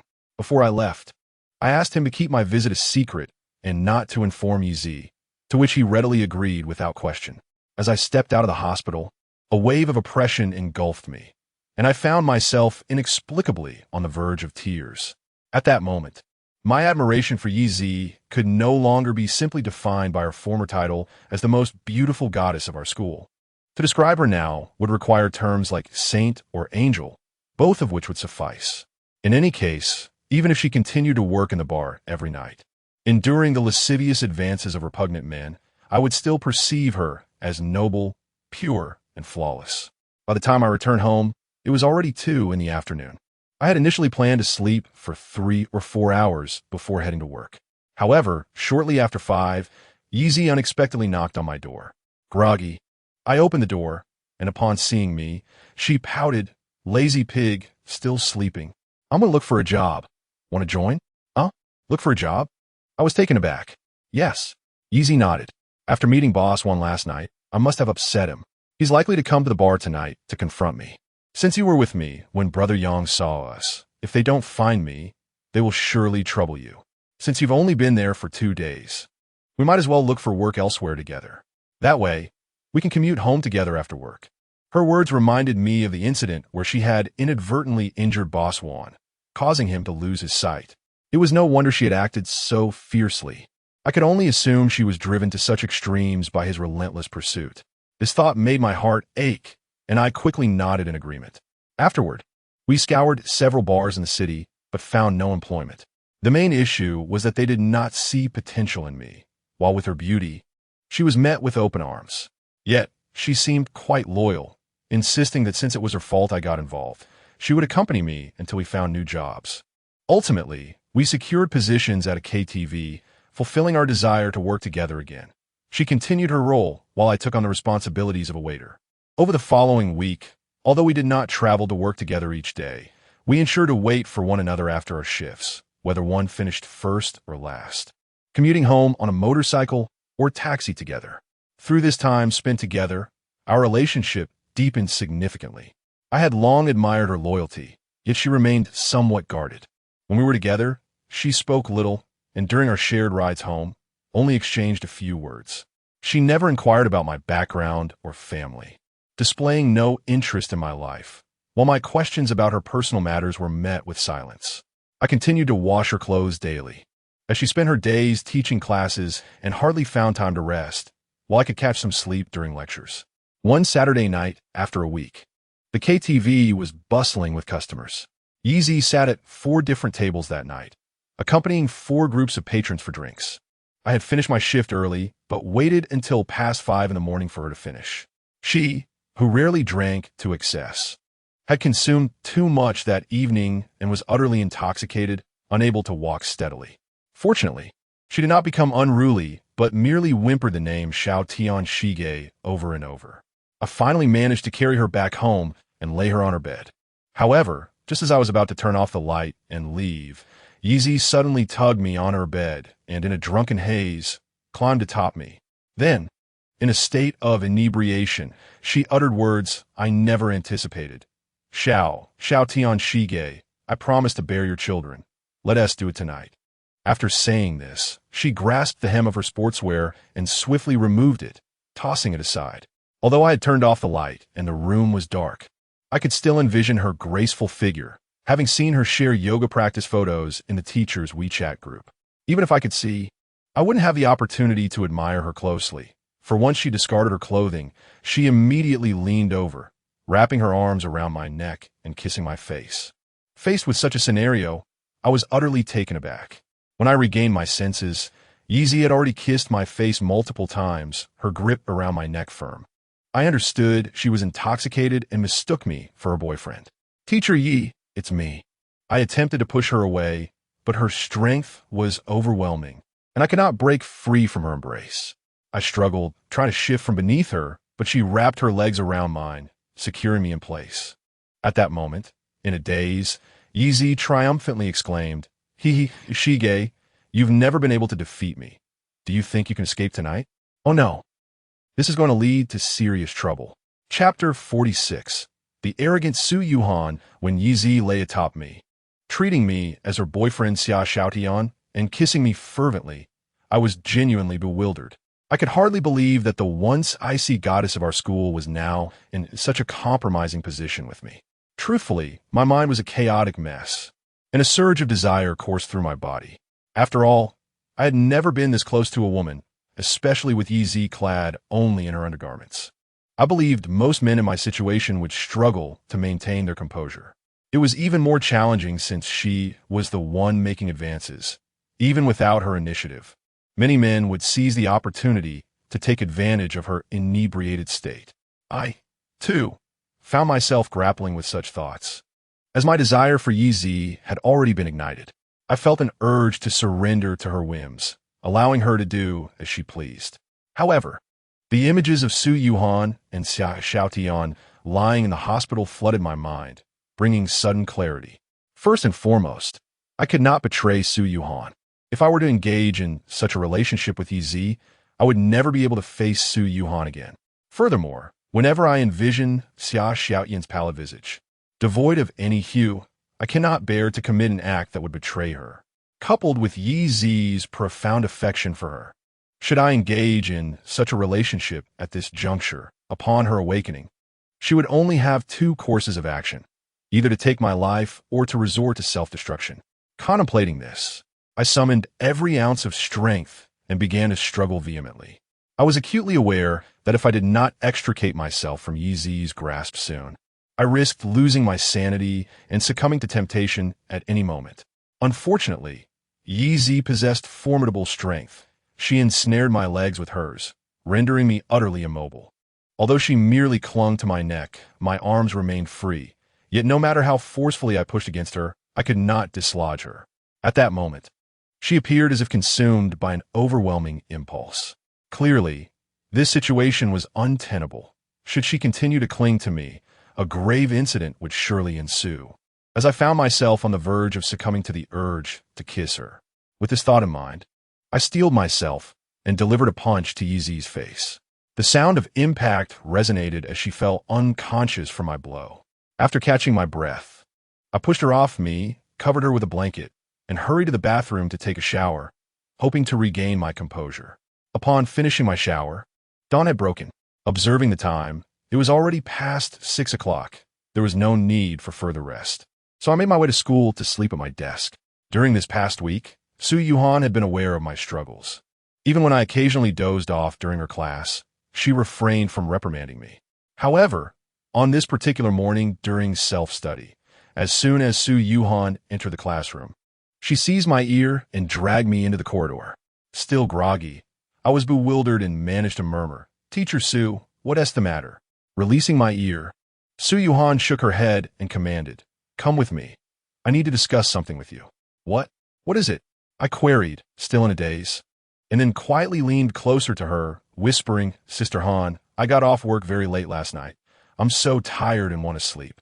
"Enough with the nonsense," she retorted coldly before turning and heading downstairs. Despite my overwhelming fatigue, I followed her. I had initially assumed she would take me to the head teacher's office in the administration building, but to my surprise, she led me toward the forest on the back mountain. Behind our school lay a small hill with a wooded area where many campus couples often retreated at night. I had often fantasized about taking a girlfriend there one day. Yet, unexpectedly, my first visit was with Su Yuhan. It felt somewhat awkward to be venturing into the woods so early in the day. Trailing behind Su Yuhan, my mind wandered aimlessly. Initially, she remained silent. But once we entered the woods, I could not help but tease her. "Sister Han, why have you brought me here? You and TB planning to do something to me in the woods, would you?" I'm quite frightened, though I jested. My heart eagerly anticipated another kiss from her. Her lips were undeniably soft, and though we had kissed once each, the moments had been fleeting. I had been longing for an opportunity to embrace her properly. Regrettably, since working at the bar, my schedule had been overwhelmingly busy, leaving little time for us to be alone together. However, this seemed like a fortuitous opportunity.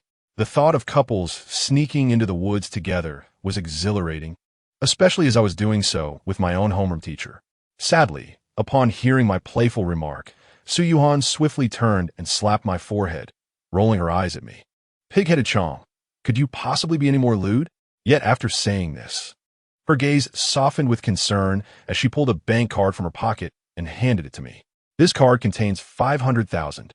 It should suffice for quite some time. From now on, you needn't work at night anymore. You've lost quite a bit of weight recently, but you must not hoard the card for yourself. Set aside some for you, and take the rest back to our parents." Su Yuhan had long begun to refer to my parents as her own. "Wah, what is this for? I cannot accept your money."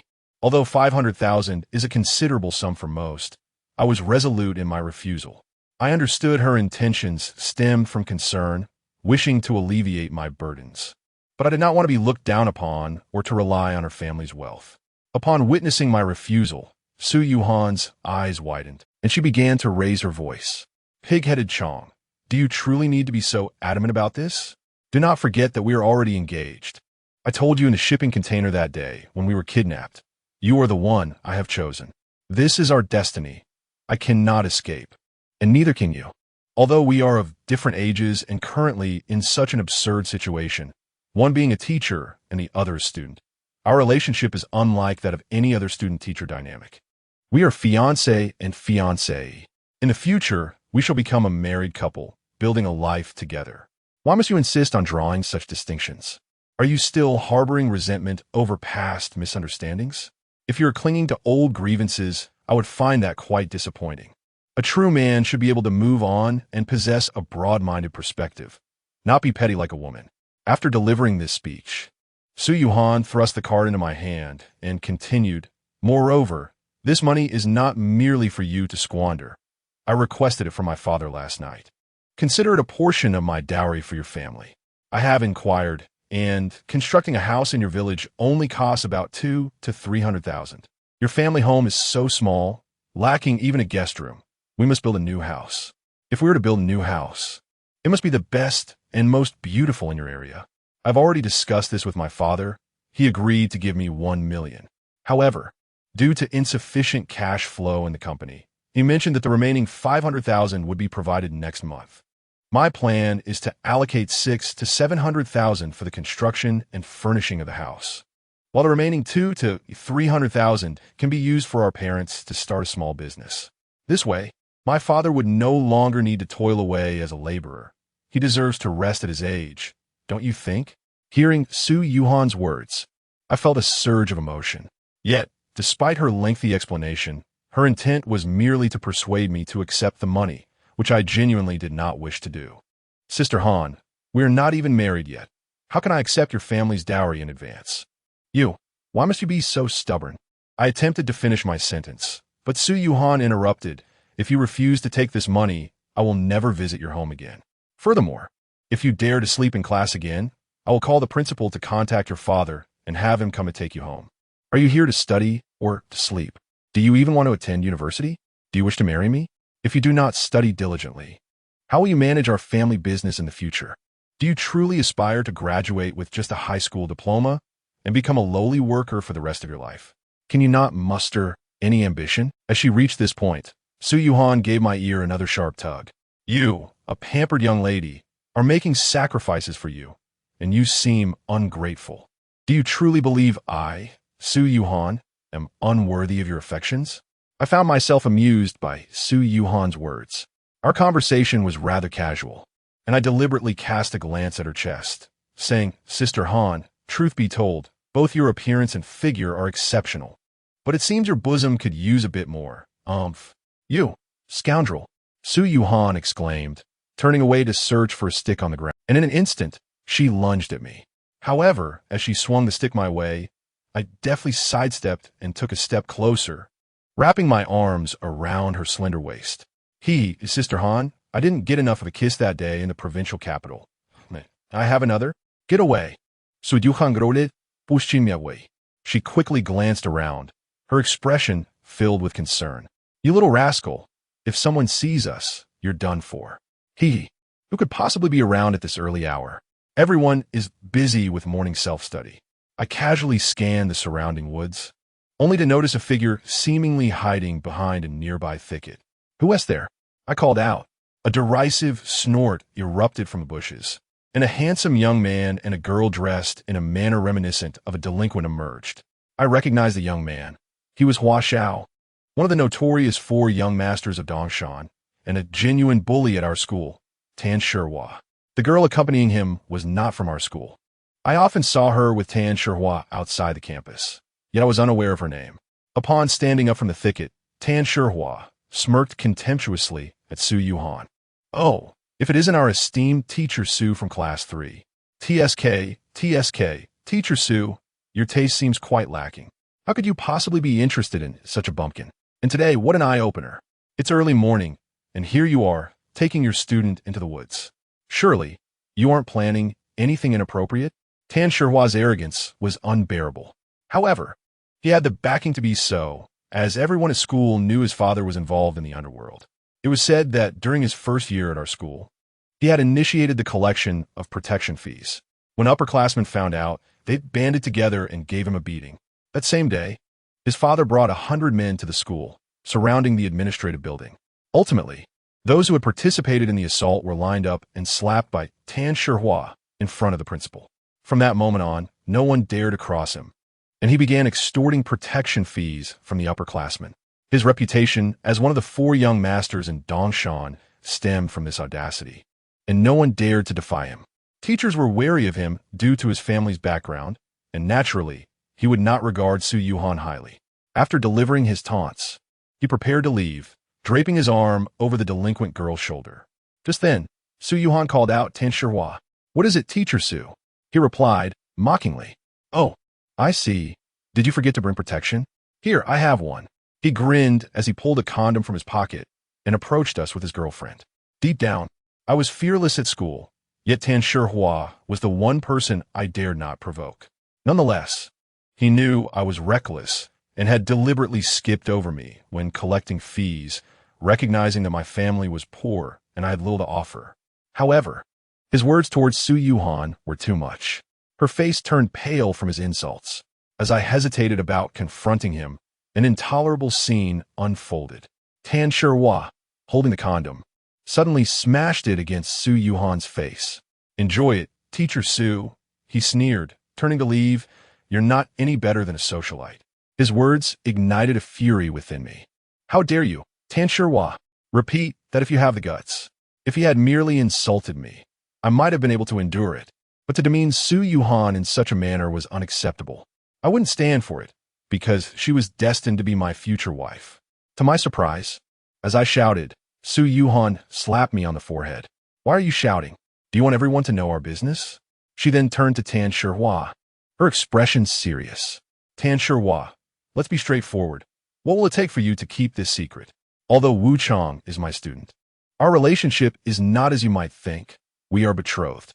There's nothing shameful about it, but I do prefer for it not to be public knowledge at this time. State your terms." Su Yuhan's words were quite astute. She was negotiating a hush fee while also implying that our relationship was not disgraceful, thus hoping Tan Shihua wouldn't demand too much.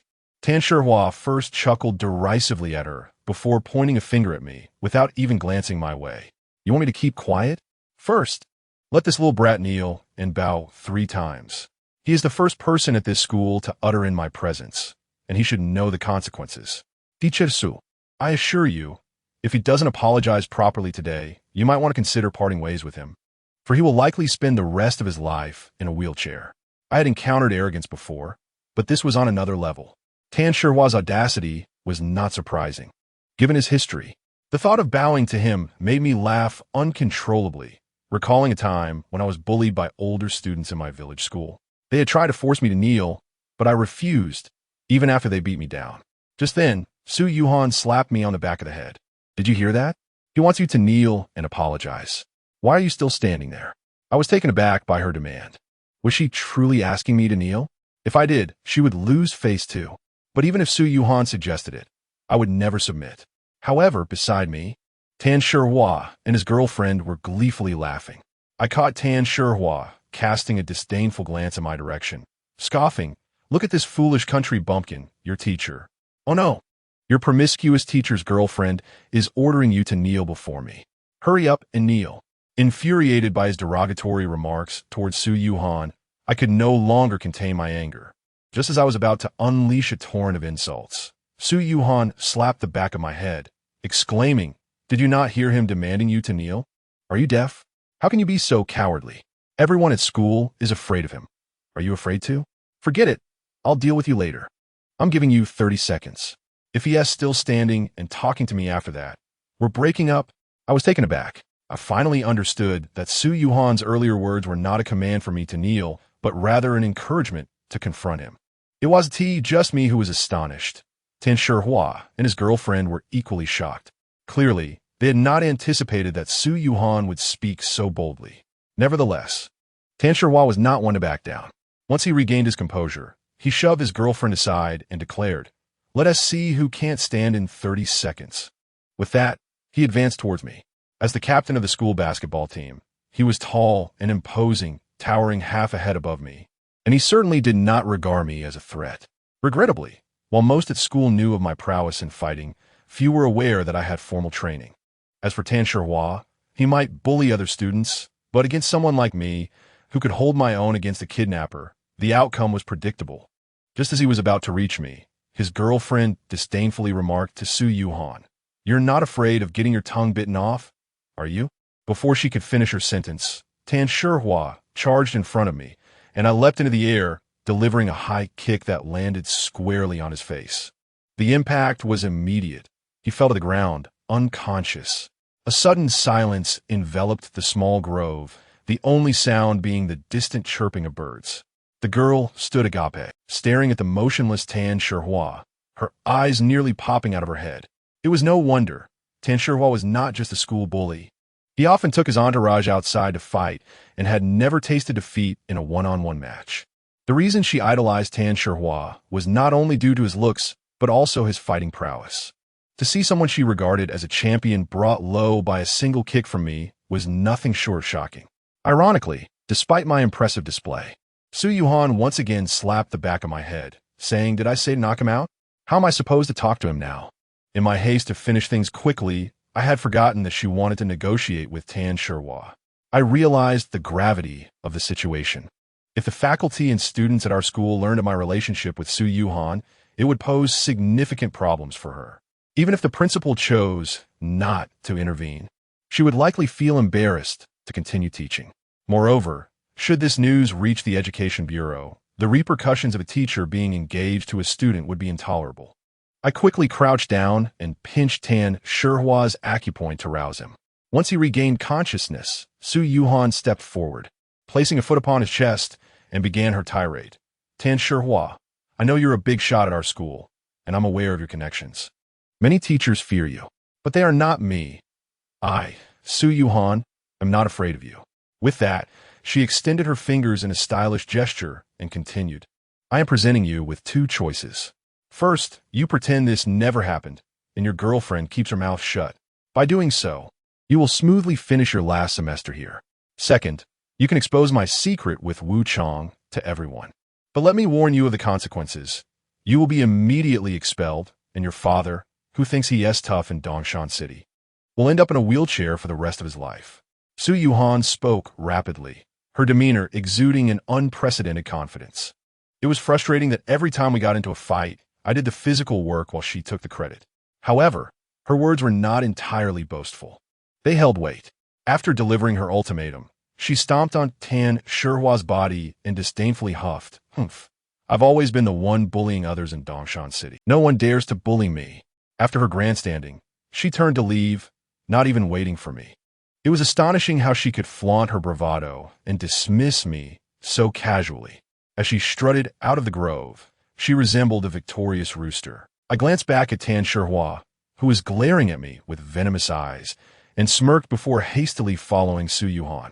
It wasn't that I looked down on Tan Shihua or his father, while I didn't know much about his father's situation.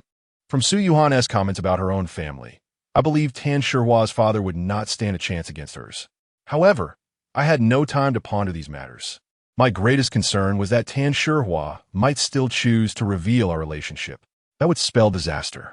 Su Yuhan could very well lose her position at school, and I would be deprived of my chance to see her every day.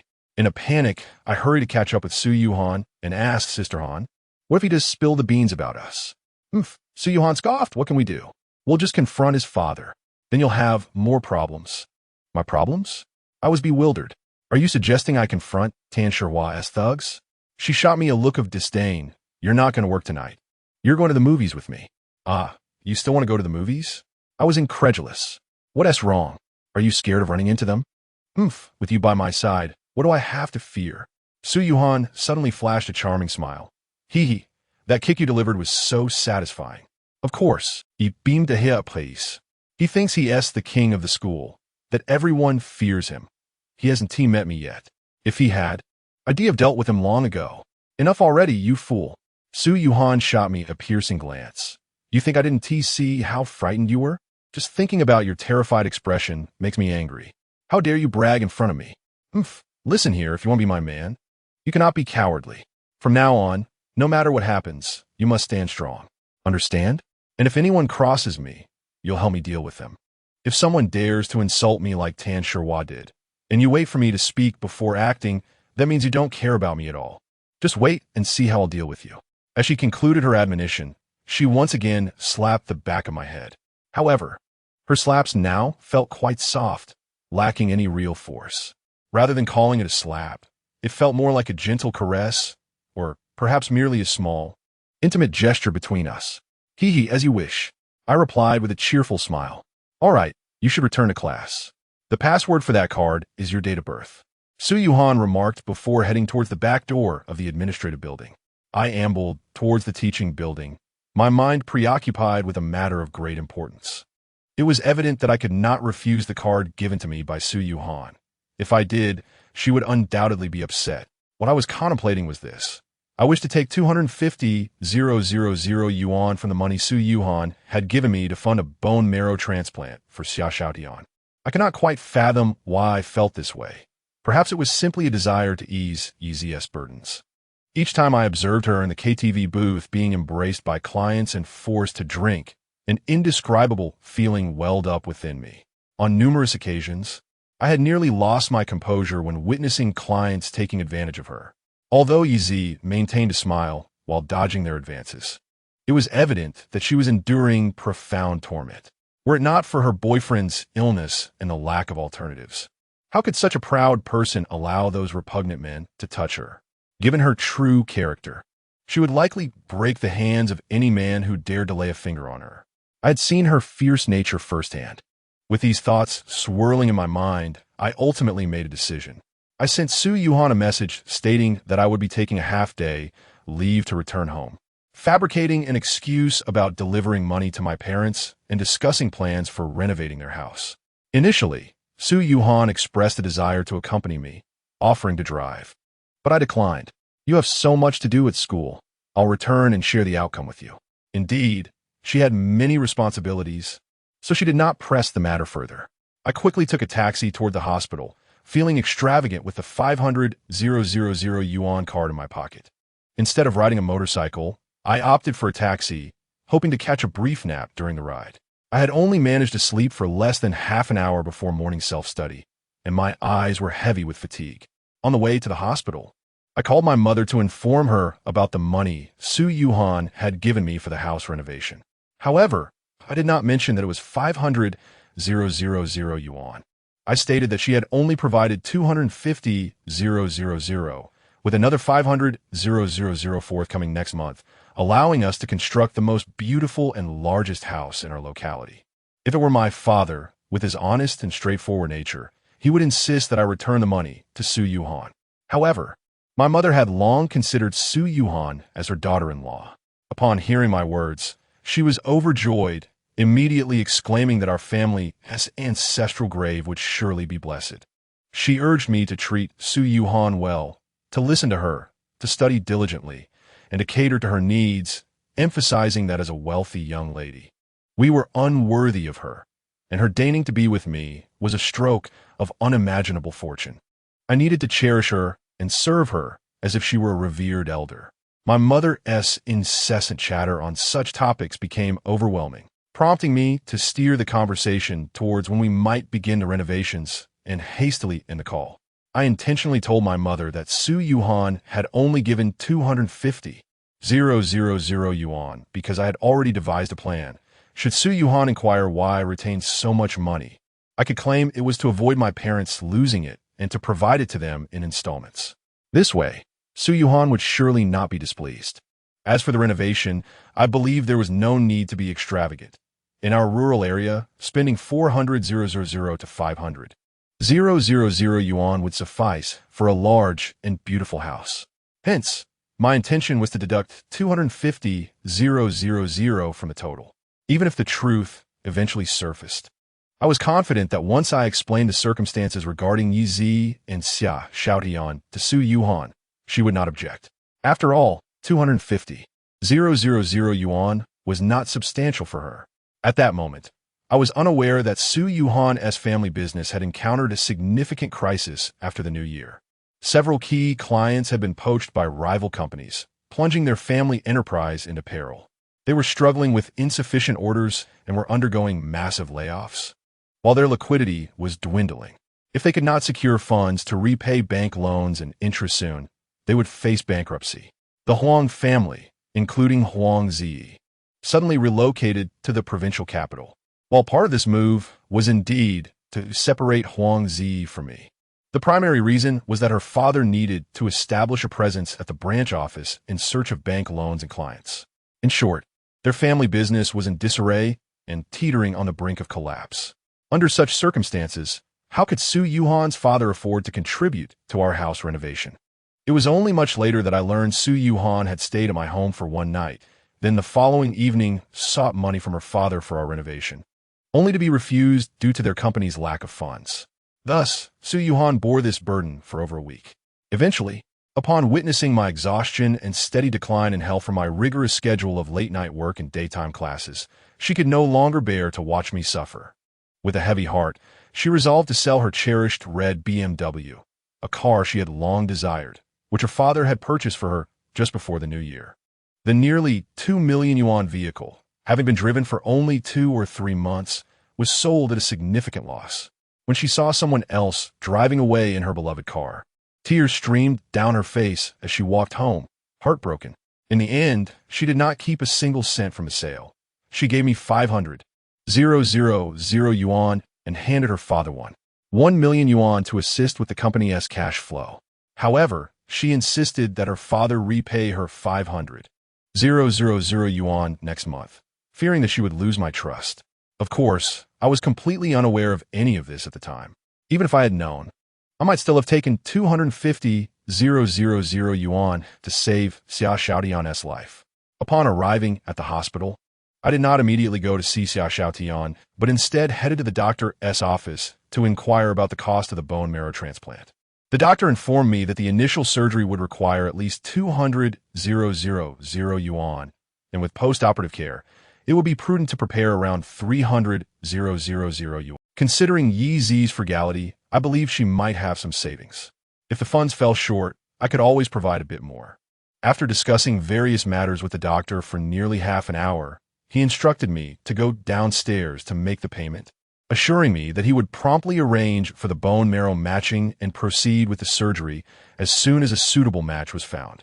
After completing the payment, I went back to inform the doctor and then brought the receipt to Xia Xiaotian, instructing him to keep it safe. Upon learning that I had helped cover the substantial cost for his bone marrow transplant, Xia Xiaotian was overwhelmed with emotion and began to cry. He even attempted to get out of bed to bow to me, but I gently pressed him back down. It was clear that if given the chance to continue living, no one would willingly choose death. If there were funds available for treatment, how could he ever consider giving up, especially with such a beautiful girlfriend by his side? After his emotions settled somewhat, he began to bombard me with questions, inquiring whether the money was entirely my savings, if I urgently needed it, and insisting that if I needed it for myself, he would not accept it. If I did not urgently require it, he vowed never to forget my immense kindness. As long as I can survive, I will certainly repay the money to Yi Zi as soon as possible, along with interest according to the bank standards. I did not engage him in further discussion on this topic. I simply stated that he could repay it slowly after his recovery. I am, after all, quite impoverished myself, so I would never say that they should not repay the debt. However, I firmly believe that as long as Xia Xiaotian truly recovers, with his and Yi Zi's educational background from Beijing Sport University and their personal qualities, earning over 200,000 should be effortless for them. In fact, if they genuinely cannot repay, I would never press them for it. Of course, if they have a means to repay, I would expect them to do so. I spent the entire morning with Xia Xiaotian. I had initially intended to wait and see if Yi Zi would come by, hoping to meet her, but regrettably, she did not appear. My purpose for waiting was not ulterior. I merely wished to inform her in that specific setting of the hospital that her boyfriend's medical expenses were adequately covered, alleviating her from further hardship and allowing her to refrain from enduring the trials of working at the KTV. I even hoped to express my desire to recognize her as an elder sister. My intentions were simple, driven solely by the wish that she, alone in a foreign land, would not feel so isolated and lonely. She truly is very lonely and pitiable, harboring her troubles without anyone to confide in. Often, after drinking too much at the KTV and feeling wronged, she would sneak into an empty private room to cry for a while. Several times, I saw her in those empty rooms, tears streaming down her face, and I wanted to comfort her, but I never acted on that impulse. I believe she would not want me to witness her tears, given her outward display of strength. After waiting all morning without her arrival, I suspected she might have overindulged the previous night and was still asleep. Thus, I took a bus back to school. I grabbed a quick meal at the school gate. and by the time I returned to the classroom, the class was about to start. The first class of the afternoon was with Su Yuhan. Although I had only napped briefly during my commute to the hospital, I resolved to endure and complete her class before resting in the next one. After all, she had just given me 500,000 and urged me to study diligently. Carrying her money to help others filled me with guilt, so I felt compelled to align with her expectations. I stifled my drowsiness while chatting with Liu Xiaohuan at my desk, and just as the class bell rang, Su Yuhan entered the classroom, as was her custom, just as the bell tolled.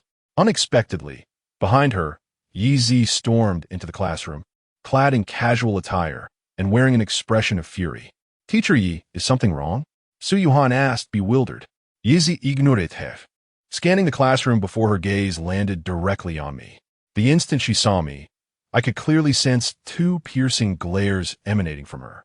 Indeed, I was certain that it was the dreaded aura of hostility. Almost as soon as Yi Zi laid eyes on me, she charged forward.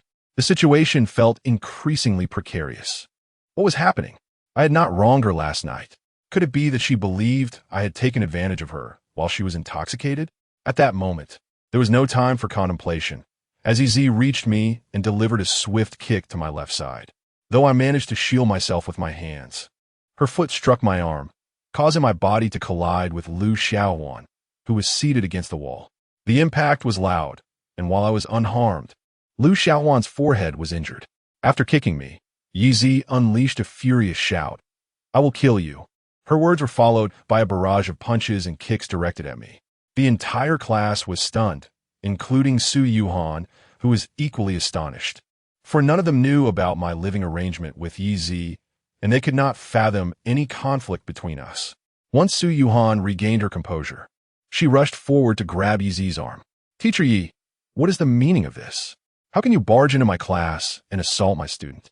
Su Yuhan's tone was anything but polite. The three of them had been subtly vying for superiority, and with Su Yuhan witnessing my assault, her demeanor was understandably frosty. At that moment, I felt a surge of anxiety, fearing that Yi Zi might accuse me of taking advantage of her while she was drunk. My heart raced at the thought. To my surprise, as I observed Su Yuhan's reaction to Yi Zi's words, she seemed poised to confront me. Yet, she hesitated, inhaled deeply, and calmly asked, "Is what she said true?" "No." I shook my head vigorously and turned to Yi Zi. "Teacher Yi, you have misunderstood. Please allow me to explain." Before I could finish, Yi Zi struck me again, but to my astonishment, Su Yuhan reacted quickly, raising her hand to block the blow. "Teacher Yi, discussing this matter here could have negative implications. Let's find a more suitable place to clarify the situation."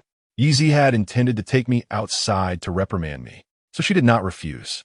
As I followed Yi Zi and Su Yuhan out of the classroom, my classmates regarded me with disbelief.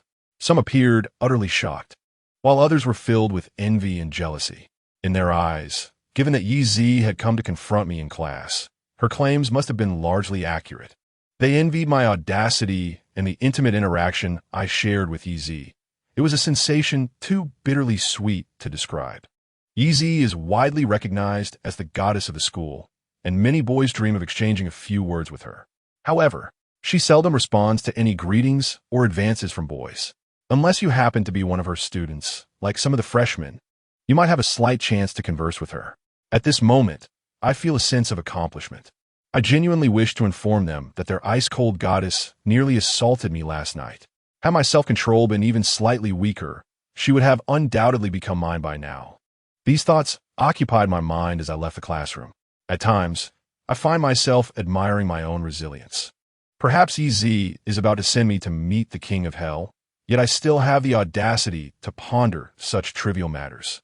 In truth, as I exited the classroom, many male classmates were reveling in my misfortune, probably wishing for Yi Zi to thoroughly punish me, as I have tainted the image of the goddess in their hearts.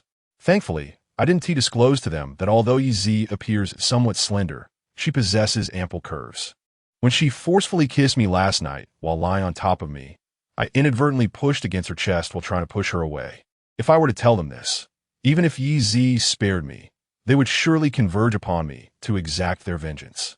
As I trailed behind Su Yuhan and Yi Zi, just as we exited the staircase on the first floor, Yeezy suddenly turned and delivered a high kick aimed at my head. I was all too familiar with this move, as she had executed the same technique against two of Boss 1's bodyguards that night. Fortunately, she clearly wasn't using her full strength this time, as her kick was noticeably slower than that evening. Thus, I managed to raise my hand to block and step back just in time to narrowly avoid her strike. "Dare to dodge, do you?" Yeezy shouted, lunging at me once more. If that kick had landed, I would have lost half my life. Surely, I am entitled to evade it. With no time to ponder further, I turned and sprinted away, heading toward the school's back mountain. Typically, that area is devoid of people at this hour, though I cannot entirely dismiss unexpected encounters like what happened with Tan Sherwan in the morning. Nevertheless, even if someone were there, it wouldn't matter. The woods are expansive, and I merely seek a quiet spot to explain things to Yeezy. Besides, once I start running, even if Yeezy could catch up, Su Yuhan would certainly struggle, given that she was wearing high heels. I wish to avoid explaining the situation in front of her, as it would undoubtedly leave her with a psychological scar. "Don't run, I will kill you." I dashed ahead, with Yeezy in pursuit. To my surprise, Su Yuhan had even taken off her high heels and was chasing us in her socks. It seemed she genuinely cared about me, especially since she had impulsively attacked me earlier. I felt a sense of gratitude. She was not the same person who might have acted irrationally before. Perhaps the recent misunderstanding had deepened our understanding of one another and established a level of trust. At least she hadn't immediately believed Yeezy's words without question. However, in the current situation, I had no time to speculate on Su Yuhan's thoughts. What I needed to do was swiftly clarify last night's events to Yeezy. "Yi teacher, please let me explain," I called out while running, mindful of keeping my voice down. "Last night, you drank too much, and I carried you home. Carrying me home is fine. But why did you take off my clothes?" Yeezy coldly interrupted. "You don't need to explain. You're dead today." "Yi teacher, you've misunderstood me." I continued, trying to interject. "You were too intoxicated last night, and on the way back, you kept calling for Xiao Tianshi. After I laid you down in your room, you insisted on holding me and saying you wanted to have children with Xiao Tianshi. Shut up." Yeezy yelled. "How dare you argue? Even if what you say is true, you should never have taken advantage of me." "Oh, Yi teacher, I swear on my life that I didn't take off your clothes. You did it yourself." I was on the verge of tears. By now, I had reached the edge of the small woods, and my voice grew louder. "Yi teacher, please believe me. You really did take off your own clothes. And you were kissing me all over my face and neck. Oh no, perhaps I shouldn't have said that." As soon as I uttered those words, the sound of Yeezy's footsteps seemed to halt. I turned around just in time to see a stone the size of a fist flying toward my face. She had stopped to pick up a rock. Despite my quick reflexes, I was powerless to evade it. Thud! The stone struck my forehead squarely, and my instinctive reaction to crouch down to avoid it only exacerbated the situation. If I hadn't made that motion, it would have hit my nose, which would have been disastrous. In fact, even the blow to my forehead was nearly incapacitating. Dazed, I collapsed to the ground, vision blurred by stars. I intended to struggle back to my feet, but as I braced myself, Yeezy charged forward and kicked me in the rear. I rolled several times before coming to a stop. At this point, I was utterly drained, blood streaming from my forehead and my head spinning. I could only lie on the ground, hands clutching my head, awaiting my fate. I had already prepared what I wanted to explain to Yeezy. If she insisted on claiming I had taken advantage of her, I would be at a loss for words, as she indeed had lost her clothes last night. In retrospect, I felt a twinge of regret. Had I known last night that I would end up in this predicament, I might have allowed her to have her way with me and called the police afterward. Just then, Yeezy, now standing before me, sat down heavily on my stomach, causing me immense discomfort. She seemed to have a penchant for dominating others, as she had done the same last night. I contemplated sharing this observation with her, but thought better of it. I had already caused enough trouble by mentioning the kisses. "Run if you dare." Yeezy showed no mercy, raining punches on my face. Landing overten blosh. It was only when Su Yuhan rushed in and pushed Yeezy away that she finally stood up. After rising, Yeezy cast a disdainful glance at me before suddenly bursting into tears, saying, "Seeing you struggle so hard during the day to study and working at night, I always thought you were a good person, someone with whom I shared similar experiences, someone worth befriending." I never regarded you as just a student, but as a trustworthy friend. Last night, I was already tipsy when I sat at the third table. Yet in my naivety, I believed you would look after me, even if I were intoxicated, because you're the only person I considered a friend here. And you? How have you treated me? You have disappointed me greatly. Tonight, you need to leave. The farther, the better. Pack your things and go. I never want to see you again. For I fear I may be unable to restrain myself from killing you. With that, Yeezy turned and strode away. Watching her somewhat desolate figure, I sighed heavily. Encountering such a situation makes me feel truly unfortunate. To speak with a bit more confidence, had she encountered someone else last night, she would likely have been taken advantage of by now. To speak candidly, last night I was reminded of Su Yuhan at a crucial moment. I did not wish to betray her. Had it not been for the betrothal between Su Yuhan and myself, I suspect I would have succumbed to temptation. Moreover, my acquaintance with Xia Xiaotian and my knowledge of Yizi's story weighed heavily on my conscience. I could not bear to see her in pain or sorrow. Yet, the outcome has still left her heartbroken. Particularly, her final words struck me deeply, leaving me feeling constricted with distress. It seemed she had already regarded me as a friend, albeit her approach to friendship differs from a norm. The more I pondered, the more I felt I had wronged her, and I desperately wished to prevent any misunderstandings regarding last night's events. It is no small feat to earn the trust of someone as guarded as her. To have finally trusted someone only to have that person harbor ulterior motives is truly heartbreaking. It is no wonder she wept when she uttered those final words. Regrettably, it appears that this situation has reached an irreversible conclusion, much like the misunderstanding with Su Yuhan from the past, where no amount of explanation would alter her preconceived notions. These thoughts consumed my mind as I lay on the ground after encountering Yizi. When I finally regained my composure, I noticed Su Yuhan standing beside me, one high-heeled shoe in hand, glaring at me with palpable fury. Only when I shifted my gaze to her did she scoff. So, are you not going to explain yourself? Zhu Tuchong, I must admit, you are rather difficult to read. When did you and Yizi become involved? Sweat trickling down my brow, I sat up and protested. Sister, what do you mean by involved? I have no relationship with her. We simply happen to be renting in the same place. What? Su Yuhan exclaimed in shock. You live together? Are you saying you are cohabitating? Sister, it is not as you imagine. I weakly shook my head, then began to recount the events that transpired between Yizi and myself. Aside from the incident involving Boss Wan and last night's kiss, I disclosed everything else in detail, even including the episode where she mistook me for her boyfriend and attempted to undress in front of me. It was evident that I could not conceal the truth any longer. It was better to present an honest account rather than fabricate story. After listening to my explanation, Su Yuhan neither affirmed her belief in me nor dismissed my words. She simply huffed and walked away. However, her expression clearly indicated her skepticism, prompting me to hastily rise and pursue her, continuing to plead my case. Sister, you must believe me. I swear, best not to make oaths lightly. You never know what might occur. Su Yuhan interjected, and I followed closely behind her, attempting to clarify my intentions, yet she remained silent. I chose not to attend my afternoon class, and, after treating my forehead injury with Lu Xiaohuan, we went to the hospital for stitches. I received 3 stitches, while Lu Xiaohuan only required a small bandage. As we exited the hospital, we both shared a laugh at our matching bandaged foreheads, resembling 2 individuals adorned with headgear. I suspected that once my injury healed, I would appear even more handsome than before. The scar from a previous encounter with a group of kidnappers still lingered at the corner of my right eye. Yet thanks to Su Yuhan's insistence on cosmetic stitches, it was not overly noticeable. Initially, I intended to invite Lu Xiaohuan to my home, but he opted to return to the dormitory to rest. Thus, we parted ways at the entrance of my residential complex. Upon returning home, I washed my feet and lay down to sleep, planning to rest before addressing Yi Zi's suggestion for me to move. Despite the injury she inflicted upon me, I still felt a sense of sympathy and pity for her. I could hardly be angry with her.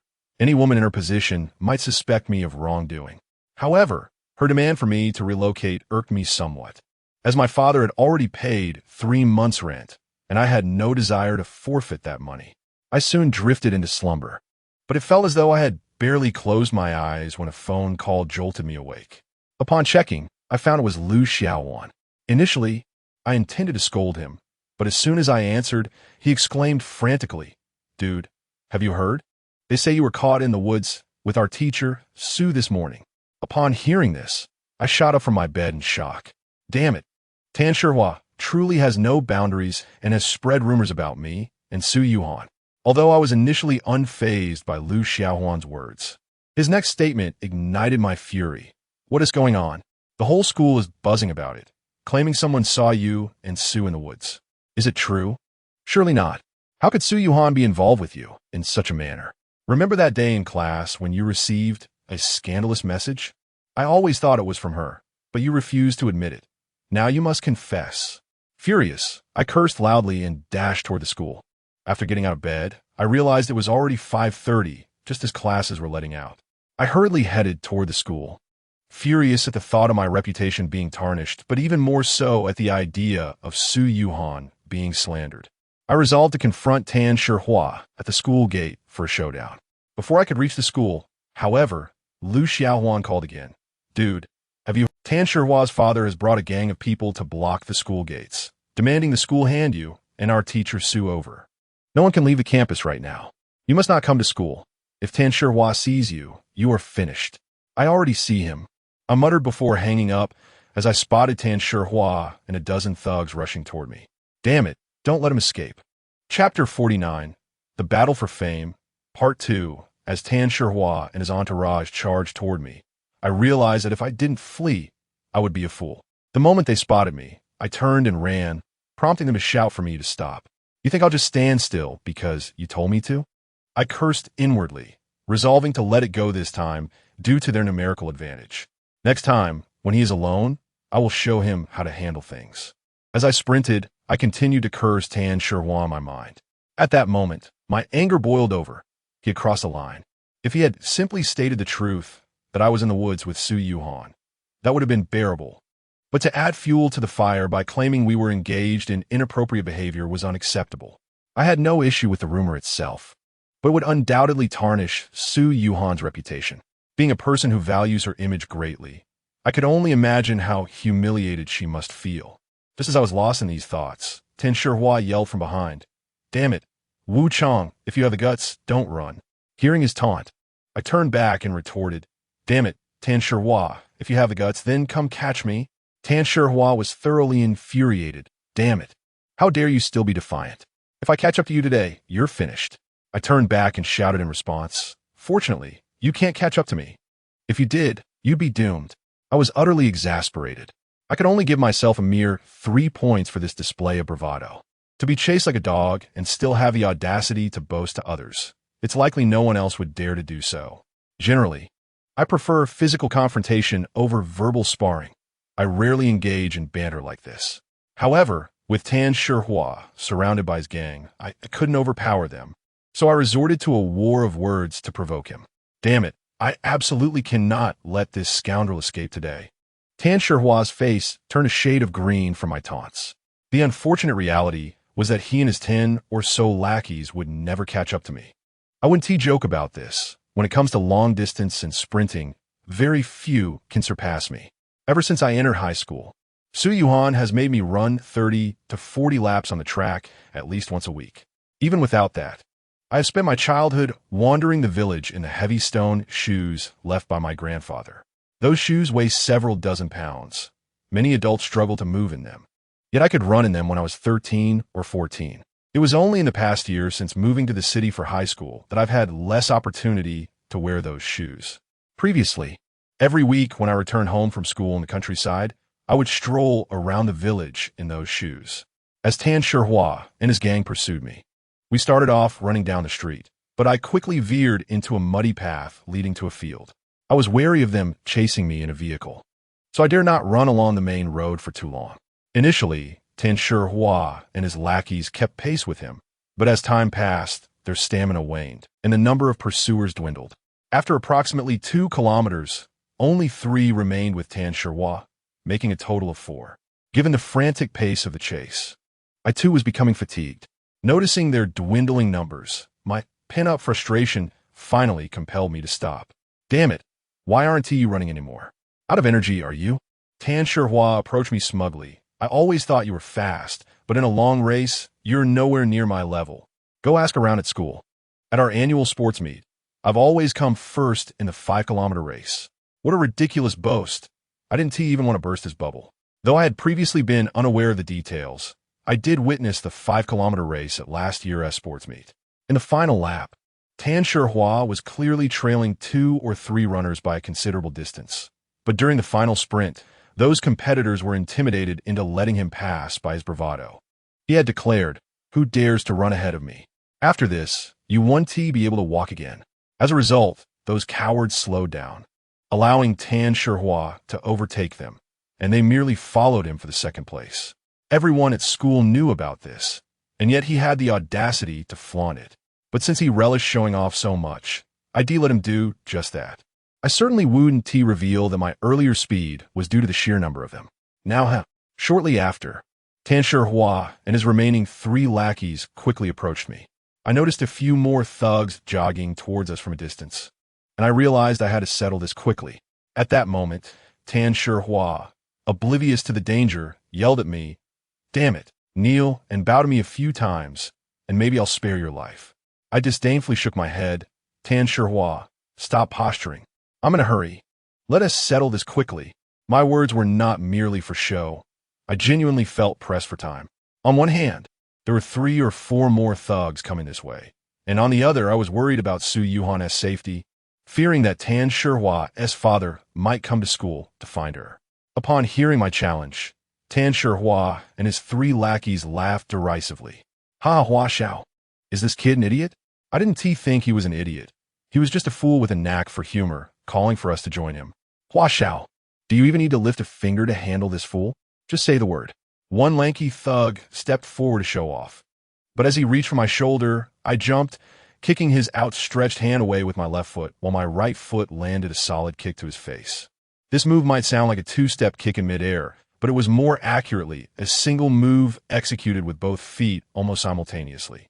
That thug was sent sprawling into a drainage ditch with a thud, instantly becoming a muddy mess. Given the recent rain, the ditch was filled with stagnant water and sludge. I found my own maneuver quite impressive. Meanwhile, Tan Shihua and the other 2 thugs were utterly stunned. It wasn't until the muddy thugs struggled to rise that they finally reacted. "Are you all right, tall guy?" One of them asked, covered in mud.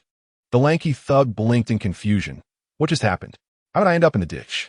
Clearly, he was still dazed, forgetting how he had fallen in. Enough chatter. Let us go, Tan Shihua finally said, though after uttering those words, he pulled out a switchblade. With a snap, the knife opened, and he lunged at me. "Damn it, I'll kill you." Tan Shihua's curse had barely left his lips when he thrust the knife toward my chest. This fool was indeed willing to resort to violence. It was no wonder that even the teachers at school feared him. He was a genuinely formidable opponent. In this day and age, who would be wary of someone so reckless? I had no time to ponder further. Seeing him brandishing a knife, I quickly stepped back to evade his initial thrust. At the same time, a thug from my left swung a punch at my face.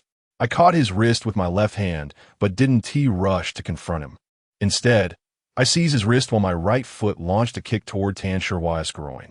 Although Tan Shihua managed to dodge my kick, he was forced to retreat. In that moment of his retreat, I swiftly delivered a punch to the face of the thug whose wrist I had secured. The impact resounded as I struck him squarely on the nose. The nose and eyes are the most vulnerable parts of the human face. Targeting these areas is undoubtedly the most effective way to incapacitate an opponent. He cried out and doubled over, clutching his nose, and as he crouched down, I seized the opportunity to kick him in the stomach. He let out another scream and toppled into the drainage ditch. Meanwhile, another thug attempted to kick me in the head. Wow, that kick was surprisingly high. He could even perform a high whip kick. However, showing off such a move in front of me was merely inviting trouble. As his leg approached my head, I raised my right hand to block it effortlessly. His leg moved so slowly that it seemed like slow motion to me. As I deflected his high kick, I countered with a high kick of my own. Due to the remarkable speed of my leg, which surpassed his by several folds, his feet had barely touched the ground when my swift high kick struck his face. The impact was akin to the kick I delivered to Tan Shihua earlier that morning in the woods behind the school. Just like Tan Shihua, this thug fell straight to the ground, unable to even shift his feet in time. Such an effect can only occur if the force of the blow to his head was so tremendous that he lost consciousness the moment he was hit. This phenomenon is often observed in boxing matches when someone receives a heavy punch to the head, resulting in a similar outcome. It was evident that this thug was rendered unconscious by my kick. At that moment, I had no time to ponder. Tan Shihua made another thrust toward me with his knife. However, I felt no pressure at all, as the situation had shifted. One thug was incapacitated, while the other two were still dazed in the drainage ditch, leaving only Tan Shihua standing. It was clear that even armed with a small dagger, he would not be able to harm a single hair on my head, let alone if he wielded a machete. Just as his knife was about to pierce my abdomen, I deflected his right hand with my left and aimed another kick at his groin. It seemed he was quite protective of his precious assets, for he sidestepped to avoid the blow. Little did he know that my kick was merely a feint. My true target was his head. Thus, as he shifted to evade my kick aimed at his groin, my leg swiftly altered its trajectory, striking toward his head instead. He had no time to react. Thud! My foot connected squarely with his handsome cheek, and he, like the two thugs before him, collapsed into the drainage ditch. Damn it! I exclaimed, jumping into the ditch to unleash a flurry of stomps upon him. Finally, it was my turn to show off. I warned you not to pursue me, but you didn't listen. Now you realize your mistake, don't you? I continued to berate him as I stomped, burying Tan Shihua and the other two thugs deeper into the muddy depths of the ditch. It was only when I noticed a group of thugs approaching from a distance, about 100 meters away, that I hastily decided to vacate the scene. Although I left in a hurry, I was unaware that my relentless stomping had instilled psychological trauma in Tan Shihua and the two thugs. From that day forth, whenever they encountered mud, they would steer clear of it. The thugs chasing after me were already at a disadvantage in terms of stamina, which explained their lagging behind. They had no time to pursue me, as 3 of their comrades lay in the ditch, gasping for breath. Naturally, rescuing them took precedence.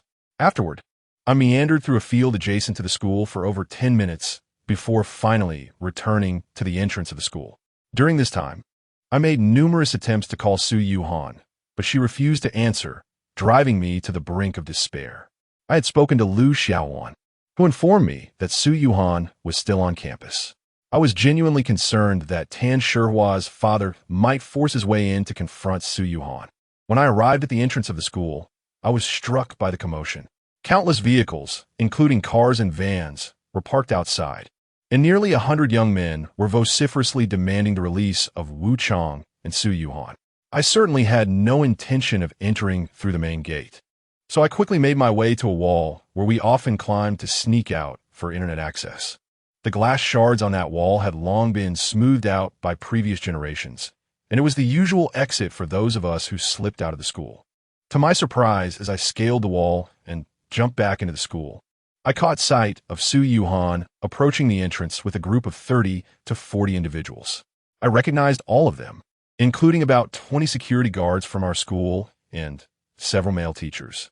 Moreover, right behind Su Yuhan were 2 imposing figures clad in suits. I was familiar with them, as they had once accompanied Huang Zi when she cornered me at the entrance of my residential complex.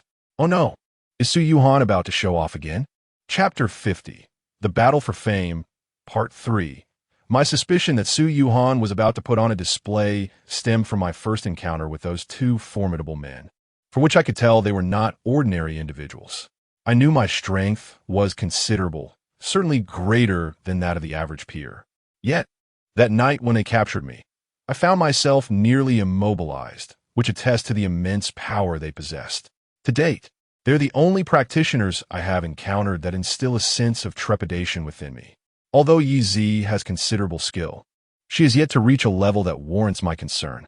Thus, upon seeing those 2 towering figures following Su Yuhan, I surmised she was gearing up for a show. Despite the significant number of individuals Su Yuhan had brought along, Tan Shihua's father's entourage numbered around 100. If a confrontation were to ensue, it was likely that Su Yuhan's side would suffer losses. Fearing for her safety in the event of a brawl, I hurriedly made my way toward the school entrance. As I dashed through the residential area, my lower body was caked in mud, and many classmates pointed and whispered as they saw me. I could not tell whether they were mocking my current disheveled appearance or the earlier incident in the woods with Su Yuhan. Regardless, their expressions were filled with disdain, and many wore looks of indignation and schadenfreude upon seeing me. They were undoubtedly aware that the blockade of the school gate was orchestrated by Tan Shihua's father to confront me and Su Yuhan, blaming us for their inability to return home after school. I paid little mind to their judgment, as I had no time to address their opinions. Upon reaching the school entrance, I found Su Yuhan in a standoff with the group summoned by Tan Shihua's father. Su Yuhan's group stood at the school's entrance, while the thugs brought by Tan Shihua's father faced the gate, clearly intent on preventing anyone from leaving the school. As I cautiously approached Su Yuhan from behind her group, neither side had spoken yet, merely exchanging cold, expressionless glances. When I reached her side, she first glanced at the mud on my lower body, then disdainfully remarked, "Have you been tilling the fields?" I chuckled somewhat proudly, but just as I was about to share how I had dealt with Tan Shihua, she coldly interjected, "Stop with the smirking. It disgusts me." It seemed she was still upset with me over the incident involving Yizi. Sensing her disapproval, I decided to remain silent. With nothing else to do, I began to observe the opposing group. It soon became apparent that the leader of their faction was absent, as I could not identify anyone among them who appeared to be in charge. Most of the individuals facing us looked to be no older than their 30s, leading me to wonder if Tan Shihua's father had not come in person today. Just then, a commotion erupted from the back of the opposing group, followed by a chorus of shouts. "Master Tan! Master Tan!" A multitude of voices clamored in unison, and the crowd parted to reveal a man clad in a suit. A cigar clenched between his teeth, making his way toward us, flanked by a dozen individuals. He appeared to be in his 40s, robust in stature, and while the black suit was expected, I was taken aback by the fact that he was also wearing a tie. Though he appeared somewhat distinct from the ruffians surrounding him, it was unmistakably clear that he was the infamous father of Tan Shihua, a figure who instilled fear in our school as faculty. As he navigated through the throng towards us, a sinister smile lingered on his lips, one that evoked a sense of revulsion. His narrowed eyes cast an unsettling gaze upon us. Upon halting at the forefront of the opposing faction, he surveyed our group, ultimately fixing his lecherous gaze upon Su Yuhan, brazenly scrutinizing her from head to toe. Indeed, the adage like father, like son rang true in this instance. His predatory stare was unmistakably indicative of his character. Naturally, Su Yuhan was displeased to be leered at by such a lascivious elder, and with a scornful retort, she exclaimed, "If you're so fond of ogling women, why not return to your mother instead?" Astonishingly audacious, Su Yuhan's defiance stunned the crowd, leading to an eruption of outrage from Tan's entourage. "Damn it! What did you just say, you filthy wench? Are you tired of living?" At that moment, several individuals lunged towards us, but Tan swiftly raised his hand to quell the uproar, restoring a semblance of calm. All eyes were now fixed upon Tan and Su Yuhan, for the outcome of this confrontation rested squarely upon their shoulders. Tan continued to glare at Su Yuhan before slowly inquiring, "Could it be that you were caught in the woods with one of your students by my son?" Su Yuhan's face flushed with anger. "Dan is needed, these dan fiddy." In this day and age, one encounters all sorts of shameless individuals. It's the first time I've heard of a female teacher engaging in such indiscretions with her students in school. Could you not spare a moment to find a hotel room, rather than resorting to such brazen conduct in the woods? The crowd erupted in laughter, mocking Su Yuhan, despite her composure, was clearly outmatched in this verbal skirmish. In the midst of this scene, I recalled Su Yuhan's earlier words that morning, urging me to be more assertive in such situations. If anyone dared to insult her, as Tan Shihua had, I was to act without hesitation. Seizing the moment, I leapt forward, pointing at Tan and shouted, "You old fool, are you tired of living?" My outburst was akin to a bolt from the blue, momentarily stunning the opposition before inciting another wave of fury. "Damn it, you want to die, don't you?" As insults flew, many attempted to charge at me, but Tan once more intervened, albeit with a noticeably darker expression. He furrowed his brow, scanning the crowd before coldly demanding, "Where is Xiaohua? Why is he not here? Bring him forth to ascertain whether it was this brat who laid hands on him. If so, I shall see to it that his limbs are rendered useless." Just then, a startled voice cried out from the back, "What on earth happened, Xiaohua?" Turning to the source, I noticed a group of 4 muddy figures accompanied by several others slowly approaching. Among them, 3 were caked in mud from head to toe, with only their eyes visible. It was evident that these were Tan Shihua and his companions. Upon hearing the commotion, Tan turned to see the spectacle, though it took him a moment to recognize his son. As Tan Shihua staggered forward, supported by others, Tan's expression shifted to one of concern. "Xiaohua, what on earth were you doing in the fields? How did you end up in the mud?" Gritting his teeth, Tan Shihua fixed his gaze upon me, clearly unwilling to admit the truth. "Dad, I want to kill this bastard." Tan pressed for clarification, and the crowd, including Su Yuhan and her companions, awaited Tan Shihua's revelation with bated breath. Seizing the opportunity for bravado, I smugly interjected, "Tan Shihua, your father is inquiring about you." "What is the matter?" Too embarrassed to speak? "Allow me to enlighten him. Your son didn't merely fall into the mud. He was quite literally trampled into it by me. I suspect your lackeys struggled for quite some time to extricate him." This revelation sent a shockwave through the crowd, leaving them agape, alternating glances between me and Tan Shihua, struggling to comprehend the reality of the situation. Given that over a dozen individuals had pursued me, no one expected such an outcome. Moreover, it was evident that Tan Shihua was not the only one to have met such a fate, as 3 others bore similar conditions. Despite initial skepticism, the shame etched on Tan Shihua's face soon confirmed the truth of my words. At that moment, Su Yuhan deliberately raised her voice, asking, "Did you really trample Tan Shihua and those other muddy figures? After all, you had just beaten him this morning. Why would you bully him again in the afternoon? We ought to show some respect for Tan, after all." Her words incensed Tan, draining color from his face. He shot a glance at a man of average stature standing behind him before addressing me with a cold smile. "Young man, I hear that my son claims you possess some martial skills. I wonder if you have the courage to face one of my subordinates in a duel? After all, if I were to unleash my entire crew, it would be said that I, Tan, am abusing my power. Therefore, I offer you a chance to resolve this matter amicably, for the sake of both your school and mine.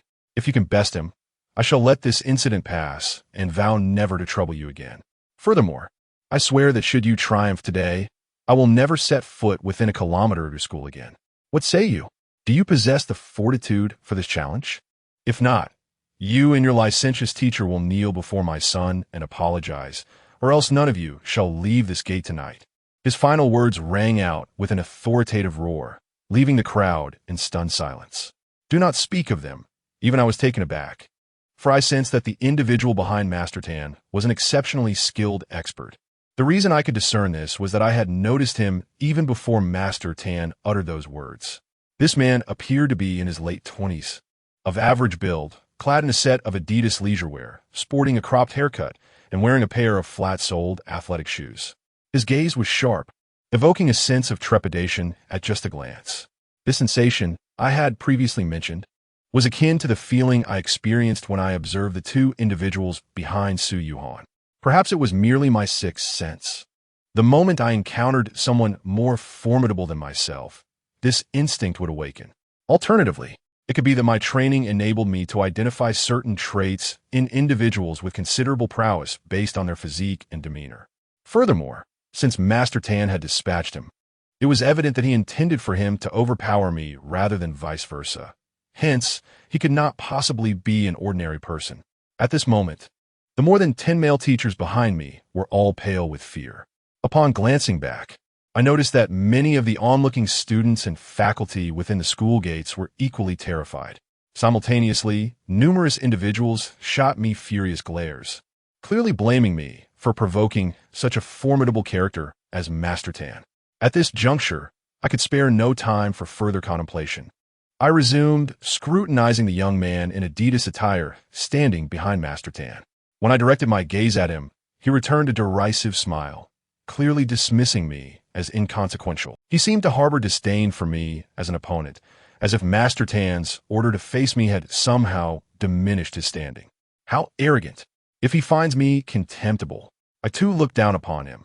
Does he think I desire to engage him in combat? Just as this thought crossed my mind, the derisive remarks of my classmates echoed from behind. "Oh, aren't you quite the fighter? Why not challenge someone from the streets?" Indeed, they taunted me. "You're so full of bravado at school, yet when someone calls you out, you suddenly lose your nerve?" It seemed that Su Yuhan could no longer tolerate the jeers of our classmates, for she suddenly slapped the back of my head and exclaimed, "What are you dawdling for? Don't tell me you truly lack the courage." If I had no courage, how could she expect me to father a child with her in the future? Observing her apparent disdain for me finally spurred me into action. I could endure others looking down on me, but I found it intolerable that Su Yuhan shared that sentiment. Besides, whether I could win or lose was one matter. The question of whether I had the audacity to fight was another. If I lacked the courage to confront him, I would be utterly humiliated today, deserving of their scorn. But if I stepped forward to challenge him, even in defeat, my bravery would not be in vain. To my surprise, just as I was about to voice my challenge, one of the burly figures standing behind Su Yuhan suddenly grasped my arm. I turned to see him leaning closer to Su Yuhan, whispering, "Miss, you must not let Wu Chong face him. There is no doubt he would lose. Do you know who that man behind Master Tan is? Though he may not appear imposing, he is the renowned Xia Hua, known as the King of Duels on Dongshan Road." Ah!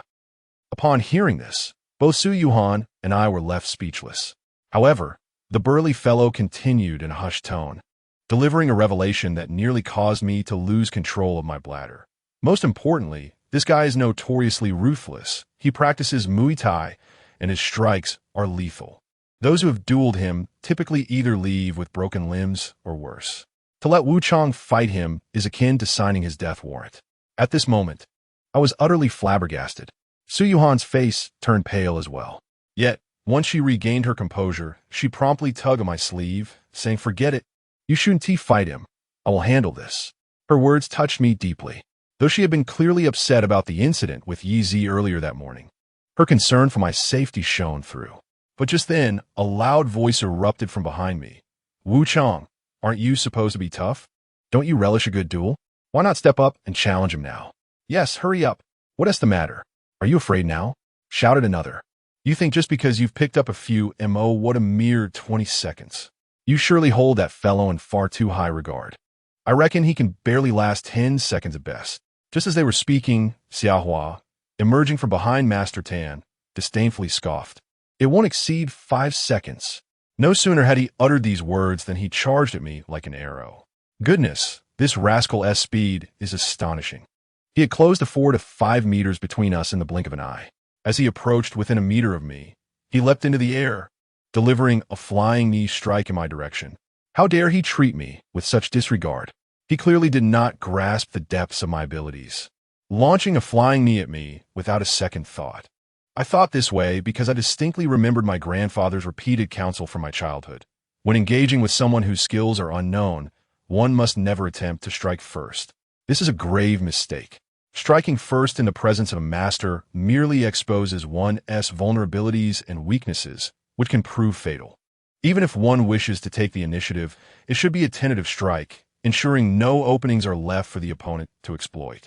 Clearly, Xia Hua, the so-called champion of East Mountain, had fallen into the very trap my grandfather cautioned against. Although his flying knee appeared fierce and sharp in my eyes, he was nothing more than a living target. Suspended in mid-air, there was no way for him to evade my counterattack. Without a moment's hesitation, as I saw his knee hurtling toward my chest, I sprang into action, launching myself into the air.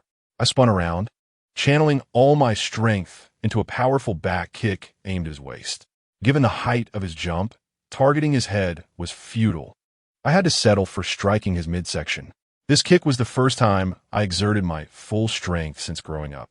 My grandfather's stone shoes had fortified my leg muscles considerably, enabling my kick to possess force several times greater than that of an average person. Boom! Just as I had anticipated, Xia Hua, caught mid-air, was unable to evade my strike. Yet, true to his reputation, he managed to shield his waist with his arm just in time. Alas, how much could that truly protect him? My kick was not something an ordinary person could withstand. Consequently, when my foot connected with his arm, he flew back as if a kite with its strings severed. Thud!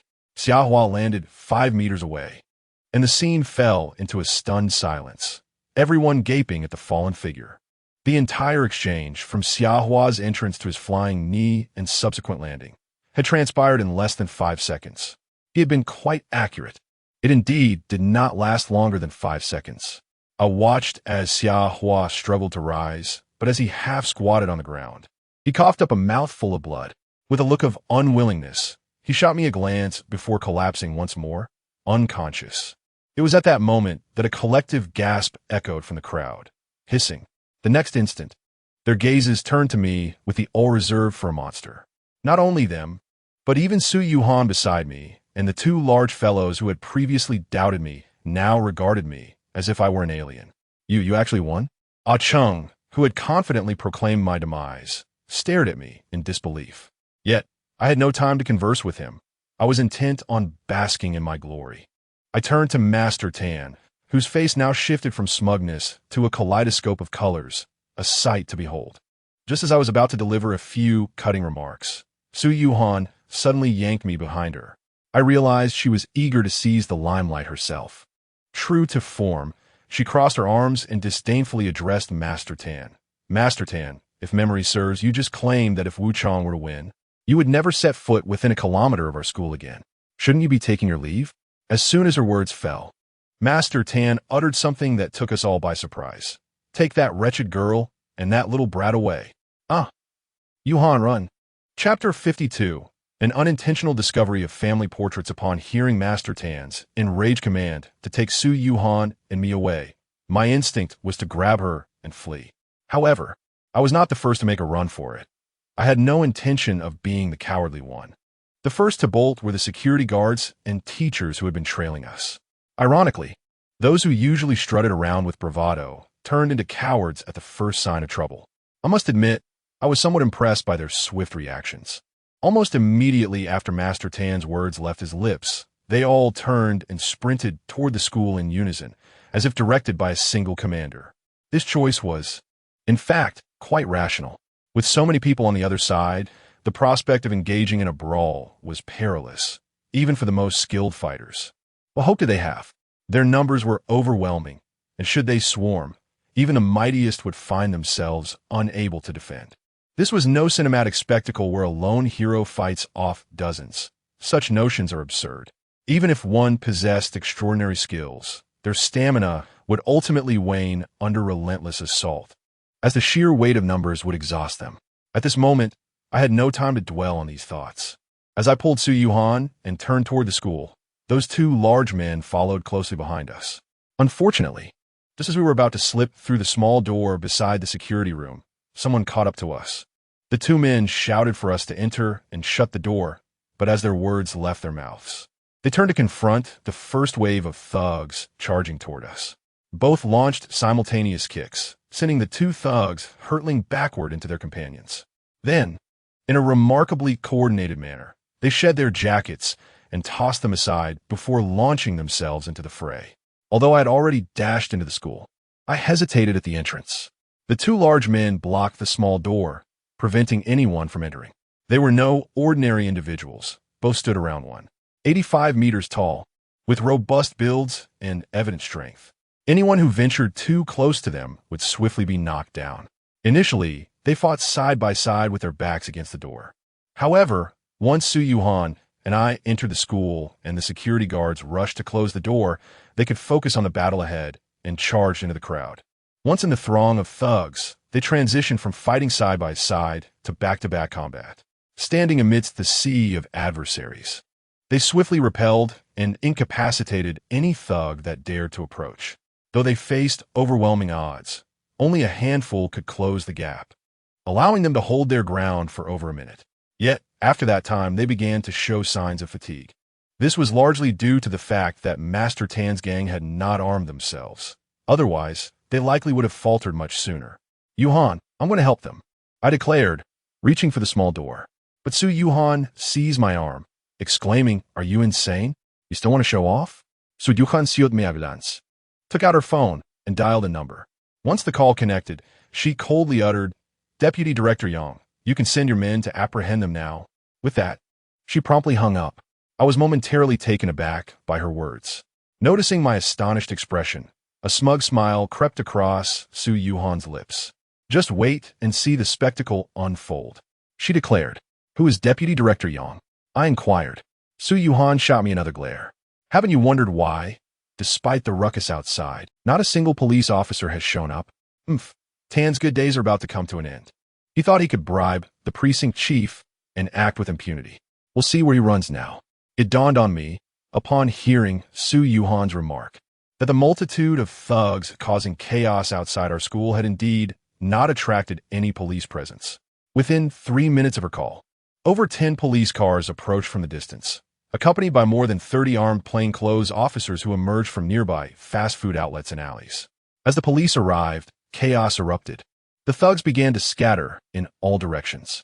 Most chose to flee toward the nearby fields, but suddenly, a large group of armed paramilitary officers burst forth from the crops. "Don't move. If you do, we will fire," shouted a commanding officer through a megaphone. Immediately, some paramilitary personnel fired a few warning shots into the air, causing dozens of thugs to drop to the ground in fear. With the police closing in from behind, nearly 100 men summoned by Tan were cornered. Although not all were captured, it was reported that over 70 individuals were apprehended, including Tan and his son, Tan Shihua. After those individuals were taken away, Su Yuhan, along with our principal, the director of education, and a vice principal, were escorted to the police station for questioning. On the way there, Su Yuhan urged me to speak truthfully about everything, including the incident in the woods that morning when we saw Tan Shihua with an off-campus girl. She insisted I should not conceal our engagement. "Just tell the truth," she said. Initially, I thought she wanted the police to grasp the full situation, but she quickly added, "Regardless, I won't be able to teach at Sanzhong anymore." My heart sank upon hearing her words. However, with police present in the same vehicle, I refrained from discussing personal matters. Once we clarified everything at the police station, I couldn't help but ask Su Yuhan's sister, "Since you won't be teaching at Sanzhong, where do you plan to go next?" I genuinely feared she would tell me she was leaving Dongshan City.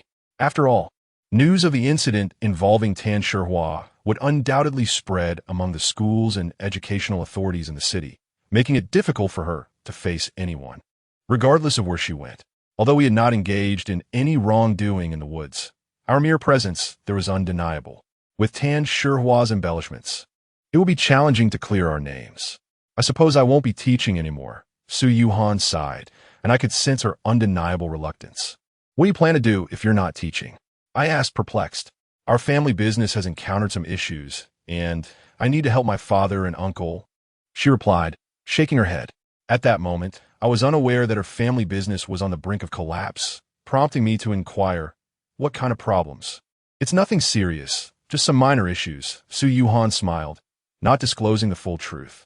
In reality, she was deeply troubled, perhaps even without the events involving Tan Shihua. She would have chosen to resign or take a leave of absence to assist her father and uncle. Their company was a family-run enterprise, and with few family members involved, primarily her father, uncle, and aunt, she felt the weight of responsibility. As the saying goes, when the tree falls, the monkeys scatter. When the wall collapses, everyone pushes. In such circumstances, the only way out was to rely on family. As those previously favored by the family could no longer be counted on, and others were even less reliable. Of course, Su Yuhan's greatest concern was still her engagement to me. She was a fiercely proud individual. In her naivety, she had once believed that our family was deceitful, intending to swindle theirs, which led to the kidnapping incident and the affair with Tiger. Although some time had passed since then, the memories still pained her, especially now that her family business was faltering. She struggled to sleep at night, haunted by the fear of their impending bankruptcy. If that were to happen, she felt she would lose all dignity before me. In her eyes, when faced with overwhelming debt, the situation would be far worse than mine. She believed that, at that point, it wouldn't be about whether she regarded me highly, but rather if I could still regard her with esteem. Yet, I had no inkling of Su Yuhan's internal struggles. I only noticed her discontent after we emerged from the police station. As we reached the roadside outside, She unexpectedly invited me to dinner at her home. Initially, I hesitated, not wanting to face her family, but when I saw her expression darken after my refusal, I relented and agreed to accompany her. Once we hailed a taxi outside the police station, our conversation revealed the details of the earlier events outside Sanzhou. It turned out that when Tan had surrounded the school, she had her grandfather directly contact relevant city officials. This had led to the deputy director being on standby, waiting for her signal to take action. As for the security personnel and teachers she had brought out, she had previously arranged with them to return to the school if a confrontation occurred. This explained their orderly retreat. Upon arriving at her home, I found only her grandfather and a middle-aged aunt present. Her grandfather was watching television in the living room, while the aunt had been preparing dinner after Su Yuhan called her. Upon seeing me, her grandfather appeared delighted and invited me to sit with him. Su Yuhan went to change her clothes as soon as we entered. Her grandfather seemed genuinely pleased to see me, showering me with warmth and kindness. However, I sensed that Su Yuhan was preoccupied, which kept my mind from fully engaging with her grandfather. I recalled that Su Yuhan typically wouldn't team message teacher Chun unless something was bothering her. Noticing her troubled demeanor, I decided to check my messages while chatting with her grandfather. Indeed, when I opened my messages, I discovered that Su Yuhan had sent me several texts just minutes earlier. The first read, "Sister, are you there? I'm feeling really overwhelmed and want to talk." The second message followed, "Sister, our family might be finished. Starting tomorrow, I want to be a teacher anymore. I need to help out at our company because we might go bankrupt soon." Third message, "Sister, if our family truly goes bankrupt, I really do not know how to face the Wu family. If we reach that point, I will become a laughingstock in front of Wu Chong. I used to think he was only after our family's wealth, but I would likely be the one looked down upon. Sister, do you think that once Wu Chong learns of our family's debts exceeding 1 million, he would still want to be with me? Ha, how naive of me. Hundreds of thousands are astronomical figures for his family. So how could he possibly share the burden of tens of millions of debt with me?" Fourth message, "Sister, could you find some time to chat with me after seeing this message? I'm truly conflicted and distressed because I have suddenly realized how much I care about that insufferable boy. Should I perhaps confess my feelings to him now that he is at my home? Sigh, maybe I should just let it go. During my teenage years, I was always the proud beauty, never allowing myself the chance to be wild. Now, even if I wanted to, I cannot let loose." After reading Su Yuhan's messages, I was utterly astonished. To be honest, at that moment, I did not think about what she said regarding confessing to me, as my mind was preoccupied with the sudden financial troubles her family faced. I quickly replied to Su Yuhan, inquiring about what had happened to her family. Just as I sent the message, Su Yuhan emerged from upstairs, dressed in casual home attire. This outfit, lacking pockets, meant her phone was likely left in her room. It was the first time I had seen her in such comfortable clothing. While it did not accentuate her figure, it presented a refreshing aura, akin to a lovely young bride. "Pighead Chong, chat with my grandfather. I'll help Wang Ma with dinner. Today, I will personally showcase my culinary skills," Su Yuhan said cheerfully as she walked towards the kitchen. I then sat with old Huang in the living room, my mind still racing with thoughts about her family's abrupt financial crisis. Before long, when Su Yuhan and Wang Ma finished preparing the meal and we sat down to eat, she continuously asked if I enjoyed each dish, each one I had made. In the past, such attention would have delighted me, but this time, I could hardly muster any joy. Regardless of what I ate, it all felt indifferent. I could only nod and agree. By the time we finished dinner, it was already past 9 in the evening. Old Huang had retired for the night, and Su Yuhan mentioned she would change before taking me home, inviting me to explore her house in the meantime. I wandered around the living room, initially intending to follow her suggestion, as their villa was indeed stunning, one of the most beautiful homes I had ever seen. As I strolled about, I unexpectedly spotted a family portrait on one of the walls, featuring many people. Old Huang was seated in the center, flanked by Huang Zi's family and Su Yuhan's family standing behind him. Su Yuhan and Huang Zi were nestled closely to old Huang on either side, and beside Huang Zi stood a strikingly handsome young man. However, my attention was immediately drawn to the young man beside Huang Zi, leaving me momentarily dumbfounded. I rushed to Wang Ma, who was washing dishes in the kitchen, and asked, "Wang Ma, Who is this young man? Oh, he is the second young lady's, the son of her aunt, Wang Ma replied. Young Master Wu, I suppose you do not know him. It is understandable, as they mostly reside in the provincial capital and rarely come here. This photo was taken during the old master's 70th birthday celebration 2 years ago. It was quite a lively occasion. I barely registered the remainder of Wang Ma's words because I was already stunned upon hearing that the young man was Huang Zi's cousin. This man was none other than the one Su Yuhan and I had encountered in the provincial capital. I had always thought he was Huang Zi's boyfriend, but turned out he was her cousin. If that were the case, Huang Zi's affectionate gestures towards him in my presence were not so outrageous after all. Suddenly, I recalled that throughout that day, no one had ever mentioned he was Huang Zi's boyfriend. Why had they not introduced him to me? Even after I slapped him, they did not clarify, and Su Yuhan had not explained their relationship on our way home. It soon dawned on me that Su Yuhan's primary purpose in bringing me to the provincial capital was not to meet Huang Zi, but rather to dissuade my feelings for her by showcasing how handsome Huang Zi's boyfriend was. The deliberate omission of introductions likely ensured that, should I discover their connection later, Su Yuhan could easily claim she never stated he was Huang Zi's boyfriend. Taking a deep breath, I endeavored to calm my tumultuous emotions. I was aware that Su Yuhan was quite troubled, and I did not wish to argue with her. Nevertheless, I made a silent resolution to visit the provincial capital once more. I needed to clarify this situation, for I would be restless otherwise. Though I had been gradually forgetting Huang Zi, her charming smile and the heartfelt gesture she had made for me resurfaced in my mind, stirring my emotions once again. Chapter 53. An unexpected reunion. I cannot quite fathom why I felt compelled to seek out Huang Zi in the provincial capital. Yet the desire to meet her again and clarify our relationship was undeniable. Perhaps it was merely to fulfill a small wish of mine. I was acutely aware that my intent was not to reconcile with Huang Zi.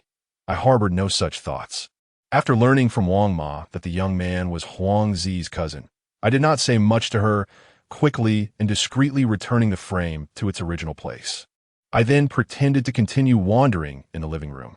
Soon, Su Yuhan descended, dressed in casual attire. She then drove me home in her modest Honda, the same one she had used the previous year. At that moment, I assumed her red BMW was parked at school, as we had left in a police car earlier, so I did not inquire further. She seemed a bit anxious, possibly fearing I might question why she wasn't driving the BMW. After I got into the car, she smiled and said, "My BMW is being driven by my aunt." "Oh," I nodded, saying nothing, as I was not in the mood to concern myself with her car. As for her aunt, I had learned from my interactions with Su Yuhan that she had one, and Huang Zi's last Ferrari had belonged to her. However, her aunt was merely the adopted daughter of old Huang. And due to the prideful nature of Su Yuhan's mother and Huang Zi's father, this aunt had been somewhat ostracized, much like I had been recently, out of fear that she might claim a share of the family fortune. Consequently, her aunt had ventured out on her own long ago and rarely returned. I had yet to meet her and seldom heard Su Yuhan mention her. As Su Yuhan drove me home, I remained in a low mood, refraining from initiating conversation. She, too, wore a troubled expression due to her family's impending financial crisis, leaving little room for dialogue. We each harbored our own thoughts until she parked at the entrance of my neighborhood. Only then did he slowly turn to me in the passenger seat and speak, "Go home and rest well. Make sure to attend class early tomorrow. From now on, be more obedient at school. I won't be there anymore, so don't get into fights like you used to. Although I have already informed the principal to keep an eye on you. In this world, friendships can fade as quickly as they form. Without me at school, not everyone will extend you the same courtesy. You must study diligently. I repeat, only through extensive reading will you achieve great success in the future. Do you understand?" "Yes." "I got it." I nodded. After casting me an exasperated glance, Su Yuhan continued expressionlessly, "I will start working at our family's company tomorrow morning. You can come visit me on weekends when I'm free. Our company is quite busy at the moment, and I'll probably be working overtime every weekend, so I may not have much time to accompany you." "Oh, I will definitely come to your company when I have time," I replied. Hearing Su Yuhan say this, a wave of reluctance washed over me. I knew she must be anxious, fearing her family's business might fail and she wouldn't know how to face me. I wanted to comfort her, but I didn't know how to begin. After all, she and T directly told me about her company's troubles. She merely mentioned it to Teacher Chen on WeChat, and I certainly couldn't bring it up. Even if her family went bankrupt, I would still be willing to share the burden with her. All right, hurry back, Su Yuhan said, rolling her eyes at me. There's a beautiful girl at home waiting for you. When she said this, she seemed to carry a hint of jealousy, and her expression made me feel quite happy. Although she might have concealed many things regarding Huang Zi, upon reflection, her actions were merely an attempt to make amends after learning the truth. In the end, wasn't it all for my sake? I refrained from explaining about Yiji to Su Yuhan and quickly exited the car, waving goodbye. Drive slowly on your way back. Your skills are rather concerning. I'm already an experienced driver. She retorted. Experienced driver? I exclaimed, interrupting her. At my remark, Su Yuhan seemed to recall something, and a blush crept onto her cheeks as she shot me a glare. You have a dirty mind. I'm leaving. With her face flushed, Su Yuhan turned the car around and drove off. After she had gone a few meters, she waved at me out the window without looking back. Sighing, I found myself hesitating over whether to visit Huang Zi in the provincial city. After all, going to see her made me feel as if I were betraying Su Yuhan. Ultimately, after much contemplation, I realized that not confronting her would leave a lingering knot in my heart for a lifetime. Thus, I did not return home, but instead hailed a ride to the provincial city. The reason for my late-night journey was that I wanted to catch Huang Zi before she left for class the next day. Otherwise, if she went to school and potentially had evening classes, I would waste an entire day and might not return until the following night. After being injured by Yiji that afternoon, I had already called our KTV supervisor to request leave while leaving the hospital. Given that I had a bandage wrapped around my head, it was impossible for me to work at KTV. As for school, even though Su Yuhan would no longer be there, skipping a class occasionally wouldn't matter. Besides, I didn't even know whom to ask for leave now, or who our new homeroom teacher would be tomorrow. Arriving in the provincial city that night, I found a nearby internet CAF and spent the night there.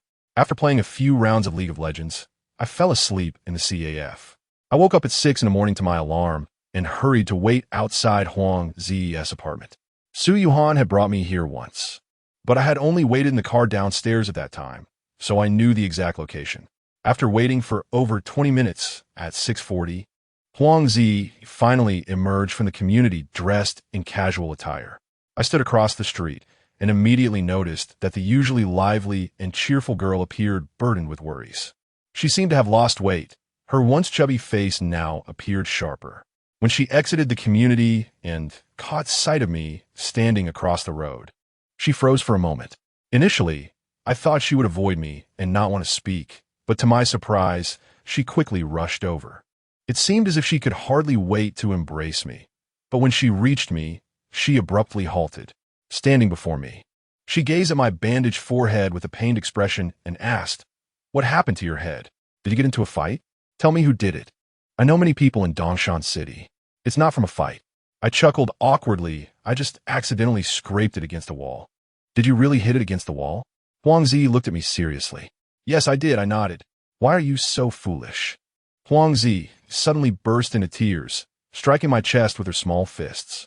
I was utterly bewildered, unable to comprehend why she was crying and calling me foolish. However, her next words finally made me understand her tears. "You big fool. Even if you miss me, don't go smashing your head against the wall. Look at me.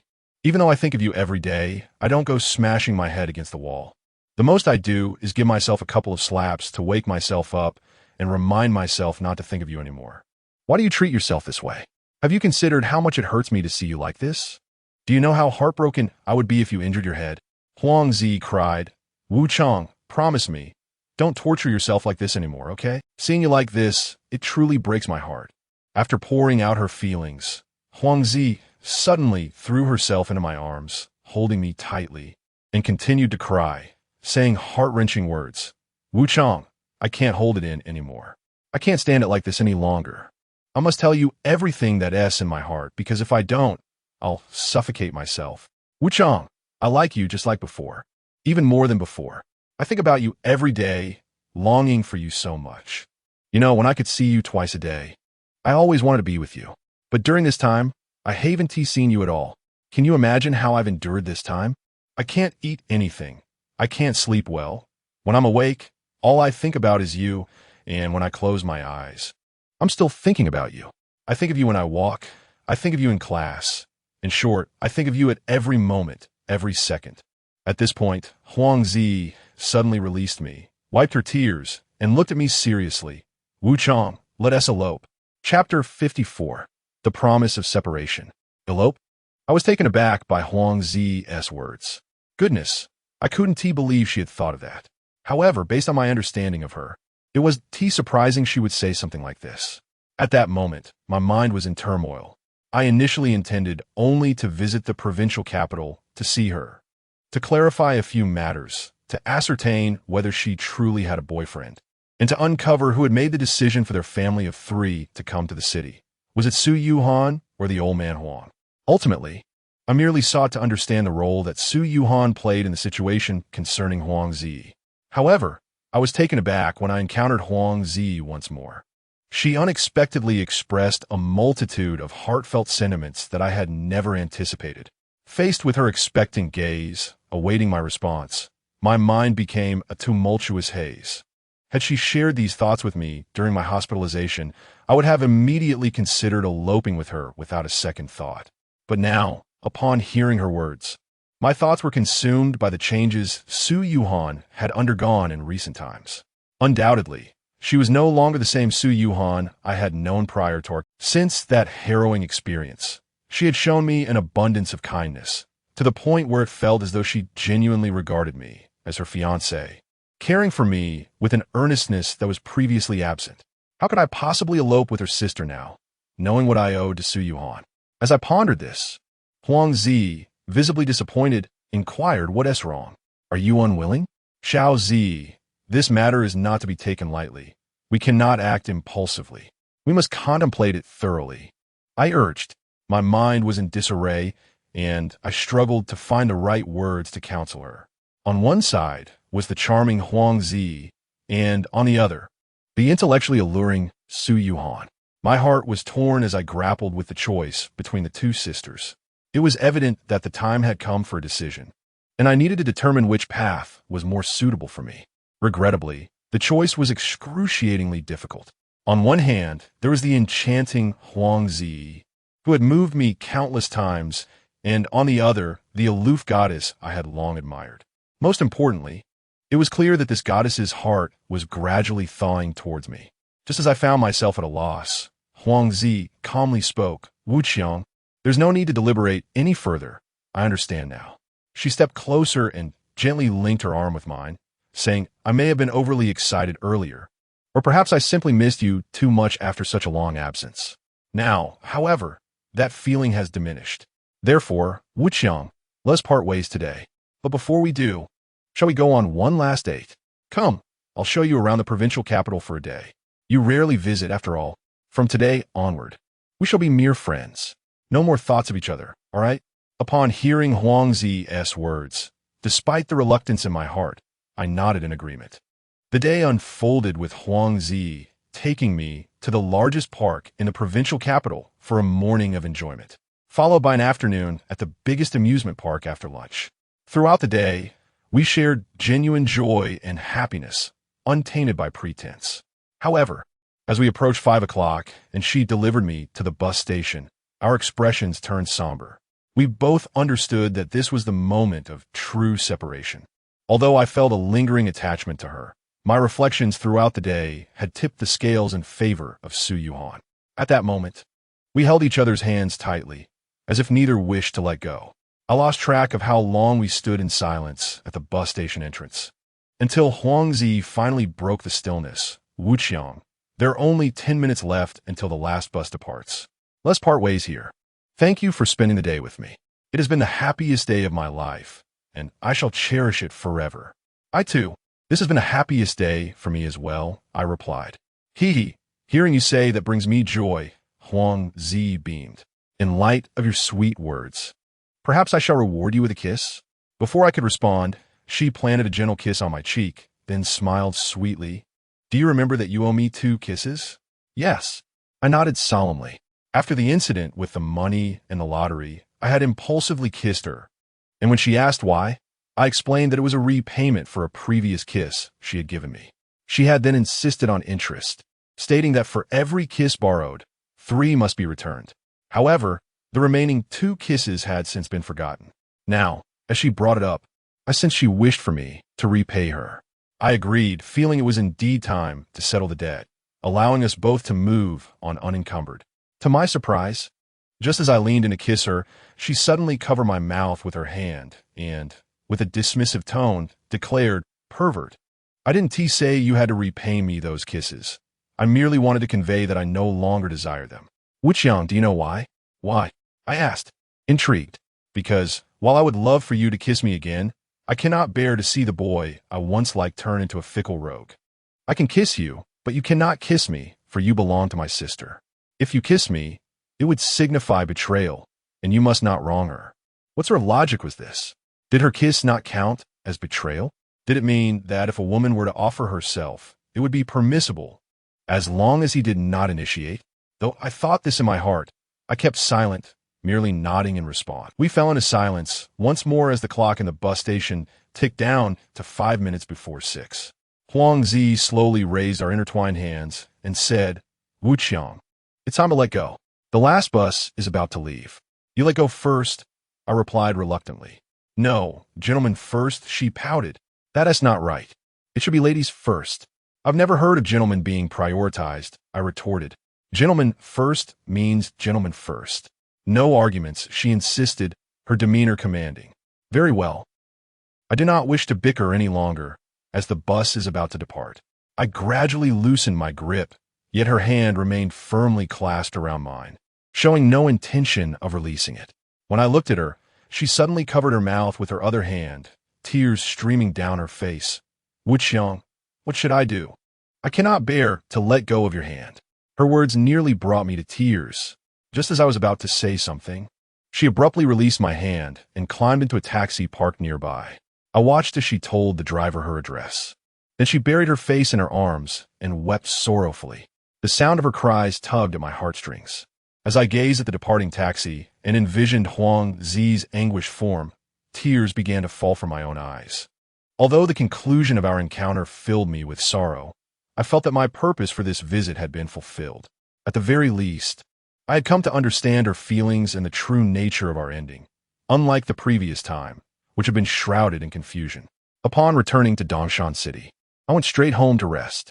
After a day filled with excitement alongside Huang Zi, I was utterly exhausted. Coupled with a restless night at the internet CAF, I lay down and soon fell into a deep slumber. Just as I was drifting in and out of sleep, a phone call jolted me awake. Upon checking, I was surprised to see that it was Yi Zi calling. Although I was quite curious about why she had suddenly called me, I promptly answered the phone. "Hello?" Immediately, a strange woman's voice came through. "Are you Wuqiang? I'm Sister Hua. Your sister is in trouble. You need to find a way to save her quickly.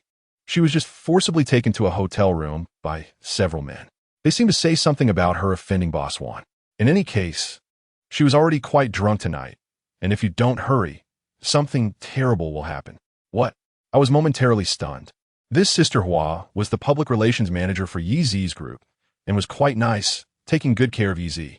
Since Yi Zi and I were close at KTV, when people asked about our relationship, we both said we were siblings, which is why Sister Hua thought she was truly my sister. At this moment, I had no time to contemplate these details. I hastily got dressed and rushed toward KTV. Chapter 55. Seeking protection as I was on my way to KTV. My mind was consumed with images of the inebriated Yi Zi being assaulted by several men in a hotel room. Although Yi Zi had hit me on the head the previous day, I still worried for her safety. If Sister Hua had mentioned that Yi Zi was taken while sober, I wouldn't have worried. The issue was that she was drunk. I couldn't fathom why she would drink so much after the incident that had occurred last night. To my surprise, when I arrived at the hotel where our KTV was located, just as I was about to pay the driver, I saw Yi Zi, dressed in a dress and high heels, stumbling out of the hotel entrance. I told the driver to wait and rushed over to her, asking, "Teacher Yi, are you all right?" I intended to help her, but I hesitated. Her sleeveless dress had a low neckline, and I dared not look directly at her, fearing she might become angry again. Yi was taken aback by my sudden appearance, glanced at my forehead, and asked, "What happened to your head? Who did this to you? Damn, isn't this just the result of your earlier stone throwing?" However, she was clearly intoxicated at that moment, and I had no desire to engage in trivial conversation. I quickly pointed to a taxi waiting by the roadside.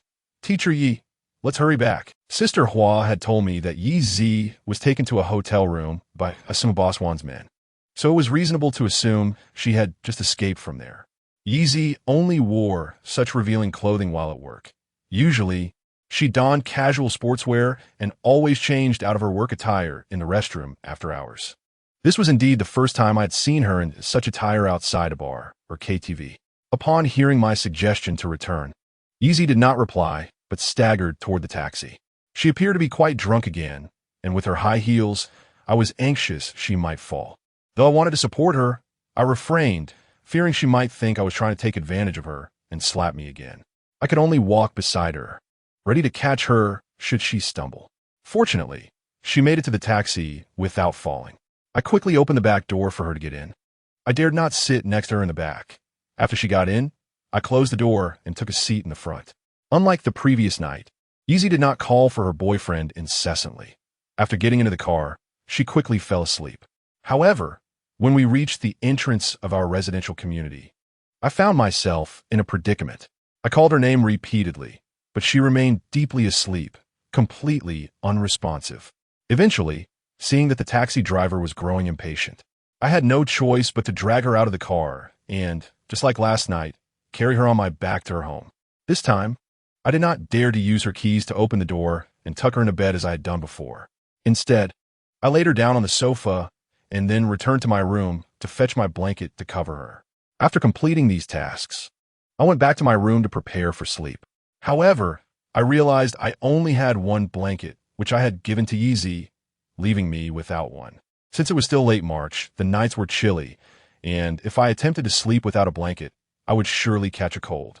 I lay in bed for a while, eventually deciding to spend the night at the internet CAF. Upon entering my usual internet CAF, I immediately spotted Lu Xiaowan yelling into his headset. "Damn it, mid lane and jungler, are you all blind? Can you see I'm taking on 2 opponents in the top lane? Why aren't you coming to help? Damn it, if you don't understand the game. Don't blame me for losing. Who dares to come after me? I'm at Star Internet CAF, Machine 97. Come on if you have the guts." I could hardly bear to listen. Half the CAF seemed ready to pounce on Lu Xiaowan, eager to beat him for his poor play. Lu Xiaowan was the quintessential toxic player. He would blame others for his losses while being the one who really let the team down. Especially last year, after a popular video surfaced online about a player using a certain character and getting beaten up for building improperly, Lu Xiaowan insisted on using that character in the same way, despite the ridicule. I approached Lu Xiaowan from behind and slapped the back of his head, whispering, "Are you insane? Do you have to yell so loudly about building that character? Aren't you afraid everyone in the CAF will come to beat you up?" He turned around, looked at me, and with a smug grin said, "Hey, Changgu, with you backing me up, who dares to mess with me around here?" Damn, he made it sound like I was something special. I shot him a glare and sat down on the sofa beside him. I had no intention of playing. I had originally planned to sleep at the CAF, and since Lu Xiaowan was here, I decided against using a computer. Just as I settled in, 4 boys approached me. "Changgu, hey, what would you like to drink?" "It's on me." "Yes, Changgu. From now on, your internet fees and snacks are on us."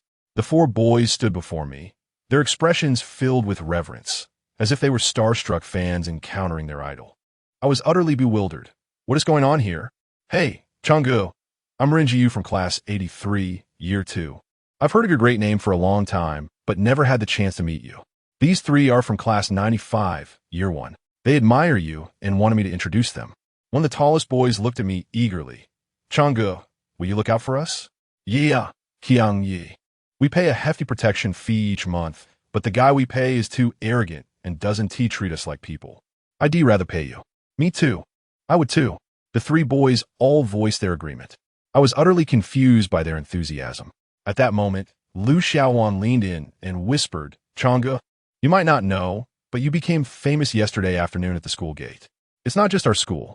Word is spreading in Dongshan City that a skilled fighter has emerged from our school, who defeated the so-called king of Dongshan in a single kick.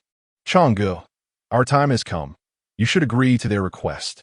While Hua Xiao remains detained at the police station, we hurriedly unified the third high school. Unified? I slapped him on the forehead and glared at him fiercely. Then I turned to the four individuals standing before me. Renji, right? If you and these juniors are bullied by Hua Xiao in the future, feel free to come to me. I will stand up for you. After all, I have a personal grievance with him, and I find him quite unpleasant. However, as for the matter of fees or any kind of protection payment, let us forego that. We are all classmates and alumni. There is no need for such things. I am not Hua Xiao. I am different from him. This is my sincere thought. Not to mention that I am well aware Hua Xiao will not let me off the hook once he is released. He forced Su Yuhan to leave, and I certainly do not intend to let that slide. Upon hearing my words, Renji and the three juniors were filled with excitement.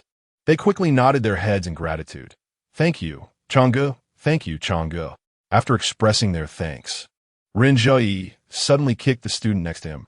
Why are you still dawdling? Quickly get Changge a computer. If you're buying drinks, then buy drinks. If you're getting snacks, then get snacks. If you're purchasing cigarettes, then buy cigarettes. Oh. The three juniors hurriedly dashed off.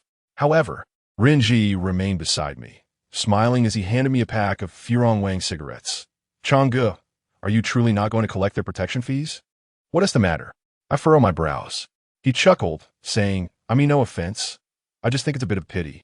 Don't underestimate these three lads. They all live in the same neighborhood as I do, and their families are quite affluent. Do you know how much Hua Xiao extorted from them each month? How much? I inquired. At least this much. Renji gestured with his hand, forming an 8. What? 800? I exclaimed in shock. Yes, at least 800. Sometimes it was 1,000, 1,002, or even 1,005. Renji disdainfully cursed. Damn it, Hua Xiao is nothing but scum, the lowest of the low. After he finished cursing, he leaned closer and whispered, Changge, if you feel uncomfortable collecting, how about I help you? What if they each gave you 400 a month? After all, their parents give them at least 1,000 or 2,000 in pocket money every month. Taking 400 woon tea be much of a burden for them. When Renji reached this point, I shot him a cold glare. How am I any different from Hua Xiao then? This is not about the amount of money. It's a matter of principle. I will say it again. I am me, and Hua Xiao is Hua Xiao. All right. Changge, I want to bring this up with you again. However, although I did not demand their money, the three juniors each ended up buying me a pack of Zhonghua cigarettes and a bottle of Red Bull. Later, they secretly added 100 yuan each to my internet CAF membership account. Not only that, but it wasn't too long before they spread the word about my protection over them, emphasizing that I did not charge a fee. Subsequently, a dozen individuals came to find me in the internet CAF, asking for my protection as well. These individuals were all students who had previously been bullied and extorted by Hua Xiao. Hearing that I did not charge fees and that I would protect them from further bullying, they found this opportunity irresistible. This was not the end. With Renji subtly orchestrating things, the news spread like wildfire. Soon, several individuals who had previously been bullied by Hua Xiao around the vicinity of the third high school arrived one after another. Each brought a pack of Zhonghua cigarettes and a bottle of Red Bull, as if this had become a standard offering for those under my protection. Within 2 short hours, Lu Xiaohuan and I found ourselves surrounded by 40 to 50 packs of Zhonghua cigarettes and bottles of Red Bull beside our computers on the couch. Most of them were in their first or second year of high school, with a few even in their third year, though they were a year my senior. They clearly belonged to the group that had grievances with Hua Xiao or who had been bullied to the point of no longer being able to tolerate him. Despite my initial intention not to accept their gifts, I graciously accepted the cigarettes and Red Bulls they offered. I am not foolish. While I hold my principles and refuse to bully students or exploit their allowances like Hua Xiao, I believe a pack of cigarettes and a bottle of Red Bull is hardly a burden for anyone.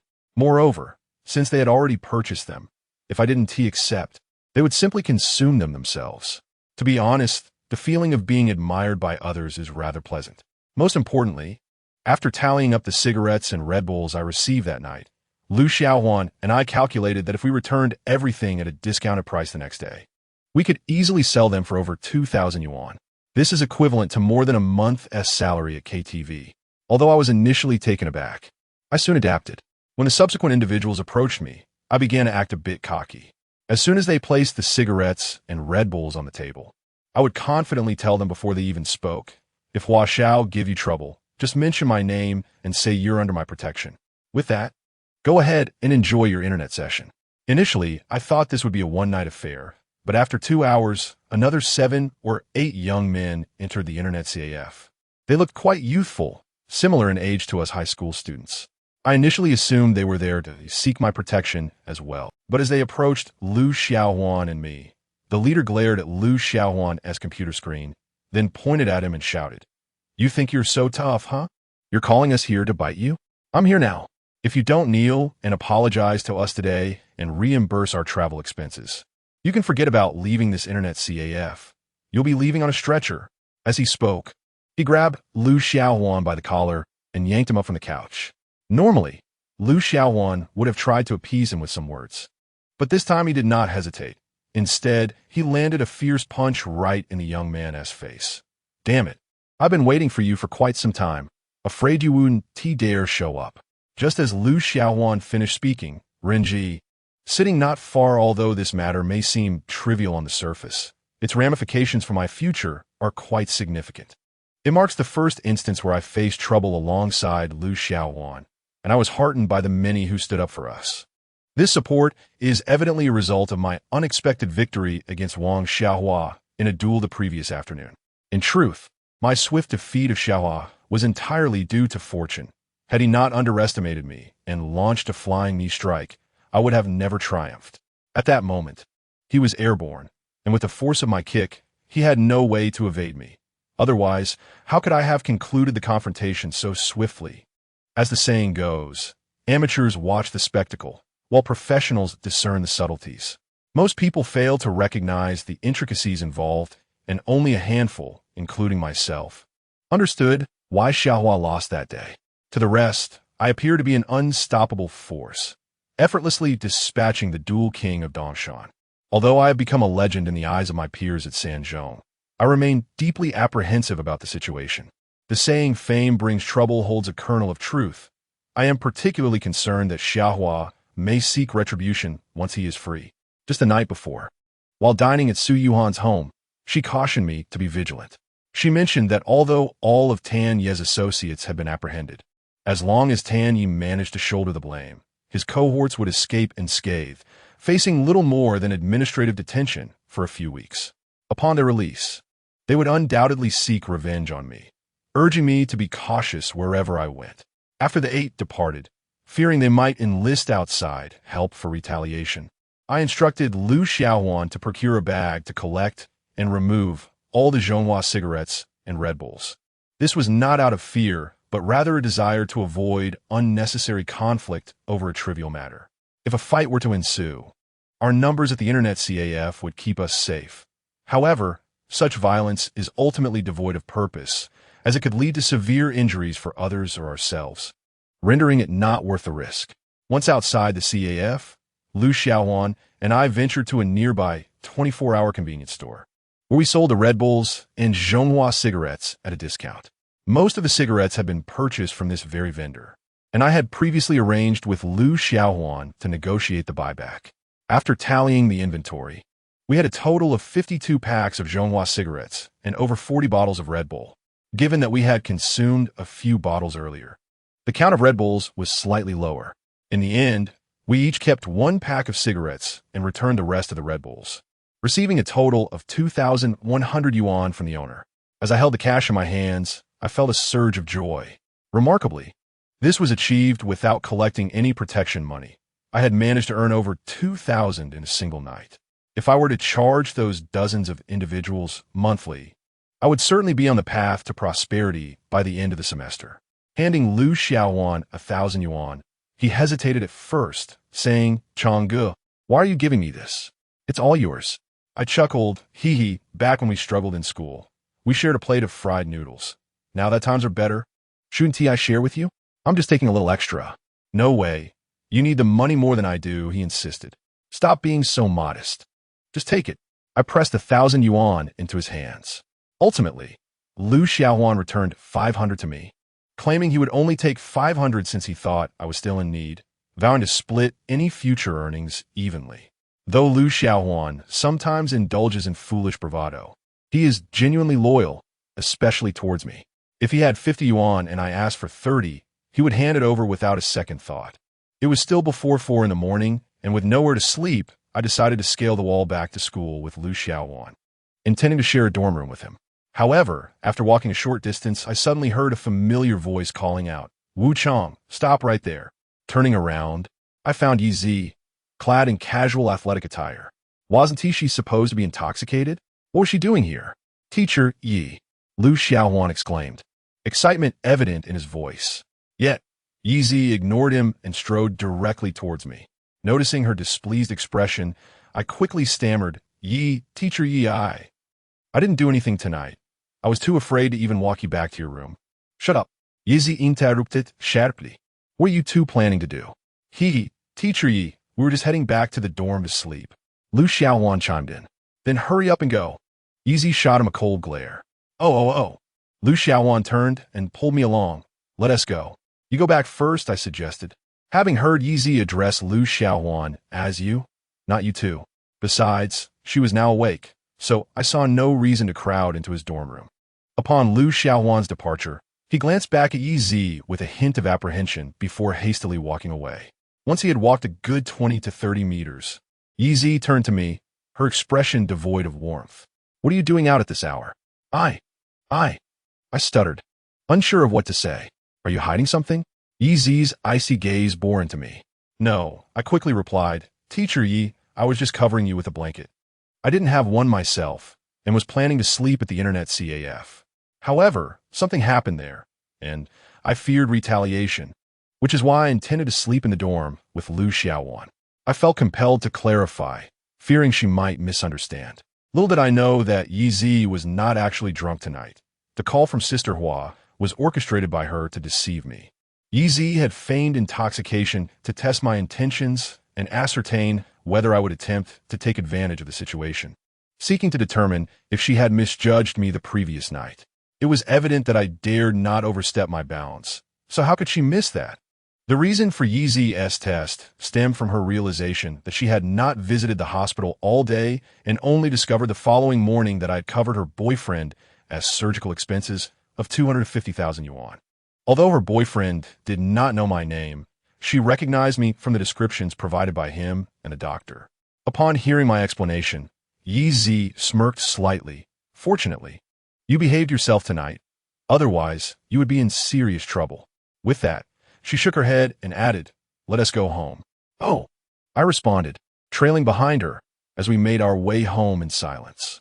Upon entering, as I closed the door behind us, Yi Zi unexpectedly embraced me, pinning me against the door.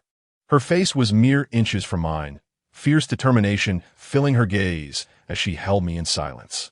My heart raced uncontrollably.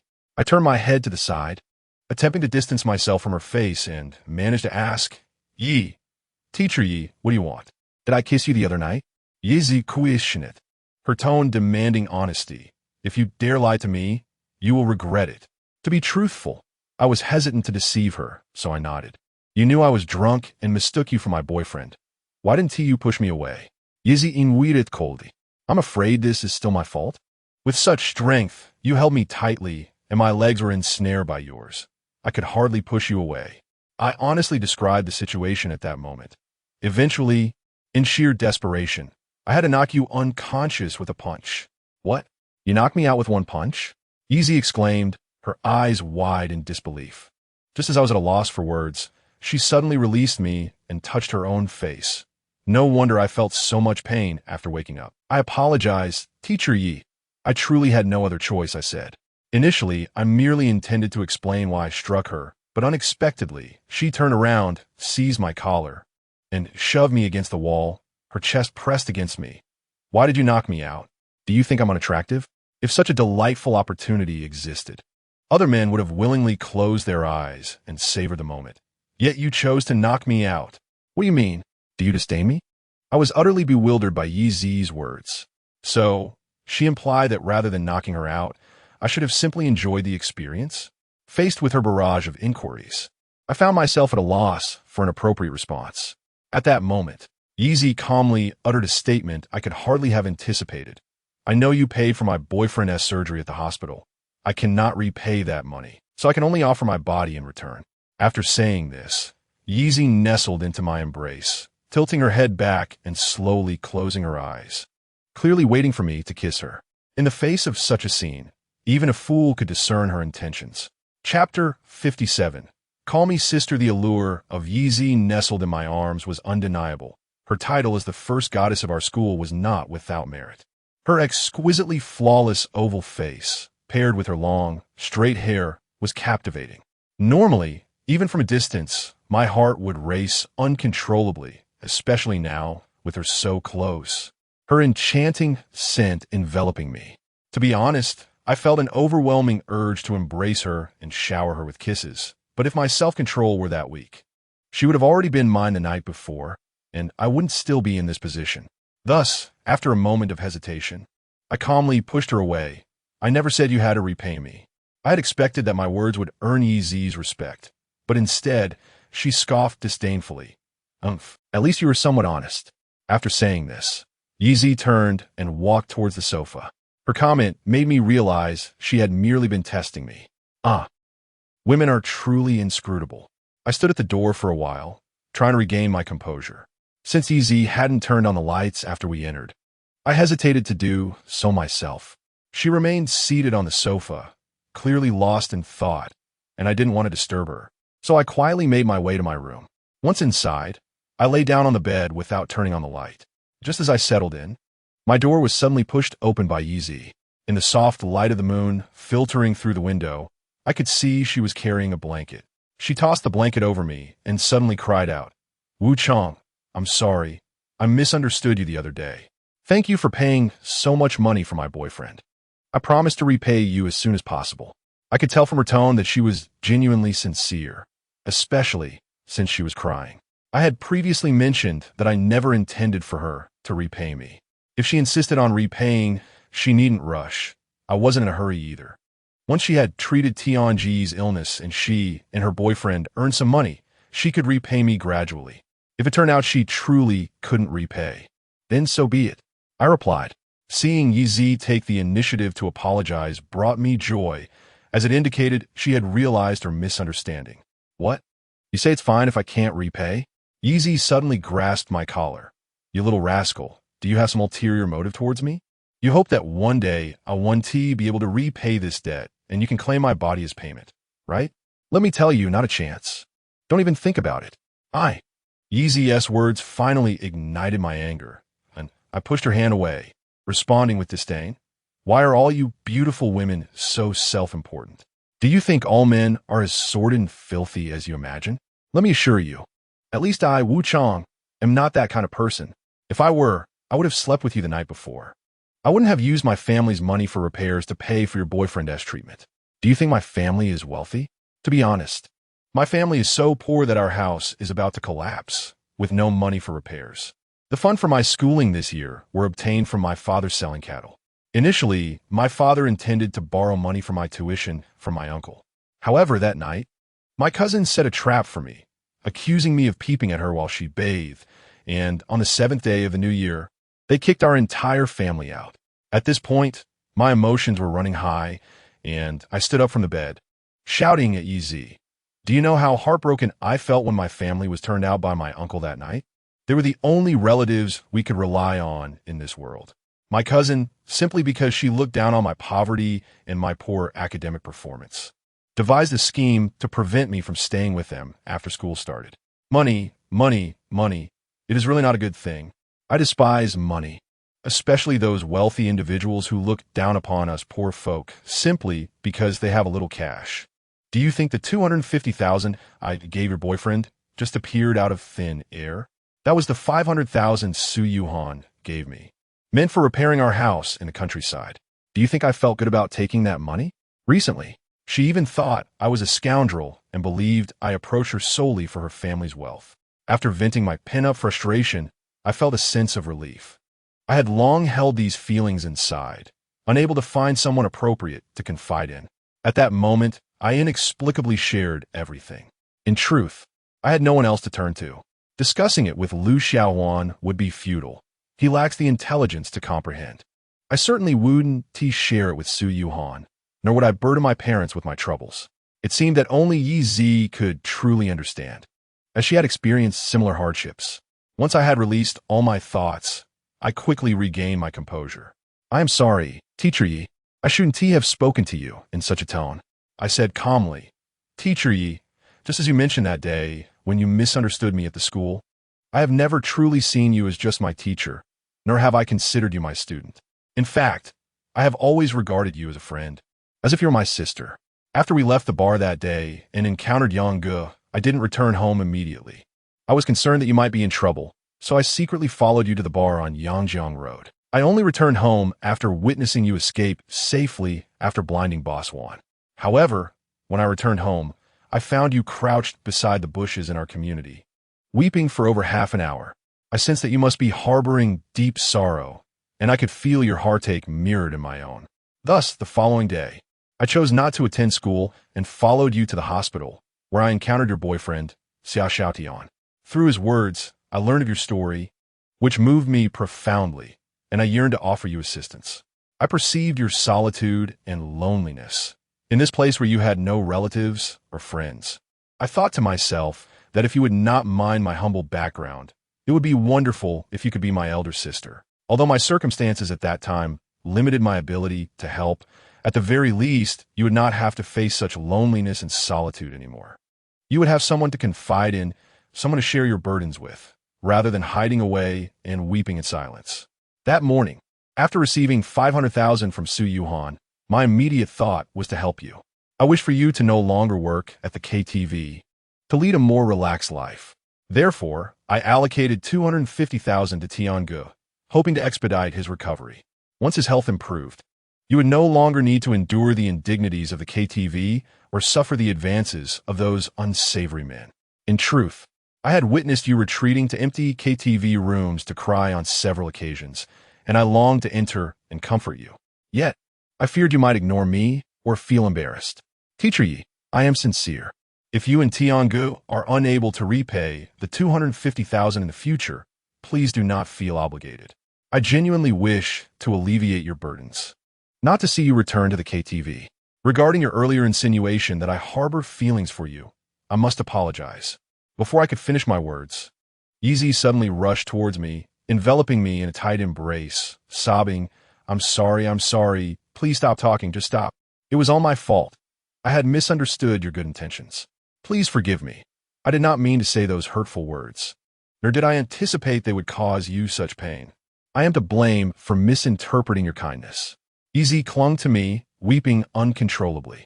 I lost track of time as she cried, but her sorrow was far deeper than when she had hidden in the bushes alone that night. In that moment, I realized she must have seen me as a trustworthy friend. Only someone of her pride would allow herself to weep openly in front of another.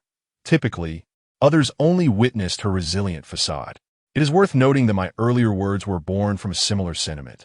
I, too, lack a confidant, a true friend upon whom I can wholly rely.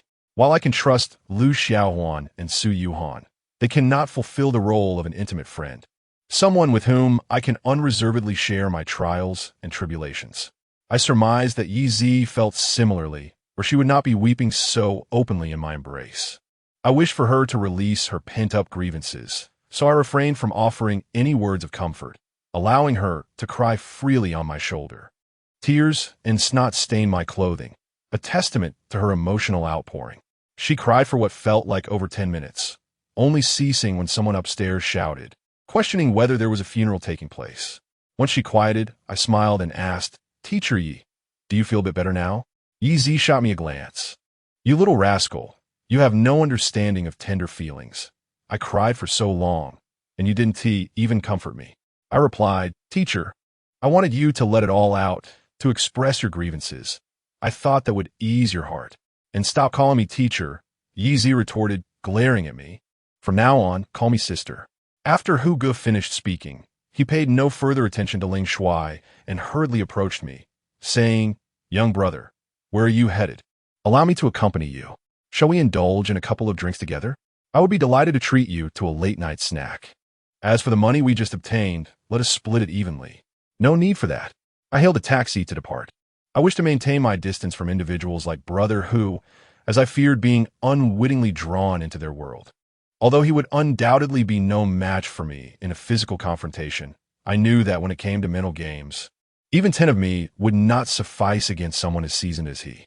Despite the brief delay at the hospital entrance, I was fortunate that the taxi driver was familiar with the renowned Lobster City, a popular spot near the first middle school. Given the proximity of the hospital to the school, I found Huang Zi at Lobster City within a mere 15 minutes. Upon my arrival, I was taken aback to see her still engaged in drinking with a group of classmates. Many were attempting to persuade her to stop, but their efforts were evidently in vain. I approached Huang Zi and said, "Let us go. Your sister sent me to fetch you." My tone was less than cordial, as I still harbored resentment from that rainy night when she abandoned me on the highway. Huang Zi gazed at me with a somewhat dazed expression and asked, "What are you doing here?" Indeed, I apologize for my actions that day. I should not have abandoned you on the highway. Truthfully, I harbor a great deal of regret. Here, to express my contrition, I raise a toast to you. Allow me to demonstrate my sincerity by finishing this large glass of beer in one go. Upon uttering these words, Huang Zi downed the entire contents of the glass in one swift motion. "You mustn't drink anymore," a delicate girl beside Huang Zi advised with concern. Meanwhile, a chorus of derisive remarks emerged from the surrounding classmates.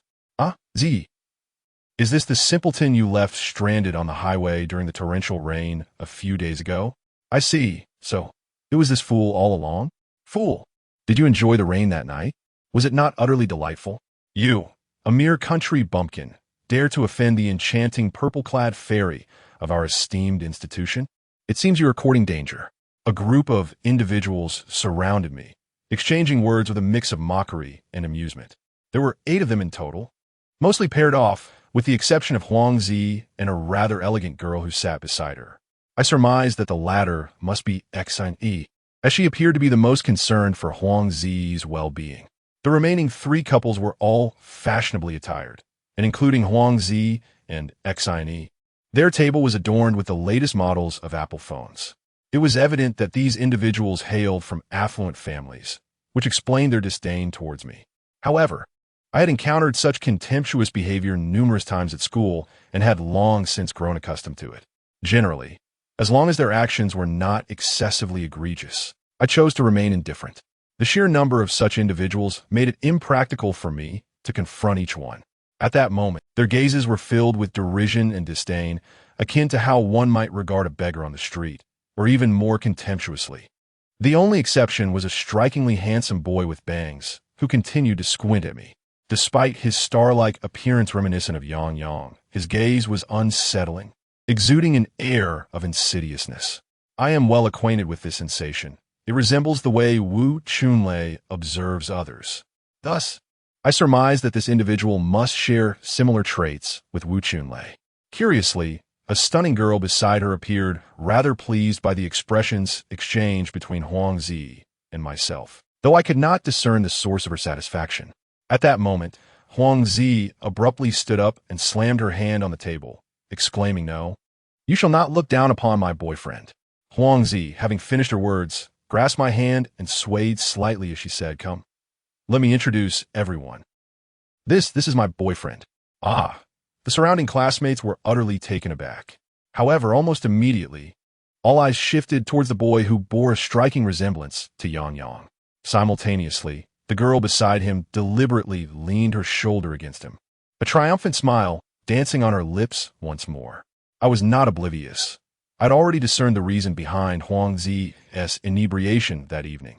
Noticing the disbelief in the eyes of her peers, she grew frustrated and suddenly turned to wrap her arm around my neck, pointing a finger at the crowd. "You don't believe me, do you? All right, allow me to demonstrate." Before I could fully comprehend the situation, Huang Zi suddenly turned and pressed her delicate cherry lips against mine. Goodness, my first kiss, which I had preserved for a full 18 years, was so abruptly claimed by her. The most crucial part is that I had intended to reserve this precious moment for her elder sister, only to have it unexpectedly snatched away.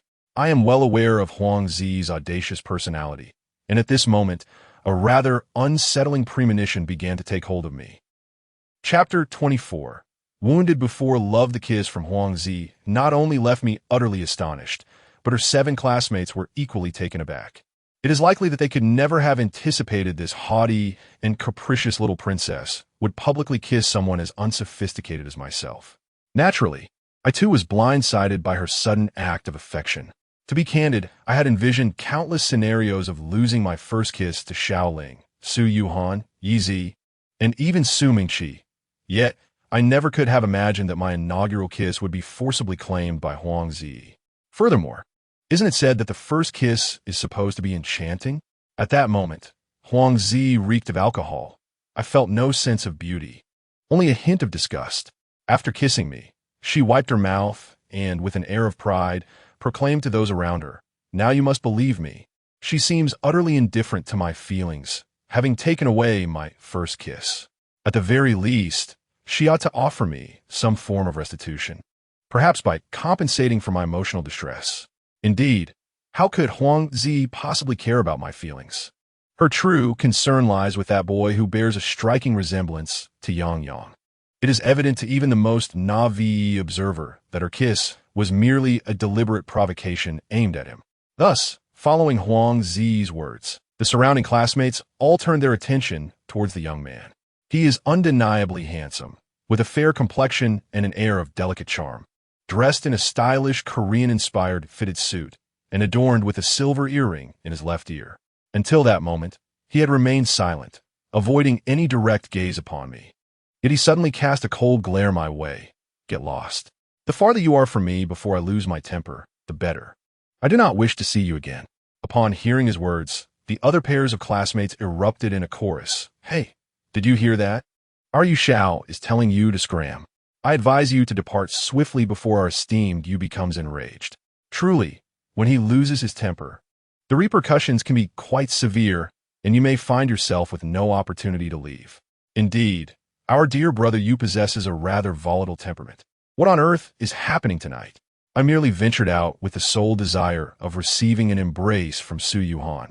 Yet I found myself entangled with so many pretentious individuals. As I pondered what to say, the delicate girl sitting beside Huang Zi suddenly tugged at my sleeve and whispered, "Hello, my name is Enchanting. I am a close friend of Xiao Zi, and it was I who called her cousin earlier. You should leave quickly. Hui Yu is not to be trifled with, and be cautious if he truly loses his temper. He has many followers at our school, and with a single phone call, he could summon dozens to confront you." Xin seemed quite courteous, not forgetting to introduce herself at such a moment. "Ah, so he is Hui Yu?" I furrowed my brows. Although I am not a student of the institution, I have certainly heard of the esteemed name of Hui Yu. In Dongshan City, there are a total of 18 secondary schools, some of which are independent high schools, while others encompass both junior and senior high. Each school boasts a student population of no less than 3,000. Among these institutions, 4 illustrious individuals have emerged, collectively known as the 4 young masters of Dongshan. The individual I am most familiar with is Tan Shihua from our school, affectionately known as Hua Xiao. Among the other 3, one is Yu Xiaowei from the first high school. Yu Xiaowei is particularly renowned, primarily because I have long heard that among the 4 young masters of Dongshan, he possesses the highest level of charm. Even many girls from our school hold him in high esteem, akin to the admiration one has for a celebrity. It is said that numerous infatuated young ladies from various prestigious schools frequently flock to the first high school's forum to share photos, declaring their desire to date Yu Xiaowei, publicly posting their intentions to pursue him. Whenever such posts appear, they invariably attract a multitude of beautiful girls eager to engage in spirited exchanges. This clearly illustrates the extent of Yu Xiaohui's fame. However, it must be noted that he is indeed strikingly handsome, perhaps even slightly surpassing my own appearance. At that moment, Huang Zi seemingly aimed to provoke Yu Xiaowei further by suddenly presenting 2 glasses of wine, handing one to me and saying, "Come, my boyfriend, let's indulge in a toast." Foolishness! Why on earth would I drink? Before I had the chance to raise my glass, Hui let out a disdainful snort. Oof. If he dares to drink this cup, I shall ensure he departs from here carried. How infuriating. Is he not taking his pretentiousness a bit too far? I have always been a person who does not believe in the supernatural, particularly disdainful of pretentious individuals. At this moment, Huang Zi added, "Coward. Why are you afraid of him? I have no connection with him. And what does it matter to him that you and I are sharing a cup of wine?" I glanced at Huiyu once more. Noticing my gaze, he mistakenly believed I was intimidated and coldly remarked, "Drink up, if you're not afraid of death. Indeed, drink up, if you dare, you foolish rustic. Anyone who hesitates to drink is merely a coward. Yes, yes, those who lack the courage to drink are indeed spineless. How outrageous! They dare to insult my mother, and I can no longer contain my fury. At that moment, a singular thought consumed me. Once the liquor was finished, I would unleash my wrath upon them, teaching them that everyone has their limits. I took the wine glass from Huang Zi, intertwining our hands, and together we downed the drink. After finishing, I slammed the glass onto the floor and, pointing at you, shouted furiously, "How dare you? I'm drunk, so what? Come at me if you dare." Huiyu, infuriated, turned pale, and with a slight smile, he picked up his phone and remarked, "Heh, if you dare. Sit for another 5 minutes. Quickly, quickly, he is about to call for help." Cindy tugged at the hem of my shirt, casting me urgent glances. Just then, a sudden slap resounded as a bald man delivered a sharp blow to Huiyu's nape. Upon closer inspection, I noticed a stout, short, bald man standing behind him, adorned with a gold chain around his neck.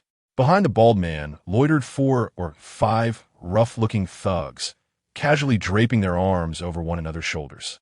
We were seated in a tent outside the Lobster City, yet these individuals had just emerged from a private booth inside, clearly having indulged a bit too much. The moment Huiyu spotted the bald man, he sprang up with a smile, bowing and scraping. "Hey, Brother Guang, fancy seeing you here for a midnight snack. Have you settled the bill? If not, let be on me." The once ostentatious Huiyu appeared as meek as a child in front of this bald figure. Meanwhile, the other 2 boys stood up, calling out to Brother Guang. "What? Are they pretending to be tough and bullying honest classmates again?" The bald man placed one hand on Huiyu's shoulder while the other hand grasped the shoulder of the girl sitting beside him. That hand was clearly misbehaving, kneading her shoulder as if giving her a massage. The girl was terrified, wanting to push his hand away, but lacking the courage to do so.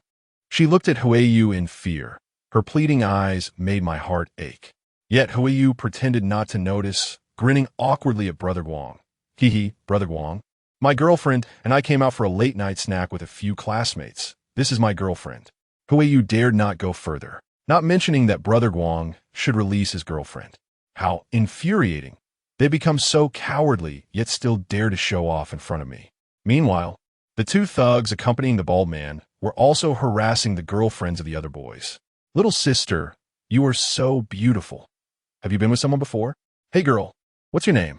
Want to spend the night? I'll pay you." The 2 thugs were far worse than Brother Guang, their hands roaming indiscriminately, nearly bringing the 2 girls to tears. Later, I learned that apart from Huang Zi and Xine Yi, the other girls came from families with little money.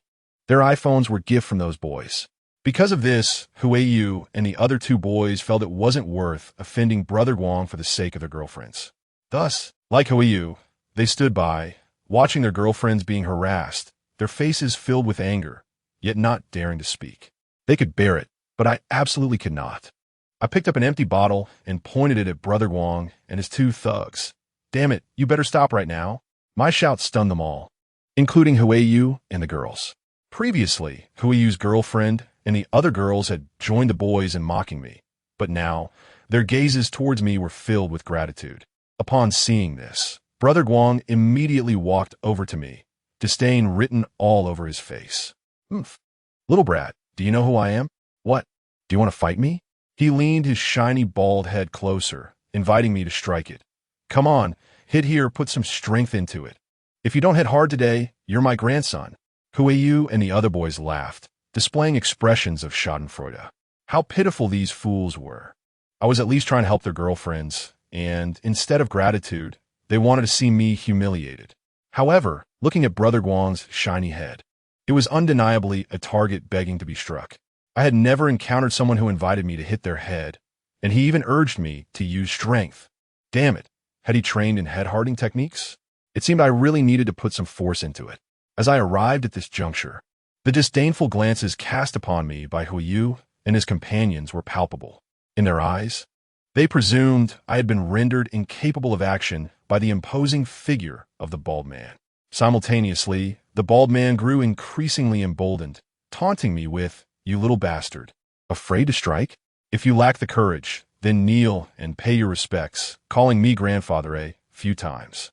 But before he could finish his derisive words, I had already brought the bottle down upon his head with a resounding crack. The glass shattered, and his skull met a similar fate, blood soon trickling forth. Witnessing the crimson flow, I could not help but scoff derisively, exclaiming, "Fool, how dare you challenge me to strike when you've never trained your head for such blows? Have you lost your wits?" Silence enveloped the scene abruptly. The surrounding crowd was left in a state of shock, as none could have anticipated that I would dare to strike the bald head. Initially, I had intended to create a grand spectacle following the blow, but suddenly, Xie grasped my hand with one hand and pulled Huang Zi along with the other, exclaiming, "Run!" In truth, there was no escape for us, as the few lackeys of the bald man, startled from their drunken stupor by the sight of their leader being beaten, swiftly obstructed our path. At that moment, I heard a somewhat familiar voice behind me, filled with curses. "Baldy, you scoundrel, you owe me money, and yet you come here to feast on lobster, as if you have the means." "Ah!" the bald man exclaimed. "Tiger, brother Tiger, is that you?" As the evening unfolded, I found myself in the company of others, invited by a generous host. Upon turning, I noticed a bald man conversing with brother Hu, which elicited an unexpected smile from me. Coincidentally, as I turned, brother Hu caught sight of me, accompanied by his two tall, slender subordinates. Brother Hu approached with a broad grin, exclaiming, "Brother, I was just saying I wanted to treat you to a late-night snack, but you declined.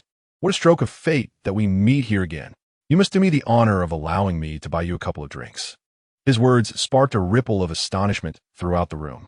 Huiyu turned pale, yet the bald man's complexion grew even whiter. It was evident to all that brother Hu held me in high regard.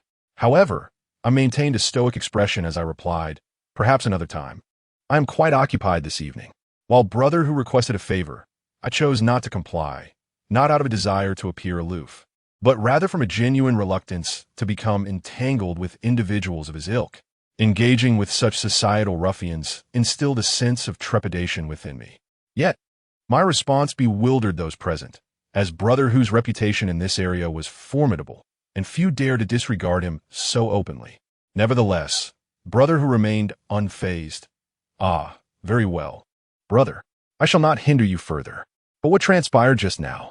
Tiger turned his head to glare at the bald man, exclaiming, "What on earth, bald one? How many heads do you possess? How dare you provoke my good brother?" It was evident to Tiger that the situation before him clearly depicted how I, alongside Huang Zi and Xie, were encircled by his men. After reprimanding the bald man, he was so terrified that he nearly fell to his knees, exclaiming, "Tiger, I sincerely apologize. I had no idea he was your brother. Otherwise, even with tenfold courage, I would not dare. However, you have also witnessed that your brother has not suffered any losses. Rather, I am the one at a disadvantage." The bald man touched the blood streaming from his forehead. Upon seeing this, Huiyu and the others were nearly taken aback, their eyes almost falling out of their heads. It is worth noting that the bald man had already established himself as someone quite formidable in Huiyu's eyes. Although his family is relatively affluent, he had been duped into gambling by the bald man, accruing a substantial debt at high interest, which left him in a state of constant fear toward. One could say that the bald man had become a deathly specter in his mind, yet here he was, nearly terrified into submission by just a few words from brother Hu. At that moment, brother Hu turned to me and inquired, "Brother, how do you wish to handle him? Just say the word." Upon hearing brother Hu's statement, Huiyu and his companions, who had previously looked down upon me, now regarded me with a glimmer of trepidation in their eyes. Even Huang Zi and Xie gaped at me in astonishment. The situation on the scene was quite evident. Huiyu was apprehensive of the bald man. The bald man was intimidated by brother Hu, and brother Hu seemed to hold me in high esteem. It was akin to the food chain where large fish consume smaller fish, and small fish feast on shrimp. I was, in essence, the most formidable entity within this minor food chain, possessing the power of life and death over the bald man. Hence their astonishment was entirely justified. How you choose to deal with him is of no concern to me. I turned, taking Huangzi by one hand and Xine Yi by the other, and departed. I am not foolish. I could discern that Huiyu was indeed fearful of the bald man, indicating that the bald man was not someone who had fallen into disrepute. I had no desire to invite trouble upon myself. As for Brother Hu's intentions regarding the bald man, I preferred to remain uninvolved, as it was not my affair. If I could distance myself from the matter, I certainly wished to avoid unnecessary complications. Initially, I had considered dealing with Huiyu and his group after finishing with the bald man, but I did not want to engage too much with Brother, so I let Huiyu off the hook and hastened my departure. The three of us hailed a taxi and made our way to the hospital where Su Yuhan was located. Once Huangzi entered the vehicle, she seemed to regain her senses somewhat, her excitement bubbling over as she chattered incessantly about how satisfying my earlier actions had been, praising Brother Hu's prowess and expressing her delight at seeing Huiyu humbled. Xin, you shook her head repeatedly while I remained silent, my thoughts preoccupied with how to prevent Huangzi from revealing our kiss to Su Yuhan. Subsequently, we had the taxi driver drop Xin off at her home before Huangzi and I returned to the hospital. After disembarking, Huangzi clung to my arm, insisting that I could never run away from her again. I was focused on finding a way to persuade her not to disclose our kiss to her sister. Fortunately, Huangzi was relatively easy to placate. She declared that as long as I treated her well in the future, she would keep our secret from Teacher Su. This naive girl mistakenly believed I was concerned about our teacher finding out. To temporarily keep her calm, I readily agreed. However, I only managed to pry her hand away when we reached the door of Su Yuhan's hospital room. Upon entering, I discovered Ling Shuai, who had been beaten to a pulp by Brother Hu's underlings, also present in her room. Su Yuhan's complexion appeared quite poor, and an unsettling premonition stirred within me. Indeed, upon catching sight of me, Su Yuhan immediately sneered and inquired, Wu Chang, I heard that you encountered that Brother Hu from yesterday noon at the entrance of the hospital when you went out? Hee. I have also heard that your relationship with him seems to be quite good. Oh no, I am doomed. She must not think that I have known Brother Hu for a long time, right? Moreover, she has been calling me Pighead Chong these past few days. But now she has switched to Wu Chang. At that moment, Huangzi, in her folly, perked up as soon as Su Yuhan mentioned Brother Hu, exclaiming, Hee, sister, are you referring to Brother Hu? Indeed, Wu Chang is acquainted with a rather successful figure known as Brother Hu, who has recently assisted us in administering a thorough reprimand to bald Brother and Huiyu. Is that so? Su Yuhan swiftly turned her gaze towards Huangzi and inquired, what does the tiger brother you mentioned look like? He stood tall with a bowl-cut hairstyle, adorned with a thick gold chain around his neck, exuding an air reminiscent of a crime lord. Wu Chang was indeed formidable. Even Tiger showed him a degree of respect. To my dismay, I distinctly observed Su Yuhan's expression darkening further. It was evident that Ling Shuai had spoken ill of me in her presence, with Huangzi also insinuating the same. She became increasingly convinced that I had prior acquaintance with Tiger. Consequently, the heroic rescue that transpired yesterday afternoon at the tea restaurant now appeared somewhat tainted. I understood that if Su Yuhan truly believed this, it would lead to dire consequences, so I hastily attempted to clarify.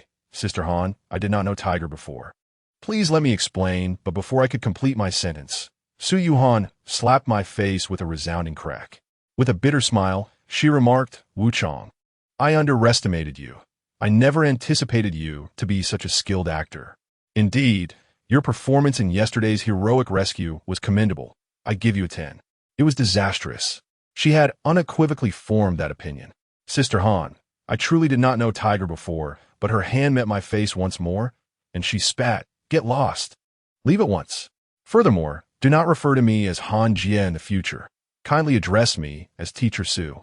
At that moment, Huangzi suddenly positioned herself between Su Yuhan and me, declaring, Sister, I am unaware of the heroic rescue you speak of. Nevertheless, you are not permitted to strike my boyfriend again. He has officially become my partner. I just bestowed my first kiss upon him. What? Su Yuhan's expression changed dramatically in shock. This was truly a disastrous turn of events. This fool had just agreed so readily. Huangzi appeared quite pleased with herself. Sister, I am now in a relationship with Wu Chang. You should wish us well. Did you not always say that no one would dare to pursue me? Well, now someone has. My aspiration to experience a passionate romance before the conclusion of high school is about to be realized. Talk about your nonsense. Wish you well? Get lost, all of you. Just get lost. Su Yuhan appeared to be quite infuriated by Huangzi. In a fit of rage, she forcefully expelled both Huangzi and me from the hospital room. Shortly thereafter, I heard her weeping within the confines of the room. I contemplated entering to offer her an explanation, but I recognized that at this moment, no words would suffice. If it were merely a matter concerning brother, there might still be room for explanation. However, that kiss from Huangzi is an undeniable reality. Furthermore, given her current state of anger, any attempt at clarification would only serve to exacerbate her fury. Subsequently, I reprimanded Huangzi before returning home, intending to find time the following day to visit the hospital and provide her with a proper explanation. It is somewhat disheartening that on my way, I received a message from Su Yuhan addressed to Teacher Chun. Sister, do you think my situation is lamentable? I had mustered the courage to embark on a rather absurd romantic endeavor. However, to my chagrin, it concluded before it even began, leaving me wounded before love had a chance to blossom.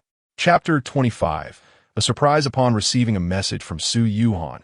A profound ache pierced my heart. Regret washed over me. I lamented my decision to venture out that evening, feeling as if my insides had turned to lead. It was a moment that epitomized the saying, success and failure both hinge on the same factor, and in my case, I found myself at the mercy of WeChat. It was evident that Su Yuhan's shifting attitude towards me was largely a consequence of my own folly in impersonating Teacher Chun and uttering words that had evidently swayed her heart. Judging by her conversation with Teacher Chun that night, it was clear that she had developed some affection for me.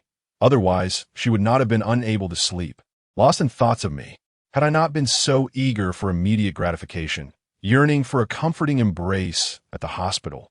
We might not have found ourselves in this predicament. Yet, at this moment, words were futile. The only glimmer of hope I had was to continue communicating with her under the guise of Teacher Chun, in hopes of winning her back. After a moment of contemplation, I replied to Su Yuhan, Xiaoan, what is the matter? You seemed fine earlier. Why this sudden wave of pessimism? Did that boy upset you? Originally, I had intended to wait for Su Yuhan to share her thoughts on the evening's events, allowing me to clarify things through Teacher Chen's perspective. Regrettably, it seemed she was unwilling to discuss the matter, as her only response was, Sister, forget it. Let's not talk about it. You should get some rest. I'll go to sleep too. With her words, I felt it inappropriate to press further, resigning myself to the idea of waiting until tomorrow for another opportunity to converse with her. That night, upon returning home, I was plagued by worry, unable to find solace in sleep. The following day, I attended classes, sleeping through the entire morning as usual. There were no lessons with Su Mingqi, thus avoiding any potential conflict. However, it appeared that Xiao Ling was quite upset, repeatedly tugging at my clothing while chiding me for not paying attention in class, claiming I was merely increasing her tutoring burden. I paid her no mind. My spirits were low, and after a sleepless night, I lacked the energy to consider her grievances. All I wished for was a good rest, planning to visit the hospital at noon to clarify the misunderstandings with Su Yuhan. After school, Lu Xiaohuan attempted to invite me to lunch in the cafeteria, but lacking any appetite, I dismissed him and headed towards the school exit. To my surprise, as I approached the gate, I spotted Huangzi across the street, holding a bouquet of red roses and waving enthusiastically at me. Her sweet smile drew the attention of many boys from our school, their eyes greedily following her. At that moment, I felt a wave of annoyance wash over me. Were it not for her forceful kiss the previous night and her revelation of our encounter to Su Yuhan, I could have easily resolved the misunderstanding with her. Moreover, if she were to cling to me now, my chance to explain things to Su Yuhan would vanish. I was eager to clear the air with her and dared not delay further, especially since I had sent multiple messages as Teacher Chen that morning. all of which went unanswered. Thus, I merely cast a fleeting glance at Huang Zi before turning away to leave. Noticing my disregard, Huang Zi hurriedly followed after me, clutching the flowers and insisting, "Wuqiang, are you still upset with me? Please don't hold a grudge. I acknowledge that I should not have disclosed our kiss to you, Teacher Su, yesterday. However, I have already confided in my sister, who assured me that she would not scold you and even expressed her support for our budding romance. It is quite disheartening to hear Su Yuhan, of all people, endorse our relationship. It only fuels my frustration towards her. I have been seething with anger, and her words only intensified those feelings. Finally, I halted, turning to face her. Today, it appeared she had made a conscious effort to present herself attractively, donning a khaki trench coat paired with black leggings and high-waisted leather boots. Her hair was elegantly styled, and I must admit, she looked quite lovely. To be candid, her appearance was indeed quite pleasing to the eye. Initially, I had intended to confront her with harsh words, but upon reflection, I chose to restrain myself. She clearly lacks understanding and remains oblivious to her missteps. She did not intend to harm me, so I suppressed my urge to yell at her. "What do you want?" I inquired coldly. With a sweet smile, Huang Zi presented me with a bouquet of roses, saying, "I know you may not have much money, but now that we are in a relationship, you must bring me flowers every day, though I will provide the flowers myself. Now, hurry and give me the flowers." It is astonishing how such foolishness exists in the world. One might wonder if she is truly oblivious. Yet, to the onlookers from our school, it seemed as though Huang Zi was bestowing flowers upon me. Some gazed on in envy, while others looked on with disdain. For it is a rarity for a girl to present flowers to a boy. Those unaware might mistakenly assume I am the submissive one in this scenario. Thankfully, Huang Zi is a girl. Otherwise, the situation would be even more convoluted. There were too many students around, and I wished to avoid becoming a subject of ridicule. So I turned away, intent on ignoring this foolish girl. Huang Zi, however, pursued me, saying, "Wu Chang, please don't be upset. I have already apologized. If you dislike giving me flowers, I can forego it. But I have longed for a passionate romance, and I believe that it should be somewhat romantic. At the very least, you should present me with a bouquet of roses every day. That way, I can flaunt fresh flowers at school." Truth be told, had a girl approached me this way before I developed feelings for Su Yuhan, I would have eagerly embraced the opportunity to engage in a passionate romance. However, my thoughts are consumed by Su Yuhan, rendering me unable to view Huang Zi favorably. To expedite her departure, so I could visit Su Yuhan at the hospital, I halted once more, took the flowers from her hands, and impatiently handed them back to her. "Here, is this satisfactory?" "Thank you." Huang Zi beamed as she accepted the flowers that were rightfully hers, her smile now radiating greater joy than before. After receiving the bouquet, she cheerfully remarked, "Wu Chang, thank you. You are truly kind to me." Alas, is this girl genuinely a bit unhinged? Undoubtedly, at this moment, Huang Zi is a completely different person from the one I first encountered. If she were genuinely the adorable, infatuated girl she pretends to be, I might have found myself drawn to her. However, I am well aware that she is not. Her amiable demeanor today is merely a facade, a consequence of having annoyed me last night. Fortunately, Huang Zi soon departed, claiming she had pressing matters to attend to, and just before leaving, she remarked that we would see each other in the evening. I did not dwell on what schemes she might concoct for later. In any case, I had no intention of meeting her again. I hastily took a motorcycle to the hospital where Su Yuhan was. It is rather lamentable that upon my arrival, I learned that Su Yuhan had completed her infusion earlier that morning and had already checked out to return home. A wave of sorrow washed over me, leaving me feeling despondent. I had hoped that even if she did not forgive me, I would at least catch a glimpse of her. For every minute spent away from her only intensified my longing. Even during my slumber at my desk that morning, my dreams were filled with her presence. Yet, now that she was home, my chances of seeing her were dashed. Although I knew her address, I was certain she would refuse to see me. I opened WeChat again, only to find that she had not replied to Teacher Chen's message. At this moment, I remained unaware that after sending her last message, she had promptly blocked Teacher Chen. In a sudden realization, she believed that her feelings for me were entirely his fault. Upon discovering the depths of my scheming nature, she felt betrayed, leading to her current resentment towards me, which even extended to Teacher Chun. I understood that the misunderstandings between us could only be addressed once she had recovered and returned to class. I lacked the appetite for lunch and returned to the classroom to rest instead, dozing off for the entire afternoon.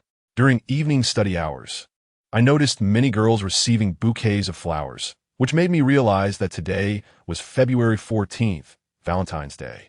This year, the spring festival fell on a date in late January, so it had taken several days after our return to school to reach this romantic occasion. Wu Chunlei, in an attempt to display his affluence, entered the classroom during evening study, bearing an extravagant bouquet for Xiao Ling. He ostentatiously stood before me, presenting the flowers to her with the words, "Xiao Ling, these are 99 roses. May our love last forever." Many girls in the class gazed at him with envy, as roses were notoriously expensive on Valentine's Day, with most receiving only a single bloom. After all, as students, we lacked the means to purchase such lavish gifts. The more common offerings tended to be 7, 9, or a dozen roses, unlike the foolishly extravagant display Wu Chunlei had presented. Initially, Xiao Ling appeared reluctant to accept the flowers, but Wu Chunlei quickly interjected, "Xiao Ling, you wouldn't deny me this, would you? Even exchanging flowers among classmates is perfectly acceptable.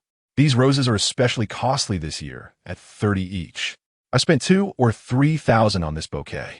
It drained my entire monthly allowance." Upon hearing Wu Chunlei's remark, I shamefully interjected, "Xiao Ling, even if you don't fancy him, you might as well keep the flowers. Later, I could help you sell them. I'll work for you, and we can sell them at a discount. We could at least pocket a few hundred." Wu Chunlei was infuriated by my comment, asserting that even if she sold the flowers, it was far better than having a penniless loser like me who couldn't afford them.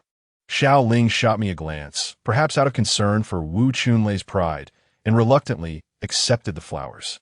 Noticing her acquiescence, Wu Chunlei disdainfully remarked as she departed, "Wu Qiang, after evening study, I plan to take Xiao Ling out for a late-night snack. I might not have time to tutor you tonight." I shrugged. "Well, we have our own commitments. It's Valentine's Day after all. How could a single dog like you be too busy?"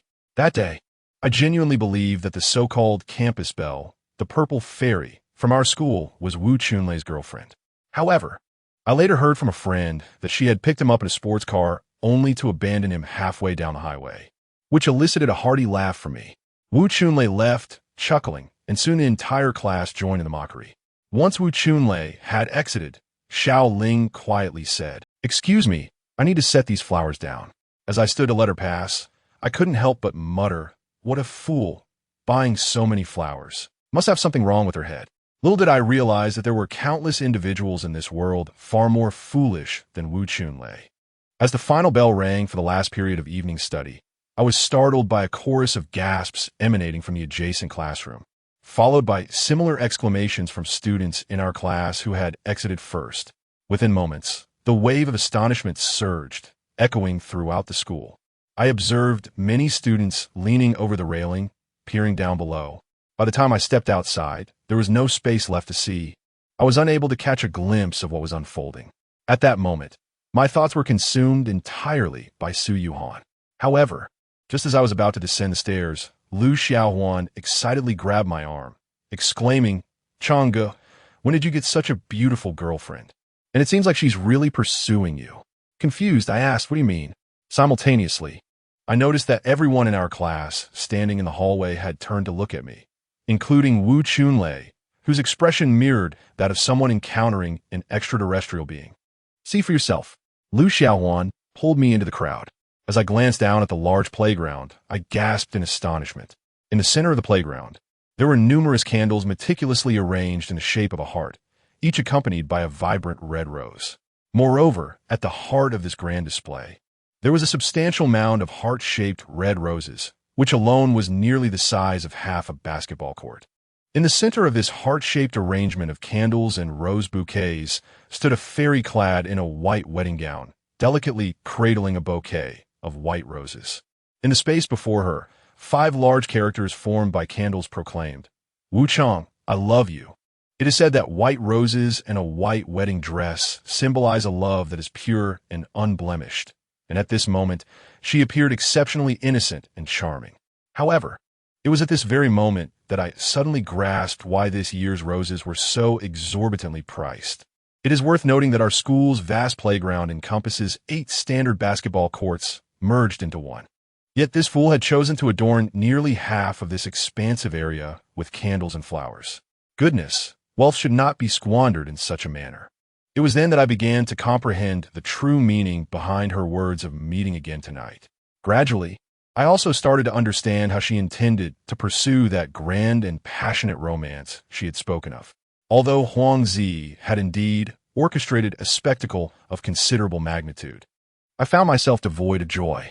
For in that moment, I realized she seemed genuinely serious about her feelings for me, while my heart belonged to Su Yuhan. What was I to do? Nonetheless, I am not one to be devoid of empathy. Moreover, this presented a splendid opportunity to impress. Naturally, I wouldn't shy away from meeting her. Additionally, considering she was wearing a wedding gown in such frigid weather, she was at risk of catching a chill. I decided it was best to hasten her departure. As I approached her, she embraced me warmly and then promptly said, "Wu Chong, let us hurry and go for a late-night snack. My sister is waiting for me. She doesn't know you're coming, and we could surprise her." Initially intending to send her away, her words instantly swayed my resolve. Chapter 26. Touching Su Yuhan on this day, Huang Zi did not drive. For after that night when she abandoned me on the highway, her grandfather had scolded her severely, forbidding anyone in the family from lending her a car again. The red Ferrari she had driven that night was not her own, but rather her aunt's. Subsequently, we first visited a nearby bridal shop to return the wedding dress she had worn, and then she changed into the outfit intended for our meeting at noon before we hurried towards the food stall where Su Yuhan was. Upon exiting the vehicle at the entrance of the food stall, I felt an overwhelming sense of apprehension, which Huang Zi noticed immediately. "What's wrong? Are you afraid to meet my sister? Why are you so nervous?" she asked, linking her arm with mine. Of course, I was anxious. The outcome hinged on this moment. I remained silent, gently removing her hand from my arm. Huang Zi, unfazed, giggled, "Come on, it's not like we're at school. Why be so scared of my sister? She is not your teacher anymore. She is my sister, and your sister too. Don't worry, she has agreed to our relationship. She won't say anything against you." She attempted to link arms with me once more. "Can you please stop that?" I said, my expression stern. In the past, I had harbored a certain fear of the two sisters, but my feelings towards Huang Zi had soured, especially after recent events. I could tell that this time Huang Zi was serious, unlike before when she had merely been teasing. Thus, I had already begun contemplating an opportunity to confront her about it. "All right, if you dislike it, I want to link arms with you. My sister is in the booth over there. Let us hurry along." Huang Zi pointed towards a food stall across the street. This evening, the surrounding eateries were bustling with couples. Yet upon entering one of the private booths, we found Su Yuhan sitting alone, forlorn. I had thought of her for 2 entire days and nights, consumed by an insatiable longing. Seeing her now, I felt an overwhelming urge to rush over and embrace her. To my dismay, as soon as she spotted me, her expression darkened considerably. "Why did you bring him here?" Sis Huang Zi responded, visibly displeased. "Today is Valentine's Day. Of course I want to spend it with him. He is my boyfriend. Don't think I'm just playing around like last time. I'm serious this time. You said you would support our relationship, so you can't scold him."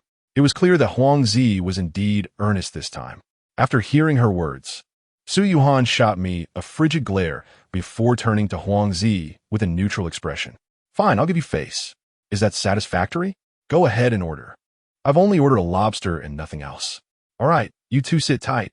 I'll step out to order," Huang Zi said, planting a quick kiss on Su Yuhan's cheek before cheerfully heading off to place the order. Upon witnessing her kiss Su Yuhan, I was consumed by desire. I yearned to approach her and steal a kiss myself. After Huang Zi departed, Su Yuhan let out a cold huff, warning me, "You had better not harm Xiao Zi, or the consequences will be dire." She continued, "By the way, what heroic trick did you employ to win my sister's favor? It seems she has not ceased speaking of you since last night." Infuriated, I realized Su Yuhan assumed I had used my old tactics on Huang Zi. "Sistran, call me Teacher Su." She interrupted frostily, dismissing the inconsistency in titles. I seized the moment while Huang Zi was absent to explain bluntly. Brother whose change of attitude towards me is undoubtedly due to his investigation into your background after I confronted him the day before. That evening, as I left the hospital to meet Huang Zi, he deliberately awaited my arrival to ask me to convey his apologies to you. Silence. Su Yuhan interjected. Do you truly believe I would accept your words? Wu Chang, being financially challenged, is inconsequential. As long as one is diligent and honest, one shall not be looked down upon. However, your despicable methods to approach me are utterly revolting. What must I say for you to believe me? Frustration bubbled within me. Shall I fetch Brother Hu for you, so he may speak to you directly? With a derisive chuckle, Su Yuhan retorted.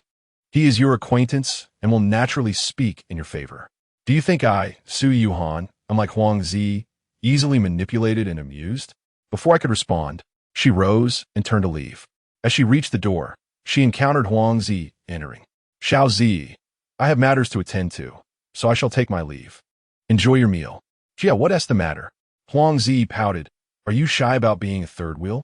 With a playful grin, she suggested, how about I lend you Wu Chang for the night to keep you company this Valentine's Day? To my surprise, her suggestion resonated deeply with me. Yet, Su Yuhan shot Huang Zi a fierce glare and strode away.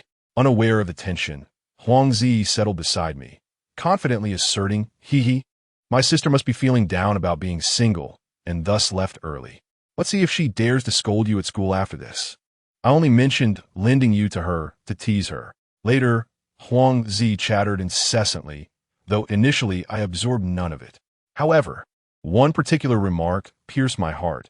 She said, actually, the reason I suggested you bring me a dozen flowers daily is something I heard from my sister.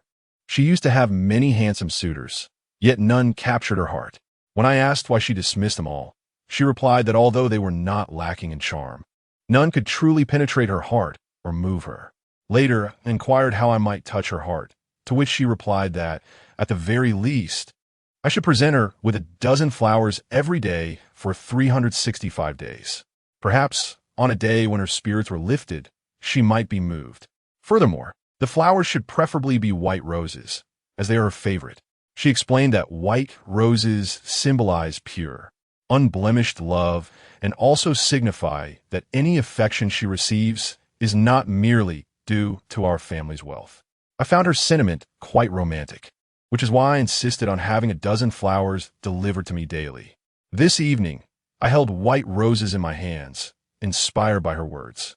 My love for you is equally pure. I seek nothing in return.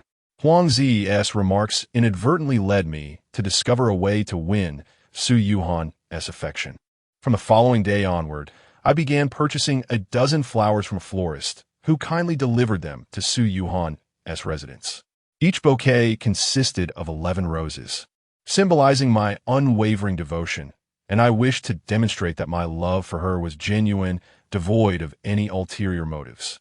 I refrained from signing my name, as I wished to first move her heart and later find an opportunity to reveal that the flowers were for me, thus conveying my true feelings. Commencing the next day, I secured a job as a server in a bar, determined to deliver the roses to Su Yuhan until she reconsidered her feelings. I realized that my father's meager allowance would not suffice for both living expenses and the flowers. I arranged with the florist for a daily supply of a dozen roses, a long-term commitment, which cost 45 per dozen. This amounted to over 1,000 a month. Fortunately, the bar offered a salary of 1,600 plus commissions. If I could persist in that role, I would have enough to cover both the flower expenses and my living costs. As for skipping evening study sessions, I concocted a casual excuse to inform Su Yuhan that I would not be attending. In truth, it is quite normal for those living off campus to forego evening study sessions, which led her to readily agree, stating that it was permissible for me to miss classes during the day without concern. For a student, the most disheartening reality is when teachers no longer monitor their progress, especially when Su Yuhan uttered such words to me. Though her response fell harsh, causing me sorrow, it nonetheless stabilized my work at the bar. For the subsequent half-month, my life revolved around the school, home, and bar. regarding Xiao Ling's tutoring. Su Yuhan informed her the day after Valentine's that she need not continue, and even called other teachers to arrange for Lu Xiaohuan to sit with. Despite the absence of Xiao Ling's tutoring, I dedicated myself to paying close attention in every class and completing my assignments diligently, all in hopes of changing Su Yuhan's perception of me. During this period, I worked late into the night at the bar, often until 3 or 4 in the morning. Yet, I consistently arose by 7 the next day to attend class. Since then, I had not once dozed off during lectures. However, I took advantage of the 10-minute breaks to catch brief moments of rest, relying on Lu Xiaohuan to rouse me when class resumed. As for lunchtime, I frequently skipped meals, opting instead to rest my head on my desk immediately after school. After half a month, having accumulated a mere 5 to 6 hours of sleep each day, the severe sleep deprivation has caused me to lose a considerable amount of weight. Yet, I deem it all worthwhile. Upon her return to class after 2 weeks, Su Yuhan's hand, though fractured, was not as grave as one might expect. In truth, she need not have taken such an extended break, leading me to suspect that she intentionally prolonged her absence to avoid encountering me. During her first class back, I found myself entirely engrossed in her lecture, my unwavering gaze fixed upon her. Consequently, she concocted a rather dubious rationale, claiming my intense observation was indicative of impure thoughts, and penalized me by making me run 15 laps around the playground. By the time I returned to class, she had already departed. To my surprise, that very evening at 8 o'clock, while I was working at the bar, Su Yuhan suddenly messaged Teacher Chun. "Sister, apologize. I've been feeling rather down lately and have refrained from using WeChat." In reality, Su Yuhan had blocked Teacher Chun, but had now unblocked her, a fact of which I remained blissfully unaware. However, this was not the crux of the matter. The pivotal point was that she had reached out to Teacher Chun again, a development that filled me with joy. I promptly retreated to the restroom to respond to Su Yuhan. "Have you encountered something troubling? Please share with me. I sent you numerous messages during this period, and I feared I had offended you." Su Yuhan replied, "Haha, it's all good now." Eagerly, I inquired, "How has it progressed with that fellow? The last time you messaged, you mentioned it ended before it even began, and you were hurt without having loved. What truly transpired?" Su Yuhan responded, "Sister, please refrain from mentioning him. I have someone I like now." Ha! I had always regarded him as my male confidant, but unexpectedly, he has consistently sent me flowers for half a month, undeterred by any challenges, and I found myself moved by his gestures. Each time, he presents me with 11 white roses, which suggests his genuine and pure affection for me. Thus, tonight, I plan to surprise him by taking the initiative to invite him out. However, he is quite refined and honest. I suspect I must be the one to take the lead in our interactions. I ponder whether I should emulate my cousin and steal a kiss from him. Chapter Husonhet. Escalating misunderstandings of forceful kiss. How absurd. When you are with me, you ought to maintain your composure. Yet, when you are with that scoundrel, you take the initiative to kiss him? I was utterly infuriated by Su Yuhan. The most aggravating part is that I am the one who has been showering her with flowers for half a month. Those flowers were purchased with great effort and frugality. To put things into perspective, my father provided me with merely 600 yuan when I came to register, after spending some for meals and transportation. The remainder was entirely devoted to buying flowers. Once my own funds were exhausted, I even had to borrow money from Lu Xiaohuan to continue my floral tributes. With no close relatives, and having reached an age where the neighbors no longer bestow me with New Year's gifts, I had to rely on Lu Xiaohuan, whose family is quite large and generous with red envelopes during the festivities. Fortunately, when he came to study here, he had a couple of 1,000 yuan in his pocket, and I only left him a small amount for living expenses, borrowing 1,500 from him. Although I still had a bit of money at hand, I found myself reluctant to even buy a bottle of water at school. I would rather drink tap water than spend money that could buy her flowers. However, she gave no thought to my sacrifices, and worse yet, she attributed all the credit to that despicable Ling Shuai. Anyone in my position would be driven to rage. And thankfully, I managed to maintain my composure, though I felt like smashing my phone, and I had yet to reach the point of bloodshed. After reading Su Yuhan's message, I took some time alone in the restroom to gather my thoughts, eventually calming down enough to respond. I was hesitant, fearing that a message sent in anger might lack reason. Thus, I replied, "What kind of person is this male best friend of yours? Do you truly know him and his character? Also, did he sign his name on the flowers he sent you? Do not mix up the facts. From your tone, it seems that Wu Chong must have upset you. Perhaps it was he who sent those flowers?" I pondered over sending this message for quite some time, as my implication was quite evident, and I worried that Su Yuhan might catch on to my hints. Her subsequent response only fueled my anger further. "Haha, sister. You guessed correctly. He indeed did not sign his name when he sent the flowers. But you know my circle is small, and he is my only male friend. So how could I confuse that? You were right. That little rascal did upset me, and I must have been blind to his faults. Never mind. I don't wish to dwell on him. In any case, that little scoundrel's family is so impoverished they can barely make ends meet. How could he possibly afford to send me flowers for half a month?" It became glaringly obvious that she had not considered my feelings at all. Her thoughts were consumed by that scoundrel, Ling Shuai. Moreover, the way she referred to me had evidently shifted. Initially, when mentioning me to Teacher Chun, she called me that scoundrel. Then it unconsciously changed to that kid, and now it has devolved to little rascal. Despite this suffocating frustration within, I quickly organized my thoughts, preparing to persuade Su Yuhan.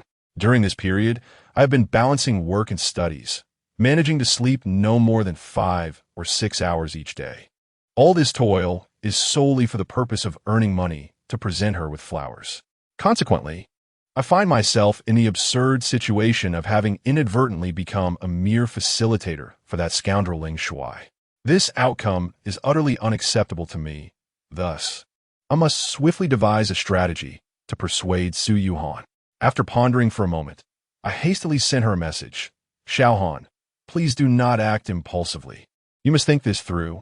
From our recent conversations, I can sense that you have genuinely developed feelings for Wu Chong. While I am unaware of what has angered you about him, I hope you can reflect carefully and avoid hasty decisions.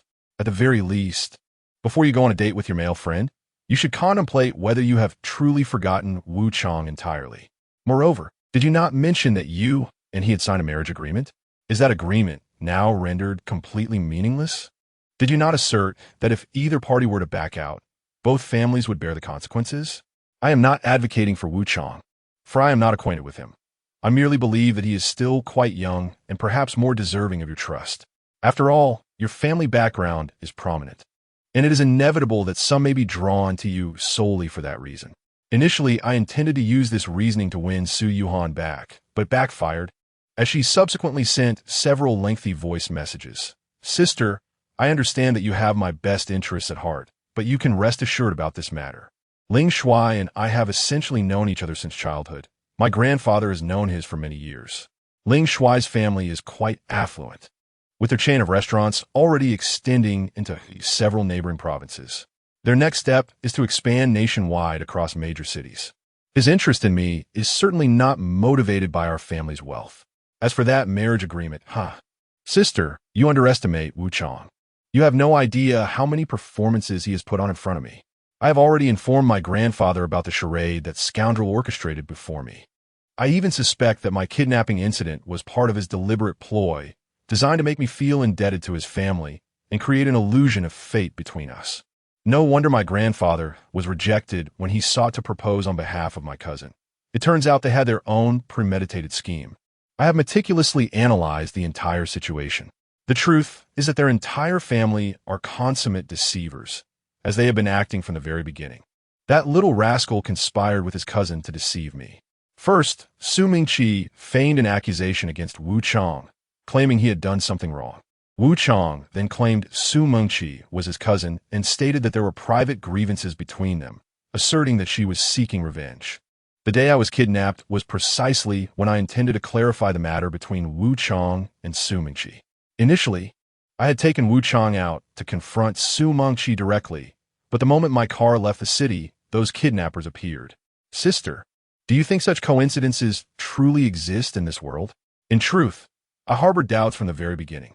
Given that Wu Chong and Su Mingqi are indeed cousins, how could their relationship have soured to such an extent? It turns out that this entire situation was merely a scheme concocted by their family. It is evident that during my several years of teaching at the third school, no such kidnapping incidents had ever occurred. It was only on that particular day, when Wu Chong was with me, that such an event transpired. Moreover, I remained unscathed, having been rescued by Wu Chong. How amusing. I pondered how someone as young as Wu Chong could confront 4 kidnappers and 3 thugs single-handedly. It seems they were merely staging an action film before my eyes. Furthermore, sister, you must have heard of my grandfather's reputation in Dongshan City. Those who dare to lay a hand on our family, let alone in Dongshan City, are few and far between in this province. Thus, after I recounted these events to my grandfather, even he began to suspect that this was indeed a plot devised by the Wu family. Their intentions have become glaringly apparent. Their family is now so impoverished that they can barely make ends meet, relying on the tenuous connection between Wu Chong's grandfather and my own. They orchestrated 2 heroic rescues to bring Wu Chong closer to me. The first rescue was intended to make me remember Wu Chong's life-saving grace, fostering gratitude in me that would ultimately lead my grandfather to recognize Wu Chong as the descendant of an old friend. The second rescue aimed to stoke the flames of my affection for Wu Chong. The cunning of their family is truly profound. This entire scheme is intricately woven, an impeccable tapestry of deception. Were it not for my male friend's keen perception, I might still be oblivious to their machinations.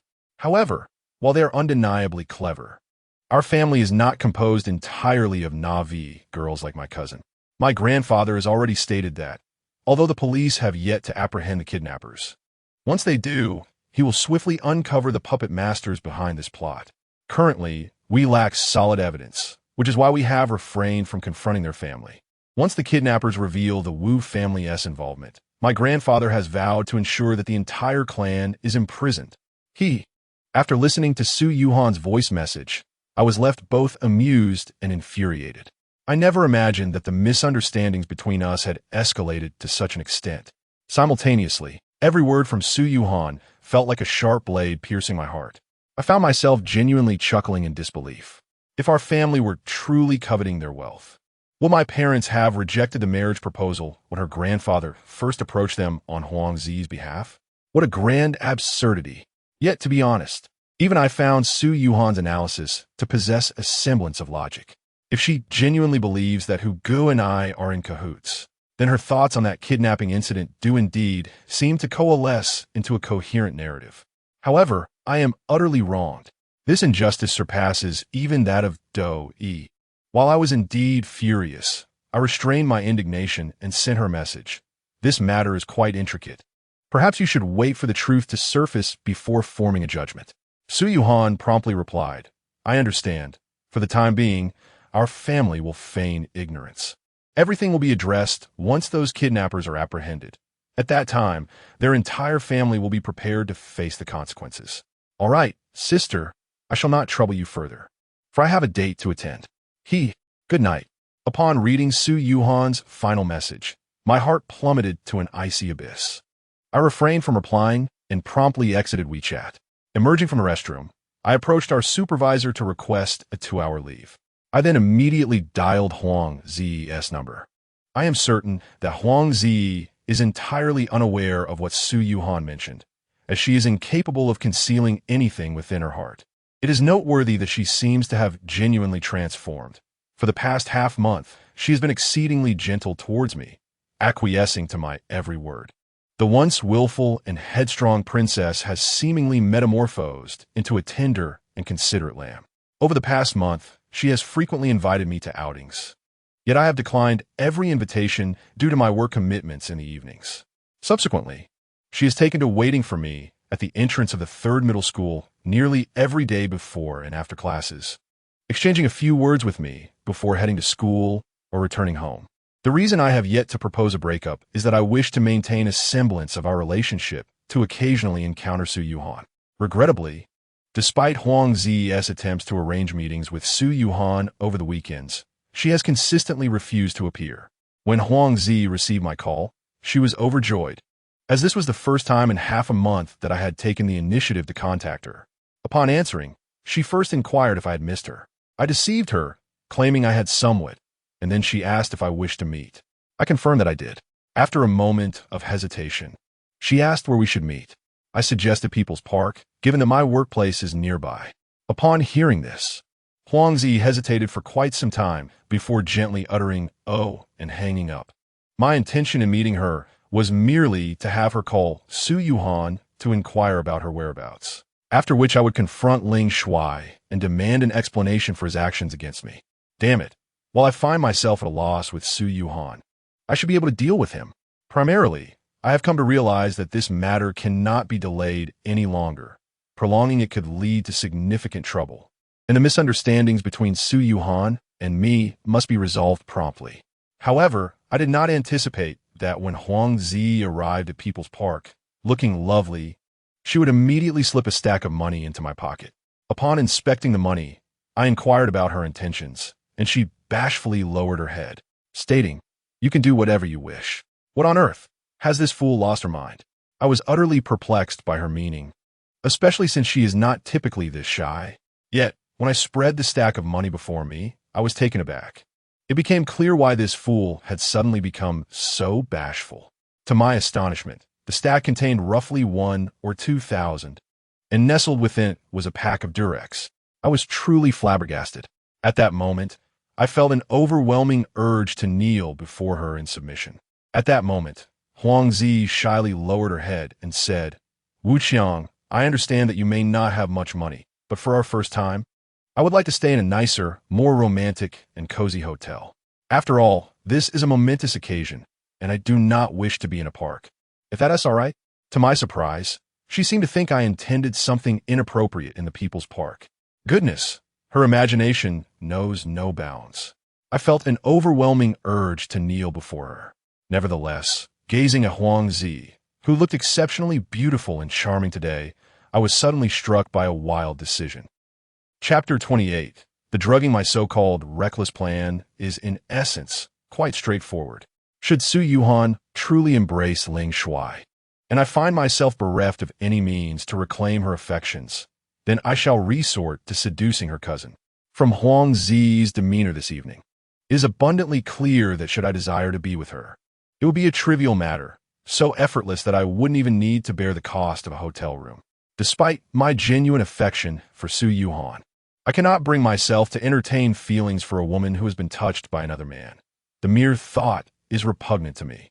After Huang Zi finished her statement, and I remained silent for an extended period, she shyly lowered her head and asked, "Wu Chang, why are you not speaking? I'm feeling quite anxious. Shouldn't you offer me some comfort?" You wish for me to comfort you? You have left me utterly speechless. Moreover, what is there for you to be anxious about? It is you who brought a condom, intending to seduce me. Should it not be I who feels the pressure? While I harbored such thoughts, I refrained from voicing them, as a mischievous idea to tease this rather simple-minded girl began to take shape. Very well. How do you wish for me to console you? Huang Zi stood before me, bashfully tugging at the hem of her clothing, and in a barely audible whisper, she suggested, "In such a situation, you should comfort me by saying that you will cherish me, and perhaps to go easy on me. Isn't that how it is portrayed in movies?" Good heavens, I was utterly taken aback by her naivety. I never anticipated she would utter such ridiculous lines. Wait, what sort of films does she typically watch? Surely, it cannot be those from the islands? Never mind, I no longer wished to tease her. It was evident that the one who would end up wounded from such banter would be me. I pinched her cherubic face and chided, "You silly girl. What on earth are you thinking?"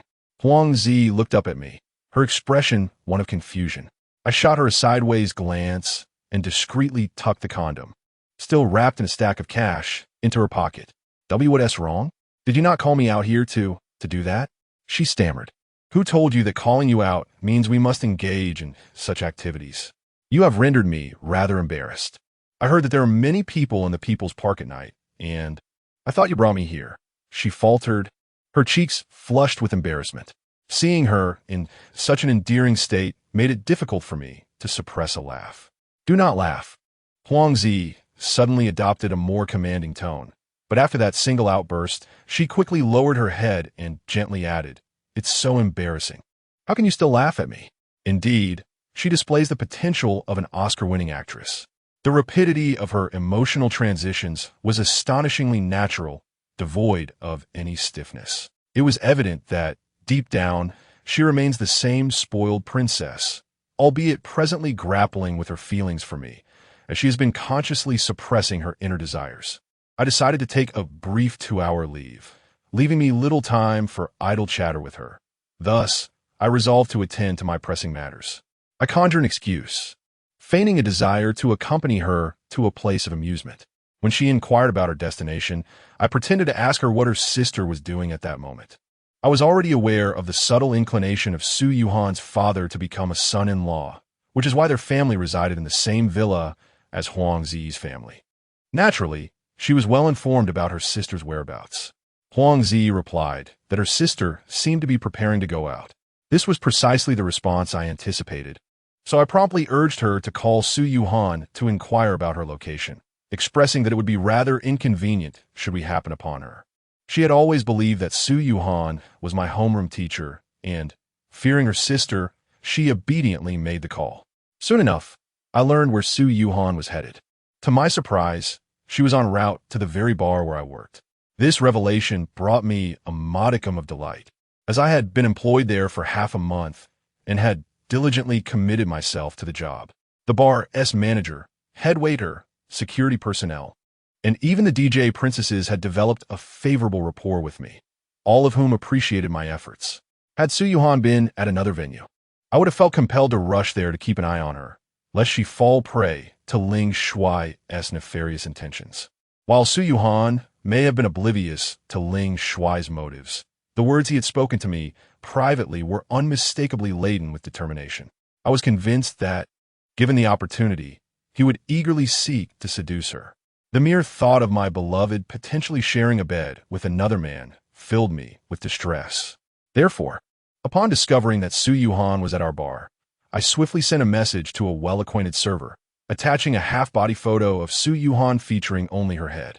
I instructed him to keep a vigilant watch over her, should any man attempt to engage in dubious behavior, such as intoxicating her or slipping something in her drink. He was to inform me immediately, especially before her departure. Upon hearing my request for assistance, the young man readily agreed without hesitation. Ever since he learned of my prowess as the strongest player and King of Glory, he had become exceedingly deferential, often coming to me during his breaks, eager to have me play ranked matches on his behalf while he covered my duties in my assigned area. His flattery was not in vain. Over the past fortnight, despite my limited playtime, I had helped him ascend from Gold to Diamond 5. This achievement eventually came to the attention of several promotional DJs, leading many to add me on QQ, requesting my assistance in ranked matches to elevate their own standings.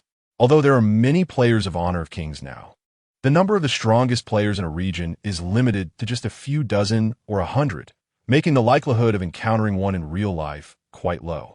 Unlike the students at our school, who can easily find numerous top-tier players, many among us can be considered semi-professional. It could be said that my popularity at the bar partly stems from having reached the rank of the strongest player last winter. After entrusting my friend with the task of keeping an eye on Su Yuhan, I leisurely took Huang Zi out for some fun. Since I developed rather unsavory thoughts about her, I found myself treating her with newfound kindness. In the past, I would never have allowed her to link her arm through mine, yet tonight I did not reject her as she did so. I led her to a night market stall not far from my workplace, where we savored some late-night snacks for over an hour. It was only when my 2-hour leave was about to end that I reluctantly placed her in a taxi to send her home. By the time I dispatched Huang Zi, Su Yuhan was already at our bar, drinking with Ling Shuai. They were seated in the main hall, and my friend had been keeping a vigilant watch.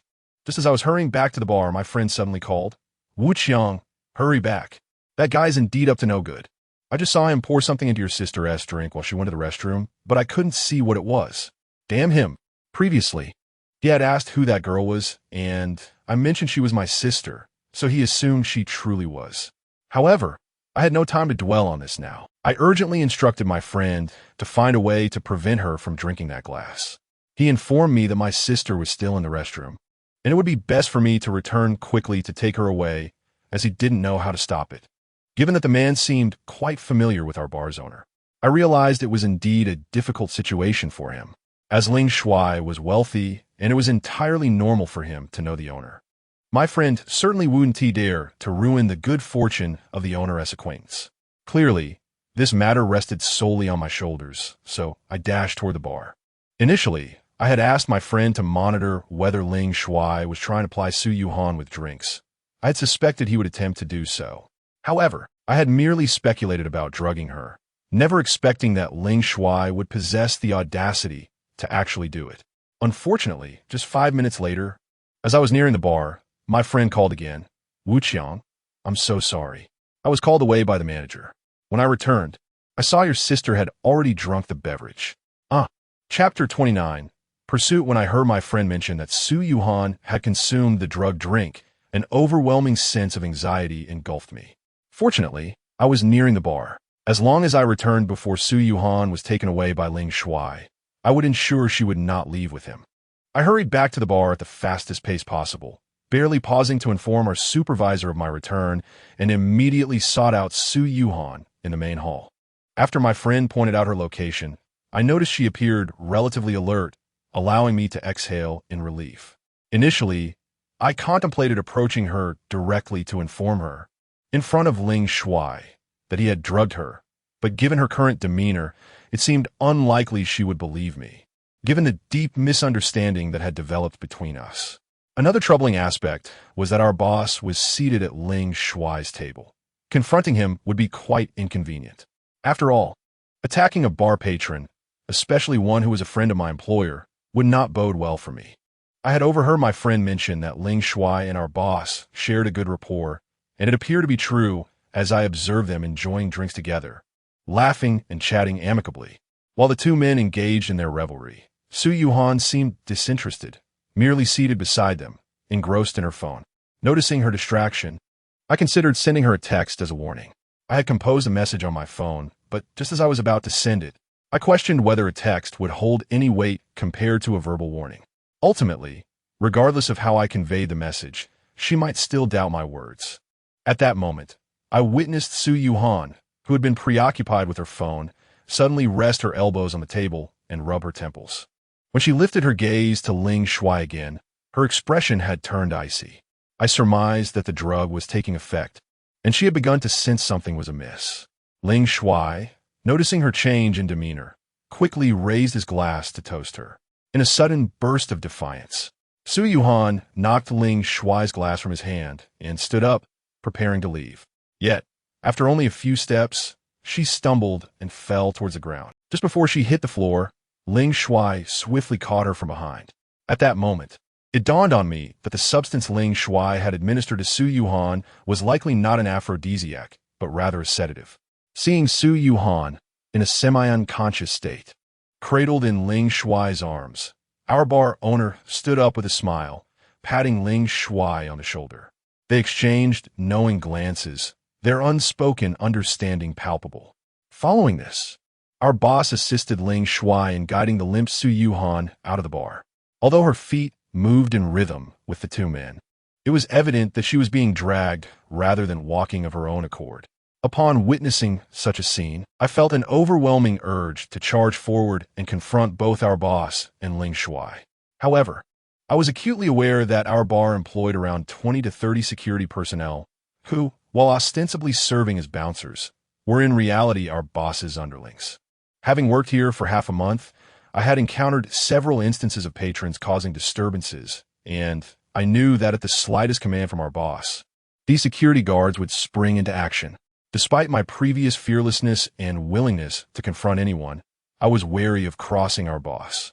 Those who operate bars often maintain close ties with various unsavory characters, and I dared not provoke him. Moreover, I found this job quite satisfactory. Although I would no longer be delivering flowers, this employment allowed me to alleviate some of my parents' burdens. Thus, I refrained from acting rashly and instead followed Ling Shuai and his companions as they exited the bar, planning to confront him once our boss had departed. As I reached the entrance, I observed our boss assisting Su Yuhan into a taxi, after which he turned back. Initially, I assumed that Ling Shuai had opted for a taxi due to not driving himself. However, I was taken aback to see that he did not accompany Su Yuhan into the vehicle. After our boss left, he closed the door and loudly instructed the taxi driver to take Su Yuhan to her villa.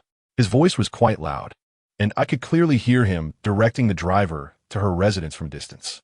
What scheme was this Ro concocting? He had drugged her, but chose not to take her to a hotel, instead sending her home. This was utterly nonsensical. It appeared that Ling Shuai had no intention of leaving with Su Yuhan. After ensuring she was in the taxi, he promptly entered a nearby BMW, which then sped away in the opposite direction of the taxi. I was utterly bewildered by Ling Shuai's actions. At that moment, I inadvertently glanced at the taxi driver, and my heart leaped into my throat. To my shock, I recognized him as the burly man with a goatee, wearing a cap, the very same individual who had led the kidnapping of Su Yuhan. At that instant, everything clicked into place. Was this mere coincidence? Clearly, it was anything but. This was undoubtedly a scheme meticulously orchestrated by Ling Shuai. I had no time to ponder further. I was certain that Su Yuhan was in imminent danger. As the taxi pulled away, I hurriedly dashed towards another taxi parked nearby. I urged the driver to accelerate, instructing him to follow the taxi ahead. The driver, a handsome young man in his 20s clad in an incongruous black suit, regarded me with a puzzled expression, inquiring if I had an interest in the lovely lady who had just boarded the taxi. "Brother, please refrain from asking too many questions. Just follow my lead," I said anxiously. To divert the topic, I inquired, "By the way, why do taxi drivers nowadays prefer to wear suits?" He chuckled. "Well, after having lunch with my girlfriend this afternoon, I rushed here to take over my shift without the chance to change." However, I was determined not to let him shift the subject. "What exactly do you want me to do with that beautiful woman? You better not have any ulterior motives. I have served in the military." He seemed to possess a sense of justice, and indeed, his demeanor suggested a military background. His cropped hair and spirited appearance attested to that. Realizing that I needed to clarify my intentions, lest he refuse to assist me in following the car that Su Yuhan had boarded, I concocted an excuse. "The lady who just got into the car is our boss's mistress. He suspects she is being unfaithful and has asked me to keep an eye on her." I found myself quite clever in this predicament. "Oh, so the handsome gentleman who just helped her into the car is your boss?" he remarked. "Well, that changes everything. I absolutely despise those unfaithful women. If one chooses to be a mistress, there should be some semblance of professional ethics. Yet, I suspect your boss is being cuckolded. A woman of such beauty surely wouldn't settle for just one man. We often drive late at night and have witnessed numerous mistresses being courted by multiple bosses. After all, it's more lucrative that way. Who cares who sleeps with whom?" The taxi driver rambled on with a plethora of trivialities, but I had no time to entertain him. I hurriedly picked up my phone to call Su Yuhan, yet she did not answer. She was likely utterly dazed, oblivious to the ringing. Fortunately, our vehicle quickly caught up with the one she was in. As long as she remained in my sight, she should be safe. Unexpectedly, we soon approached a traffic light intersection.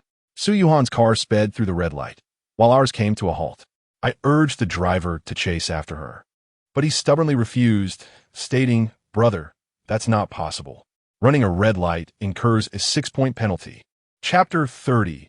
The unraveling dam, and I was utterly flabbergasted by that handsome driver. At this moment, anxiety overwhelmed me, and I hastily pulled out all the cash from my pocket, over 1,000 yuan, and handed it to him, leaving not a single cent for myself. "Brother, this money is all yours. I implore you, please help me chase after them." "Are you serious? No backing out now." "Absolutely, if it's insufficient. I can certainly give you more later." "That's enough. That's sufficient." The dashing driver nodded repeatedly and accelerated through the red light. Goodness, in this day and age, money truly can make the world go round. Everywhere I look, there are those who are allured by wealth.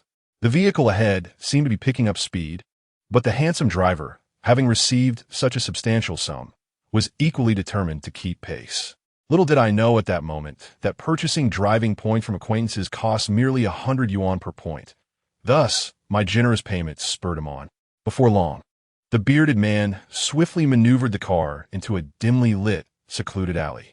I noticed the vehicle came to a halt, seemingly even turning off the engine.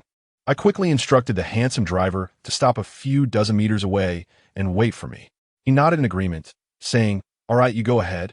If you need anything tonight, I'm at your service," consider it a private hire. Just call out if you need assistance. Damn it. As long as your boss is willing to pay, I'd gladly help him deal with that scoundrel.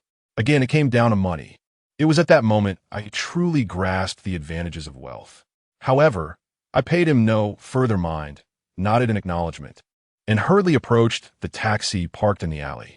As I stealthily neared the taxi, I saw the bearded man, wearing a cap, had already moved Su Yuhan to the trunk.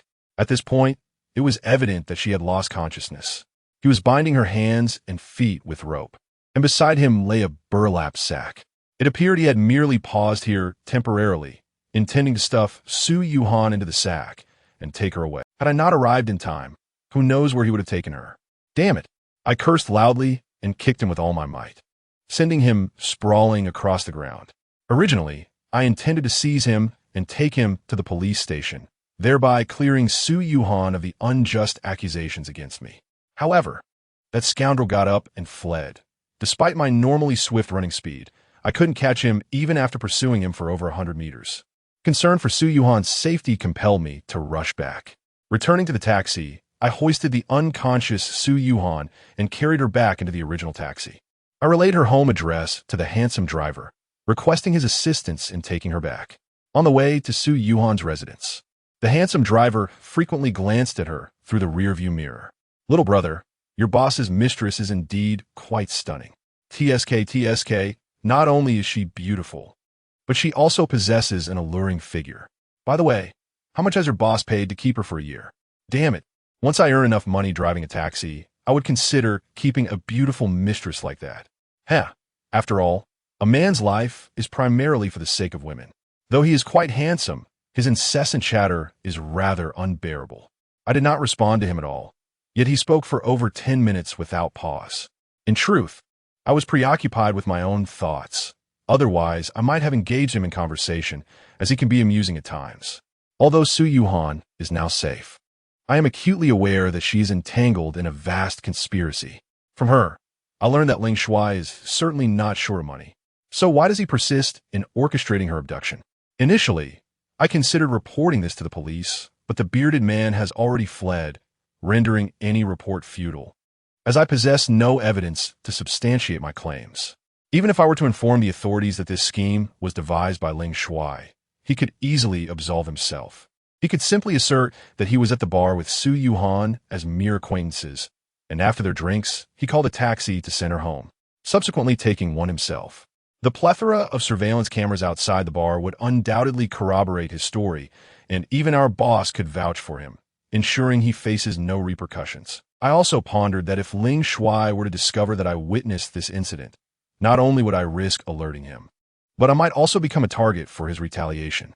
Su Yuhan already harbors suspicions that the kidnappers are allied with me, and should Ling Shuai exploit this situation further, it would complicate matters beyond my control. While he may not be able to physically overpower me, his verbal prowess is significantly superior. Therefore, I resolved to first escort Su Yuhan home and confront Ling Shuai's deceitful nature once she awakens tomorrow. Given that she had previously discerned his drugging her drink, I believe she would be more inclined to trust my words this time. It was during the journey home that I recalled something Ling Shuai had said to Brother Hu outside the hospital. At the time, Brother Hu feigned assistance, and Ling Shuai suddenly remarked on my fighting ability, clearly anxious about whether Brother Hu and his two subordinates could contend with me. Initially, I thought Su Yuhan had informed him of my prowess in combat, but upon reflection, it is likely he was already aware that the 4 kidnappers had never bested me. Hence his comments. When the taxi driver arrived at the entrance of Su Yuhan's family villa, the security guards denied us entry. However, they recognized the unconscious Su Yuhan and allowed us to assist her to the security office, where they personally contacted her family. Ultimately, her parents arrived to take her home. I remained in the taxi, waiting at the entrance. Had it been Huang Zi who emerged, I might have disembarked to exchange a few words. However, upon seeing her parents, I refrained from greeting them, as their family likely suspects ours to be deceitful. I wish to avoid their disdainful glares. Primarily, I find myself bereft of any evidence regarding the events of this evening. Even if I were to assert that Ling Shuai intended to harm Su Yuhan, I lack the proof to substantiate my claims, and they would be disinclined to believe me. The only recourse is to await Su Yuhan's awakening tomorrow. She will have realized that Ling Shuai had drugged her. I am confident that, even if she doubts my words, she will no longer hold the same trust in Ling Shuai as before. However, to my utter astonishment, the following morning, I received a message from Su Yuhan addressed to Teacher Chun. Hee, sister, good morning. Have you risen yet? Last night was truly a delightful evening. What? A delightful evening? With a perplexed heart, I inquired, delightful? Su Yuhan promptly responded with a statement that nearly made me choke. Indeed. Ling Shuai is quite a decent fellow. I went to the bar with him last night, and even though I was utterly inebriated, he did not take advantage of me. He even hailed a taxi and personally escorted me to my doorstep. How considerate. He is truly honest, not at all taking advantage of a vulnerable moment. Had it been any other man, he would have surely seized the opportunity to take me to a hotel. From this incident, it is evident that he is indeed an honest man, a paragon of virtue, worthy of my lifelong trust. My frustration with Su Yuhan was palpable. My teeth clenched in vexation. However, I was astonished by her assertion that it was Ling Shuai who had brought her home. As I pondered this, I suddenly recalled the dapper driver in a suit from the previous night. How infuriating. Why must he wear a suit? Surely, Su Yuhan must have inquired with the villa's security, who would undoubtedly describe the driver as a handsome man in a suit. After all, compared to him, I appeared far more like a taxi driver. Moreover, since Ling Shuai was also clad in a suit last night, it stood to reason that she would naturally assume it was he who had delivered her home. This mix-up is both laughable and heart-wrenching. Yet, had Su Yuhan truly forgotten that she had been drugged by Ling Shuai? Had she not sensed something amiss at the time? It was only later that I learned that upon waking, Su Yuhan had no recollection of the events preceding her unconsciousness. She only remembered going to the bar with Ling Shuai and mistakenly believed she had simply overindulged. Even now, she regarded him as a good person. Nevertheless, I felt compelled to inform her of Ling Shuai's actions, as I could not bear to witness her leaping into the fire. As for Su Yuhan's message, I chose not to respond, fearing I might speak recklessly. Su Yuhan arrived late that day, likely due to her final class of the morning. During this last session, although I remained attentive, I refrained from gazing at her, as I had the previous day, instead focusing on the blackboard. Consequently, Su Yuhan decided to put me on the spot, abruptly ordering me to stand and recite a passage of classical Chinese. Goodness, although this material had been covered the previous year, I had long since forgotten it entirely. Thus, she subjected me to a grueling punishment of 15 laps around the large playground. In the past, she always made me run 10 laps. But ever since her return to class, I have been subjected to 15 laps for 2 consecutive days. The most frustrating part is that each time, that scoundrel Wu Chunlei is stationed in the corridor to count my laps. This time, I ran rather sluggishly. I completed the 15 laps at a leisurely pace, knowing full well that I could not finish them before class ended. After all, I was already anticipating speaking to her about the events of the previous night after class, so there seemed little need to exhaust myself unnecessarily. As I reached the 7th lap, Su Yuhan's class concluded. Upon hearing the dismissal bell, I hurried towards her teaching building and intercepted her at the stairway on the 1st floor, saying, "Teacher Su, I have something important to discuss with you." At that moment, she was surrounded by numerous students, so I could not disclose the matter from last night directly. Su Yuhan glared at me coldly, stating, "I heard from Wu Chunlei that you only reached the 6th lap. Why did you stop? Do you still wish to attend my class? If you haven't completed those laps today, you may as well not come to my class again." With that, she turned on her heel and walked away.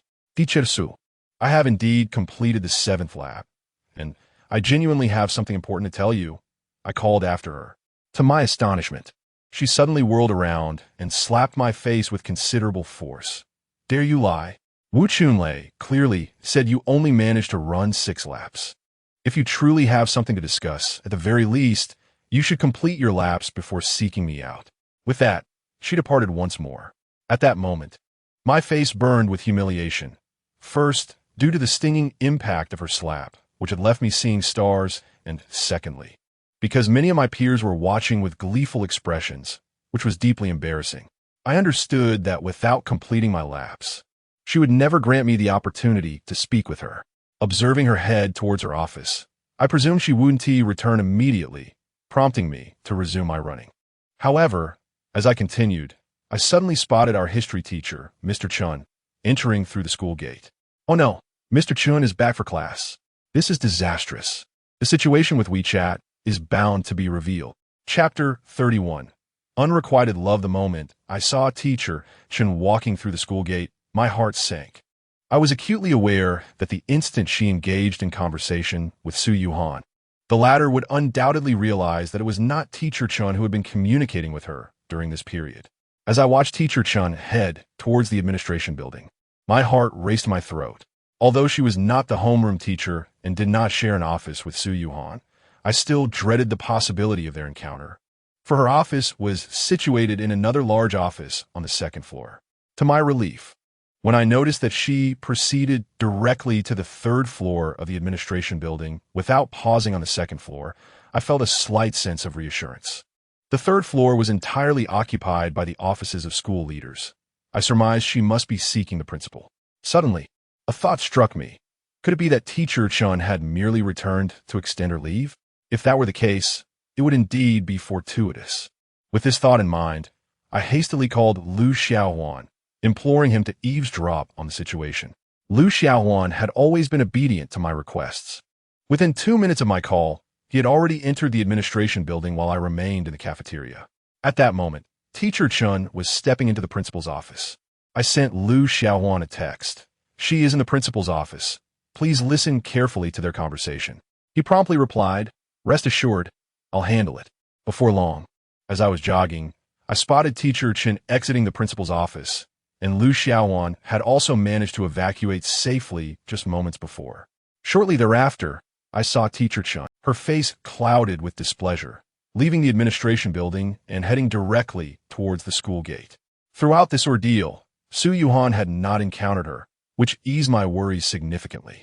After completing my run, I did not rush to find Su Yuhan, but instead sought out Lu Xiaohuan first. He initially questioned me with suspicion. Brother Chong, when did you start caring about that old hack? Enough with the nonsense. Quickly tell me what you heard, I urged him. Oh, it seems the old hag mentioned something to the principal about wanting to take a semester off. And she also talked about applying for some subsidies from the school because someone in her family has cancer. What? Cancer? I echoed. Yes. Teacher Chun is taking a semester off to accompany her family. Nodding thoughtfully, I felt a twinge of sympathy for teacher Chen's husband's illness. Yet I found solace in the notion that as long as she did not return to school, I could likely keep the WeChat matter concealed for some time. This was, indeed, a piece of good news.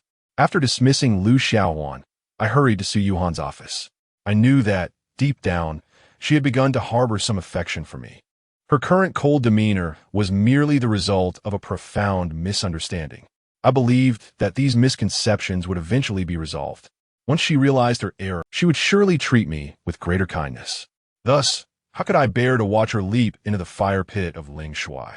Upon arriving at the homeroom teacher's office for the second-year students, I found it was noon, and everyone had gone home for lunch, leaving Su Yuhan alone to organize the work she had fallen behind on over the past fortnight. Upon entering the office, I was elated to find her alone, as it presented the perfect opportunity to discuss the events of the previous night. Standing at the threshold, I called out as usual, reporting in. She shot me a cold glare, her attention fixated on organizing a few books on her desk. Noticing her indifference, I stepped into the office and promptly shut the door behind me. The moment she glanced up, her anger ignited. What do you think you're doing? Why did you close the door? Han Jie, please listen to me. I must.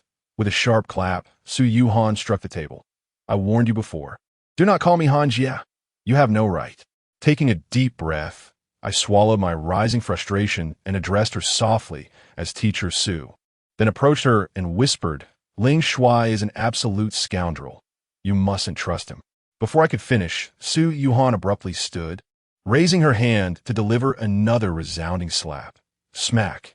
This blow was even more forceful than the previous one. What right do you have to speak of him? She pointed towards the door, her voice seething with anger. Get out. I don't want to see you. The farther you go, the better. Teacher Su. Last night you were almost. With a swift motion, Su Yuhan aimed another slap at me. This time, Rather than standing still to endure it, I seized her right wrist.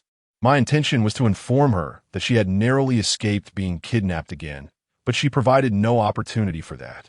The previous 2 slaps had already left me heartbroken and despondent. I could no longer tolerate this third attack. Grasping her wrist, I implored, "Is it because of the incident with brother who that you feel compelled to treat me this way? I swear I am innocent. I do not even know him." Innocent? Su Yuhan glared at me icily, enunciating each word through clenched teeth. "Let go of me." Reluctantly, I released her wrist. Yet, barely had I withdrawn my hand when she delivered another slap across my face. "Get out." I said, "Leave. Now." My lips quivered as I contemplated continuing my plea, but she seized a book from her desk and hurled it at me, shouting, "Leave, leave, leave." I lost count of how many times she commanded me to leave. Regardless, by the time I exited the office, my eyes were unwittingly misty. I felt utterly unjustly accused. The agony of being wronged by someone I genuinely cherished was unbearable. I had rescued her on several occasions, yet instead of gratitude, she viewed it all as a meticulously orchestrated deception on my part, especially after I had given all my money to that driver last night to ensure he pursued her. I had not eaten a morsel all day. Despite my lack of appetite, my stomach was acutely aware of its hunger, having grumbled incessantly during my earlier run. My hunger was a direct consequence of my efforts to save her. For over half a month, I had been surviving on merely 5 or 6 hours of sleep each night. On occasions when the bar was particularly busy, I could manage only about 4 hours of rest. All of this was merely to deliver flowers to her daily, in hopes of moving her heart and prompting her to regard me with a newfound appreciation. Yet, what have I truly gained from all my efforts? No matter how much I invest, it pales in comparison to the mere flattery and sweet words of Ling Shuai. Does the world truly reward the virtuous? What a farce. The reality is that calamities endure through the ages. With an empty stomach and a heart heavy with sorrow, I made my way to the classroom. To my surprise, Lu Xiaohuan was waiting for me there. He inquired if I had any money left, claiming he had exhausted his funds and requested 200 yuan as living expenses, assuring me he would repay me in a few days, knowing I was short on cash. His words left me momentarily speechless. Setting aside the fact that I owed him nothing, it was only right for me to assist my good friend in his time of need. Thus, I replied, "I'll give it to you later." "All right then. I won't keep you from your sleep," he said. Lu Xiaohuan was aware that I often napped in the classroom during lunch hours, so he discreetly left. Once he departed, I found myself devoid of the desire to sleep, my mind preoccupied with how I might procure 200 yuan. To others, this amount might seem trivial, but for someone as financially strapped as I was, it posed a significant challenge. I was reluctant to reach out to my parents, as the mere thought of the last time my father walked home weighed heavily on my conscience, deterring me from seeking their assistance. Just as I was at my wit's end, a message suddenly pinged on my phone.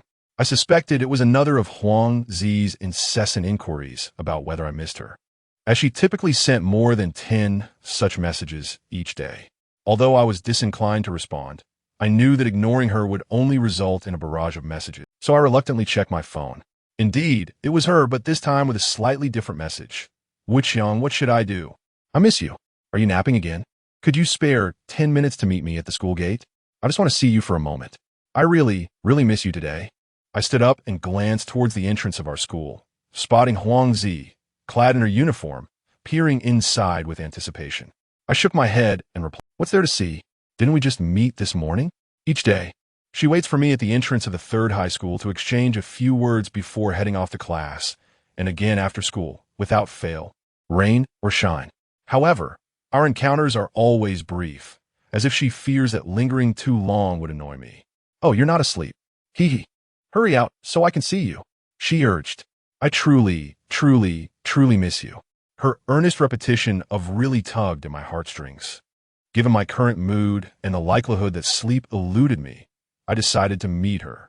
Upon stepping outside, she immediately pulled me to a secluded spot beyond the walls of the third high school and, with utmost seriousness, declared, "Wuqiang, I made a super important decision this morning." "What decision?" I asked, utterly bewildered. "I have made up my mind. The moment I turn 18, I shall marry you." Huangzi declared with utmost seriousness. What on earth has gone awry in your mind? I inquired directly. Hee, I am not losing my mind. This decision comes after considerable contemplation. I spent the entire night pondering this matter, Huangzi replied, her expression brimming with pride. I glanced at her eyes. Indeed, they bore traces of bloodshot veins and dark circles, suggesting she truly had a sleepless night. I was disinclined to engage further. All right, I've seen enough. It's time for me to return. I need to get some rest too. No, please accompany me for a little while longer. Just 10 minutes, truly. Only 10 minutes, please? Huangzi insisted, linking her arm with mine as she pulled me along the outer wall of the school. Wuqiang, what has been troubling you lately? Why do you seem so unhappy every day? I did not respond, merely shaking my head.